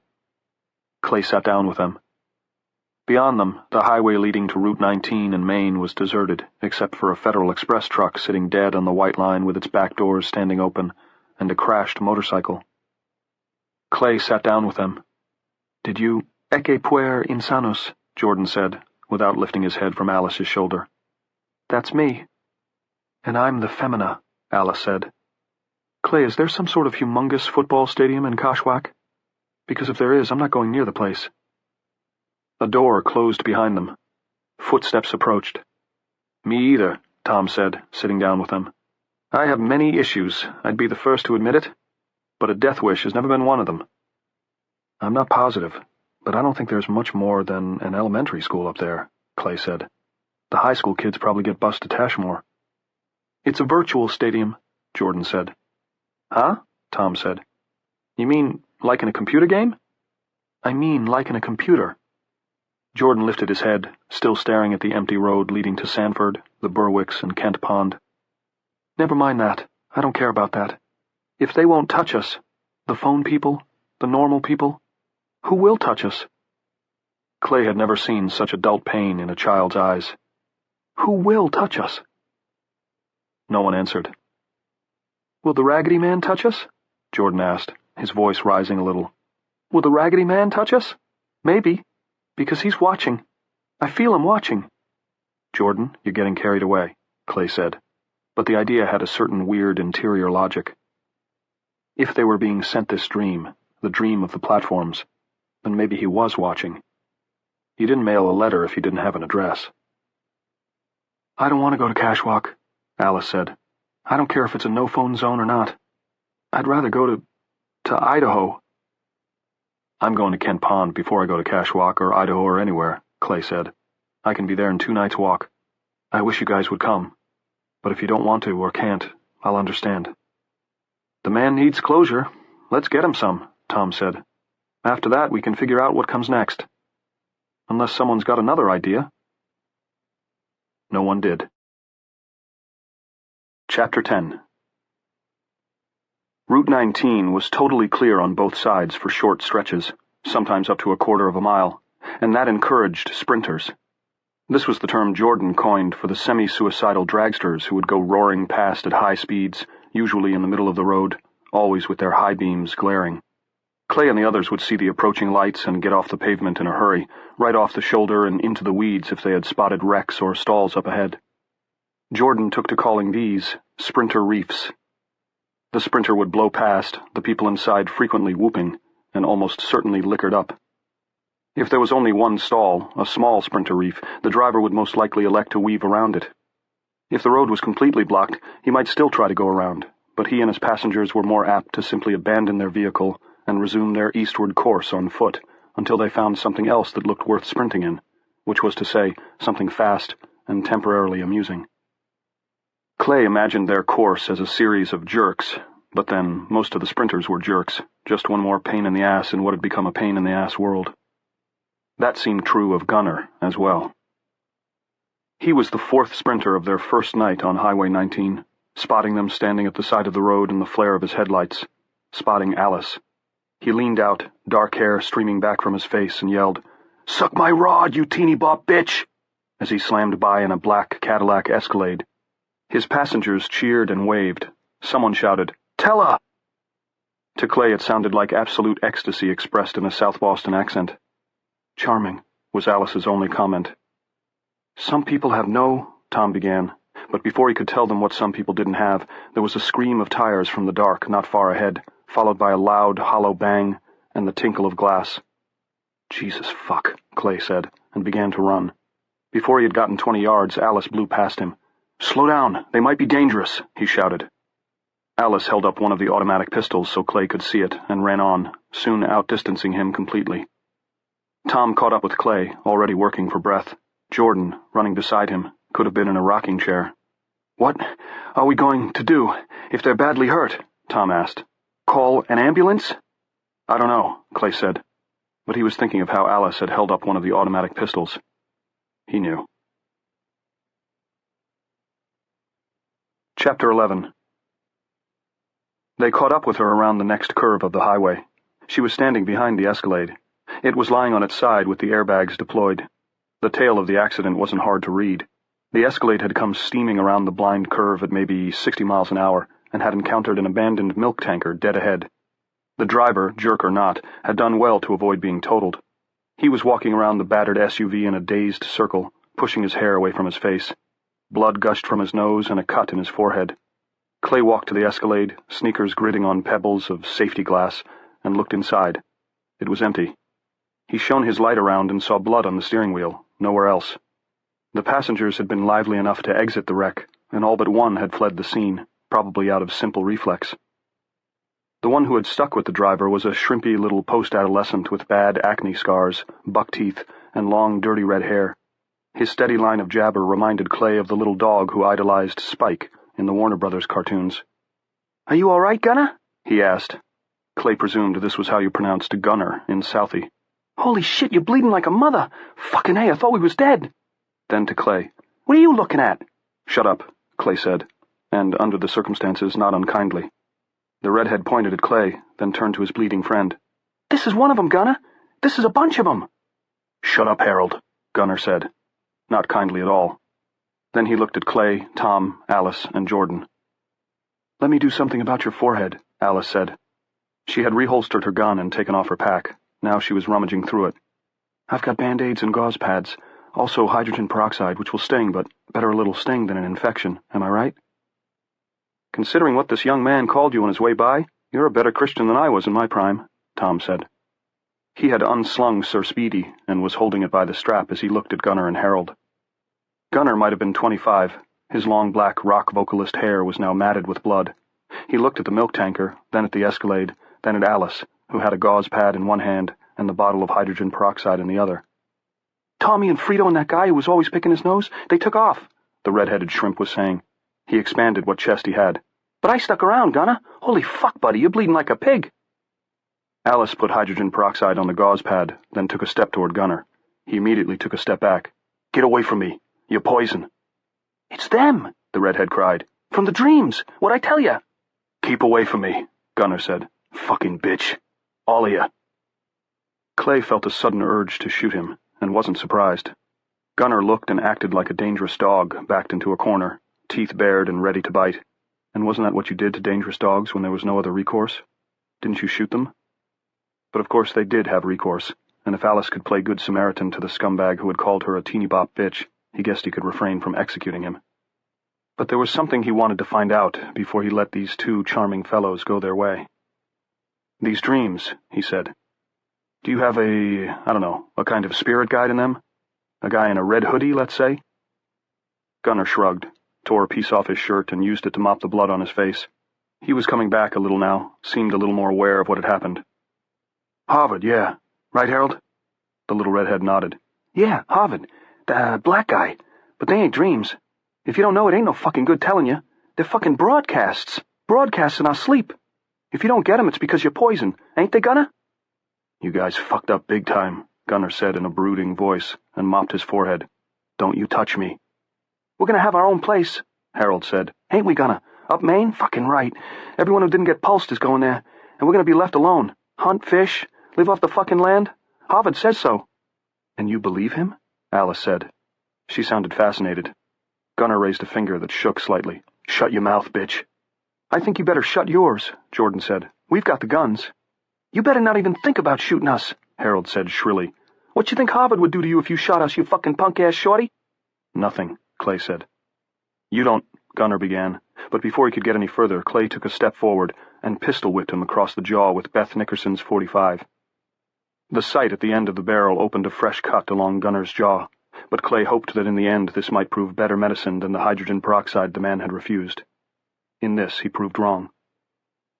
Gunner fell back against the side of the abandoned milk tanker, looking at Clay with shocked eyes. Harold took an impulsive step forward. Tom trained Sir Speedy on him and gave his head a single forbidding shake. Harold shrank back and began to gnaw the ends of his dirty fingers. Above them his eyes were huge and wet. "We're going now," Clay said. "I'd advise you to stay here at least an hour, because you really don't want to see us again. We're leaving you your lives as a gift. If we see you again, we'll take them away." He backed toward Tom and the others, still staring into that glowering, unbelieving, bloody face. He felt a little like the old-time lion tamer Frank Buck, trying to do it all by pure force of will. "One more thing. I don't know why the phone people want all the normies and cashwalk, but I know what a roundup usually means for the cattle. You might think about that the next time you're getting one of your nightly podcasts." "Fuck you," Gunner said, but broke his eye lock with Clay and gazed down at his shoes. "Come on, Clay," Tom said. "Let's go." "Don't let us see you again, Gunner," Clay said. But they did. Chapter 12. Gunner and Harold must have gotten ahead of them somehow, maybe by taking a chance and traveling 5 or 10 daylight miles while Clay, Tom, Alice, and Jordan were sleeping in the State Line Motel, which was about 200 yards into Maine. The pair might have laid up in the Salmon Falls rest area, Gunnar hiding his new ride among the half a dozen or so cars that had been abandoned there. It didn't really matter. What mattered was they got ahead of them, waited for them to go by, and then pounced. Clay barely registered the approaching sound of the engine, or Jordan's comment, "Here comes a sprinter." This was his home turf, and as they passed each familiar landmark, the Freno Lobster Pound, 2 miles east of the State Line Motel, Shakey's Tasty Freeze across from it, the statue of General Joshua Chamberlain in the tiny Turnbull Town Square, he felt more and more like a man having a vivid dream. He didn't realize how little he'd expected to ever reach home again until he saw the big plastic soft-serve cone towering over Shakey's. It looked both prosaic and as exotic as something from a lunatic's nightmare, hulking its curled tip against the stars. "Road's pretty littered for a sprinter," Alice commented. They walked to the side of the road as headlights brightened on the hill behind them. An overturned pickup truck was lying on the white line.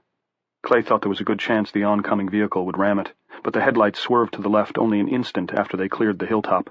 The sprinter avoided the pickup easily, running on the shoulder for a few seconds before regaining the road. Clay surmised later that Gunnar and Harold must have gone over this stretch, mapping the sprinter reefs carefully. They stood watching, Clay closest to the approaching lights, Alice standing next to him on his left. On her left were Tom and Jordan. Tom had his arms slung casually around Jordan's shoulders. "Boy, he's really coming," Jordan said. There was no alarm in his voice, it was just a remark. Clay felt no alarm either. He had no premonition of what was going to happen. He had forgotten all about Gunnar and Harold. There was a sports car of some sort, maybe an MG, parked half on and half off the road just 50 feet or so west of where they were standing.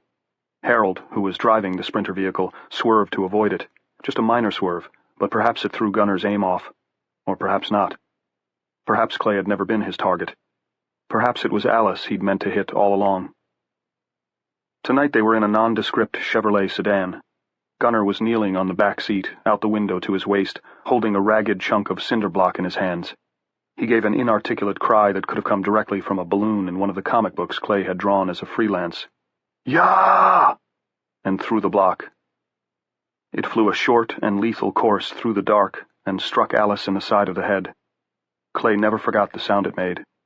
The flashlight she had been holding, that would have made her a perfect target, although they had all been holding them, tumbled from her relaxing hand and sprayed a cone of light across the macadam, picking out pebbles and a piece of taillight glass that glinted like a fake ruby. Clay fell on his knees beside her, calling her name, but he couldn't hear himself in the sudden roar of Sir Speedy, which was finally getting a trial. Muzzle flashes strobed the dark, and by their glare he could see blood pouring down the left side of her face. Oh God, what face? In a torrent. Then the gunfire stopped. Tom was screaming. "The barrel pulled up, I couldn't hold it down, I think I shot the whole fucking clip into the sky." And Jordan was screaming, "Is she hurt? Did he get her?" And Clay thought of how she had offered to put hydrogen peroxide on Gunnar's forehead and then bandage it. "Better a little sting than an infection, am I right?" she had said. And he had to stop the bleeding. He had to stop it right now. He stripped off the jacket he was wearing, then the sweater beneath. He would use the sweater, wrap it around her head like a fucking turban. Tom's roving flashlight happened on the cinder block and stopped. It was matted with gore and hair. Jordan saw it and began to shriek. Clay, panting and sweating madly in spite of the chilly evening air, began to wrap the sweater around Alice's head. It soaked through immediately. His hands felt like they were wearing warm, wet gloves. Now Tom's light found Alice, her head wrapped in a sweater down to the nose, so that she looked like a prisoner of Islamic extremists in an internet photo. Her cheek, the remains of her cheek, and her neck drowned in blood. And he also began to scream. "Help me," Clay wanted to say. "Stop that, both of you, and help me with her." But his voice wouldn't come out, and all he could do was press the sopping sweater against the spongy side of her head, remembering that she had been bleeding when they had first met her, thinking she had been okay that time. She had been okay then. Her hands were twitching aimlessly, the fingers kicking up little sprays of roadside dirt. Somebody give her that sneaker of hers, Clay thought, but the sneaker was in her pack, and she was lying on her pack. Lying there with the side of her head crushed in by someone who'd had a little score to settle. Her feet were twitching too, he saw, and he could still feel the blood pouring out of her, through the sweater and over his hands. Here we are at the end of the world, he thought.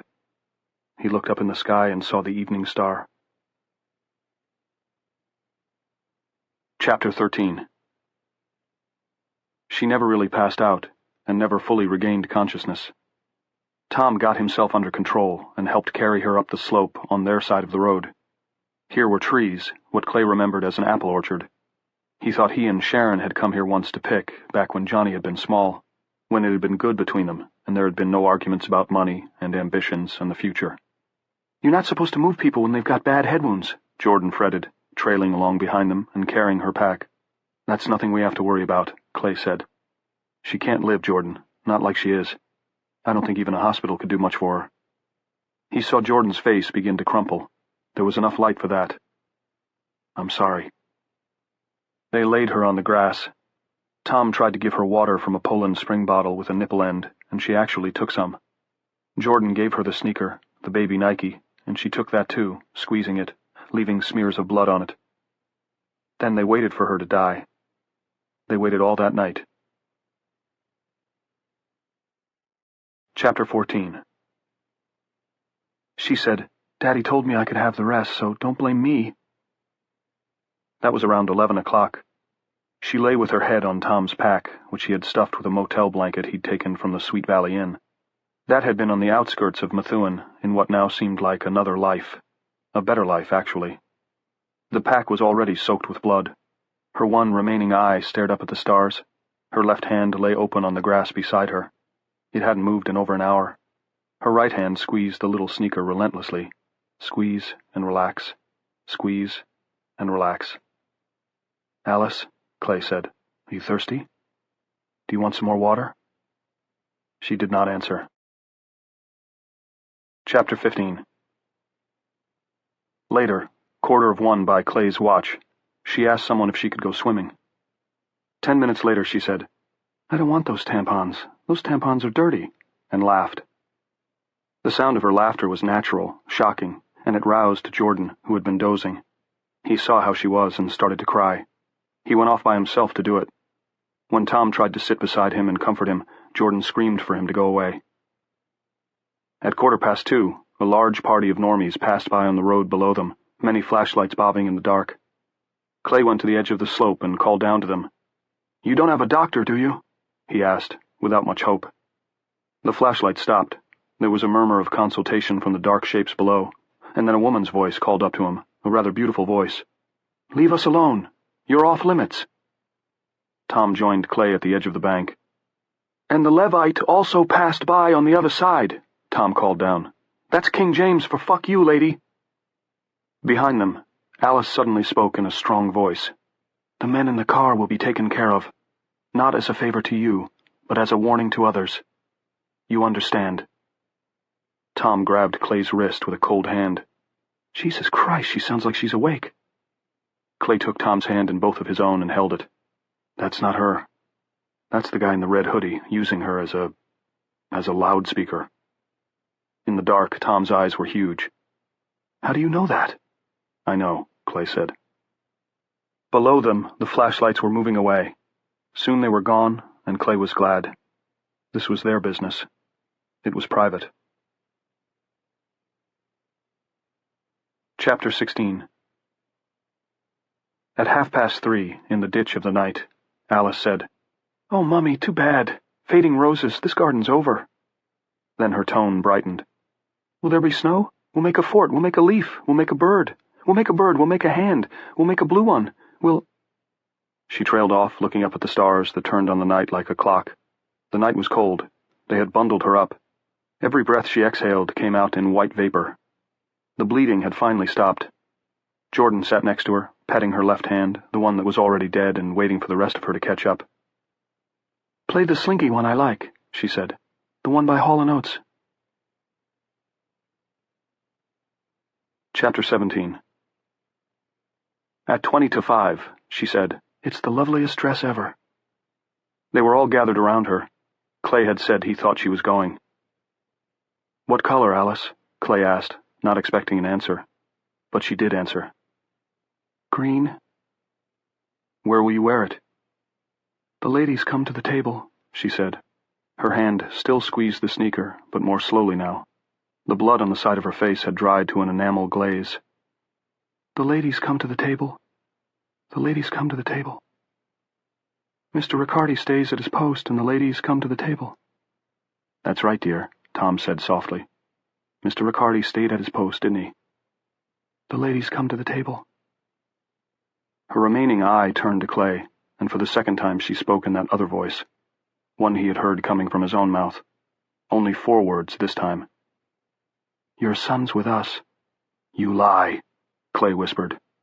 His fists were clenched, and he had to restrain himself from striking the dying girl. "You bastard, you lie." "The lady's come to the table, and we all have tea," Alice said. Chapter 18. The first line of light had begun to show in the east.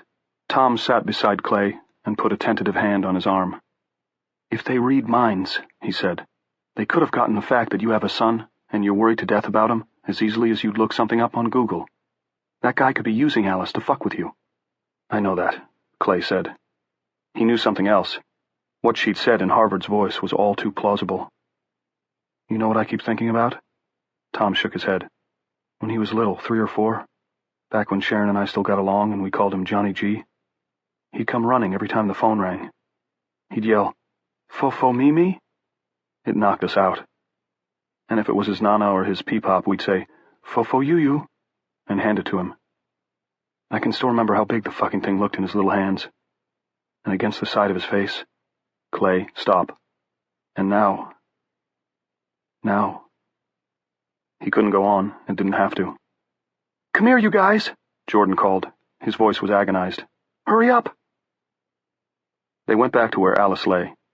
She had come up off the ground in a locked convulsion, her spine a hard, quivering arc. Her remaining eye bulged in its socket, her lips pulled down at the corners. Then suddenly everything relaxed. She spoke a name that had no meaning for them, Henry, and squeezed the sneaker one final time. Then the fingers relaxed, and it slipped free. There was a sigh and a final white cloud, very thin, from between her parted lips. Jordan looked from Clay to Tom, then back to Clay again. "Is she—" "Yes," Clay said. Jordan burst into tears. Clay allowed Alice another few seconds to look at the paling stars, then used the heel of his hand to close her eye. Chapter 19. There was a farmhouse not far from the orchard. They found shovels in one of the sheds and buried her under an apple tree, with the little sneaker in her hand. It was, they agreed, what she would have wanted. At Jordan's request, Tom once more recited Psalm 40, although this time he had difficulty finishing. They each told one thing they remembered about Alice. During this part of the impromptu service, a flock of phone people, a small one, passed north of them. They were noticed, but not bothered. This did not surprise Clay in the slightest. They were insane, not to be touched, as he was sure Gunnar and Harold would learn to their sorrow. They slept away most of the daylight hours in the farmhouse, then moved on to Kent Pond. Clay no longer really expected to find his son there, but he hadn't given up hope of finding word of Johnny, or perhaps Sharon. Just to know she was alive might lift a little of the sorrow he now felt, a feeling so heavy that it seemed to weigh him down like a cloak lined with lead. Kent Pond. Chapter 1. His old house, the house where Johnny and Sharon had lived at the time of the Pulse, was on Livery Lane, 2 blocks north of the dead traffic light that marked the center of Kent Pond. It was the sort of place some real estate ads called a fixer-upper, and some a starter home. Clay and Sharon's joke, before the separation, was that their starter home would probably also be their retirement home. And when she'd gotten pregnant, they had talked about naming the baby Olivia if it turned out to be of what Sharon called the feminine persuasion. Then she said they'd have the only Livy of Livery Lane. How they had laughed. Clay, Tom, and Jordan, a pallid Jordan, a thoughtfully silent Jordan who now usually responded to questions only if asked a second or even a third time, arrived at the intersection of Main and Livery at just past midnight on a windy night during the second week of October. Clay stared wildly at the stop sign on the corner of his old street, where he had come as a visitor for the last 4 months. Nuclear power was still stenciled there in spray paint, as it had been before he left for Boston. Stop. Nuclear power. Stop. Nuclear power. He couldn't seem to get the sense of it. It wasn't a question of meaning, that was clear enough, just someone's clever little political statement. If he looked, he'd probably find the same thing on stop signs all over town, maybe in Springvale and Acton too. But the sense of how this could be the same when the whole world had changed, That eluded him. Clay felt somehow that if he stared at stop nuclear power with enough desperate intensity, a wormhole would open, some kind of sci-fi time tunnel, and he'd dive into the past, and all this would be undone. All this darkness. "Clay?" Tom asked. "Are you all right?" "This is my street," Clay said, as if that explained everything. And then, without knowing he was going to do it, he began to run. Livery Lane was a cul-de-sac, all the streets on this side of town dead-ending against the flank of Kent's Hill, which was really an eroded mountain. Oaks overhung it, and the street was full of dead leaves that crackled under his feet. There were also a lot of stalled cars, and two that were locked grill to grill in a strenuous mechanical kiss. "Where's he going?" Jordan called behind him. Clay hated the fear he heard in Jordan's voice, but he couldn't stop. "He's all right," Tom said. "Let him go." Clay wove around the stalled cars, the beam of his flashlight jigging and stabbing in front of him. One of the stabs caught Mr. Kretzky's face. Mr. Kretzky always used to have a Tootsie Pop for Johnny on haircut day when Johnny was Johnny G, just a little guy who used to yell "Fo-fo me" when the phone rang. Mr. Kretzky was lying on the sidewalk in front of his house, half buried in fallen oak leaves, and his nose appeared to be gone. I mustn't find them dead. This thought drummed in his mind over and over. Not after Alice. I mustn't find them dead. And then, hatefully, but in moments of stress the mind almost always told the truth. And if I have to find one of them dead, let it be her. Their house was the last one on the left, as he always used to remind Sharon with a suitably creepy laugh, long after the joke had worn thin, actually, and the driveway slanted up to the refurbished little shed that was just big enough to park one car. Clay was already out of breath, but he didn't slow. He sprinted up the driveway, kicking leaves in front of him, feeling the stitch starting to sink in high up on his right side, tasting copper in the back of his mouth where his breathing seemed to rasp. He lifted his flashlight and shined it into the garage. Empty. Question was that good or bad? He turned around, saw Tom's and Jordan's lights bobbing toward him down below, and shone his own on his back door. His heart leaped into the back of his throat at what he saw. He ran up the 3 steps to the stoop, stumbled, and almost put his hand through the storm door, pulling the note off the glass. It was held by only a corner of Scotch tape. If they'd come along an hour later, maybe even half an hour, the restless night wind would have blown it over the hills and far away. He could kill her for not taking more pains. Such carelessness was just so Sharon. But at least the note wasn't from his wife. Chapter 2. Jordan came up the driveway and stood at the foot of the steps with his light trained on Clay. Tom came toiling along behind, breathing hard and making an enormous crackling sound as he scuffed through the leaves. He stopped beside Jordan and put his own light on the scrap of unfolded paper in Clay's hand. He raised the beam slowly to Clay's thunderstruck face. "I forgot about her mother's fucking diabetes," Clay said, and handed over the note that had been Scotch taped to the door. Tom and Jordan read it together. Daddy, something bad happen, as you probably know. I hope you all right and get this. Mitch Steinman and George Gendron are with me. People are going crazy, and we think it's the cell phones. Dad, here is the bad part. We came here because I was afraid. I was going to break mine if I was wrong, but I wasn't wrong. It was gone. Mom has been taking it because you know Nana is sick, and she wanted to keep checking. I gotta go. Jesus, I'm scared. Someone killed Mr. Kretzky. All kinds of people are dead, and nuts like in a horror movie, but we heard people are getting together, normal people, at the town hall, and that's where we are going. Maybe Mama's there, but Jesus, she had my phone. Daddy, if you get here okay, please come get me.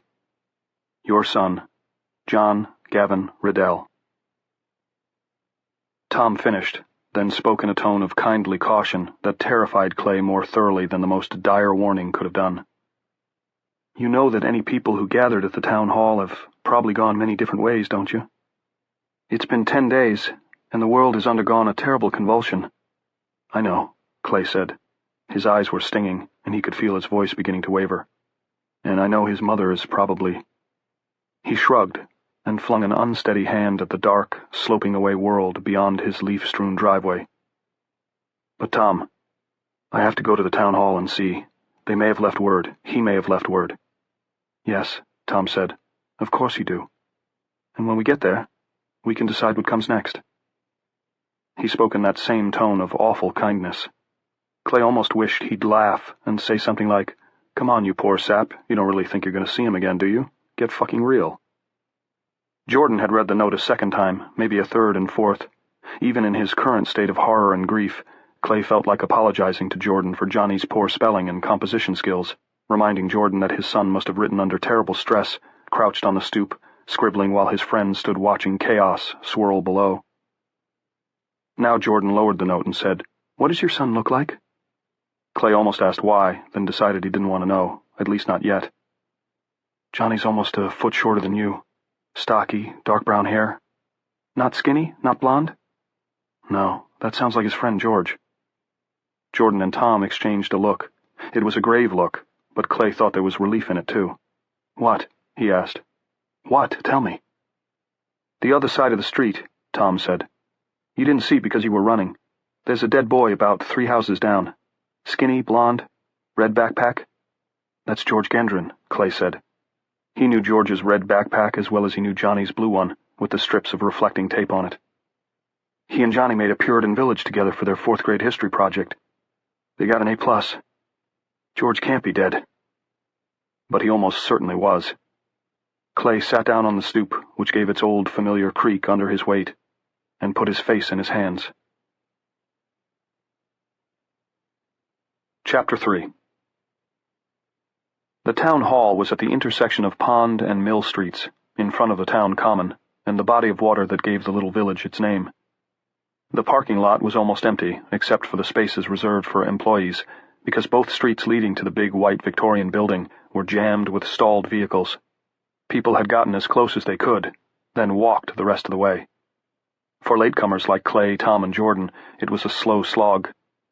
Within 2 blocks of the town hall, not even the lawns were free of cars. Half a dozen houses had burned down, some were still smoldering.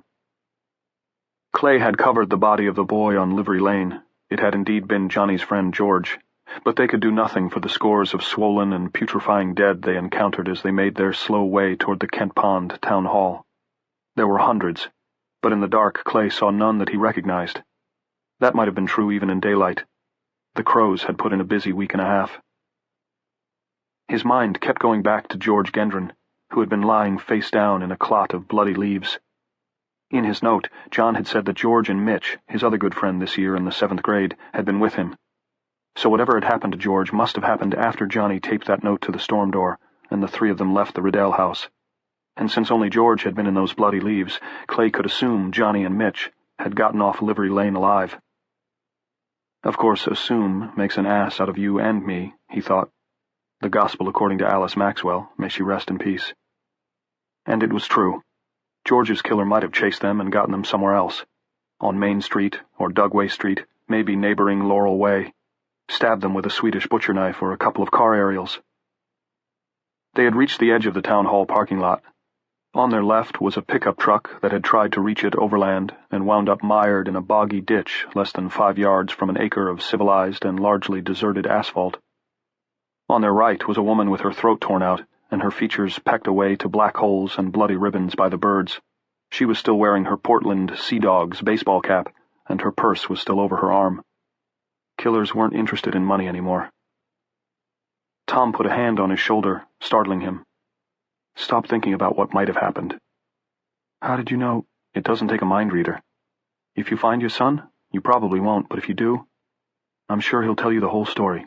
Otherwise, does it matter?" "No. Of course not. But Tom, I knew George Gendron. The kids used to call him Connecticut sometimes because his family moved from there. He ate hot dogs and hamburgers in our backyard. His dad used to come over and watch the Patriots with me." "I know," Tom said. "I know." And to Jordan sharply, "Stop looking at her, Jordan. She's not going to get up and walk."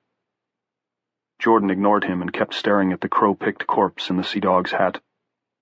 "The phoners started trying to take care of their own as soon as they got back some base-level programming," he said. "Even if it was only fishing them out from under the bleachers and throwing them into the marsh, they tried to do something. But they don't take care of ours. They leave ours to rot where they fell." He turned to face Clay and Tom. "No matter what they say, or what they promise, we can't trust them," he said fiercely. "We can't, okay?" "I'm totally down with that," Tom said. Clay nodded. Me too. Tom tipped his head toward the town hall, where a few emergency lights with long-life batteries still shone, casting a sickly yellow glow on the employees' cars, which now stood in drifts of leaves. "Let's go in there and see what they left behind." "Yes, let's do it," Clay said. Johnny would be gone, he had no doubt of that, but some small part of him, some small, childish, never-say-die part, still continued to hope that he would hear a cry of, "Daddy!" and his son would spring into his arms, a living thing, real weight in the midst of this nightmare. Chapter 4. They knew for sure the town hall was deserted when they saw what had been painted across the double doors. In the fading glow of the battery-powered emergency lights, the large, sloppy strokes of red paint looked like more dried blood. Cashwalk, no foe.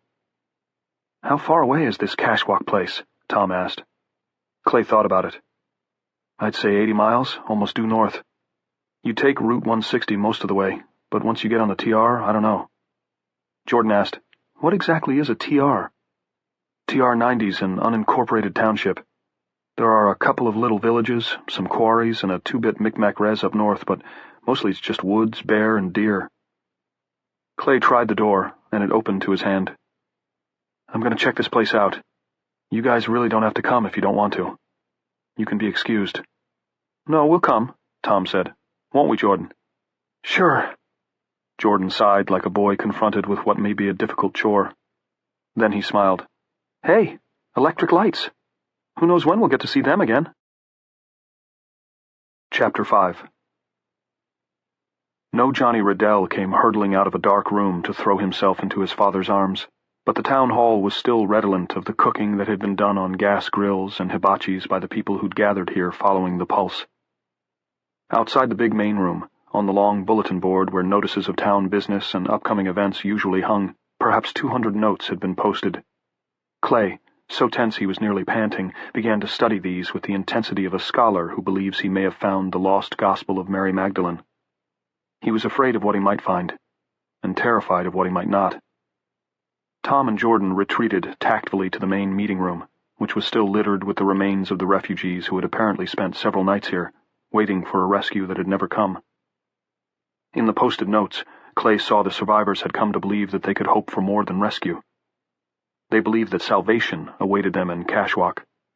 Why that particular townlet, when probably all of TR-90, certainly the northern and western quadrants, was dead to cell phone transmission and reception? The notes on the bulletin board weren't clear on that. Most seemed to assume that any readers would understand without needing to be told.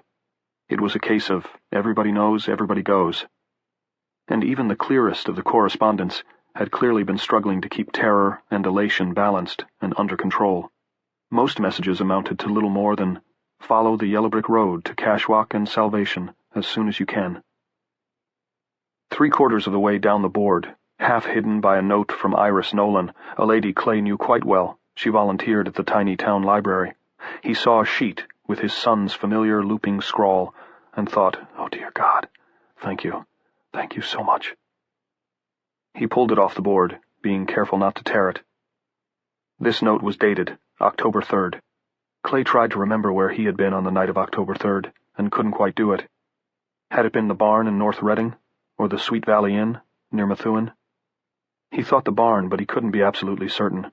It all ran together, and if he thought too hard about it, it began to seem that the man with the flashlights on the sides of his head had also been the young man jabbing the car aerials, that Mr. Riccardi had killed himself by gobbling broken glass instead of hanging himself, and it had been Alice in Tom's garden, eating cucumbers and tomatoes. "Stop it," he whispered, and focused on the note. It was better spelled, and a little better composed, but there was no mistaking the agony in it. October 3rd. Dear Dad, I hope you are alive and get this. Me and Mitch made it okay, but Huey Darden got George. I think he killed him. Me and Mitch just outran faster. I felt like it was my fault, but Mitch, he said, "How could you know? He was just a phoner like the others. It's not your fault." Daddy there is worse. Mom is one of them. I saw her with one of the flocks today. That is what they call them, flocks. She doesn't look as bad as some, but I know if I went out there she wouldn't even know me, and would kill me soon as look at me. If you see her, don't be fooled. I'm sorry, but it's true. We're going to Cashwalk. It's up north, tomorrow or next day. Mitch's mom is here. I could kill him, I'm so envious. Daddy, I know you don't have a cell phone, and everyone knows about Cashwalk, how it's a safe place. If you get this note, please come get me. I love you with all my heart.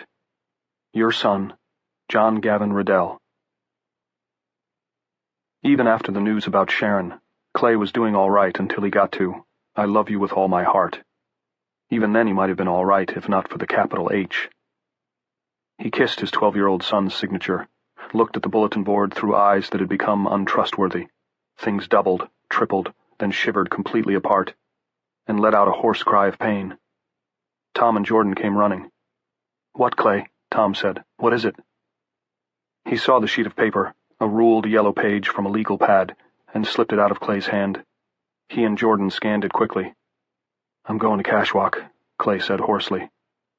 Clay, that's probably not such a hot idea, Jordan said cautiously. Considering, what we did at Gayton Academy? I don't care. I'm going to Cashwalk.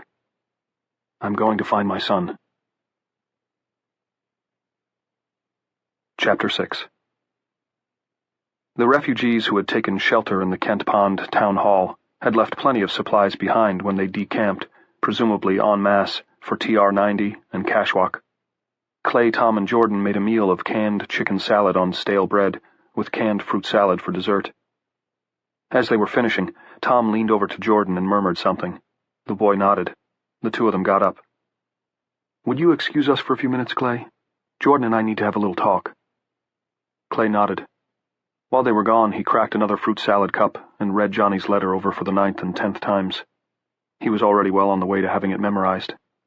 He could remember Alice's death just as clearly, but that now seemed to have happened in another life, and to a different version of Clayton Riddell, an earlier draft, as it were.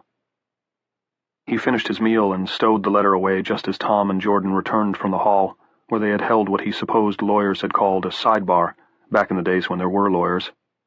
Tom once more had his arm around Jordan's narrow shoulders. Neither of them looked happy, but both looked composed. Clay, Tom began, we've talked it over, and you don't want to go with me. Perfectly understandable. Jordan said, I know he's your son and all, but... And you know he's all I've got left. His mother... Clay laughed, a single humorless bark. His mother, Sharon. It's ironic, really. After all the worry I put in about Johnny getting a blast from that goddamn little red rattlesnake, if I had to pick one, I would have picked her. There, it was out, like a chunk of meat that had been caught in his throat and was threatening to block his windpipe. And you know how that makes me feel? Like I offered to make a deal with the devil, and the devil actually came through for me. Tom ignored this. When he spoke, he did so carefully, as if he were afraid of setting Clay off like an unexploded landmine. They hate us. They started off hating everyone, and progressed to just hating us. Whatever's going on up there in Cashwalk, if it's their idea, it can't be good. If they're rebooting to some higher level, they may get to a live and let live plane, Clay said. All of this was pointless. Surely they both must see that. He had to go. I doubt it, Jordan said. Remember that stuff about the chute leading to the slaughterhouse? Clay, we're normies, and that's strike one, Tom said. We torched one of their flocks. That's strike 2 and strike 3 combined. Live and let live won't apply to us. Why should it? Jordan added. The Raggedy Man says we're insane. And not to be touched, Clay said. So I should be fine, right? After that, there didn't seem to be any more to say. Chapter 7. Tom and Jordan had decided to strike out due west, across New Hampshire and into Vermont, putting Cashwalk no foe at their backs and over the horizon as soon as possible. Clay said that Route 11, which made an elbow bend at Kent Pond, would serve them both as a starting point. It'll take me north to 160, he said, and you guys can follow it all the way to Laconia, in the middle of New Hampshire. It's not exactly a direct route, but what the hell? You don't exactly have a plane to catch, have you? Jordan dug the heels of his hands into his eyes, rubbed them, then brushed the hair back from his forehead, a gesture Clay had come to know well. It signaled tiredness and distraction. He would miss it. He would miss Jordan. And Tom even more. I wish Alice was still here, Jordan said. She'd talk you out of this." "She wouldn't," Clay said. Still, he wished with all his heart that Alice could have had her chance. He wished with all his heart that Alice could have had her chance at a lot of things. 15 was no age at which to die. "Your current plans remind me of Act 4 in Julius Caesar," Tom said. "In Act 5, everyone falls on their swords." They were now making their way around, and sometimes over, the stalled cars jamming Pond Street. The emergency lights of the town hall were slowly receding behind them. Ahead was the dead traffic light marking the center of town, swaying in a slight breeze. "Don't be such a fucking pessimist," Clay said. He had promised himself not to become annoyed. He wouldn't part with his friends that way if he could possibly help it, but his resolve was being tried. "Sorry, I'm too tired to cheerlead," Tom said. He stopped beside a road sign reading, Junction Route 11, 2 miles. "And may I be frank? Too heartsick at losing you." "Tom, I'm sorry." "If I thought there was 1 chance in 5 that you had a happy ending in store, hell, 1 in 50. "Well, never mind." Tom shone his flashlight at Jordan. "What about you? Any final arguments against this madness?" Jordan considered, then shook his head slowly. "The head told me something once," he said. "Do you want to hear it?" Tom made an ironic little salute with his flashlight. The beam skipped off the marquee of the Ioka, which had been showing the new Tom Hanks picture, and the pharmacy next door. "Have at it." "He said the mind can calculate, but the spirit yearns, and the heart knows what the heart knows." "Amen," Clay said. He said it very softly. They walked east on Market Street, which was also Route 19A, for 2 miles. After the first mile, the sidewalks ended and the farms began. At the end of the second, there was another dead stoplight and a sign marking the Route 11 junction. There were 3 people, sitting bundled up to the neck in sleeping bags at the crossroads. Clay recognized one of them as soon as he put the beam of his flashlight on him, an elderly gent with a long, intelligent face and graying hair pulled back in a ponytail. The Miami Dolphins cap the other man was wearing looked familiar too. Then Tom put his beam on the woman next to Mr. Ponytail and said, "You." Clay couldn't tell if she was wearing a Harley-Davidson t-shirt with cut-off sleeves. The sleeping bag was pulled up too high for that, but he knew there was one in the little pile of packs lying near the Route 11 sign if she wasn't. Just as he knew she was pregnant. He had dreamed of these two in the Whispering Pines Motel, 2 nights before Alice had been killed. He had dreamed of them in the long field, under the lights, standing on the platforms. The man with the gray hair stood up, letting his sleeping bag slither down his body. There were rifles with their gear, but he raised his hands to show they were empty. The woman did the same, and when the sleeping bag dropped to her feet, there was no doubt about her pregnancy. The guy in the Dolphins cap was tall and about 40. He also raised his hands. The 3 of them stood that way for a few seconds in the beams of the flashlights, and then the gray-haired man took a pair of black-rimmed spectacles from the breast pocket of his wrinkled shirt and put them on. His breath puffed out white in the chilly night air, rising to the Route 11 sign, where arrows pointed both west and north. "Well, well," he said. "President of Harvard said you'd probably come this way, and here you are. Smart fellow, the president of Harvard, though a trifle young for the job, and in my opinion he could use some plastic surgery before going out to meet with potential big-ticket donors." "Who are you?" Clay asked. "Get that light out of my face, young man, and I'll be happy to tell you." Tom and Jordan lowered their flashlights. Clay also lowered his, but kept one hand on the butt of Beth Nickerson's .45. "I'm Daniel Hartwick, of Haverhill, Mass," the gray-haired man said. "The young lady is Denise Link, also of Haverhill. The gentleman on her right is Ray Huizenga, of Groveland, a neighboring town." "Meet you," Ray Huizenga said. He made a little bow that was funny, charming, and awkward. Clay let his hand fall off the butt of his gun. "But our names don't actually matter anymore," Daniel Hartwick said. "What matters is what we are, at least as far as the phoners are concerned." He looked at them gravely. "We are insane. Like you."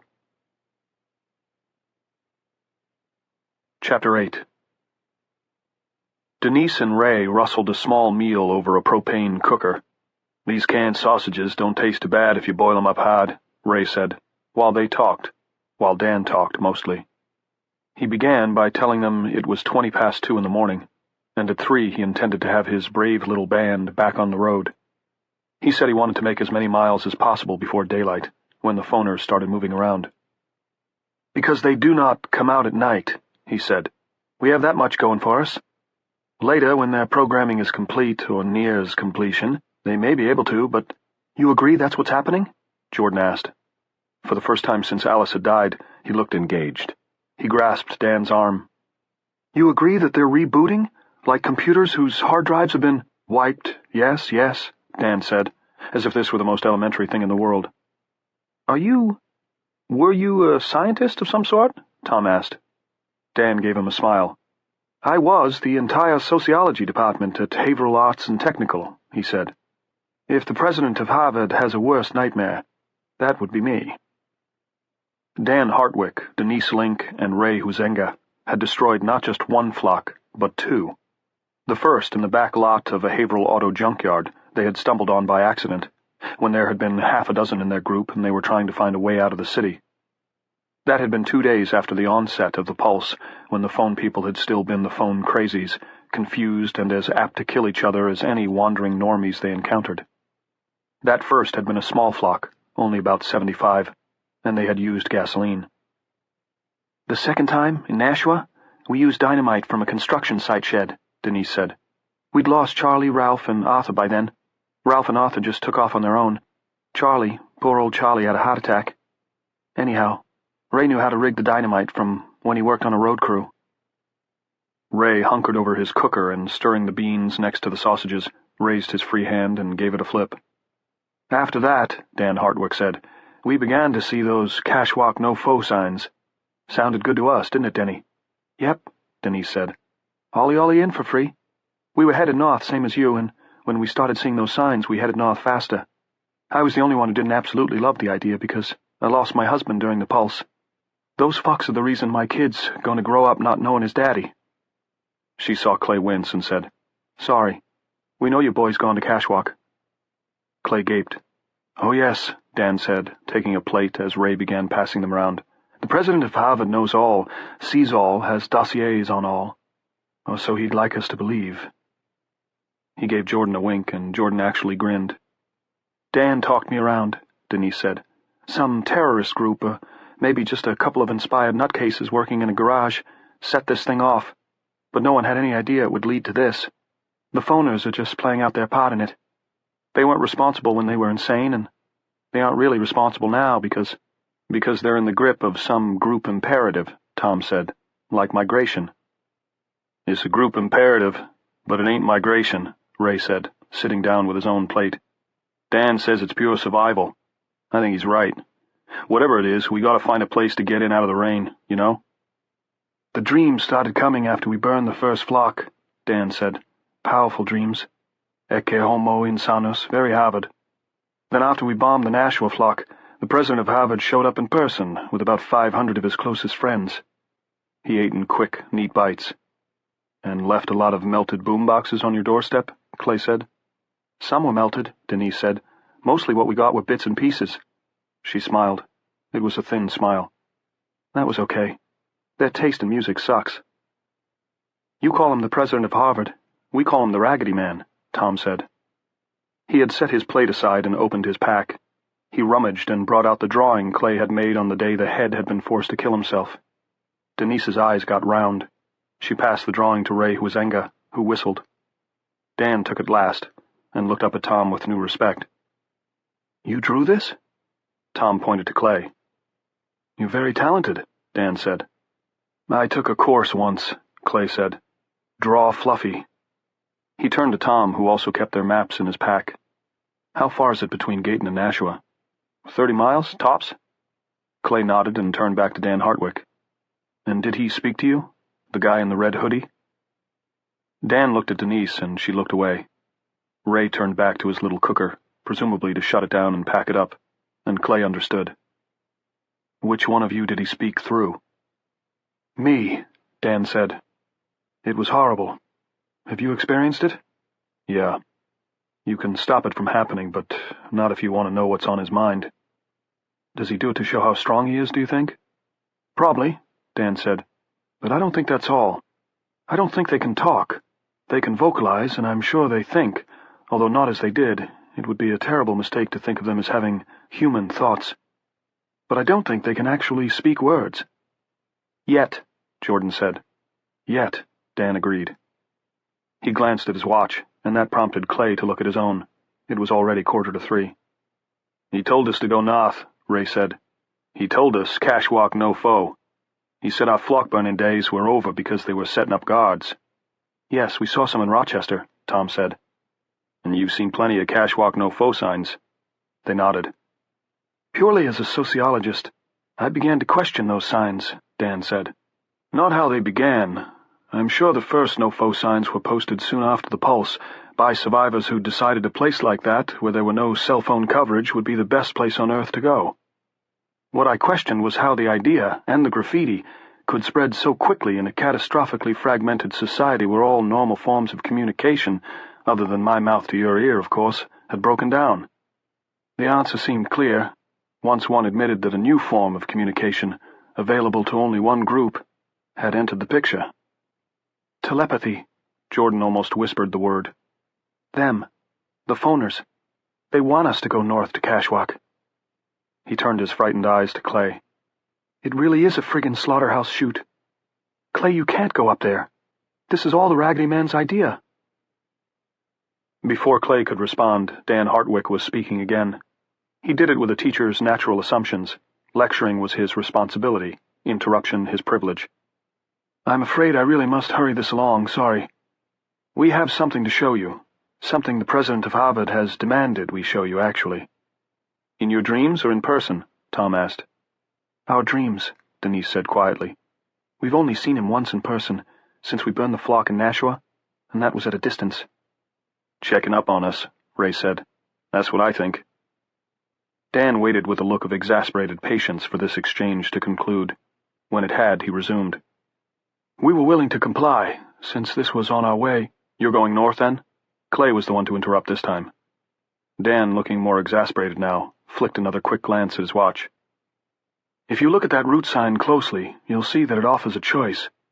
We intend to go west, not north. Fucking right, Ray muttered. I may be stupid, but I'm not crazy. What I show you will be for our purposes rather than theirs, Dan said. And by the way, talking about the president of Harvard, or the Raggedy Man if you prefer, showing up in person is probably a mistake. Maybe a bad one. He's really no more than a pseudopod that the group mind, the overflock, puts out front to do business with ordinary normies and special insane normies like us. I theorize that there are overflocks all over the world now, and each may have put forward such a pseudopod. Maybe even more than one. But don't make the mistake of thinking that when you're talking to your Raggedy Man, you're talking to an actual man. You're talking to the flock. Why don't you show us what he wants us to see? Clay asked. He had to work to sound calm. His mind was roaring. The one clear thought in it was that if he could get to his son before Johnny got to Cashwalk, and whatever was going on there, he might still have a chance to save him. Rationality told him that Johnny must be in Cashwalk already. But another voice, and it wasn't entirely irrational, said something might have held up Johnny and whatever group he was traveling with, or they might have gotten cold feet. It was possible. It was even possible that nothing more sinister than segregation was going on up there in TR-90, that the phone people were just creating a res for normies. In the end, he supposed it went back to what Jordan had said, quoting Headmaster Ardai. The mind could calculate, but the spirit yearned. Come this way, Dan said. It's not far. He produced a flashlight and began walking up the shoulder of Route 11 North with the beam aimed at his feet. Pardon me if I don't go, Denise said. I've seen. Once was enough. I think this was supposed to please you in a way, Dan said. Of course it was also supposed to underline the point, to my little group as well as yours, that the phoners are now the ones with the power, and they are to be obeyed. He stopped. Here we are. In this particular sleepogram, the president of Harvard made very sure we all saw the dog, so we couldn't get the wrong house. The flashlight beam nailed a roadside mailbox with a collie painted on the side. I'm sorry Jordan has to see this, but it's probably best that you know what you're dealing with. He raised his flashlight higher. Ray joined his beam to Dan's. They lit up the front of a modest one-story wooden house, sitting neatly on a postage stamp of lawn. Gunnar had been crucified between the living room window and the front door. He was naked except for a pair of blood-stained Joe boxers. Nails big enough to be rail spikes jutted from his hands, feet, forearms, and knees. Maybe they were rail spikes, Clay thought. Sitting splay-legged at Gunnar's feet was Harold. Like Alice when they met her, Harold was wearing a bib of blood, but his hadn't come from his nose.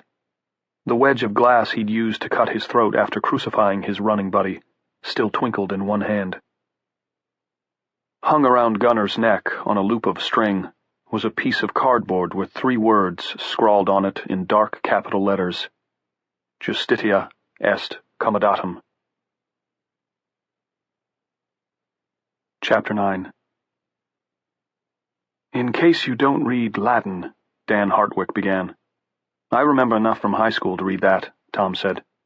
Justice is served. This is for killing Alice. For daring to touch one of the untouchables.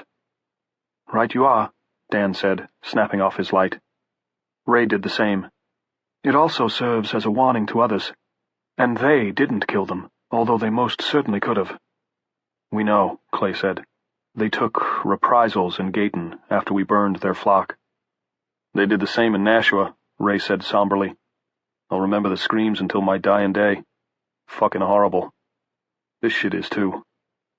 He gestured toward the dark shape of the house. They got the little one to crucify the big one, and the big one to hold still for it. And when it was done, they got the little one to cut his own throat. It's like with the head, Jordan said, and took Clay's hand. That's the power of their minds, Ray said. And Dan thinks that's part of what's sending everybody north to Kashwak. Maybe part of what kept us moving north, even when we told ourselves it was only to show you this and persuade you to hook up with us, you know? Clay said, Did the Raggedy Man tell you about my son? No, but if he had, I'm sure it would have been that he's with the other Namis, and that you and he will have a happy reunion in Kashwak, Dan said. You know, just forget about those dreams of standing on a platform while the president tells the cheering crowd you're insane. That ending's not for you. It can't be for you. I'm sure by now you've thought of all the possible happy ending scenarios, the chief one being how Kashwak and who knows how many other cell phone dead zones are the Nami equivalent of wildlife refuges. Places where folks who didn't get a blast on the day of the pulse will be left alone. I think what your young friend said about the chute leading to the slaughterhouse is far more likely. But even supposing Namis are to be left alone up there, do you think the Phoners will forgive people like us? The flock killers? Clay had no answer for this. In the dark, Dan looked at his watch again. It's gone 3, he said. Let's walk back. Denise will have us packed up by now. The time has come when we've either got to part company or decide to go on together. But when you talk about going on together, you're asking me to part company from my son, Clay thought. And that he would never do unless he discovered Johnny G was dead. Or changed. Chapter 10. How can you hope to get west? Clay asked as they walked back to the junction sign. The night still may be ours for a while, but the days belong to them, and you see what they can do. I'm almost positive we can keep them out of our heads when we're awake, Dan said. It takes a little work, but it can be done. We'll sleep in shifts, at least for a while. A lot depends on keeping away from the flocks. Which means getting into western New Hampshire and then into Vermont as fast as we can, Ray said, away from built-up areas. He shone his light on Denise, who was reclining on the sleeping bags. We set, darling? All set, she said. I just wish you'd let me carry something. You're carrying your kid, Ray said fondly. That's enough, and we can leave the sleeping bags. Dan said, There are places where driving may actually make sense. Ray thinks some of the back roads could be clear for as much as a dozen miles at a stretch. We've got good maps. He dropped to one knee and shouldered his pack, looking up at Clay with a small and bitter half-smile as he did it. I know the chances aren't good. I'm not a fool, in case you wondered. But we wiped out 2 of their flocks, killed hundreds of them, and I don't want to wind up on one of those platforms. We've got something else going for us, Tom said. Clay wondered if Tom realized he just put himself in the Hartwick camp. Probably. He was far from stupid. They want us alive. Right, Dan said. We might really make it. This is still early times for them, Clay. They're still weaving their net, and I'm betting there are plenty of holes in it. Hell, they haven't even changed their clothes yet, Denise said, Clay admired her. She looked like she was 6 months along, maybe more, but she was a tough little thing. He wished Alice could have met her. "We could slip through," Dan said. "Cross into Canada from Vermont to New York, maybe. 5 is better than 3, but 6 would be better than 5. 3 to sleep, 3 to stand watch in the days, fight off the bad telepathy. Our own little flock. So what do you say?" Clay shook his head slowly. "I'm going after my son." "Think it over, Clay," Tom said. "Please." "Let him alone," Jordan said. "He's made up his mind." He put his arms around Clay and hugged him. "I hope you find him," he said. "But even if you do, I guess you'll never find us again." "Sure I will," Clay said. He kissed Jordan on the cheek, then stood back. "I'll hog-tie me a telepath and use him like a compass. Maybe the Raggedy Man himself." He turned to Tom and held out his hand. Tom ignored it and put his arms around Clay. He kissed him first on one cheek, then the other. "You saved my life," he whispered into Clay's ear. His breath was hot and ticklish. His cheek rasped against Clay's. "Let me save yours. Come with us." "I can't, Tom. I have to do this." Tom stood back and looked at him. "I know," he said. "I know you do." He wiped his eyes. "God damn, I suck at goodbyes. I couldn't even say goodbye to my fucking cat." Chapter 11. Clay stood beside the junction sign and watched their lights dwindle. He kept his eyes fixed on Jordan's, and it was the last to disappear. For a moment or two it was alone at the top of the first hill to the west, a single small spark in the black, as if Jordan had paused there to look back. It seemed to wave. Then it was also gone, and the darkness was complete. Clay sighed, an unsteady, tearful sound, then shouldered his own pack and started walking north along the dirt shoulder of Route 11. Around 3:45 he crossed the North Berwick town line and left Kent Pond behind. Phone Bingo. Chapter 1. There was no reason not to resume a more normal life and start traveling days. Clay knew the phone people wouldn't hurt him. He was off limits, and they actually wanted him up there in Cashwalk. The problem was he'd become habituated to a nighttime existence. "All I need is a coffin and a cape to wrap around myself when I lie down in it," he thought. When dawn came up red and cold on the morning after his parting from Tom and Jordan, he was on the outskirts of Springvale. There was a little house, probably a caretaker's cottage, next to the Springvale Logging Museum. It looked cozy. Clay forced the lock on the side door and let himself in.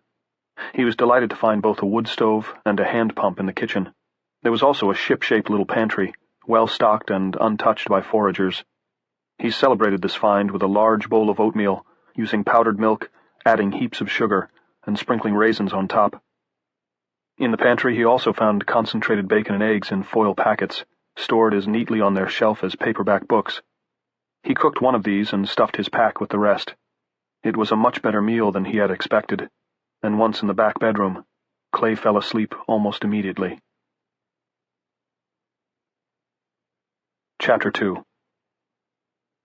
There were long tents on both sides of the highway. This wasn't Route 11 with its farms and towns and open fields, with its pump-equipped convenience store every 15 miles or so, but a highway somewhere out in the willywags. Deep woods crowded all the way up to the roadside ditches. People stood in long lines on both sides of the white center stripe. Left and right, an amplified voice was calling. Left and right. Form 2 lines. It sounded a little like the amplified voice of the bingo caller at the Akron State Fair, but as Clay drew closer, walking up the road's center stripe, he realized all the amplification was going on in his head. It was the voice of the Raggedy Man, only the Raggedy Man was just what had Dan called him? Just a pseudopod. And what Clay was hearing was the voice of the flock. Left and right, 2 lines, that's correct. That's doing it. Where am I? Why doesn't anybody look at me? Say, hey buddy, no cutting in front, wait your turn. Up ahead the 2 lines curved off to either side like turnpike exit ramps, one going into the tent on the left side of the road, one going into the tent on the right. They were the kind of long tents caterers put up to shade outdoor buffets on hot afternoons. Clay could see that just before each line reached the tents, The people were splitting into 10 or a dozen shorter lines. Those people looked like fans waiting to have their tickets ripped so they could go into a concert venue. Standing in the middle of the road at the point where the double lines split and curved off to the right and the left, still wearing his threadbare red hoodie, was the Raggedy Man himself. "Left and right, ladies and gentlemen." Mouth not moving. Telepathy that was all jacked up, amped by the power of the flock. "Move right along. Everyone gets a chance to call a loved one before you go into the no-fo zone." That gave Clay a shock, but it was the shock of the known, like the punchline of a good joke you'd heard for the first time 10 or 20 years ago. "Where is this?" he asked the Raggedy Man. "What are you doing? What the hell is going on?" But the Raggedy Man didn't look at him, and of course Clay knew why. This was where Route 160 entered Cashwalk, and he was visiting it in a dream. As for what was going on, "It's phone bingo," he thought. "It's phone bingo, and those are the tents where the game is played." "Let's keep it moving, ladies and gents," the Raggedy Man sent. "We've got 2 hours until sunset, and we want to process as many of you as we can before we have to quit for the night." Process. Was this a dream? Clay followed the line curving toward the pavilion-style tent on the left side of the road, knowing what he was going to see even before he saw it. At the head of each shorter line stood one of the phone people, those connoisseurs of Lawrence Welk, Dean Martin, and Debbie Boone. As each person in line reached the front, the waiting usher, dressed in filthy clothes, often much more horribly disfigured by the survival struggles of the last 11 days than the Raggedy Man, would hold out a cell phone. As Clay watched, the man closest to him took the offered phone, punched it 3 times, then held it eagerly to his ear. "Hello?" he said. "Hello, Ma? Ma, are you there?" Then he fell silent. His eyes emptied and slackness loosened his face. The cell sagged away from his ear slightly.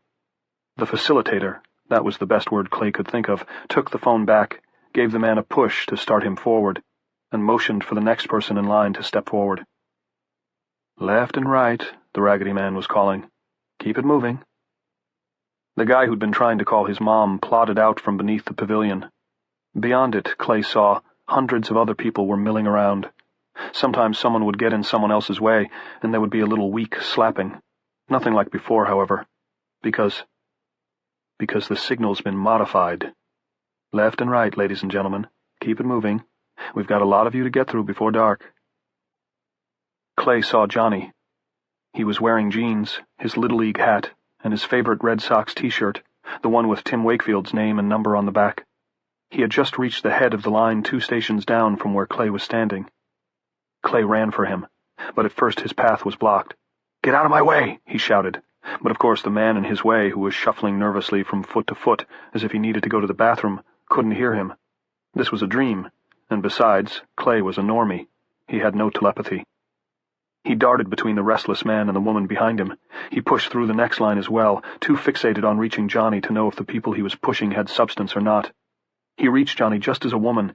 He saw with mounting horror that it was Mr. Scottoni's daughter-in-law, still pregnant but now missing an eye, handed the boy a Motorola cell phone. "Just dial 911, she said without moving her mouth. "All calls go through 911. "No, Johnny, don't!" Clay shouted, and grabbed for the phone as Johnny G began punching in the number, surely one he'd been taught long ago to call if he was ever in trouble. "Don't do that!" Johnny turned to his left, as if to shield his call from the pregnant facilitator's one dully staring eye, and Clay missed. He probably couldn't have stopped Johnny in any case. This was a dream, after all. Johnny finished. Punching 3 keys didn't take long. Pushed the send button, and put the phone to his ear. "Hello, Dad? Dad, are you there? Can you hear me? If you can hear me, please come get me." Turned away as he was, Clay could only see one of his son's eyes, but one was enough when you were watching the lights go out. Johnny's shoulders slumped. The phone sagged away from his ear. Mr. Scottoni's daughter snatched the phone from him with a dirty hand, then gave Johnny G an unloving push on the back of the neck to get him moving into Cashwalk, along with all the others who had come here to be safe. She motioned for the next person in line to come forward and make his call. "Left and right. Form 2 lines," the Raggedy Man thundered in the middle of Clay's head, and he woke up screaming his son's name in the caretaker's cottage as late afternoon light streamed in the windows. Chapter 3. At midnight, Clay reached the little town of North Shapley. By then a nasty cold rain that was almost sleet, what Sharon had called slurpy rain, had begun to fall. He heard oncoming motors and stepped off the highway, still good old Route 11, no dream highway here, onto the tarmac of a 7-Eleven store. When the headlights showed, turning the drizzle to silver lines, it was a pair of sprinters, running side by side, actually racing in the dark. Madness. Clay stood behind a gas pump, not exactly hiding, but not going out of his way to be seen either. He watched them fly past like a vision of the gone world, sending up thin sprays of water. One of the racers looked like a vintage Corvette, although with only a single failing emergency light on the corner of the store to see by, it was impossible to tell for sure. The racers shot beneath North Shapley's entire traffic control system, a dead blinker, were neon cherries in the dark for a moment, then were gone. Clay thought again. Madness. And as he swung back onto the shoulder of the road, "You're a fine one to talk about madness." True, because his phone bingo dream hadn't been a dream, or not entirely a dream. He was sure of it. The phoners were using their strengthening telepathic abilities to keep track of as many of the flock killers as they could. That only made sense. They might have a problem with groups like Dan Hartwick's, ones that actually tried to fight them, but he doubted if they were having any trouble with him. The thing was, the telepathy was also oddly like a phone. It seemed to work both ways, which made him, what? The ghost in the machine? Something like that. While they were keeping an eye on him, he was able to keep an eye on them, at least in his sleep, in his dreams. Were there actual tents at the Cashwalk border, with normies lining up to get their brains blasted? Clay thought there were, both in Cashwalk and places like Cashwalk, all over the country and the world. Business would be slowing down by now, but the checkpoints, the changing points, might still be there. The phoners used group-speak telepathy to coax the normies into coming, to dream them into coming. Did that make the phoners smart, calculating? Not unless you called a spider smart because it could spin a web, or an alligator calculating because it could lie still and look like a log. Walking north along Route 11 toward Route 160, the road that would take him to Cashwalk, Clay thought the telepathic signal the phoners sent out like a low siren call, or a pulse, must contain at least 3 separate messages. Come, and you'll be safe. Your struggle to survive can cease. Come, and you'll be with your own kind, in your own place. Come, and you can speak to your loved ones. Come, yes. Bottom line. And once you got close enough, any choice ceased. That telepathy and the dream of safety just took you over. You lined up. You listened as the Raggedy Man told you to keep it moving. Everyone gets to call a loved one, but we've got a lot of you to process before the sun goes down and we crank up Bette Midler singing The Wind Beneath My Wings. And how could they continue doing this, even though the lights had failed and the cities had burned and civilization had slid into a pit of blood?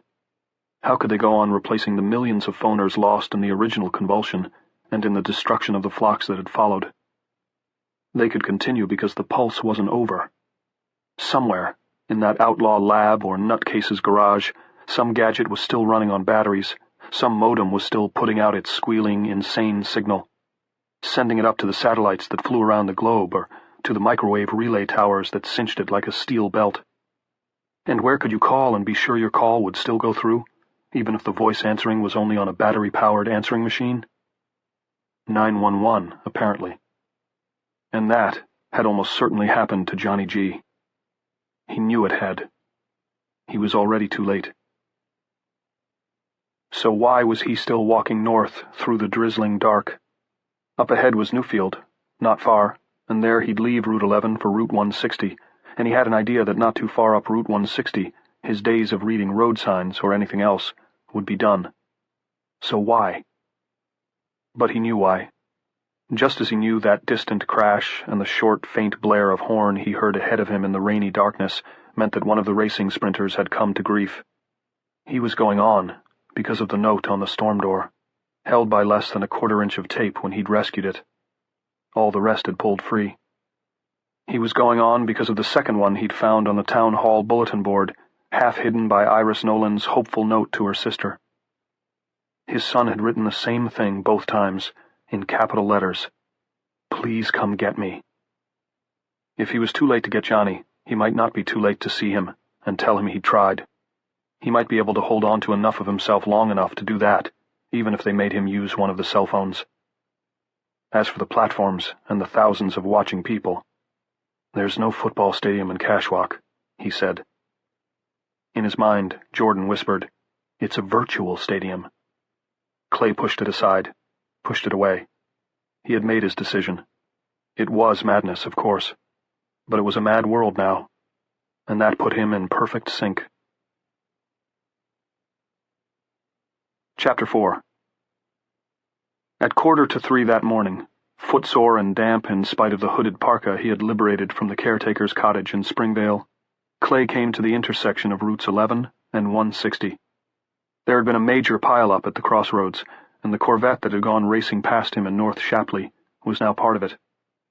The driver hung out the severely compressed window on the left side, head down and arms dangling, and when Clay tried to lift the man's face to see if he was still alive, the top half of his body fell into the road, trailing a meaty coil of guts behind. Clay reeled away to a telephone pole, planted his suddenly hot forehead against the wood, and vomited until there was nothing left. On the other side of the intersection, where 160 took off into the North Country, stood the Newfield Trading Post. A sign in the window promised, "Candies, native syrup, Indian crafts, knick-knacks." It looked as if it had been trashed as well as looted, but it was shelter from the rain and away from the casual, unexpected horror he had just encountered. Clay went in and sat down with his head lowered until he no longer felt like fainting. There were bodies, he could smell them, but someone had thrown a tarp over all but two, and at least those two weren't in pieces. The joint's beer cooler was smashed and empty, the Coke machine only smashed. He took a ginger ale and drank it in long, slow swallows, pausing to belch. After a while he began to feel a little better. He missed his friends desperately. The unfortunate one out there and whomever he'd been racing were the only sprinters he'd seen all night, and he'd encountered no groups of walking refugees at all. He'd spent the entire night with only his thoughts for company. Maybe the weather was keeping the walkers inside, or maybe now they were traveling days. No reason for them not to, if the phoners had switched from murder to conversion. He realized he hadn't heard any of what Alice had called flock music tonight.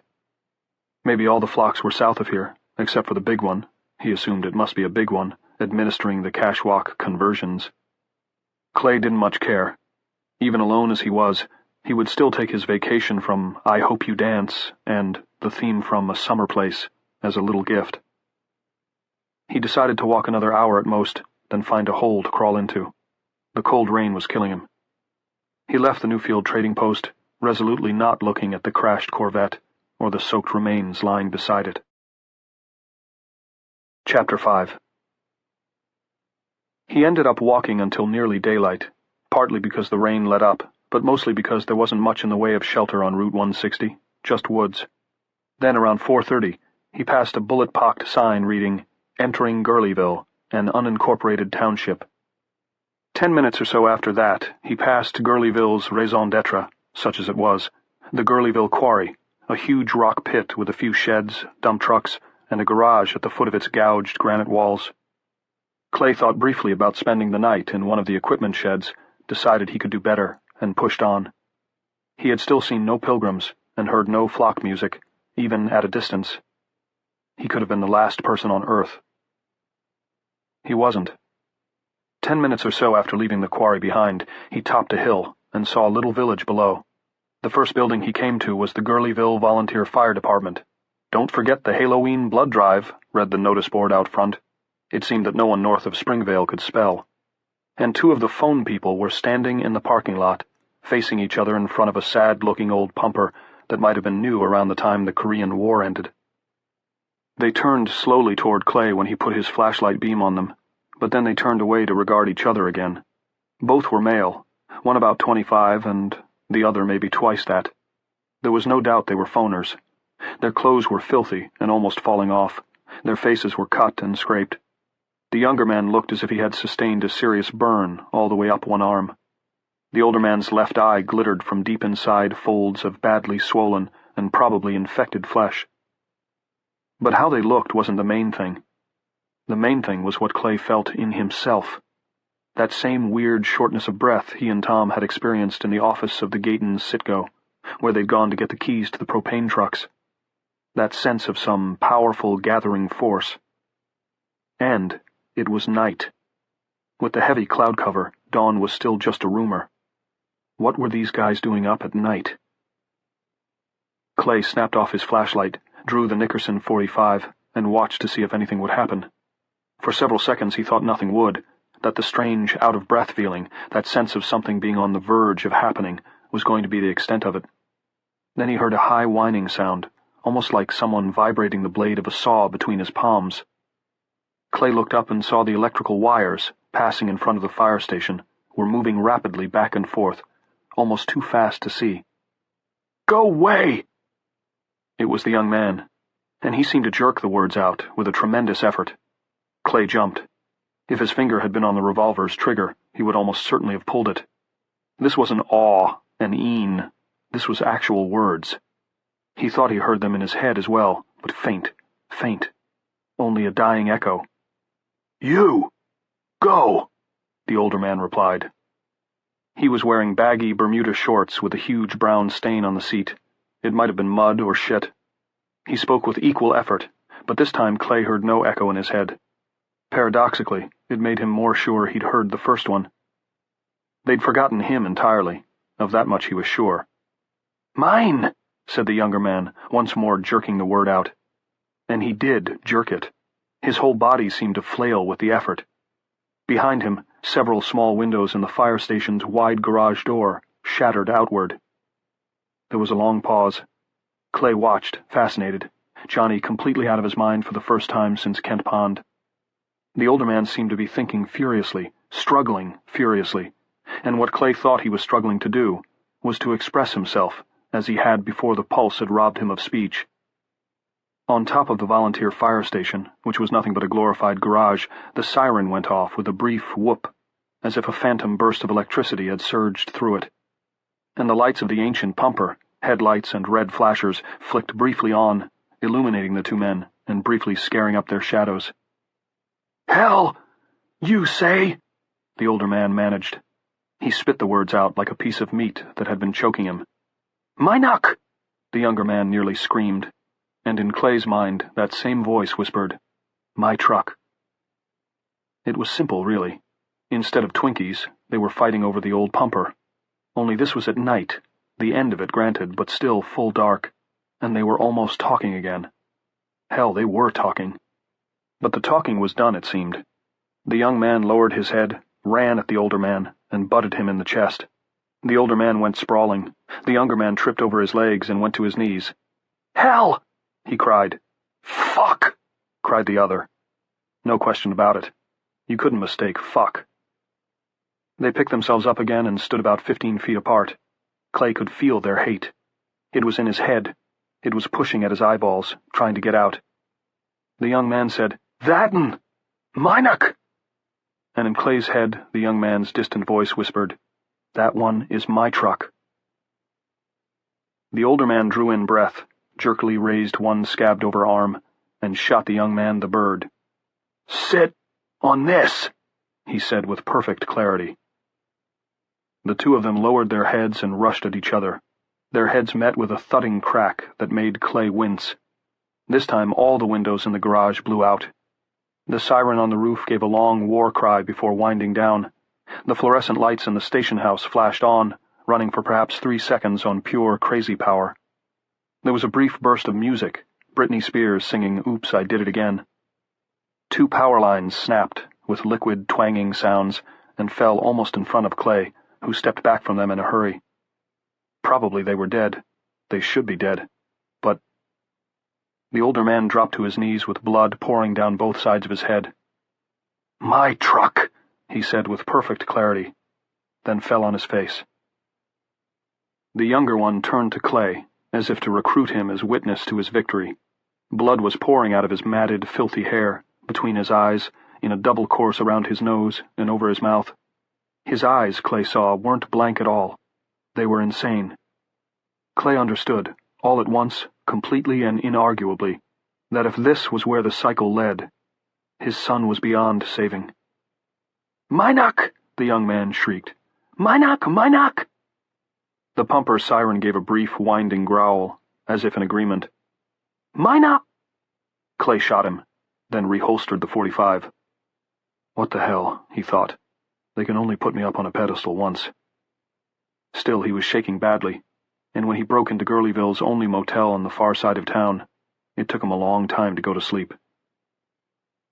Instead of the Raggedy Man, it was his son who visited him in his dreams, a dirty, blank-eyed child who responded, "Go hell, Minuk," when Clay called his name.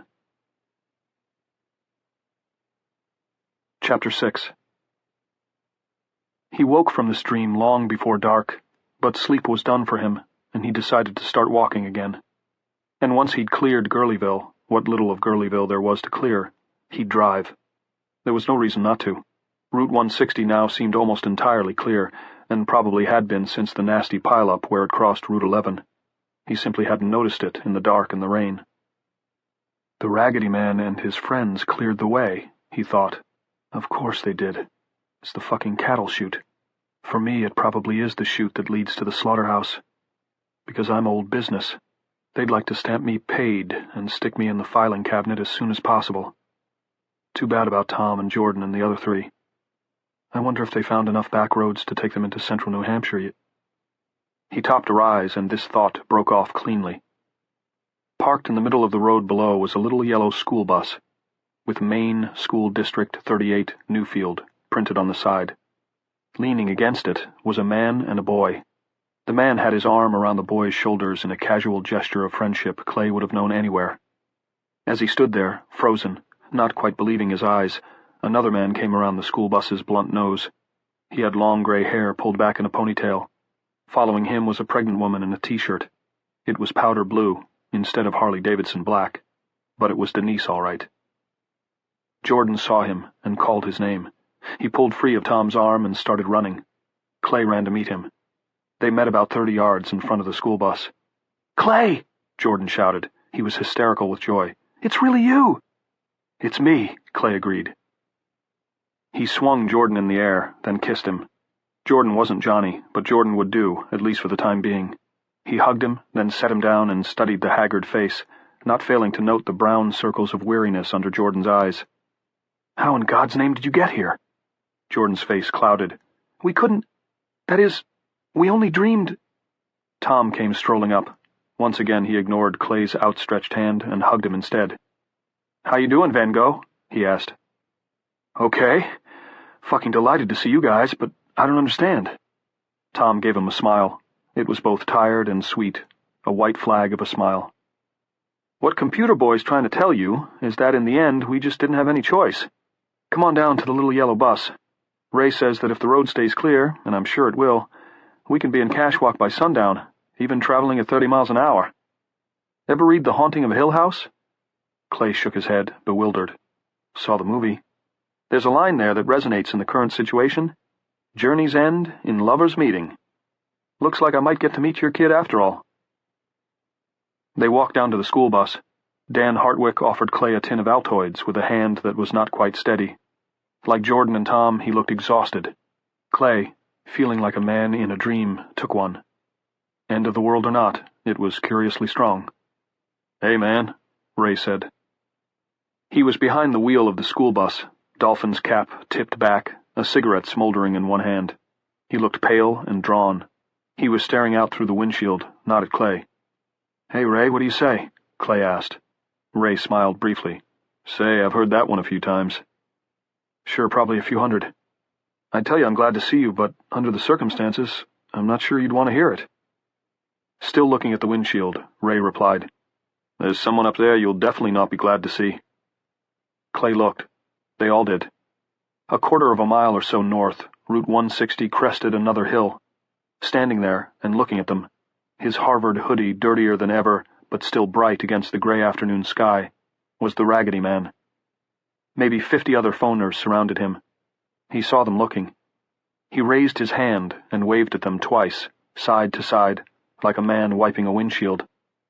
Then he turned and began to walk away, his entourage, his flocklet, Clay thought, falling into either side of him in a kind of trailing V. Soon, they were out of sight. Worm. Chapter 1. They stopped at a picnic area a little farther up the road. No one was very hungry, but it was a chance for Clay to ask his questions. Ray didn't eat at all, just sat on the lip of a stone barbecue pit downwind and smoked, listening. He added nothing to the conversation. To Clay he seemed utterly disheartened. "We think we're stopping here," Dan said, gesturing to the little picnic area with its border of firs and autumn-colored deciduous trees, its babbling brook, and its hiking trail with the sign at its head reading, "If you go, take a map." "We probably are stopping here because—" He looked at Jordan. "Would you say we're stopping here, Jordan? You seem to have the clearest perception." "Yes," Jordan said instantly. "This is real."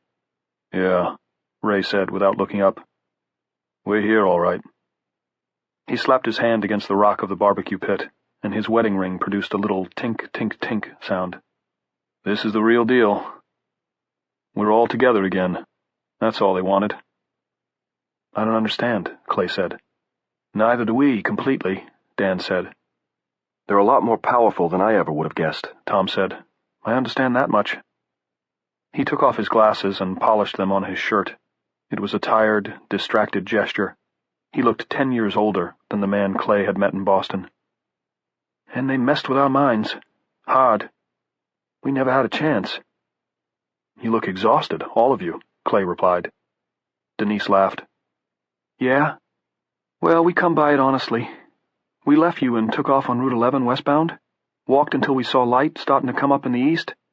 Grabbing wheels didn't seem to make any sense because the road was a freaking mess.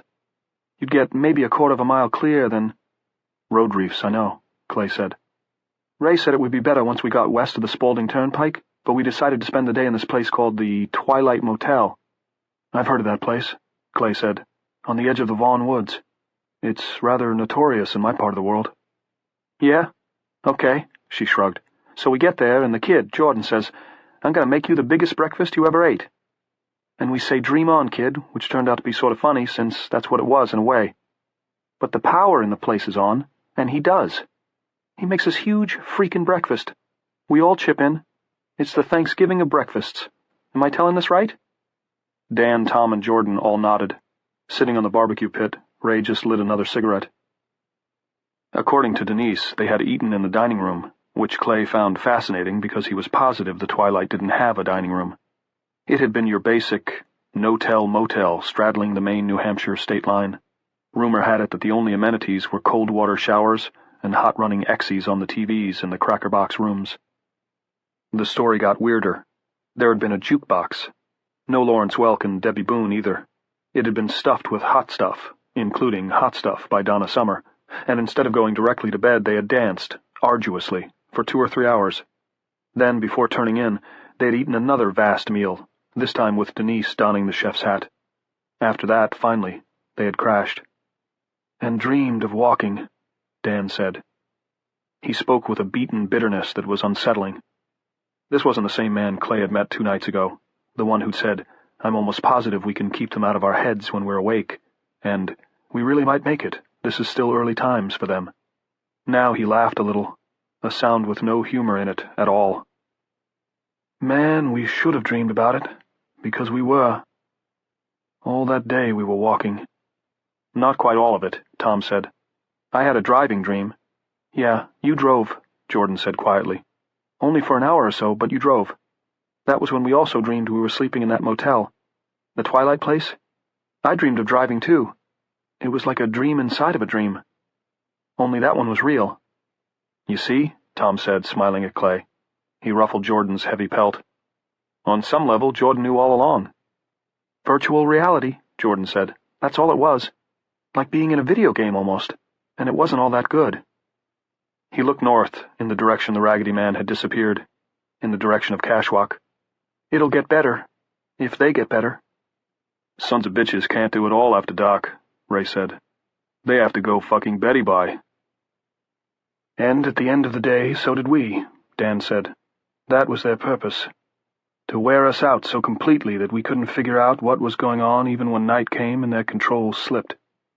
During the day, the president of Harvard was always close, along with a good-sized flock, sending out that mental force field of theirs, creating Jordan's virtual reality." "Must have been," Denise said. "Yeah."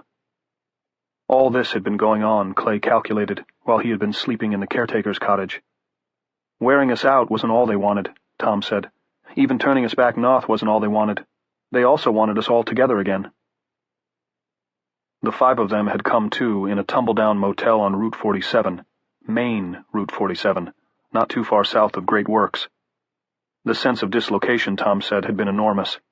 The sound of flock music not too far distant had not helped. They all had a sense of what must have happened, but it was Jordan who had verbalized it, as it had been Jordan who pointed out the obvious. Their escape attempt had failed. Yes, they could probably slip out of the motel where they found themselves and start west again. But how far would they get this time? They were exhausted. Worse, they were disheartened. It was also Jordan who pointed out that the phoners might even have arranged for a few normie spies to track their nighttime movements. "We ate," Denise said, "because we were starving as well as tired. Then we went to bed for real and slept until the next morning." "I was the first one up," Tom said. "The Raggedy Man himself was standing in the courtyard. He made a little bow to me and waved his hand at the road." Clay remembered the gesture well. "The road is yours. Go on and take it." "I could have shot him, I suppose. I had Sir Speedy. But what good would that have done?" Clay shook his head. No good at all. They had gotten back on the road, first walking up Route 47. Then, Tom said, they'd felt themselves mentally nudged onto an unmarked woods road that actually seemed to meander southeast. "No visions this morning?" Clay asked. "No dreams?" "Nope," Tom said. "They knew we'd gotten the point. They can read minds, after all." "They heard us yell 'Uncle,'" Dan said in that same beaten, bitter tone. "Ray, do you happen to have an extra cigarette? I quit, but maybe I'll take up the habit again." Ray tossed him the pack without a word. "It's like being nudged by a hand, only inside your brain," Tom said. "Not at all nice. Intrusive in a way I can't even begin to describe. And all this time there was the sense of the Raggedy Man and his flock, moving with us. Sometimes we saw a few of them through the trees. Most times not." "So they're not just flocking early and late now," Clay said. "No, all that's changing," Dan said. "Jordan's got a theory, interesting and with some evidence to back it up. Besides, we constitute a special occasion." He lit a cigarette, inhaled, coughed. "Shit, I knew there was a reason I gave these things up." And then, with hardly a pause, "They can float, you know. Levitate. Must be a hell of a handy way to get around with the road so jammed. Like having a magic carpet." A mile or so up the seemingly pointless woods road, the 5 of them had discovered a cabin with a pickup parked in front, keys in the truck. Ray drove, Tom and Jordan rode in the truck bed. None of them were surprised when the woods road eventually bent north again.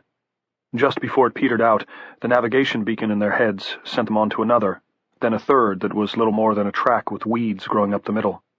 That one eventually drowned in a boggy patch where the truck mired, but an hour's slog brought them out on Route 11, just south of that highway's junction with 160.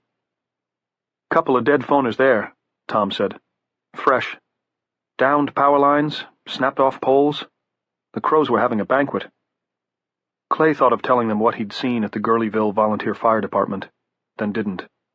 If it had any bearing on the present situation, he didn't see it. Besides, there were plenty who weren't fighting with each other, and these had kept forcing Tom and the others onward. That force hadn't led them to the little yellow bus. Ray had found it as a result of exploring the Newfield trading post while the others were scrounging sodas from the very same cooler Clay had raided. Ray saw it through a back window. They had stopped only once since then, to build a fire on the granite floor of the Gurleyville quarry and eat a hot meal. They had also changed into fresh footwear from the Newfield trading post. Their bog slog had left all of them muddy from the shins down, and had an hour's rest. They must have driven past Clay at the Gurleyville motel right around the time he was waking up, because they were nudged to a stop shortly after that.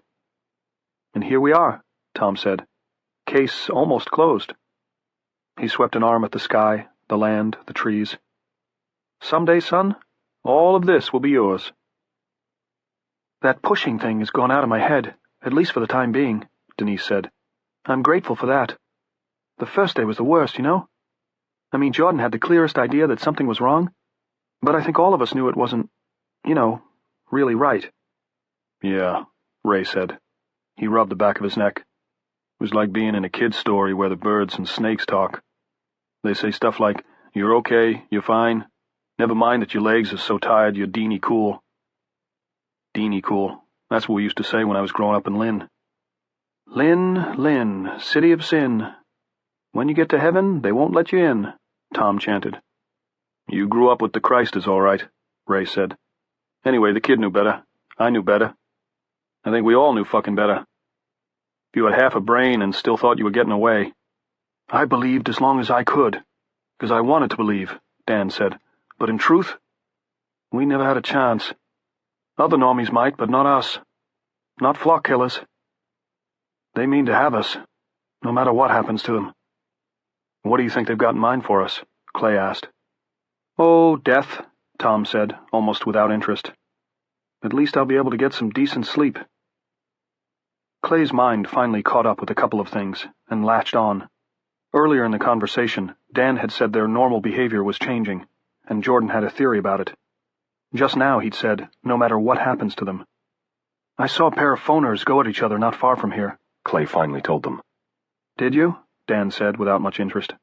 "At night," he added, and now they all looked at him. "They were fighting over a fire truck, like a couple of kids over a toy. I got some of that telepathy from one of them, but they were both talking." "Talking?" Denise asked, skeptically. "Like actual words?" "Actual words. The clarity was in and out, but they were definitely words." "How many fresh dead have you guys seen? Just those two?" Dan said, "We've probably seen a dozen since we woke up to where we really are." He looked at the others. Tom, Denise, and Jordan nodded. Ray shrugged and lit another cigarette.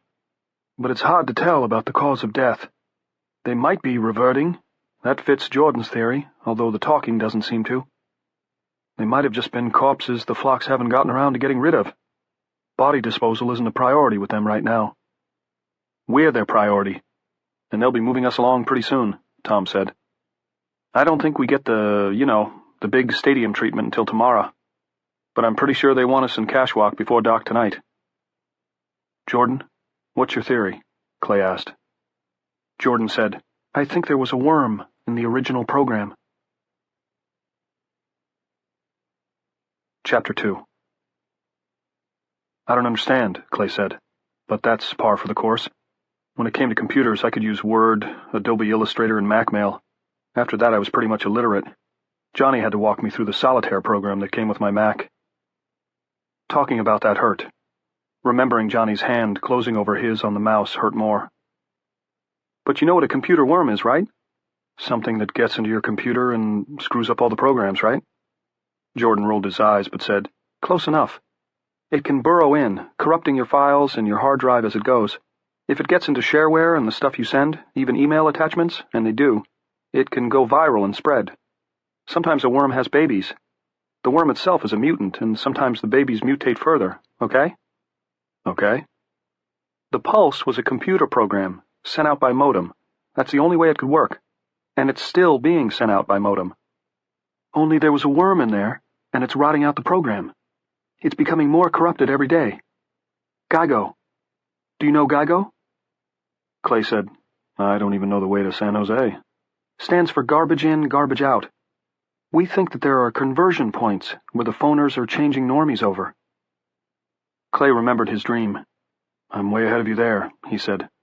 "But now they're getting bad programming. Do you see? And it makes sense because it's the newest phoners who seem to be going down first, fighting, freaking out, or actually dropping dead."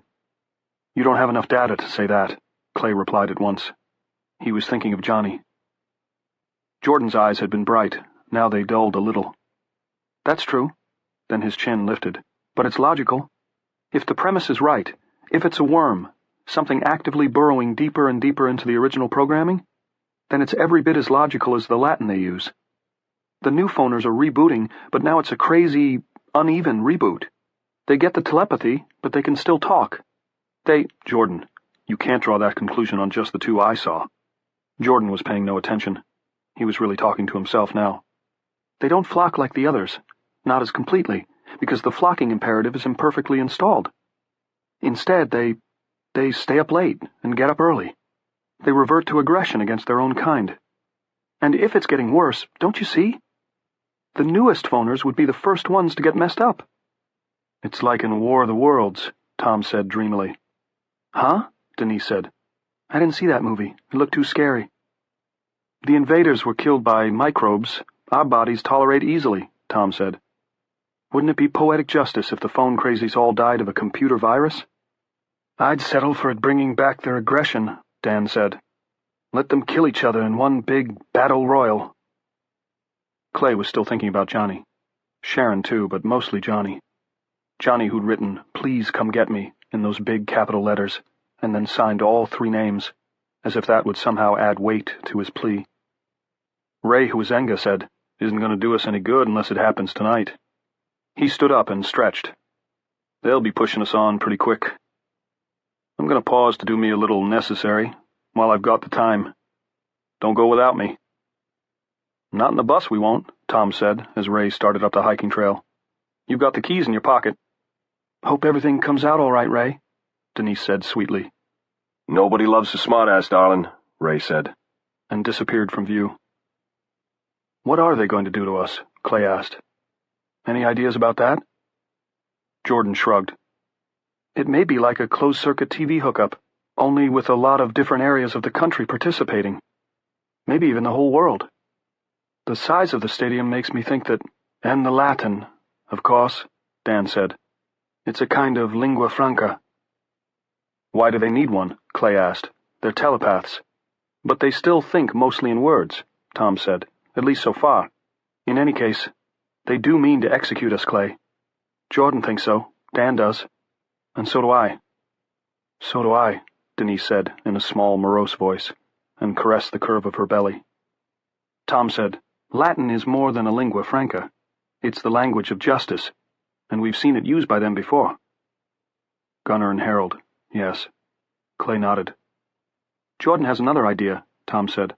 I think you need to hear it, Clay, just in case. Jordan? Jordan shook his head. I can't. Tom and Dan Hartwick looked at each other. Well, one of you tell me, Clay said. I mean, Jesus. So it was Jordan after all. Because they're telepaths? They know who our loved ones are, he said. Clay searched for some sinister meaning in this and didn't find it. So? I have a brother in Providence, Tom said. If he's one of them, he'll be my executioner. If Jordan's right, that is. My sister, Dan Hartwick said. My floor proctor, Jordan said. He was very pale. The one with the megapixel Nokia phone that shows video downloads. My husband, Denise said, and burst into tears. Unless he's dead. I pray God he's dead. For a moment, Clay still didn't get it. And then he thought, John? My Johnny? He saw the Raggedy Man holding a hand over his head, heard the Raggedy Man pronouncing the sentence, Ecce homo insanos, and saw his son walking toward him, wearing his Little League cap turned around backwards, and his favorite Red Sox shirt, the one with Tim Wakefield's name and number on it. Johnny, small beneath the eyes of the millions watching via the miracle of closed-circuit, flock-boosted telepathy. Little Johnny G, smiling, empty-handed, armed with nothing but the teeth in his head. Chapter 3. It was Ray who broke the silence, although Ray wasn't even there. Ah, Jesus. Coming from a little distance up the hiking trail. Fuck. Then, Yo, Clay. What's up? Clay called back. You've lived up here all your life, right? Ray didn't sound like a happy camper. Clay looked at the others who returned only blank stares. Jordan shrugged and flipped his palms outward, for one heartbreaking moment becoming a near teenager instead of just another refugee from the phone war. Well, downstate, but yeah, Clay stood up. What's the problem? So you know what poison ivy and poison oak looks like, right? Denise started to break up and clapped both hands over her mouth. Yeah, Clay said. He couldn't help smiling himself, but he knew what it looked like for sure, had warned Johnny and his backyard buddies off enough of it in his time. Well, get up here and take a look, Ray said, and come on your own. Then, with hardly a pause, Denise, I don't need telepathy to know you're laughing. Put a sock in it, girl. Clay left the picnic area, walking past the sign reading, If you go, take a map, and then beside the pretty little brook. Everything in the woods was pretty now, a spectrum of furnace colors mixed with the sturdy, never-changing green of the firs, and he supposed, not for the first time either, that if men and women owed God a death, there were worse seasons of the year in which to pay up. He had expected to come upon Ray with his pants loosened, or actually around his ankles, but Ray was standing on a carpet of pine needles, and his pants were buckled. There were no bushes at all where he was, not poison ivy or anything else. He was as pale as Alice had been when she plunged into the Nickersons' living room to vomit, his skin so white it looked dead. Only his eyes still had life. They burned in his face. "Come here," he said in a prison-yard whisper. Clay could hardly hear him over the noisy chuckle of the brook. "Quick. We don't have much time." "Ray, what the hell? Just listen. Dan and your pal Tom, they're too smart. Geordie, too. Sometimes thinking gets in the way. Denise is better, but she's pregnant. Can't trust a pregnant woman. So you're it, Mr. Artist. I don't like it because you're still holding on to your kid. But your kid's over. In your heart, you know it. Your kid is toast." "Everything all right back there, you guys?" Denise called, and numb as he was, Clay could hear the smile in her voice. "Ray, I don't know what—" "No, and that's how it's going to stay. Just listen. What that fuck in the red hoodie wants isn't going to happen, if you don't let it. That's all you need to know." Ray reached into the pocket of his chinos and brought out a cell phone and a scrap of paper.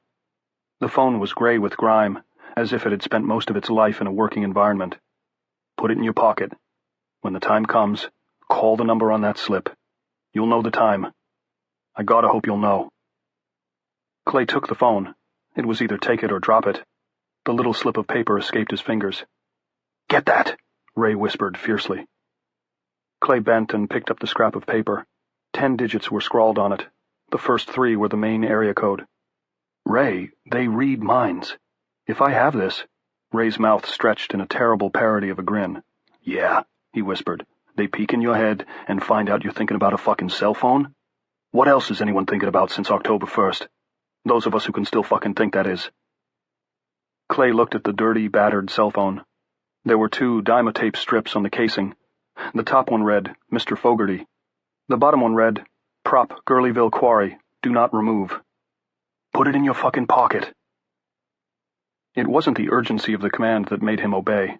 It was the urgency of those desperate eyes. Clay began to put the phone and the scrap of paper in his pocket. He was wearing jeans, which made the pocket a tighter fit than Ray's chinos. He was looking down to open the pocket wider, when Ray reached forward and pulled Clay's .45 from its holster. When Clay looked up, Ray already had the barrel under his chin. "You'll be doing your kid a favor, Clay. Believe it. That's no fucking way to live." "Ray, no!" Ray pulled the trigger.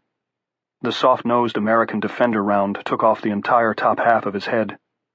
Crows rose from the trees in a multitude. Clay hadn't even known they were there, but now they scolded the autumn air with their cries.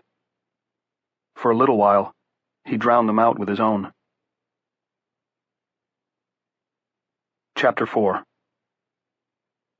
They had barely started scraping him a grave in the soft, dark earth under the firs when the phoners reached into their heads. Clay was feeling that combined power for the first time. It was as Tom had said, like being nudged in the back by a powerful hand. If that was, both the hand and the back were inside your head. No words, just that push. "Let us finish!" he shouted, and immediately responded to himself in a slightly higher register that he recognized at once. "No. Go. Now." "5 minutes," he said. This time the flock voice used Denise. "Go. Now." Tom tumbled Ray's body, the remains of the head wrapped in one of the headrest covers from the bus, into the hole and kicked in some dirt. Then he grabbed the sides of his head, grimacing. Okay, he said, and immediately answered himself. "Go, now." They walked back down the hiking path to the picnic area, Jordan leading the way.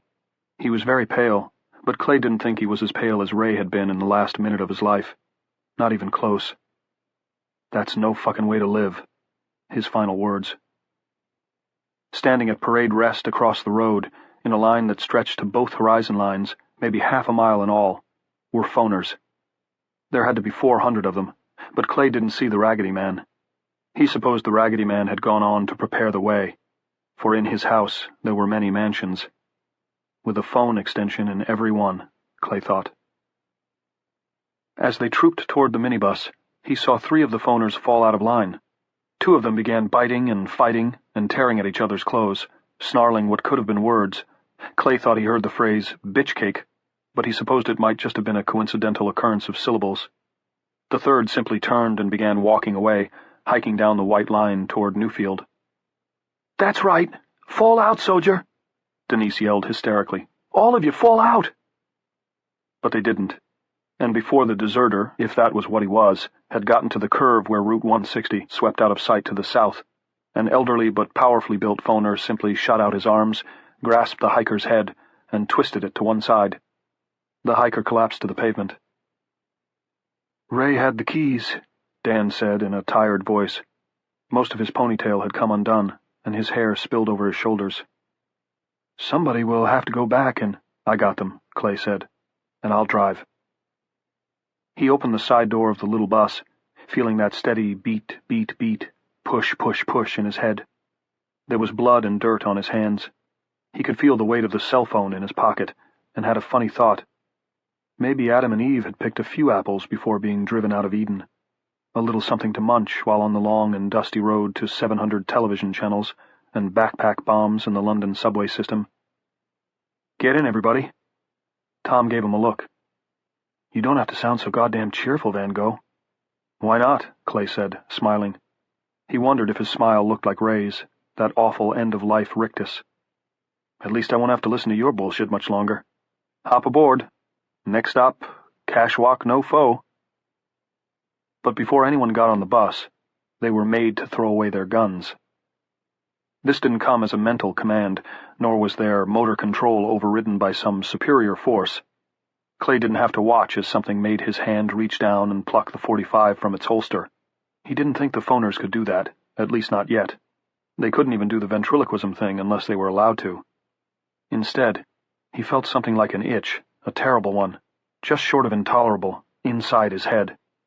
"Oh, Mary!" Denise cried in a low voice, and threw the little .22 she carried in her belt as far as she could. It landed in the road.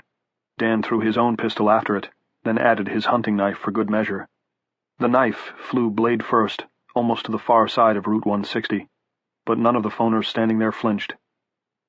Jordan dropped the pistol he was carrying to the ground beside the bus. Then, whining and twitching, he tore into his pack and tossed away the one Alice had been carrying. Tom added Sir Speedy. Clay contributed the .45 to the other weapons beside the bus. It had been unlucky for 2 people since the pulse, and he wasn't terribly sorry to see it go. "There," he said. He spoke to the watching eyes and dirty faces, many of them mutilated, that were watching from across the road, but it was the Raggedy Man he was visualizing.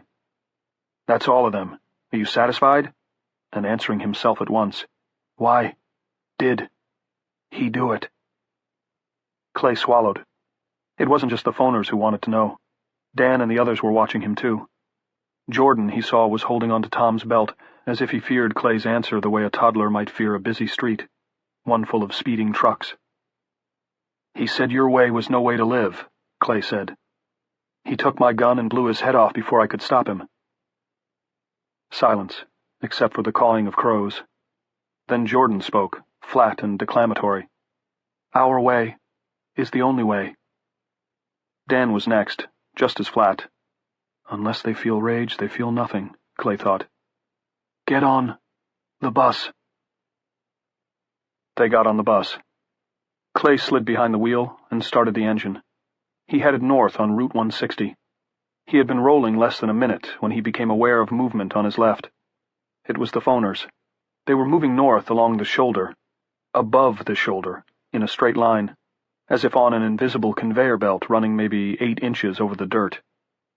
Then up ahead, where the road crested, they rose much higher, to perhaps 15 feet, making a human arch against the dull, mostly cloudy sky.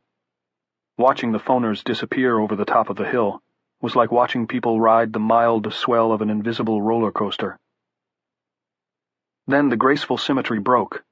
One of the rising figures fell like a bird shot from a duck blind, dropping at least 7 feet to the side of the road. It was a man in the tattered remains of a jogging suit. He spun furiously in the dirt, kicking with one leg, dragging the other. As the bus rolled past him at a steady 15 miles an hour, Clay saw the man's face was drawn down in a grimace of fury, and his mouth was working as he spewed out what was almost surely his dying declaration. "So now we know," Tom said hollowly. He was sitting with Jordan on the bench at the back of the bus, in front of the luggage area where their packs were stowed. "Primates give rise to man, man gives rise to phoners. Phoners give rise to levitating telepaths with Tourette syndrome. Evolution complete." Jordan said, "What's Tourette syndrome?" Tom said, "Fucked if I know, son." And incredibly, they were all laughing. Soon they were roaring, even Jordan, who didn't know what he was laughing at, while the little yellow bus rolled slowly north, with the phoners passing it and then rising, in a seemingly endless procession. Cashwalk. Chapter 1. An hour after leaving the picnic area where Ray had shot himself with Clay's gun, they passed a sign reading, "Northern Counties Expo, October 5 to 15. Come one, come all. Visit Cashwalk Hall, and don't forget the unique North End. Slots including Texas Hold'em, Indian Bingo. You'll say, wow." "Oh my God," Clay said. "The Expo. Cashwalk Hall, Christ. If there was ever a place for a flock, that's it." "What's an expo?" Denise asked. "Your basic county fair," Clay said, "only bigger than most of them, and quite a lot wilder, because it's on the TR, which is unincorporated. Also, there's that North End business. Everyone in Maine knows about the North End at the Northern Counties Expo. In its own way, it's as notorious as the Twilight Motel." Tom wanted to know what the North End was, but before Clay could explain, Denise said, "There's two more. Mary and Jesus, I know they're phoners, but it still makes me sick." A man and a woman lay in the dust at the side of the road. They had died either in an embrace or a bitter battle, and embracing did not seem to go with the phoner lifestyle. They had passed half a dozen other bodies on their run north, almost certainly casualties from the flock that had come down to get them, and had seen twice that number wandering aimlessly south, sometimes alone, sometimes in pairs. One of the pairs, clearly confused about where they wanted to go, had actually tried to hitchhike the bus as it passed. "Wouldn't it be nice if they'd all either fall out or drop dead before what they've got planned for us tomorrow?" Tom said. "Don't count on it," Dan said. "For every casualty or deserter we've seen 20 or 30 who are still with the program. And God knows how many are waiting in this cash-wacky place." "Don't count it out, either," Jordan said from his place beside Tom. He spoke a little sharply. "A bug in the program, a worm, is not a small thing. It can start out as a minor pain in the ass and then boom, everything's down. I play this game, Star Mag. Well, I used to play it, and this sore sport out in California got so mad about losing all the time that he put a worm in the system, and it took down all the servers in a week. Almost 500,000 gamers back to computer cribbage because of that jam head." "We don't have a week, Jordan," Denise said. "I know," he said, "and I know they're not all apt to go wheels up overnight, but it's possible, and I won't stop hoping. I don't want to end up like Ray." He stopped, hoping. A single tear rolled down Jordan's cheek. Tom gave him a hug. "You won't end up like Ray," he said. "You're going to grow up to be like Bill Gates."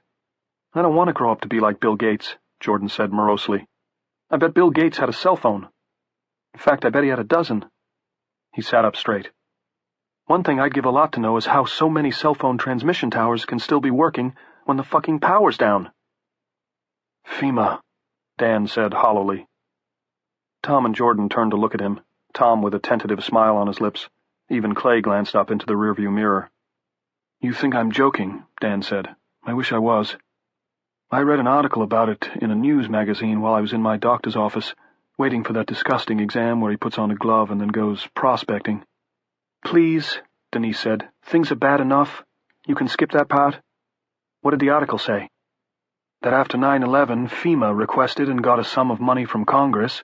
I don't remember how much, but it was in tens of millions, to equip cell phone transmission towers nationwide with long-life emergency generators, to make sure the nation's ability to communicate wouldn't go to hell in the event of coordinated terrorist attacks." He paused. "I guess it worked." "FEMA," Tom said. I don't know whether to laugh or cry. I'd tell you to write your congressman, but he's probably insane, Denise said. He was insane well before the pulse, Tom answered, but he spoke absently. He was rubbing the back of his neck and looking out the window. FEMA, he said. You know, it sort of makes sense. Fucking FEMA. Dan said, I'd give a lot just to know why they've made such a business of collaring us and bringing us in. And making sure the rest of us don't follow Ray's example, Denise said. Don't forget that. She paused. Not that I would. Suicide's a sin. They can do whatever they want to me here, but I'm going to heaven with my baby. I believe that. The Latin's the part that gives me the creeps, Dan said. Jordan, is it possible that the phoners could take old stuff from before the pulse, I mean, and incorporate it into their new programming? If it fit their, their long-term goals?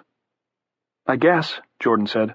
I don't really know, because we don't know what sort of commands might have been encoded in the pulse. This isn't like ordinary computer programming in any case. It's self-generating, organic, like learning. I guess it is learning. It satisfies the definition, the head would say. Only they're all learning together because of the telepathy, Tom said. Right, Jordan agreed. He looked troubled. Why does the Latin give you the creeps? Clay asked, looking at Dan in the rearview mirror. Tom said Latin's the language of justice, and I guess that's true, but this feels much more like vengeance to me. He leaned forward. Behind his glasses, his eyes were tired and troubled. Because, Latin or no Latin, they can't really think. I'm convinced of that. Not yet, anyway. What they depend on instead of rational thought is a kind of hive mind born out of pure rage. I object, Your Honor. Freudian speculation, Tom said, rather merrily. Maybe Freud, maybe Lorenz, Dan said, but give me the benefit of the doubt either way. Would it be surprising for such an entity, such a raging entity, to confuse justice and vengeance? Would it matter? Tom asked. It might to us, Dan said. As someone who once taught a block course on vigilantism in America, I can tell you that vengeance usually ends up hurting more. Chapter 2. Not long after this conversation, they came to a place Clay recognized, which was unsettling because he had never been in this part of the state before, except once, in his dream of the mass conversions. Written across the road in broad strokes of bright green paint was Cashwalk equals no foe. The van rolled over the words at a steady 30 miles an hour, as the phoners continued to stream past in their stately, witchy procession on the left. That was no dream, he thought, looking at the drifts of trash caught in the bushes at the sides of the road, the beer and soda cans in the ditches, bags that had contained potato chips, Doritos, and cheese doodles crackled under the tires of the little bus. The normies stood here in a double line, eating their snacks and drinking their drinks, feeling that funny itch in their heads, that weird sense of a mental hand pushing on their backs, waiting their turns to call some loved one who got lost in the pulse. They stood here and listened to the Raggedy Man say, "Left and right, 2 lines, that's correct, that's doing it. Let's keep moving. We've got a lot of you to process before dark." Up ahead the trees drew back on either side of the road. What had been some farmer's hard-won grazeland for cows or sheep had now been flattened and churned down to bare earth by many passing feet. It was almost as though there had been a rock concert here. One of the tents was gone, blown away, but the other had caught on some trees and flapped in the dull early evening light like a long brown tongue. "I dreamed of this place," Jordan said. His voice was tight. "Did you?" Clay said. "So did I." "The normies followed the Cashwalk no-foe signs, and this is what they came to," Jordan said. "It was like toll booths, wasn't it, Clay?" "Kind of," Clay said. "Kind of like toll booths, yeah." "They had big cardboard boxes full of cell phones," Jordan said. This was a detail Clay didn't remember from his own dream, but he didn't doubt it. "Heaps and heaps of them, and every normie got to make a call. What a bunch of lucky ducks." "When did you dream this, Geordie?" Denise asked. "Last night." Jordan's eyes met Clay's in the rearview mirror. They knew they weren't going to be talking to the people they wanted to talk to. Down deep they knew. But they did it anyway. They took the phones anyway, took them and listened, Most of them didn't even put up a fight. Why, Clay? Because they were tired of fighting, I suppose, Clay said. Tired of being different. They wanted to hear Baby Elephant walk with new ears. They were past the beaten-down fields where the tents had been. Ahead, a paved by-road split off from the highway. It was broader and smoother than the state road. The phoners were streaming up this byway and disappearing into a slot in the woods. Looming high above the trees half a mile or so farther on was a steel gantry-like structure Clay recognized at once from his dreams. He thought it had to be some sort of amusement attraction, maybe a parachute drop. There was a billboard at the junction of the highway and the by-road, showing a laughing family, Dad, Mom, Sonny, and little Sis, walking into a wonderland of rides, games, and agricultural exhibits. Northern Counties Expo. Gala Fireworks Show, October 5th. Visit Kashwakamak Hall. The North End open 24/7, October 5 to 15. You'll say, wow. Standing below this billboard was the Raggedy Man. He raised one hand and held it out in a stop gesture. Oh, Jesus, Clay thought, and pulled the minibus up beside him. The Raggedy Man's eyes, which Clay hadn't been able to get right in his drawing at Gayton, looked simultaneously dazed and full of malevolent interest. Clay told himself it was impossible for them to appear both ways at the same time, but they did. Sometimes the dazed dullness was foremost in them. A moment later, it seemed to be that weirdly unpleasant avidity. He can't want to get on with us. But the Raggedy Man did, it seemed. He lifted his hands to the door with the palms pressed together, then opened them. The gesture was rather pretty, like a man indicating, "This bird has flown." But the hands themselves were black with filth, and the little finger on the left one had been badly broken in what looked like 2 places. These are the new people, Clay thought. Telepaths who don't take baths. "Don't let him on," Denise said. Her voice was trembling. Clay, who could see that the steady conveyor movement of phoners to the left of the bus had stopped, shook his head. No choice. "They peek in your head and find out you're thinking about a fucking cell phone," Ray had said, had almost snorted. What else is anyone thinking about since October 1st? Hope you're right, Ray, he thought, because it's still an hour and a half until dark. An hour and a half at least. He threw the lever that opened the door, and the Raggedy Man, torn lower lip drooping in its constant sneer, climbed aboard. He was painfully thin. The filthy red sweatshirt hung on him like a sack. None of the normies on the bus were particularly clean. Hygiene hadn't been a priority since the 1st of October. But the Raggedy Man gave off a ripe and powerful stench that almost made Clay's eyes water. It was the smell of strong cheese left to sweat it out in a hot room. The Raggedy Man sat down in the seat by the door, the one that faced the driver's seat, and looked at Clay. For a moment there was nothing but the dusty weight of his eyes and that strange, grinning curiosity. Then Tom spoke, in a thin, outraged voice Clay had heard him use only once before, when he'd said, "That's it, everybody out of the pool," to the plump Bible-toting woman who'd started preaching her end-times sermon to Alice. "What do you want from us? You have the world such as it is. What do you want from us?"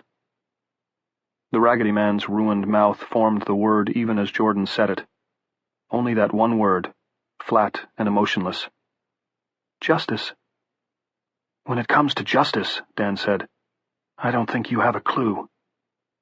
The Raggedy Man replied with a gesture, raising one hand to the feeder road, palm up and index finger pointing. "Get rolling." When the bus started to move, most of the phoners started to move again as well. A few more had fallen to fighting, and in the outside mirror, Clay saw others walking back down the Expo feeder road toward the highway. "You're losing some of your troops," Clay said. The Raggedy Man made no reply on behalf of the flock. His eyes, now dull, now curious, now both, remained fixed on Clay, who fancied he could almost feel that gaze walking lightly over his skin. The Raggedy Man's twisted fingers, gray with dirt, lay on the lap of his grimy blue jeans. Then he grinned. Maybe that was answer enough. Dan was right after all. For every phoner who dropped out, who went wheels up, in Jordan speak, there were plenty more. But Clay had no idea how many plenty more might entail, until half an hour later, when the woods opened up on both sides, and they passed beneath the wooden arch reading, "Welcome to the Northern Counties Expo. Chapter 3. "Dear God," Dan said. Denise articulated Clay's own feelings better. She gave a low scream. Sitting across the narrow aisle of the little bus in the first passenger seat, the Raggedy Man only sat and stared at Clay with the half-vacant malevolence of a stupid child about to pull the wings off a few flies. "Do you like it?" his grin seemed to say. "It's quite something, isn't it? The gang's all here." Of course, a grin like that could mean that, or anything. It could even mean, "I know what you have in your pocket." Beyond the arch was a midway and a batch of rides, both still being assembled at the time of the pulse from the way things looked. Clay didn't know how many of the Carney pitch tents had been erected, but some had blown away, like the pavilions at the checkpoint 6 or 8 miles back, and only half a dozen or so still stood, their sides seeming to breathe in the evening breeze. The Crazy Cups were half-built, and so was the funhouse across from it. "We dare you to," ran across the single piece of facade that had been erected. Skeletons danced above the words. Only the Ferris wheel and the parachute drop at the far end of what would have been the midway looked complete, and with no electric lights to make them jolly, they looked gruesome to Clay, less like amusement rides than gigantic implements of torture. Yet one light was blinking, he saw, a tiny red beacon, surely battery-powered, at the very top of the parachute drop. Well beyond the drop was a white building with red trim, easily a dozen barn lengths long. Loose hay had been heaped along the sides. American flags, fluttering in the evening breeze, had been planted in this cheap, rural insulation every 10 feet or so. The building was draped with swags of patriotic bunting, and bore the legend, "Northern Counties Expo, Kashwakamok Hall," in bright blue paint. But none of this was what had attracted their attention. Between the parachute drop and Kashwakamok Hall were several acres of open ground. Clay guessed it was where the big crowds gathered for livestock exhibitions, tractor pulls, end-of-fair day concerts, and of course the fireworks shows that would both open and close the expo. It was ringed with light standards and loudspeaker poles. Now this broad and grassy mall was crammed with phoners. They stood shoulder to shoulder and hip to hip, their faces turned to watch the arrival of the little yellow bus. Any hope Clay had harbored of seeing Johnny, or Sharon, was gone in a moment. His first thought was that there had to be 5,000 people crowded beneath those dead light standards. Then he saw they had spilled into the grassy parking lots adjoining the main exhibition area as well, and revised his estimate upward. 8,000 at least. The Raggedy Man sat where some Newfield Elementary School third-grader belonged, grinning at Clay with his teeth jutting through the split in his lip. "Do you like it?" that grin seemed to ask, and again Clay had to remind himself that you could read anything into a grin like that. "So, who's playing tonight? Vince Gill? Or did you guys break the bank and get Alan Jackson?" That was Tom. He was trying to be funny, and Clay gave him high marks for that, but Tom only sounded scared. The Raggedy Man was still looking at Clay, and a little vertical crease had appeared in the middle of his brow, as if something puzzled him. Clay drove the minibus slowly up the center of the midway, toward the parachute drop and the silent multitude beyond. There were more bodies here. They reminded Clay of how you sometimes found heaps of dead bugs on the windowsills after a sudden cold snap. He concentrated on keeping his hands loose. He didn't want the Raggedy Man to see his knuckles turn white on the wheel. "And go slow. Nice and easy does it. He's only looking at you. As for cell phones, what else has anyone been thinking about since October 1st? The Raggedy Man raised a hand and pointed one twisted, badly used finger at Clay. "No fo you," Clay said in that other voice. "Insanus." "Yeah, no fo me. No fo none of us. We're all bozos on this bus," Clay said. "But you'll fix that, right?" The Raggedy Man grinned, as if to say that was right, but the little vertical line was still there, as if something still puzzled him, maybe something rolling and tumbling around in Clay Riddell's mind. Clay looked up into the rearview mirror as they neared the end of the midway. "Tom, you asked me what the north end was?" he said. "Forgive me, Clay, but my interest seems to have waned," Tom said. "Maybe it's the size of the welcoming committee. No, but this is interesting, Clay said, a little feverishly. Okay, what is it? Jordan asked. God bless Jordan. Curious to the end. The Northern Counties Expo was never a big deal in the 20th century, Clay said. Just your standard little shitpot Aggie fair with arts, crafts, produce, and animals over there in Kashwakamok Hall, which is where they're going to put us from the look of things. He glanced at the Raggedy Man, but the Raggedy Man neither confirmed nor denied. The Raggedy Man only grinned. The little vertical line had disappeared from his forehead. Clay, look out, Denise said in a tight, controlled voice. He looked back through the windshield and stepped on the brake. An elderly woman with infected lacerations on both legs came swaying out of the silent crowd.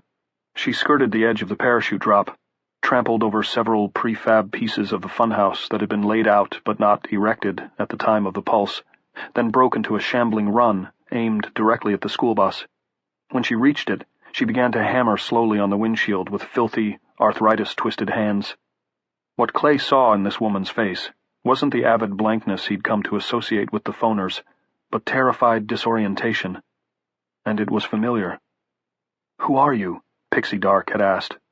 Pixie Dark, who hadn't gotten a direct blast of the pulse. Who am I? 9 phoners in a neat, moving square came after the elderly woman, whose frantic face was less than 5 feet from Clay's own. Her mouth moved, and he heard 4 words, both with his ears and with his mind. Take me with you. We're not going anywhere you want to go, lady, Clay thought. Then the phoners grabbed her and took her back toward the multitude on the grassy mall. She struggled to get away, but they were relentless. Clay caught one flash of her eyes and thought they were the eyes of a woman who was in purgatory, only if she was lucky. More likely it was hell. Once more the Raggedy Man held out his hand, palm up and index finger pointing. Roll. The elderly woman had left a handprint, ghostly but visible on the windshield. Clay looked through it and got rolling. Chapter 4. Anyhow, he said, until 1999, the expo was no big deal. If you lived in this part of the world and wanted rides and games, carny stuff, you had to go down to the Freiburg Fair. He heard his own voice running, as if on a tape loop. Talk for the sake of talk. It made him think of the drivers on the duckboat tours in Boston, pointing out the various sights. Then, just before the turn of the century, the State Bureau of Indian Affairs did a land survey. Everybody knew the expo grounds were right next door to the Saca Basin Res. What that land survey showed was that the north end of Kashwakamok Hall was actually on reservation land. Technically, it was in Micmac Indian territory. The people running the expo were no dummies, and neither were the ones on the Micmac Tribal Council. They agreed to clean out the little shops from the north end of the hall and put in slots. All at once, the Northern Counties Expo was Maine's biggest fall fair. They had reached the parachute drop. Clay started to jog left and guide the little bus between the ride and the half-constructed funhouse, but the Raggedy Man patted his hands on the air, palms down. Clay stopped. The Raggedy Man stood up and turned to the door. Clay threw the lever, and the Raggedy Man stepped off. Then he turned to Clay and made a kind of sweeping, bowing gesture. "What's he doing now?" Denise asked. She couldn't see from where she was sitting. None of them could. "He wants us to get off," Clay said. He stood up. He could feel the cell phone Ray had given him lying hard along his upper thigh. If he looked down, he would see its outline against the blue denim of his jeans. He pulled down the T-shirt he was wearing, trying to cover it.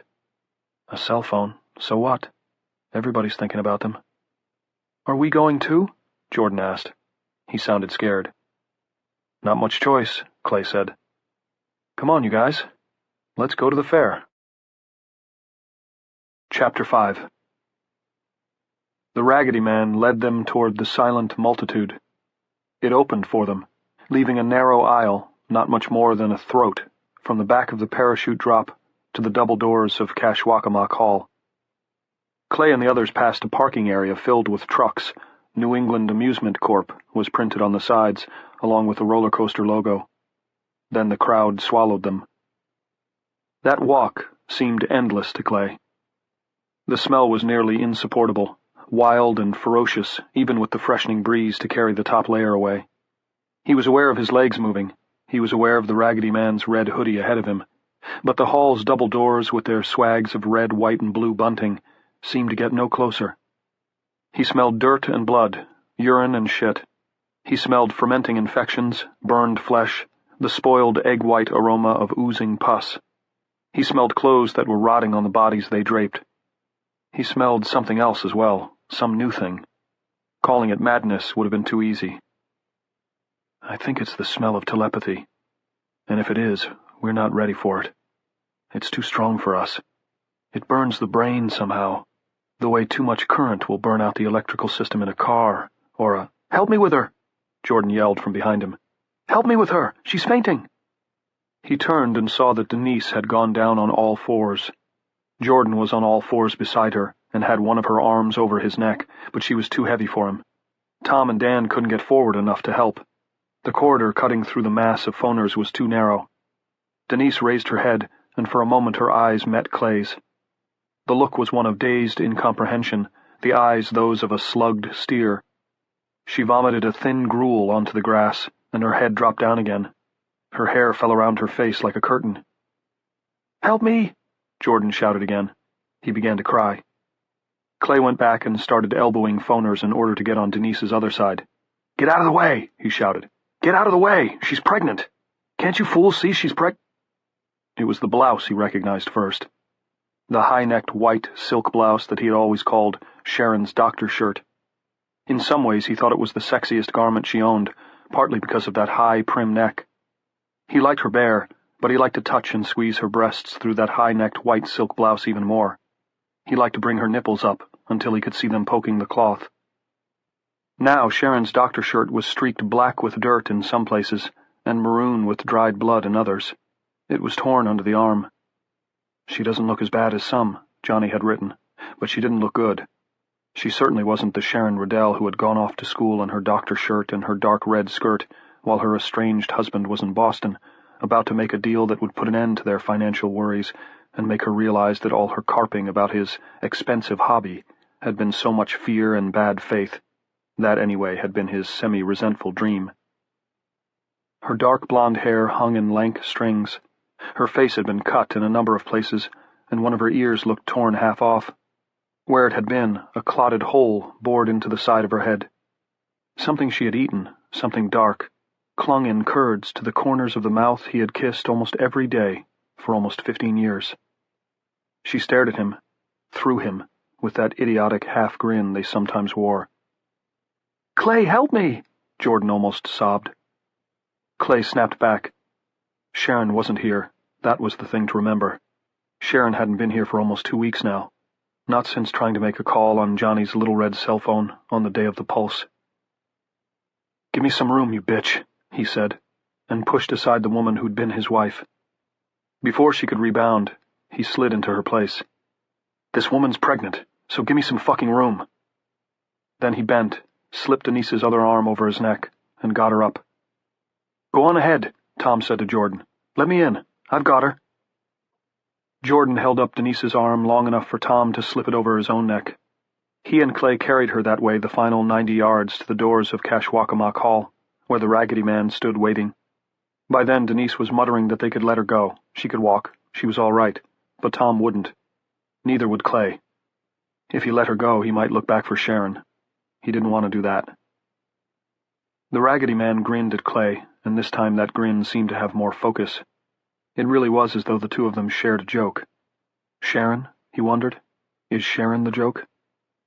It seemed not, because the Raggedy Man made a gesture that would have seemed very familiar to Clay in the old world, but seemed eerily out of place here. Right hand to the right side of his face, right thumb to ear, pinky finger to mouth. The phone mime.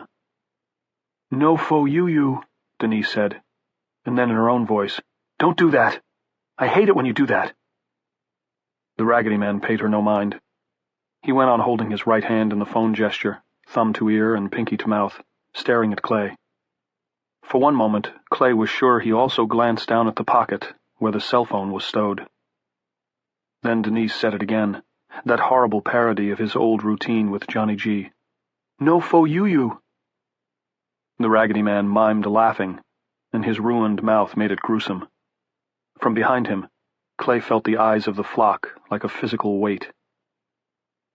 Then the double doors of Kashwakamok Hall opened on their own, and the mingled odors that came out, although faint, olfactory ghosts of other years, was still an anodyne to the stink of the flock: spices, jams, hay, and livestock. It wasn't completely dark either. The battery-powered emergency lights were dim, but hadn't yet given out entirely.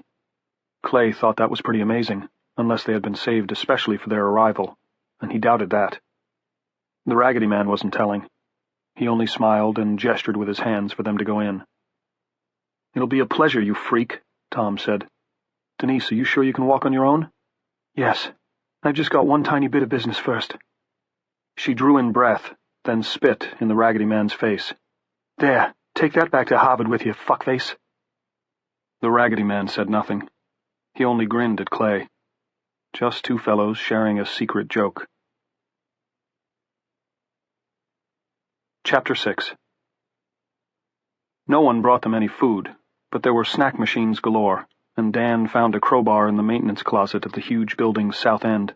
The others were standing around and watching him pry open the candy machine.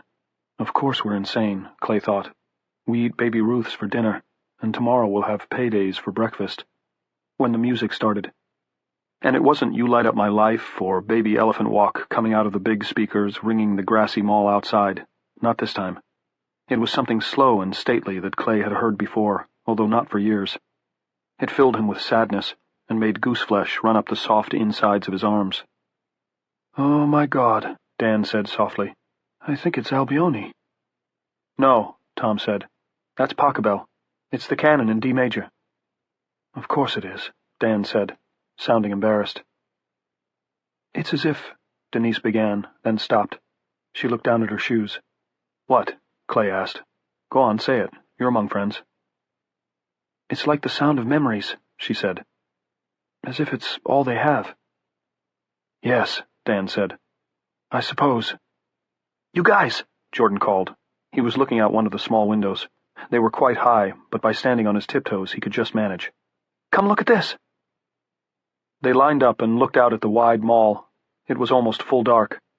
The speakers and the light standards loomed, black sentinels against the dead sky. Beyond was the gantry shape of the parachute drop with its one lonely blinking light. And ahead, directly ahead, thousands of phoners had gone to their knees, like Muslims about to pray, while Johann Pachelbel filled the air with what could have been a substitute for memory. And when they lay down, they lay as one, producing a great soft swoop of noise, and a fluttering displacement of air that sent empty bags and flattened soda cups twirling into the air. "Bedtime for the whole brain-damaged army," Clay said. "If we're going to do something, it's got to be tonight." "Do? What are we going to do?" Tom asked. "The two doors I tried are both locked. I'm sure that's true of the others as well." Dan held up the crowbar. "Don't think so," Clay said. "That thing may work just fine on the vending machines, but remember this place used to be a casino."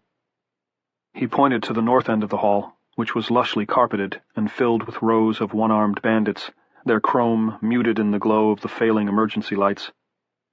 "I think you'll find the doors are crowbar-resistant." "The windows?" Dan asked, then took a closer look and answered his own question.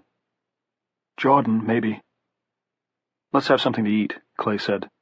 "Then let's just sit down and be quiet for a little while. There hasn't been enough of that." "And do what?" Denise asked. "Well, you guys can do what you want," Clay said. "I haven't done any drawing in almost 2 weeks, and I've been missing it. I think I'll draw." "You don't have any paper," Jordan objected. Clay smiled. "When I don't have any paper, I draw in my head." Jordan looked at him uncertainly, trying to ascertain whether or not his leg was being pulled. When he decided it wasn't, he said, "That can't be as good as drawing on paper, can it?" "In some ways it's better. Instead of erasing, I just rethink." There was a loud clank, and the door of the candy machine swung open. "Bingo!" Dan cried, and lifted his crowbar above his head. "Who said college professors were good for nothing in the real world?" "Look," Denise said greedily, ignoring Dan. "A whole rack of junior mints." She dug in. "Clay?" Tom asked. "I don't suppose you saw your little boy, did you? Or your wife? Sandra?" "Sharon," Clay said. I didn't see either of them. He looked around Denise's ample hip. Are those Butterfingers? Chapter 7. Half an hour later, they had eaten their fill of candy and raided the soda machine. They had tried the other doors and found them all locked. Dan tried his crowbar and couldn't get purchase even at the bottom. Tom was of the opinion that, although the doors looked like wood, they were very likely equipped with steel cores. Probably alarmed, too, Clay said. Screw around with them too much and the reservation police will come and take you away. Now the other four sat in a little circle on the soft casino carpeting among the slot machines. Clay sat on the concrete, with his back against the double doors through which the Raggedy Man had ushered them, with that mocking gesture of his. After you. See you in the morning. Clay's thoughts wanted to return to that other mocking gesture, the thumb and pinky phone mime, but he wouldn't let them, at least not directly. He knew from long experience that the best way to go after such things was by the back door. So he leaned his head against the wood with the steel core hiding inside, and closed his eyes, and visualized a comic splash page. Not a page from Dark Wanderer. Dark Wanderer was kaput, and nobody knew it better than him. But from a new comic. Call it Cell, for want of a better title. A thrilling end-of-the-world saga of the phoner hordes versus the last few normies. Except that couldn't be right. It looked right if you glanced at it fast, the way the doors in this place looked like wood but weren't. The ranks of the phoners had to be seriously depleted. Had to be. How many of them had been lost in the violence immediately following the pulse? Half? He recalled the fury of that violence and thought, maybe more, maybe 60 or even 70%. Then attrition, due to serious wounds, infection, exposure, further fighting, and just plain stupidity. Plus, of course, the flock killers. How many had they taken out? How many big flocks like this one were actually left? Clay thought they might find out tomorrow. If the ones remaining all hooked up for one big execute the insane extravaganza. Much good the knowledge would do them. Never mind. Boil it down. If you want backstory on the splash, the situation had to be boiled down enough to fit on a single narrative panel. It was an unwritten rule. The phoner's situation could be summed up in 2 words. Bad losses. They looked like a lot. Hell, like a damned multitude. But probably the passenger pigeons had looked like a lot right up until the end. Because they traveled in sky-darkening flocks right up to the end. What nobody noticed was that there were fewer and fewer of those giant flocks. Until, that was, they were all gone. Extinct. Finito. Bye-bye. Plus, he thought, they've got this other problem now. This bad programming thing. This worm. What about that? All in all, these guys could have a shorter run than the dinosaurs. Telepathy, levitation, and all. Okay, enough backstory. What's your illo? What's your damn picture? The one that's going to hook them and draw them in. Why, Clay Riddell and Ray Huizenga, that's what. They're standing in the woods. Ray's got the Beth Nickerson .45 with the barrel under his chin. And Clay's holding... a cell phone, of course. The one Ray lifted from the Gurleyville quarry. Clay, terrified. Ray, stop. This is pointless. Don't you remember? Cashwalk's a cell-dead No good. Kapow! In jagged yellow capitals across the foreground of the splash, and this one really is a splash, because Arnie Nickerson has thoughtfully provided his wife with the kind of soft-nose rounds they sell on the internet at the American paranoia sites, and the top of Ray's head is a red geyser. In the background, one of those detailed touches for which Clay Riddell might have become famous in a world where the pulse never happened. A single terrified crow is lifting off from a pine branch. A damn good splash page, Clay thought. Gory, sure. It would never have passed muster in the old comics code days, but instantly involving. And although Clay had never said that thing about cell phones not working beyond the conversion point, he would have if he'd thought of it in time. Only time had run out. Ray had killed himself so that the Raggedy Man and his phoner friends wouldn't see that phone in his mind, which was bitterly ironic. The Raggedy Man had known all about the cell whose existence Ray had died to protect. He knew it was in Clay's pocket. And he didn't care. Standing at the double doors to Cashwalkamock Hall, the Raggedy Man making that gesture, thumb to ear, curled fingers next to his torn and stubbly cheek, pinky in front of his mouth, using Denise to say it again, to drive the point home. No foe you. That's right, because Kashwak equals no foe. Ray had died for nothing. So why didn't that upset him now? Clay was aware he was dozing, as he often did when he drew inside his head, coming uncoupled. And that was all right, because he felt the way he always did just before picture and story became welded into one. Happy, like people before an anticipated homecoming, before journey's end and lovers' meeting. He had absolutely no reason to feel that way, but he did. Ray Huizenga had died for a useless cell phone. Or was it more than one?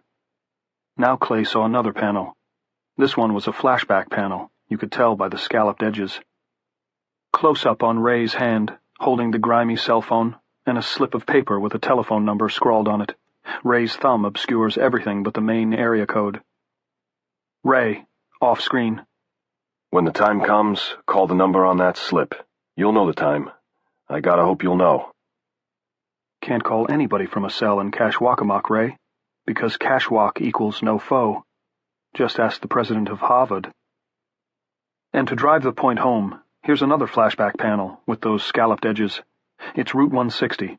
In the foreground is the little yellow bus with Maine School District 38 Newfield printed on the side. In the middle distance, painted across the road, is Kashwak equals no foe. Once again, the detail work is terrific. Empty soda cans lying in the ditch, a discarded T-shirt caught on a bush, and in the distance, a tent, flapping from a tree, like a long brown tongue. Above the minibus are 4 voiceover balloons. These weren't the things they actually said, even his dozing mind knew it, but that wasn't the point. Story-making wasn't the point, not now. He thought he might know the point when he came to it. Denise, voiceover. Is this where they... Tom, voiceover. Where they did the conversions, correct. Get into line to Normie, make your call, and when you head on up to the expo flock, you're one of them. What a deal. Dan, voiceover. Why here? Why not on the expo grounds? Clay, voiceover. Don't you remember? Kashwak equals no foe. They lined him up at the far edge of cell coverage. Beyond here, nothing. Nada, zip. 0 bars. Another panel. Close up on the Raggedy Man in all his pestiferous glory, grinning with his mutilated mouth and summing everything up with one gesture. Ray had some bright idea that depended on making a cell phone call. It was so bright he completely forgot there's no coverage up here. I'd probably have to go to Quebec to get a bar on that phone he gave me. That's funny. But what's even funnier? I took it. What a sap. So whatever Ray had died for was pointless? Maybe. But here was another picture forming. Outside, Pachelbel had given way to Fauré, and Fauré had given way to Vivaldi. Pouring from speakers instead of boomboxes, black speakers against a dead sky, with the half-constructed amusement rides in the background. In the foreground, Kashwakamak Hall with its bunting and cheap hay insulation. And as the final touch, the little piece of detail work for which Clay Riddell was already becoming known. He opened his eyes and sat up. The others were still in their circle on the carpet at the north end. Clay didn't know how long he'd been sitting against the door, but it had been long enough for his ass to go numb. "You guys?" he tried to say, but at first no sound would come out. His mouth was dry, his heart was pumping hard. He cleared his throat and tried again. "You guys?" he said, and they looked around. Something in his voice made Jordan scramble to his feet, and Tom wasn't far behind. Clay walked toward them on legs that didn't feel like his own. They were half asleep. He took the cell phone out of his pocket as he walked, the one Ray had died for because in the heat of the moment he had forgotten the most salient fact about Kashwakamak. Up here, at the Northern Counties Expo, these things didn't work. Chapter 8. "If it won't work, what good is it?" Dan asked. He had been excited by Clay's excitement, but deflated in a hurry when he saw the object in Clay's hand wasn't a get-out-of-jail-free card, but only another goddamn cell phone. A dirty old Motorola with a cracked casing. The others looked at it with a mixture of fear and curiosity. "Bear with me," Clay said. "Would you do that?" "We've got all night," Dan said. He took off his glasses and began to polish them. "Gotta spin it away somehow." "You stopped at that Newfield trading post for something to eat and drink," Clay said. And you found the little yellow school bus? That seems like a zillion years ago, Denise said. She stuck out her lower lip and blew hair off her forehead. Ray found the little bus, Clay said. Seats about 12? 16, actually, Dan said. It's written on the dashboard. Man, they must have teensy schools up here. Seat 16, with space behind the rear seat for packs, or a little light luggage for field trips. Then you moved on, and when you got to Gurleyville Quarry, I bet it was Ray's idea that you should stop there. You know it was, Tom said. He thought we could use a hot meal and a rest. How'd you know that, Clay? I knew it because I drew it, Clay said. And this was close to true. He was seeing it as he spoke. Dan, you and Denise and Ray wiped out 2 flocks, the first with gasoline, but on the second you used dynamite. Ray knew how, because he'd used it working highway jobs. Fuck, Tom breathed. He got dynamite in that quarry, didn't he? While we were sleeping? And he could have. We slept like the dead. Ray was the one who woke us up, Denise said. Clay said, I don't know if it was dynamite or some other explosive, but I'm almost positive he turned that little yellow bus into a rolling bomb while you were sleeping. It's in back, Jordan said, in the luggage compartment. Clay nodded. Jordan's hands were clenched into fists. How much do you think? No way of knowing until it goes up, Clay said. Let me see if I'm following this, Tom said. Outside, Vivaldi gave way to Mozart, a little night music. The phoners had definitely evolved past Debbie Boone. He stowed a bomb in the back of the bus, then somehow rigged a cell phone as a detonator? Clay nodded. That's what I believe. I think he found 2 cells in the quarry office. For all I know, there could have been half a dozen, for crew use. God knows they're cheap enough nowadays. Anyway, he rigged one to a detonator on the explosives. It's how the insurgents used to set off roadside bombs in Iraq. He did all that while we were sleeping? Denise asked. And didn't tell us? Clay said, he kept it from you, so it wouldn't be in your minds. And killed himself so it wouldn't be in his, Dan said. Then he uttered a burst of bitter laughter. Okay, he's a goddamn hero. The only thing he forgot is that cell phones don't work beyond the place where they put up the goddamn conversion tents. I bet they barely worked there. Right, Clay said. He was smiling. That's why the Raggedy Man let me keep this phone. He didn't know what I wanted it for. I'm not sure they exactly think anyway. Not like us, they don't, Jordan said. And they never will. But he didn't care, because he knew it wouldn't work. I couldn't even pulse myself with it, because cashwalk equals no foe. No foe me. Then why the smile? Denise asked. Because I know something he doesn't, Clay said. Something they don't. He turned to Jordan. Can you drive? Jordan looked startled. Hey, I'm 12. I mean, hello? You've never driven a go-kart, an ATV, a snowmobile? Well, sure. There's a dirt go-kart track at this pitch and putt place outside Nashua. And once or twice, that'll work. We're not talking about very far, assuming, that is, they left the bus at the parachute drop, and I bet they did. I don't think they know how to drive any more than they know how to think. Tom said, Clay, have you lost your mind? No, he said. They may hold their mass flock killer executions in that virtual stadium of theirs tomorrow, but we're not going to be part of it. We're getting out of here. Chapter 9. The little windows were thick, but Dan's crowbar was a match for the glass. He, Tom, and Clay took turns with it, working until all the shards were knocked out. Then Denise took the sweater she'd been wearing and laid it over the bottom of the frame. You okay with this, Jordan? Tom asked. Jordan nodded. He was frightened. There was no color in his lips at all, but seemed composed. Outside, the phoner's lullaby music had cycled around to Pachelbel's canon again, what Denise had called the sound of memories. I'm okay, Jordan said. I will be, anyway, I think, once I get going. Clay said, Tom might be able to squeeze through. Behind Jordan's shoulder, Tom looked at the small window, no more than 18 inches wide, and shook his head. I'll be okay, Jordan said. All right, tell it to me again. Go around and look in the back of the bus. Make sure there's explosives, but don't touch any of it. Look for the other cell phone. Right, make sure it's on. And if it's not on, I know, turn it on. Jordan gave Clay an I'm no dummy look. Then start the motor. No, don't get ahead of yourself. Pull the driving seat forward so I can reach the pedals, then start the motor. Right. Drive between the parachute drop and the funhouse. Go super slow. I'll run over some pieces of the funhouse and they may break, snap under the tires, but don't let that stop me. Right on. Get as close to them as I can. Yes, that's right. Then come around back again to this window, so the hall is between you and the explosion. What we hope will be an explosion, Dan said. Clay could have done without this, but let it pass. He stooped and kissed Jordan on the cheek. I love you, you know, he said. Jordan hugged him briefly, fiercely, then Tom, then Denise. Dan put out his hand, then said, Oh, what the hell, and enfolded Jordan in a bear hug. Clay, who had never warmed very much to Dan Hartwick, liked him better for that. Chapter 10.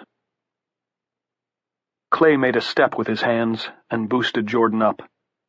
Remember, he said, it's going to be like a dive, only into hay instead of water. Hands up and out. Jordan put his hands over his head, extending them through the broken window and into the night. His face underneath his thick fall of hair was paler than ever. The first red blemishes of adolescence stood out there, like tiny burns. He was scared, and Clay didn't blame him. He was in for a 10-foot drop, and even with the hay, the landing was apt to be hard. Clay hoped Jordan would remember to keep his hands out and his head tucked. He'd do none of them any good lying beside Cashwakamock Hall with a broken neck. You want me to count 3, Jordan? He asked. Fuck no, just do it before I pee myself. Then keep your hands out. Go! Clay cried, and thrust his locked hands upward. Jordan shot through the window and disappeared. Clay didn't hear him land. The music was too loud. The others crowded up to the window, which was just above their heads. Jordan? Tom called. Jordan, you there? For a moment there was nothing, and Clay was sure Jordan really had broken his neck. Then he said shakily, I'm here. Jeez, that hurts. I croggled my elbow, the left one.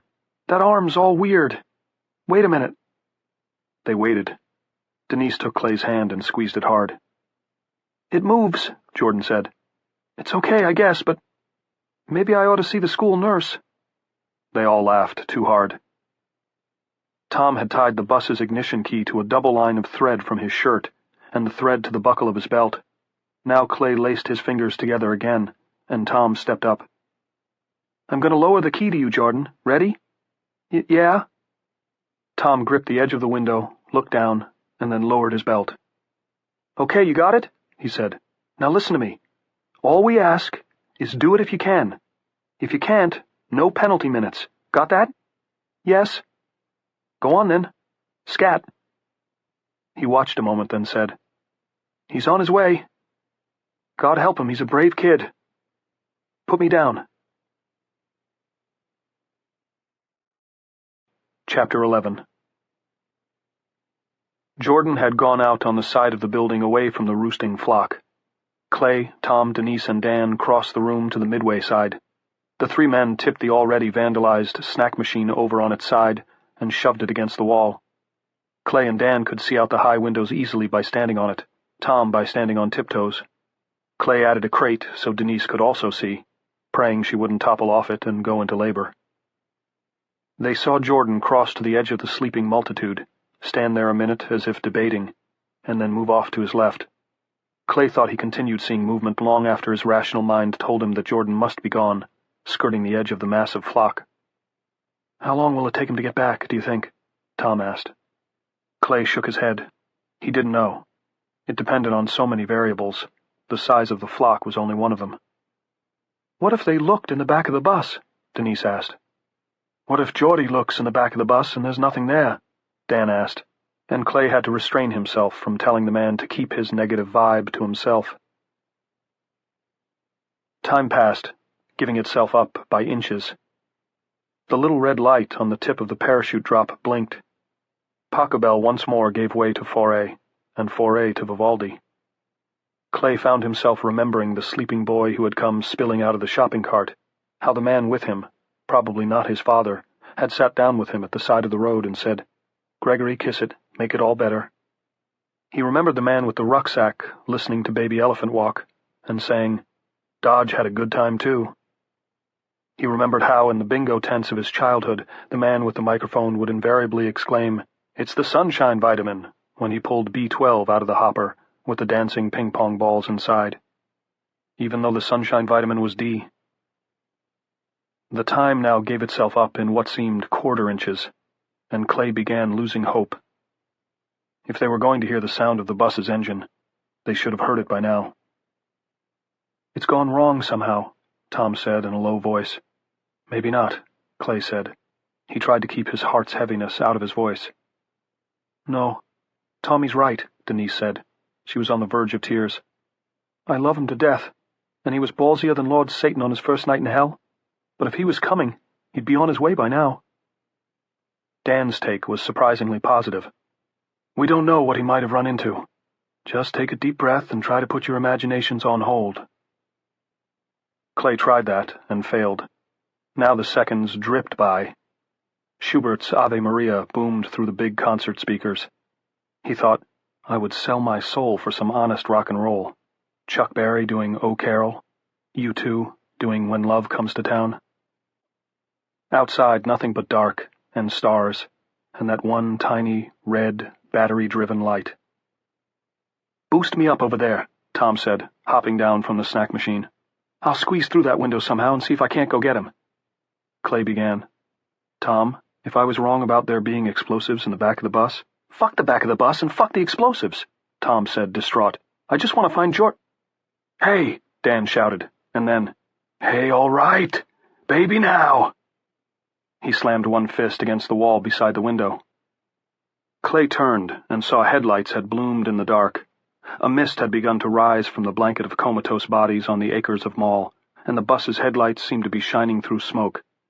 They flicked bright, then dim, then bright again, and Clay could see Jordan with brilliant clarity, sitting in the driver's seat of the minibus and trying to figure out which controls did which.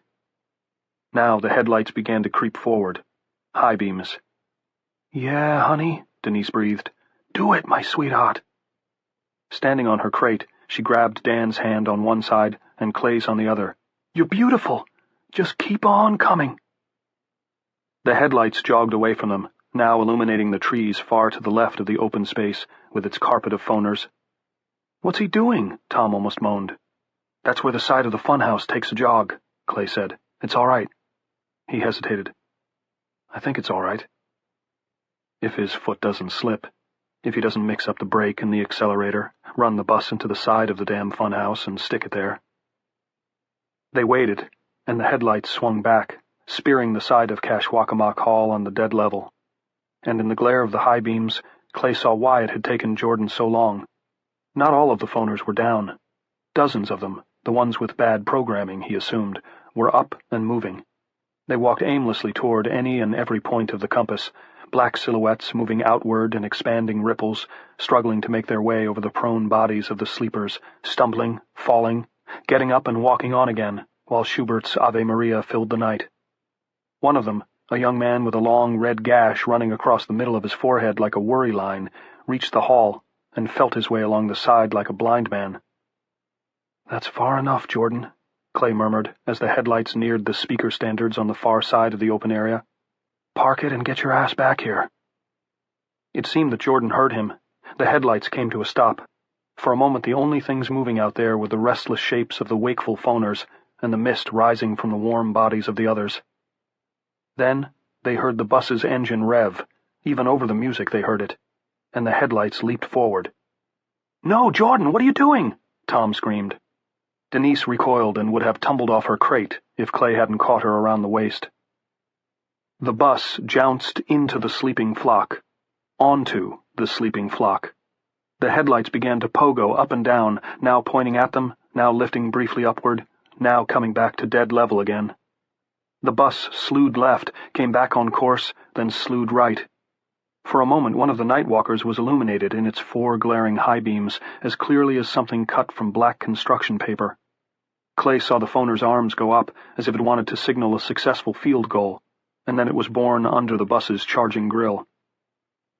Jordan drove the bus into the middle of them, and there it stopped, headlights glaring, grill dripping.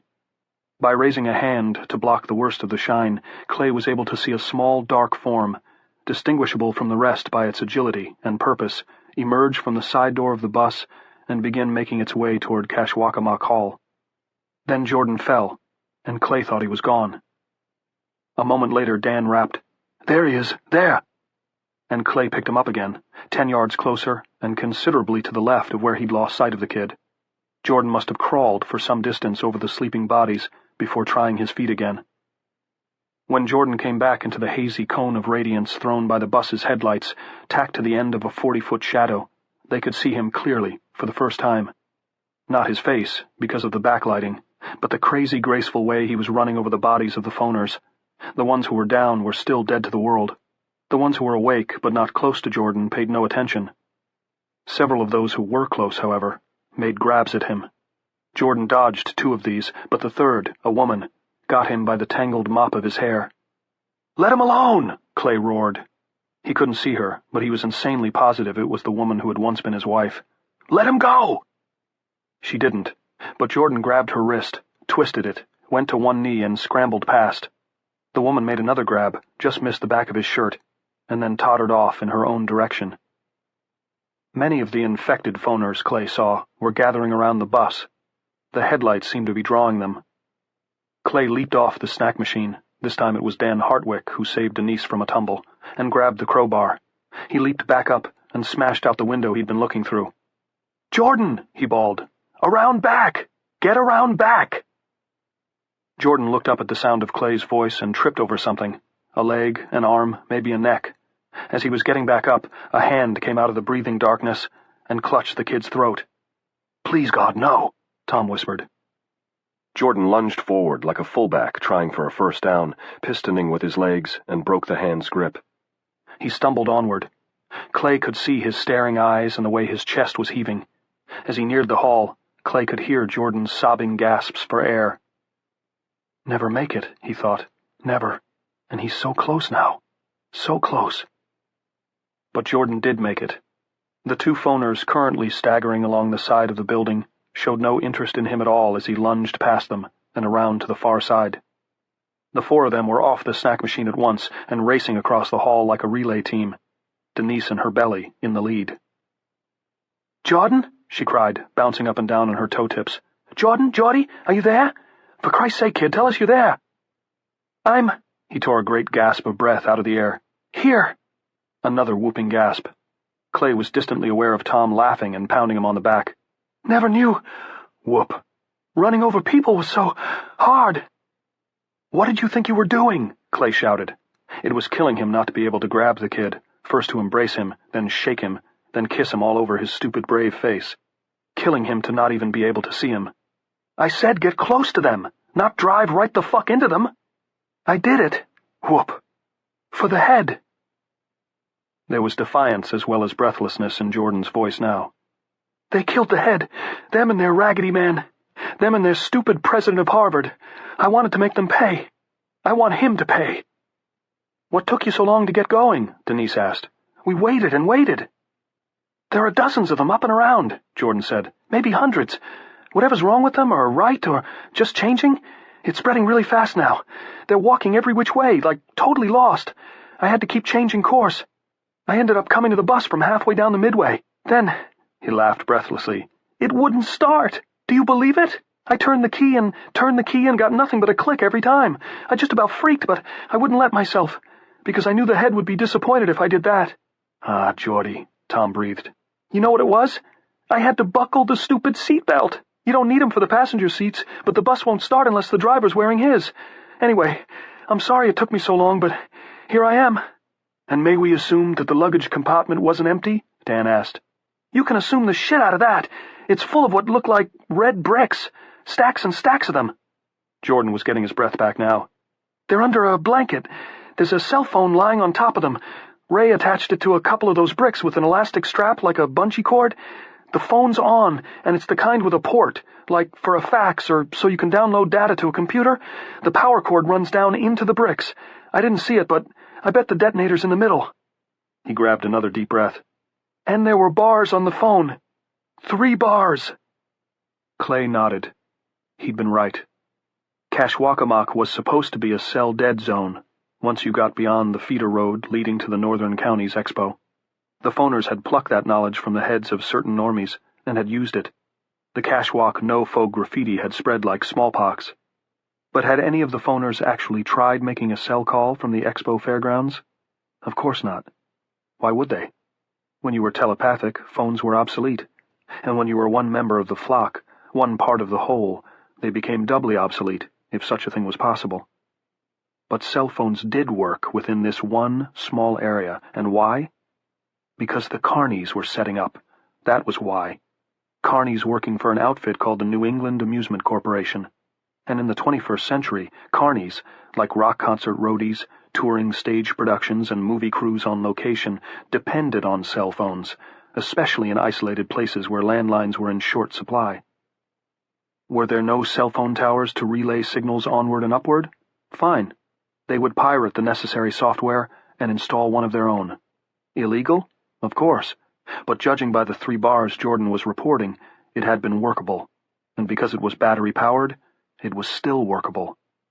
They had installed it on the Expo's highest point.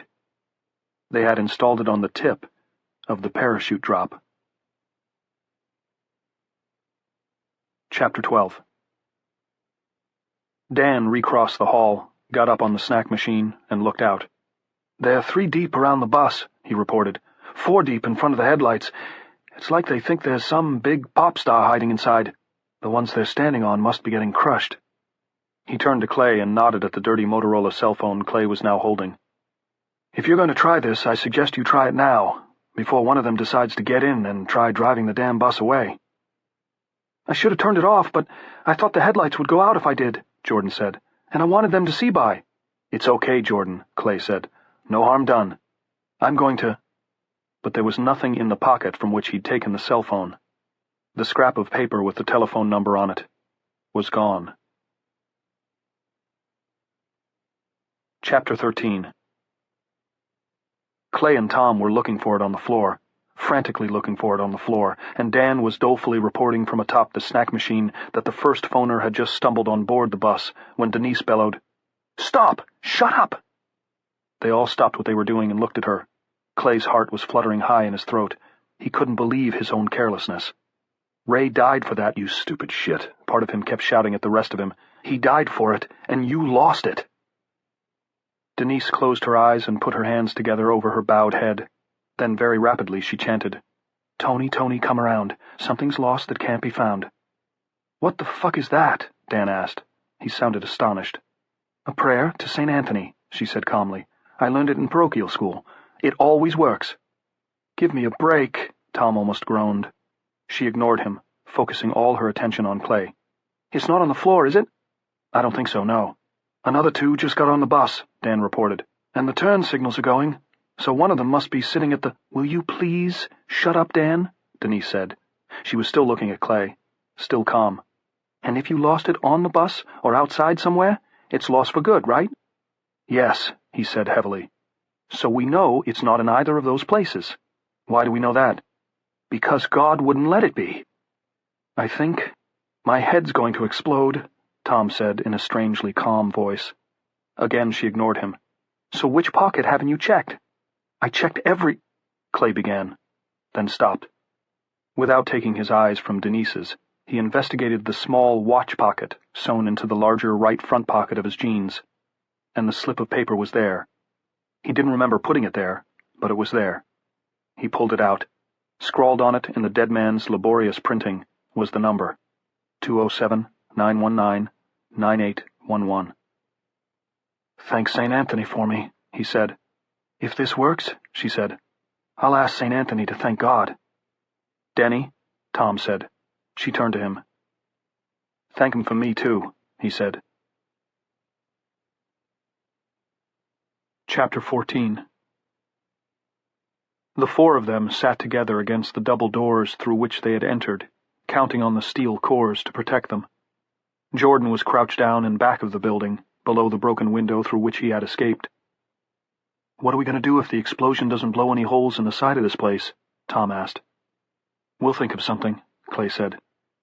"And if Ray's bomb doesn't go off?" Dan asked. "Drop back 20 yards and punt," Denise said. "Go on, Clay. Don't wait for the theme music." He opened the cell phone, looked at the dark LED readout, and realized he should have checked for bars on this one before sending Jordan out. He hadn't thought of it. None of them had thought of it. Stupid. Almost as stupid as forgetting he'd put the scrap of paper with the number written on it in his watch pocket. He pushed the power button now. The phone beeped. For a moment there was nothing, and then 3 bars appeared, bright and clear. He punched in the number, then settled his thumb lightly on the button marked call. "Jordan, you ready back there?" "Yes." "What about you guys?" Clay asked. "Just do it before I have a heart attack," Tom said. An image rose in Clay's mind, nightmarish in its clarity. Johnny G, lying almost directly beneath the place where the explosives-laden bus had come to rest, lying on his back, with his eyes open and his hands clasped on the chest of his Red Sox t-shirt, listening to the music while his mind rebuilt itself in some strange new way. He swept it aside. "Tony, Tony, come around," he said for no reason whatever, and then pushed the button that called the cell phone in the back of the minibus. There was time for him to count Mississippi 1 and Mississippi 2 before the entire world outside Kashwakamok Hall seemed to blow up, the roar swallowing Tommaso Albione's adagio in a hungry blast. All the small windows lining the flock side of the building blew in. Brilliant crimson light shone through the holes, then the entire south end of the building tore away in a hail of boards, glass, and swirling hay. The doors they were leaning against seemed to bend backward. Denise wrapped protective arms around her belly. From outside, a terrible hurt screaming began. For a moment, this sound ripped through Clay's head like the blade of a buzzsaw. Then it was gone. The screaming in his ears went on. It was the sound of people roasting in hell. Something landed on the roof. It was heavy enough to make the whole building shudder. Clay pulled Denise to her feet. She looked at him wildly, as if no longer sure who he was. "Come on!" he was shouting, but could hardly hear his own voice. It seemed to be seeping through wads of cotton. "Come on, let's get out!" Tom was up. Dan made it halfway, fell back, tried again, and managed it the second time. He grabbed Tom's hand. Tom grabbed Denise's. Linked 3 across, they shuffled to the gaping hole at the end of the hall. There they found Jordan, standing next to a litter of burning hay, and staring out at what a single phone call had done. Chapter 15. The giant's foot that had seemed to stamp the roof of Kashwakamok Hall had been a large chunk of school bus. The shingles were burning. Directly in front of them, beyond the little pile of blazing hay, were a pair of upside-down seats, also burning. Their steel frames had been shredded into spaghetti. Clothes floated out of the sky like big snow. Shirts, hats, pants, shorts, an athletic supporter, a blazing bra. Clay saw that the hay insulation piled along the bottom of the hall was going to be a moat of fire before very long. They were getting out just in time. Patches of fire dotted the mall area where concerts, outdoor dances, and various competitions had been held, but the chunks of the exploding bus had swept farther than that. Clay saw flames burning high in trees that had to be at least 300 yards away. Dead south of their position, the funhouse had started to burn, and he could see something. He thought it was probably a human torso, blazing halfway up the strutwork of the parachute drop. The flock itself had become a raw meatloaf of dead and dying phoners. Their telepathy had broken down, although little currents of that strange psychic force occasionally tugged at him, making his hair rise and his flesh crawl. But the survivors could still scream, and they filled the night with their cries. Clay would have gone ahead even if he'd been able to imagine how bad it was going to be. Even in the first few seconds he made no effort to mislead himself on that score. But this was beyond imagining. The firelight was just enough to show them more than they wanted to see. The mutilations and decapitations were bad, the pools of blood, the littered limbs, but the scattered clothes and shoes with nobody inside them were somehow worse, as if the explosion had been fierce enough to actually vaporize part of the flock. A man walked toward them with his hands to his throat in an effort to stem the flow of blood pouring over and between his fingers. It looked orange in the growing glow of the hall's burning roof, while his intestines swung back and forth at the level of his crotch. More wet loops came sliding out as he walked past them, his eyes wide and unseeing. Jordan was saying something. Clay couldn't hear it over the screams, the wails, and the growing crackle of fire from behind him, so he leaned closer. "We had to do it. It was all we could do," Jordan said. He looked at a headless woman, a legless man, at something so torn open it had become a flesh canoe filled with blood. Beyond it, 2 more bus seats lay on a pair of burning women who had died in each other's arms. "We had to do it. It was all we could do. We had to do it. It was all we could do." "That's right, honey. Put your face against me and walk like that," Clay said, and Jordan immediately buried his face in Clay's side. Walking that way was uncomfortable, but it could be done. They skirted the edge of the flock's campground, moving toward the back of what would have been a completed midway and amusement arcade if the pulse hadn't intervened. As they went, Kashwakamok Hall burned brighter, casting more light on the mall. Dark shapes, many naked or almost naked, the clothes blown right off them, staggered and shambled. Clay had no idea how many. The few that passed close by their little group showed no interest in them. They either continued on toward the midway area or plunged into the woods west of the expo grounds, where Clay was quite sure they would die of exposure unless they could re-establish some sort of flock consciousness. He didn't think they could, partly because of the virus, but mostly because of Jordan's decision to drive the bus right into the middle of them and achieve a maximum kill zone, as they had with the propane trucks. If they'd ever known snuffing one old man could lead to this, Clay thought, and then he thought, but how could they? They reached the dirt lot where the carnies had parked their trucks and campers. Here the ground was thick with snaking electrical cables, and the spaces between the campers were filled with the accessories of families who lived on the road: barbecues, gas grills, lawn chairs, a hammock, a little laundry whirligig with clothes that had probably been hanging there for almost 2 weeks. "Let's find something with the keys in it, and get the hell out of here," Dan said. "They cleared the feeder road, and if we're careful, I bet we can go north on 160 as far as we want." He pointed. "Up there, it's just about all no-fo." Clay had spotted a panel truck with Lem's Painting and Plumbing on the back. He tried the doors and they opened. The inside was filled with milk crates, most crammed with various plumbing supplies, but in one he found what he wanted: paint in spray cans. He took 4 of these, after checking to make sure they were full, or almost full. "What are those for?" Tom asked. "Tell you later," Clay said. "Let's get out of here, please," Denise said. "I can't stand this. My pants are soaked with blood." She began to cry. They came onto the midway between the Crazy Cups and a half-constructed kiddie ride called Charlie the Choo-Choo. "Look," Tom said, pointing. "Oh, my God," Dan said softly. Lying draped across the peak of the train ride's ticket booth was the remains of a charred and smoking red sweatshirt, the kind sometimes called a hoodie. A large splotch of blood matted the front around a hole probably made by a chunk of flying school bus. Before the blood took over, covering the rest, Clay could make out 3 letters, the Raggedy Man's last laugh. Har. Chapter 16. "There's nobody in the fucking thing, and judging by the size of the hole, he had open-heart surgery without benefit of anesthetic," Denise said. "So when you're tired of looking, there's another little parking lot down at the south end of the midway," Tom said. "Nice-looking cars in that one. Boss-type cars. We might get lucky." They did, but not with a nice-looking car. A small van, with Tyco water purification experts, was parked behind a number of the nice-looking cars, effectively blocking them in. The Tyco man had considerately left his keys in the ignition, probably for that very reason, and Clay drove them away from the fire, the carnage, and the screams, rolling with slow care down the feeder road to the junction marked by the billboard showing the sort of happy family that no longer existed, if it ever had. There Clay stopped and put the gearshift lever in park. "One of you guys has to take over now," he said. "Why, Clay?" Jordan asked. But Clay knew from the boy's voice that Jordan already knew. "Because this is where I get out," he said. "No!" "Yes. I'm going to look for my boy."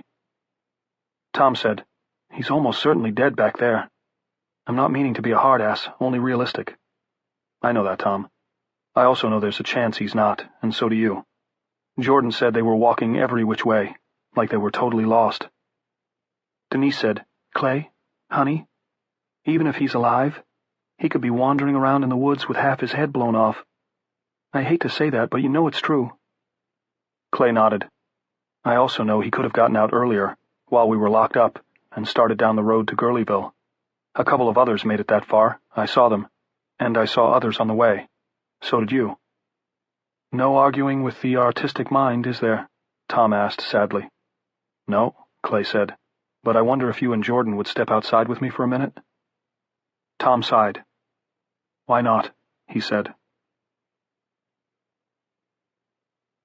Chapter 17. Several phoners, looking lost and bewildered, walked past them as they stood by the side of the little water purification van. Clay, Tom, and Jordan paid no attention to them. And the phoners returned the favor.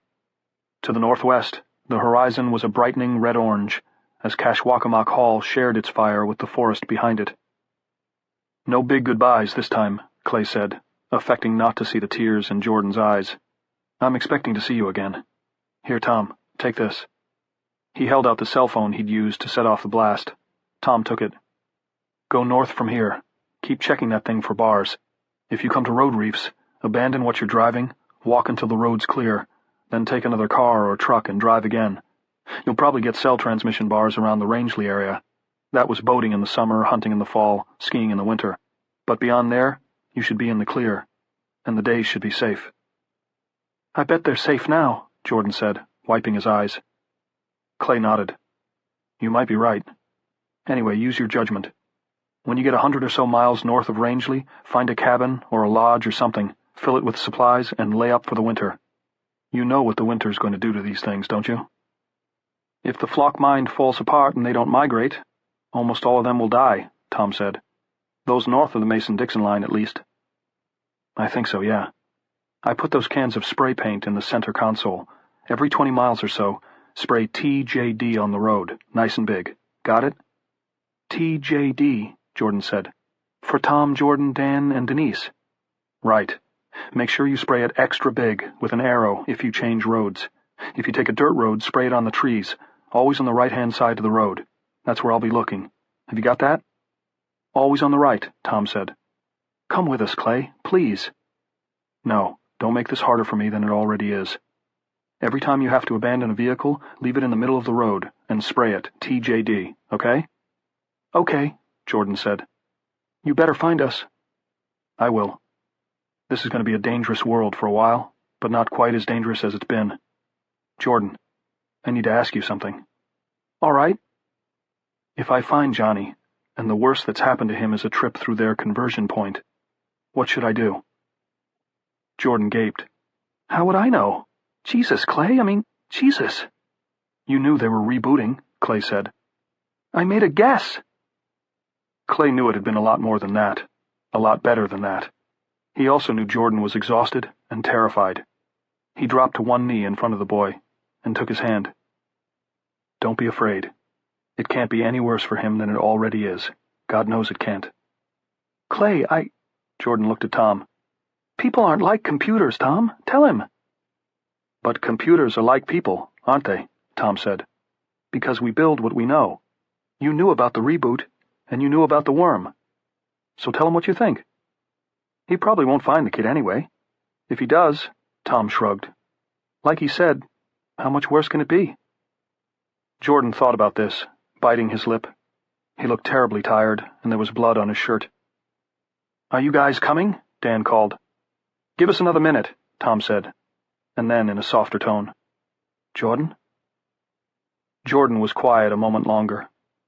Then he looked at Clay and said, You'd need another cell phone, and you'd need to take him to a place where there's coverage. Save to System. Chapter 1. Clay stood in the middle of Route 160, in what would have been the billboard's shadow on a sunny day, and watched the taillights until they were out of sight. He couldn't shake the idea that he would never see Tom and Jordan again. Fading roses, his mind whispered, but he refused to let it grow into a premonition. They had come together twice after all, and didn't people say the third time was the charm? A passing phoner bumped him. It was a man with blood congealing on one side of his face, the first injured refugee from the Northern Counties Expo that he'd seen. He would see more if he didn't stay ahead of them, so he set off along Route 160, heading south again. He had no real reason to think his kid had gone south, but hoped that some vestige of Johnny's mind, his old mind, told him home lay in that direction. And it was a direction Clay knew, at least. About half a mile south of the feeder road he encountered another phoner, this one a woman, who was pacing rapidly back and forth across the highway like a captain on the foredeck of her ship. She looked around at Clay with such sharp regard that he raised his hands, ready to grapple with her if she attacked him. She didn't. "Who fa, da?" she asked, and in his mind quite clearly he heard, "Who fell? Daddy, who fell?" "I don't know," he said, easing past her. "I didn't see." "Where na?" she asked, pacing more furiously than ever, and in his mind he heard, "Where am I now?" This he made no attempt to answer, but in his mind he thought of Pixie Dark, asking, "Who are you? Who am I?" Clay walked faster, but not quite fast enough. The pacing woman called after him, chilling him. "Who pida?" And in his mind he heard this question echo with chilling clarity. "Who is Pixie Dark?" Chapter 2. There was no gun in the first house he broke into, but there was a long-barreled flashlight, and he shone it on every straggling phoner he encountered, always asking the same question, trying simultaneously to throw it with his mind like a magic lantern slide on a screen. "Have you seen a boy?" He got no answers, and heard only fading fragments of thought in his head. At the second house there was a nice Dodge Ram in the driveway, but Clay didn't dare take it. If Johnny was on this road, he'd be walking. If Clay was driving, he might miss his boy even if he was driving slow. In the pantry he found a Daisy canned ham, which he unzipped with the attached key, and munched as he hit the road again. He was about to throw the balance into the weeds after he'd eaten his fill, when he saw an elderly phoner standing beside a mailbox, watching him with a sad and hungry eye. Clay held out the ham, and the old man took it. Then, speaking slowly and clearly, trying to picture Johnny in his mind, Clay said, "Have you seen a boy?" The old man chewed ham, swallowed, appeared to consider, said, "Gana the wishy." "The wishy," Clay said. "Right. Thanks." He walked on. In the third house, a mile or so farther south, he found a 30-30 in the basement, along with 3 boxes of shells. In the kitchen he found a cell phone, sitting in its charging cradle on the counter. The charger was dead, of course, but when he pushed the button on the phone, it beeped and powered up immediately. He only got a single bar, but this didn't surprise him. The phoner's conversion point had been at the edge of the grid. He started for the door with the loaded rifle in one hand, the flashlight in the other, and the cell phone clipped to his belt, when simple exhaustion overwhelmed him. He staggered sideways, as if struck by the head of a padded hammer.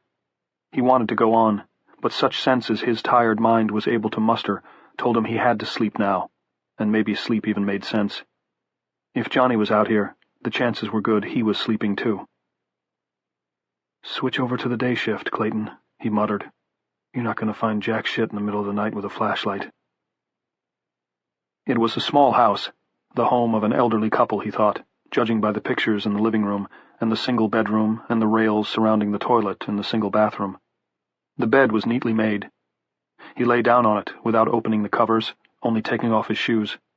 And once he was down, the exhaustion seemed to settle on him like a weight. He could not imagine getting up for anything. There was a smell in the room, some old woman's sachet, he thought. A grandmotherly smell. It seemed almost as tired as he felt.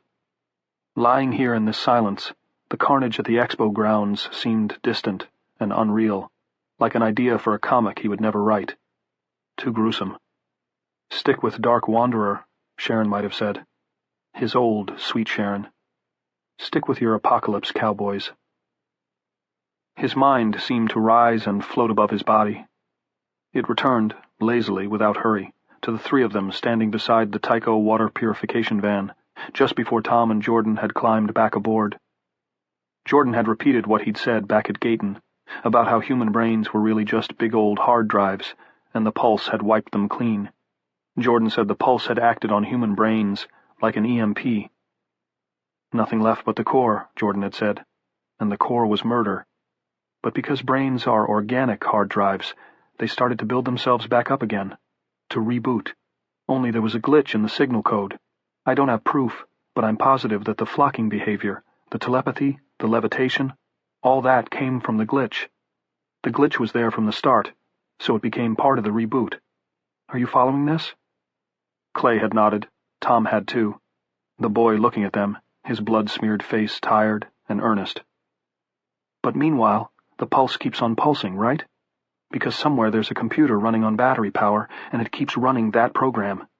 The program's rotten, so the glitch in it continues to mutate. Eventually the signal may quit, or the program may get so rotten it'll shut down. In the meantime, though, you might be able to use it. I say might. You got that?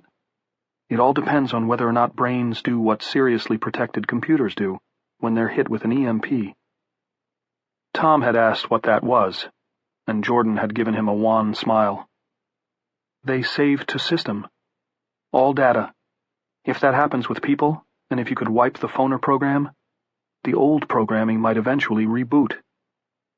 He meant the human programming, Clay murmured in the dark bedroom, smelling that sweet, faint aroma of sachet. The human programming, saved somewhere way down deep. All of it. He was going now, drifting off. If he was going to dream, he hoped it would not be of the carnage at the Northern Counties Expo. His last thought before sleep took him was that maybe in the long run, the phoners would have been better. Yes, they had been born in violence and in horror, but birth was usually difficult, often violent, and sometimes horrible. Once they had begun flocking and mind-melding, the violence had subsided. So far as he knew, they hadn't actually made war on the normies, unless one considered forcible conversion an act of war. The reprisals following the destruction of their flocks had been gruesome, but perfectly understandable. If left alone, they might eventually have turned out to be better custodians of the earth than the so-called normies.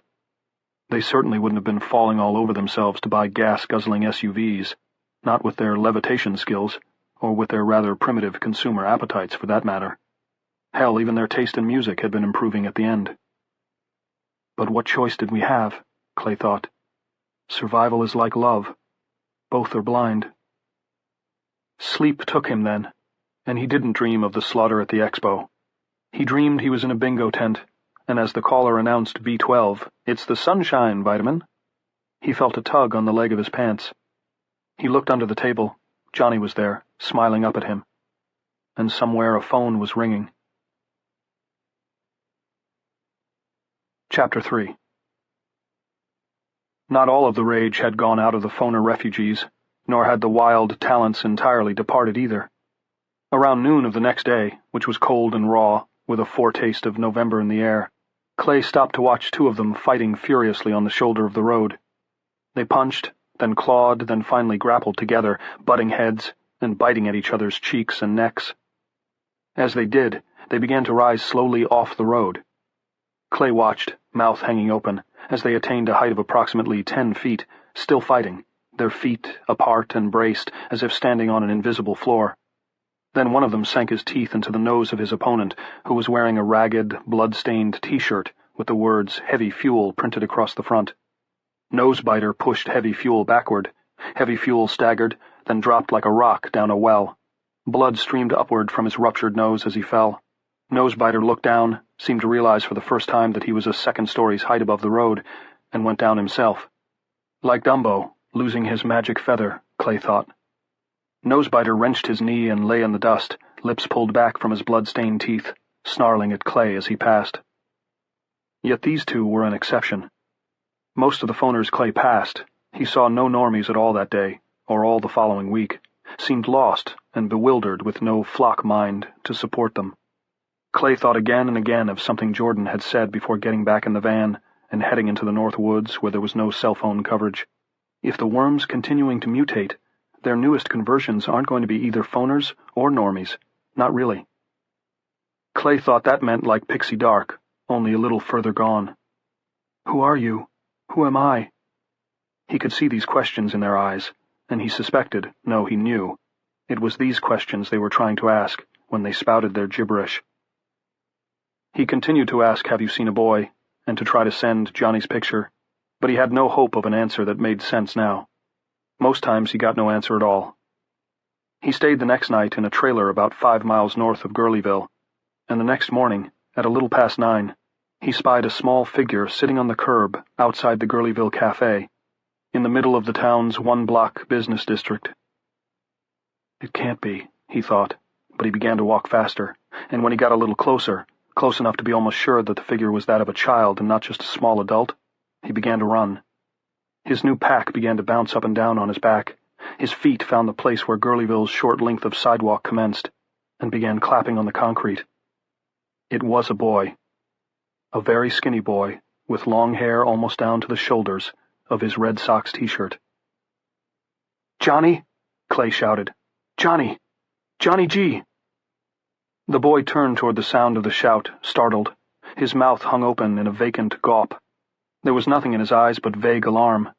He looked as if he was thinking about running, but before he could even begin to put his legs in gear, Clay had swept him up and was covering his grimy, unresponsive face and slack mouth with kisses. "Johnny," Clay said. "Johnny, I came for you. I did. I came for you. I came for you." And at some point, perhaps only because the man holding him had begun to swing him around in a circle, the child put his hands around Clay's neck and hung on. He said something as well. Clay refused to believe it was empty vocalization, as meaningless as wind blowing across the mouth of an empty pop bottle. It was a word. It might have been tai, as if the boy was trying to say tired. Or it might have been dai, which was the way he had, as a 16-month-old, first named his father. Clay chose to hang on to that, to believe the pallid, dirty, malnourished child clinging to his neck had called him Daddy. Chapter 4. It was little enough to hang on to, he thought a week later. One sound that might have been a word, one word that might have been Daddy. Now the boy was sleeping on a cot in a bedroom closet, because Johnny would settle there, and because Clay was tired of fishing him out from under the bed.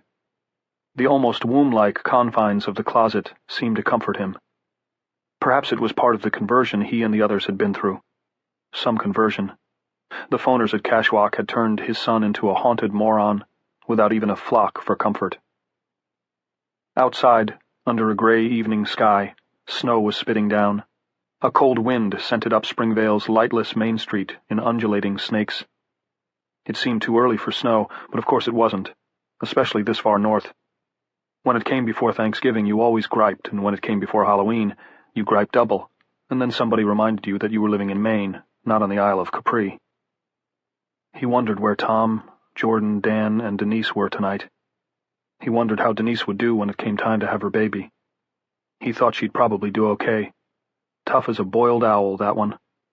He wondered if Tom and Jordan thought about him as often as he thought about them, and if they missed him as much as he missed them. Jordan's solemn eyes, Tom's ironic smile. He hadn't seen half enough of that smile. What they'd been through hadn't been all that funny. He wondered if this last week with his broken son had been the loneliest of his life. He thought the answer to that was yes. Clay looked down at the cell phone in his hand. More than anything else, he wondered about that. Whether to make one more call. There were bars on its little panel when he powered up, 3 good bars, but the charge wouldn't last forever, and he knew it. Nor could he count on the pulse to continue forever. The batteries sending the signal up to the comm satellites, if that was what was happening, and if it was still happening, might give out. Or the pulse might mutate into no more than a simple carrier wave, an idiot hum or the kind of high-pitched shriek you used to get when you called someone's fax line by mistake. Snow. Snow on the 21st of October. Was it the 21st? He'd lost track of the days. One thing he knew for sure was that the phoners would be dying out there, more every night. Johnny would have been one of them, if Clay hadn't searched and found him.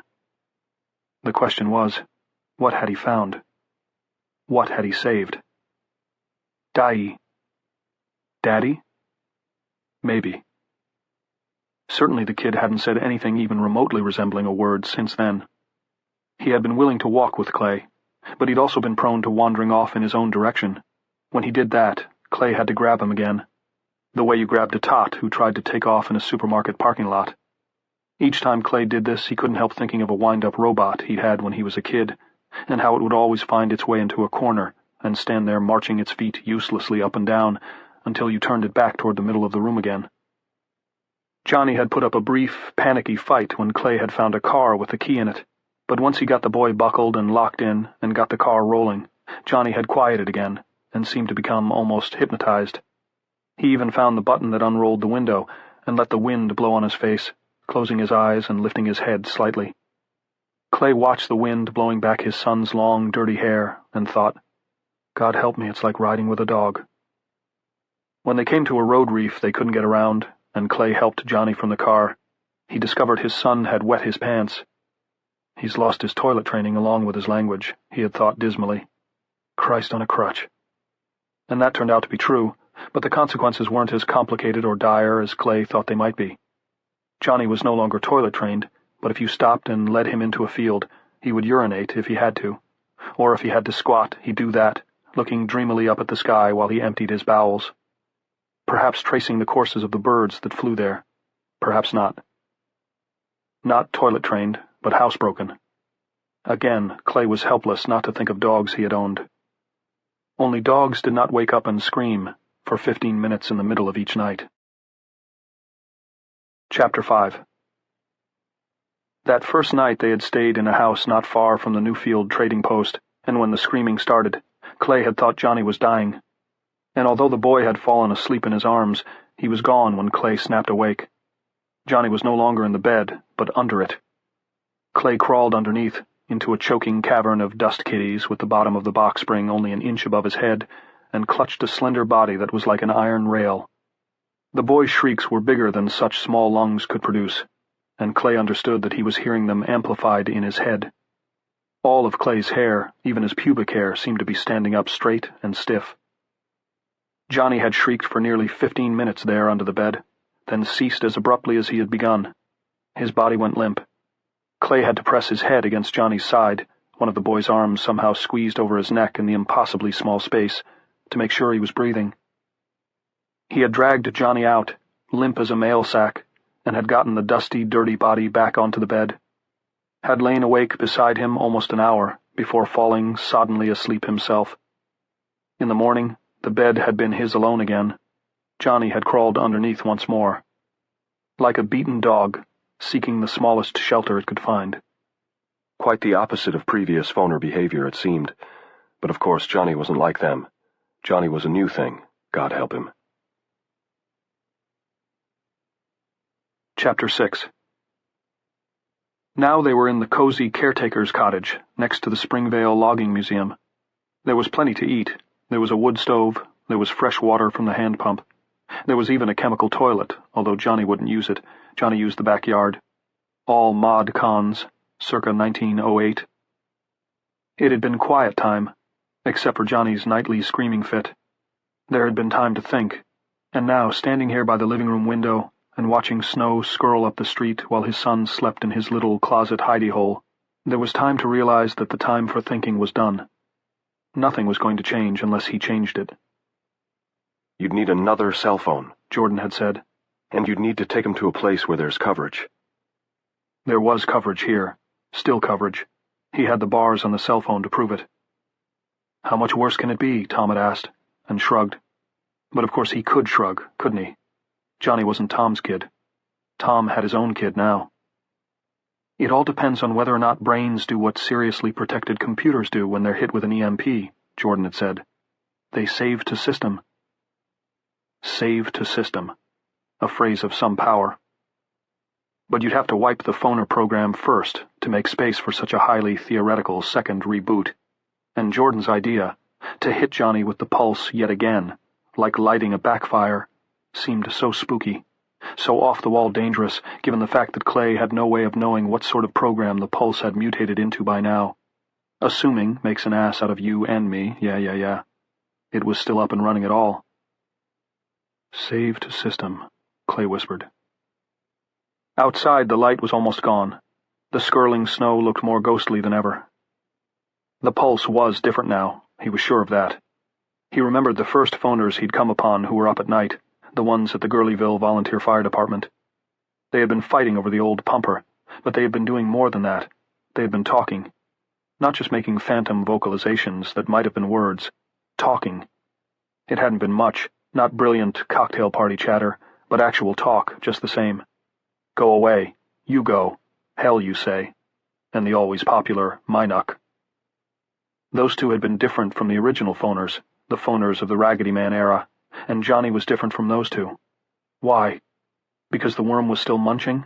The pulse program was still mutating? Probably. The last thing Jordan had said before kissing him goodbye and heading north was, if you set a new version of the program against the one Johnny and the others got at the checkpoint, they might eat each other up. Because that's what worms do. They eat. And then, if the old programming was there, if it was saved to the system. Clay found his troubled mind turning to Alice. Alice who had lost her mother. Alice who had found a way to be brave by transferring her fears to a child's sneaker. 4 hours or so out of Gayton, on Route 156, Tom had asked another group of normies if they'd like to share their picnic site by the side of the road. That's them, one of the men had said. That's the Gayton bunch. Another had told Tom he could go to hell. And Alice had jumped up and said, She said at least we did something, Clay said as he looked out into the darkening street. Then she asked them, Just what the fuck did you do? So there was his answer, courtesy of a dead girl. Johnny G wasn't getting better. Clay's choices came down to two. Stick with what he had, or try to make a change while there was still time. If there was. Clay used a battery-powered lamp to light his way into the bedroom. The closet door was ajar, and he could see Johnny's face. In sleep, lying with his cheek on one hand and his hair tousled across his forehead, he looked almost exactly like the boy Clay had kissed goodbye before setting out for Boston with his Dark Wanderer portfolio 1,000 years ago. A little thinner, otherwise pretty much the same. It was only when he was awake that you saw the differences, the slack mouth and the empty eyes, the slumped shoulders and dangling hands. Clay opened the closet door all the way and knelt in front of the cot. Johnny stirred a little when the light of the lantern struck his face, then settled again. Clay was not a praying man, and events of the last few weeks had not greatly increased his faith in God, but he had found his son, there was that. So he sent a prayer up to whatever might be listening. It was short and to the point. Tony, Tony, come around. Something's lost that can't be found. He flipped open the cell and pushed the power button. It beeped softly. The amber light in the window came on. 3 bars. He hesitated for a moment, but when it came to placing the call, there was only one sure shot, the one the Raggedy Man and his friends had taken. When the 3 digits were entered, he reached out and shook Johnny's shoulder. The boy didn't want to wake up. He groaned and tried to pull away. Then he tried to turn over. Clay wouldn't let him do either. Johnny G, wake up. He shook harder and kept on shaking until the boy finally opened his empty eyes and looked at him with wariness, but no human curiosity. It was the sort of look you got from a badly treated dog, and it broke Clay's heart every time he saw it. Last chance, he thought. Do you really mean to do this? The odds can't be 1 in 10. But what had the odds been on his finding Johnny in the first place? Of Johnny leaving the Kashwakamok flock before the explosion, for that matter? 1 in 1,000? In 10,000? Was he going to live with that wary yet incurious look as Johnny turned 13, then 15, then 21, while his son slept in the closet and shat in the backyard? At least we did something, Alice Maxwell had said. He looked in the window above the keypad. There the numbers 911 stood out as bright and black as some declared destiny. Johnny's eyes were drooping. Clay gave him another brisk shake to keep him from falling asleep again. He did this with his left hand. With the thumb of his right, he pushed the phone's call button. There was time to count Mississippi 1 and Mississippi 2 before calling in the phone's little lighted window changed to connected. When that happened, Clayton Riddell didn't allow himself time to think. Hey, Johnny G, he said. Fo you. And pressed the cell against his son's ear.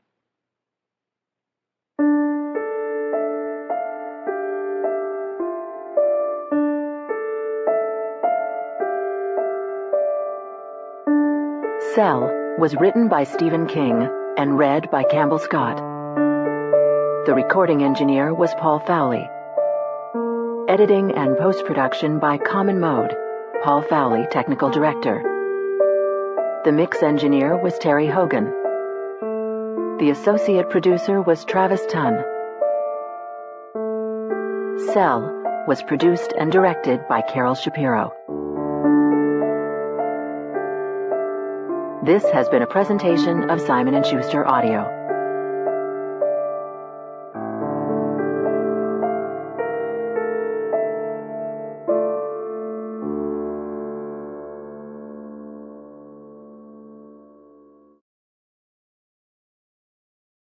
Audible hopes you have enjoyed this program.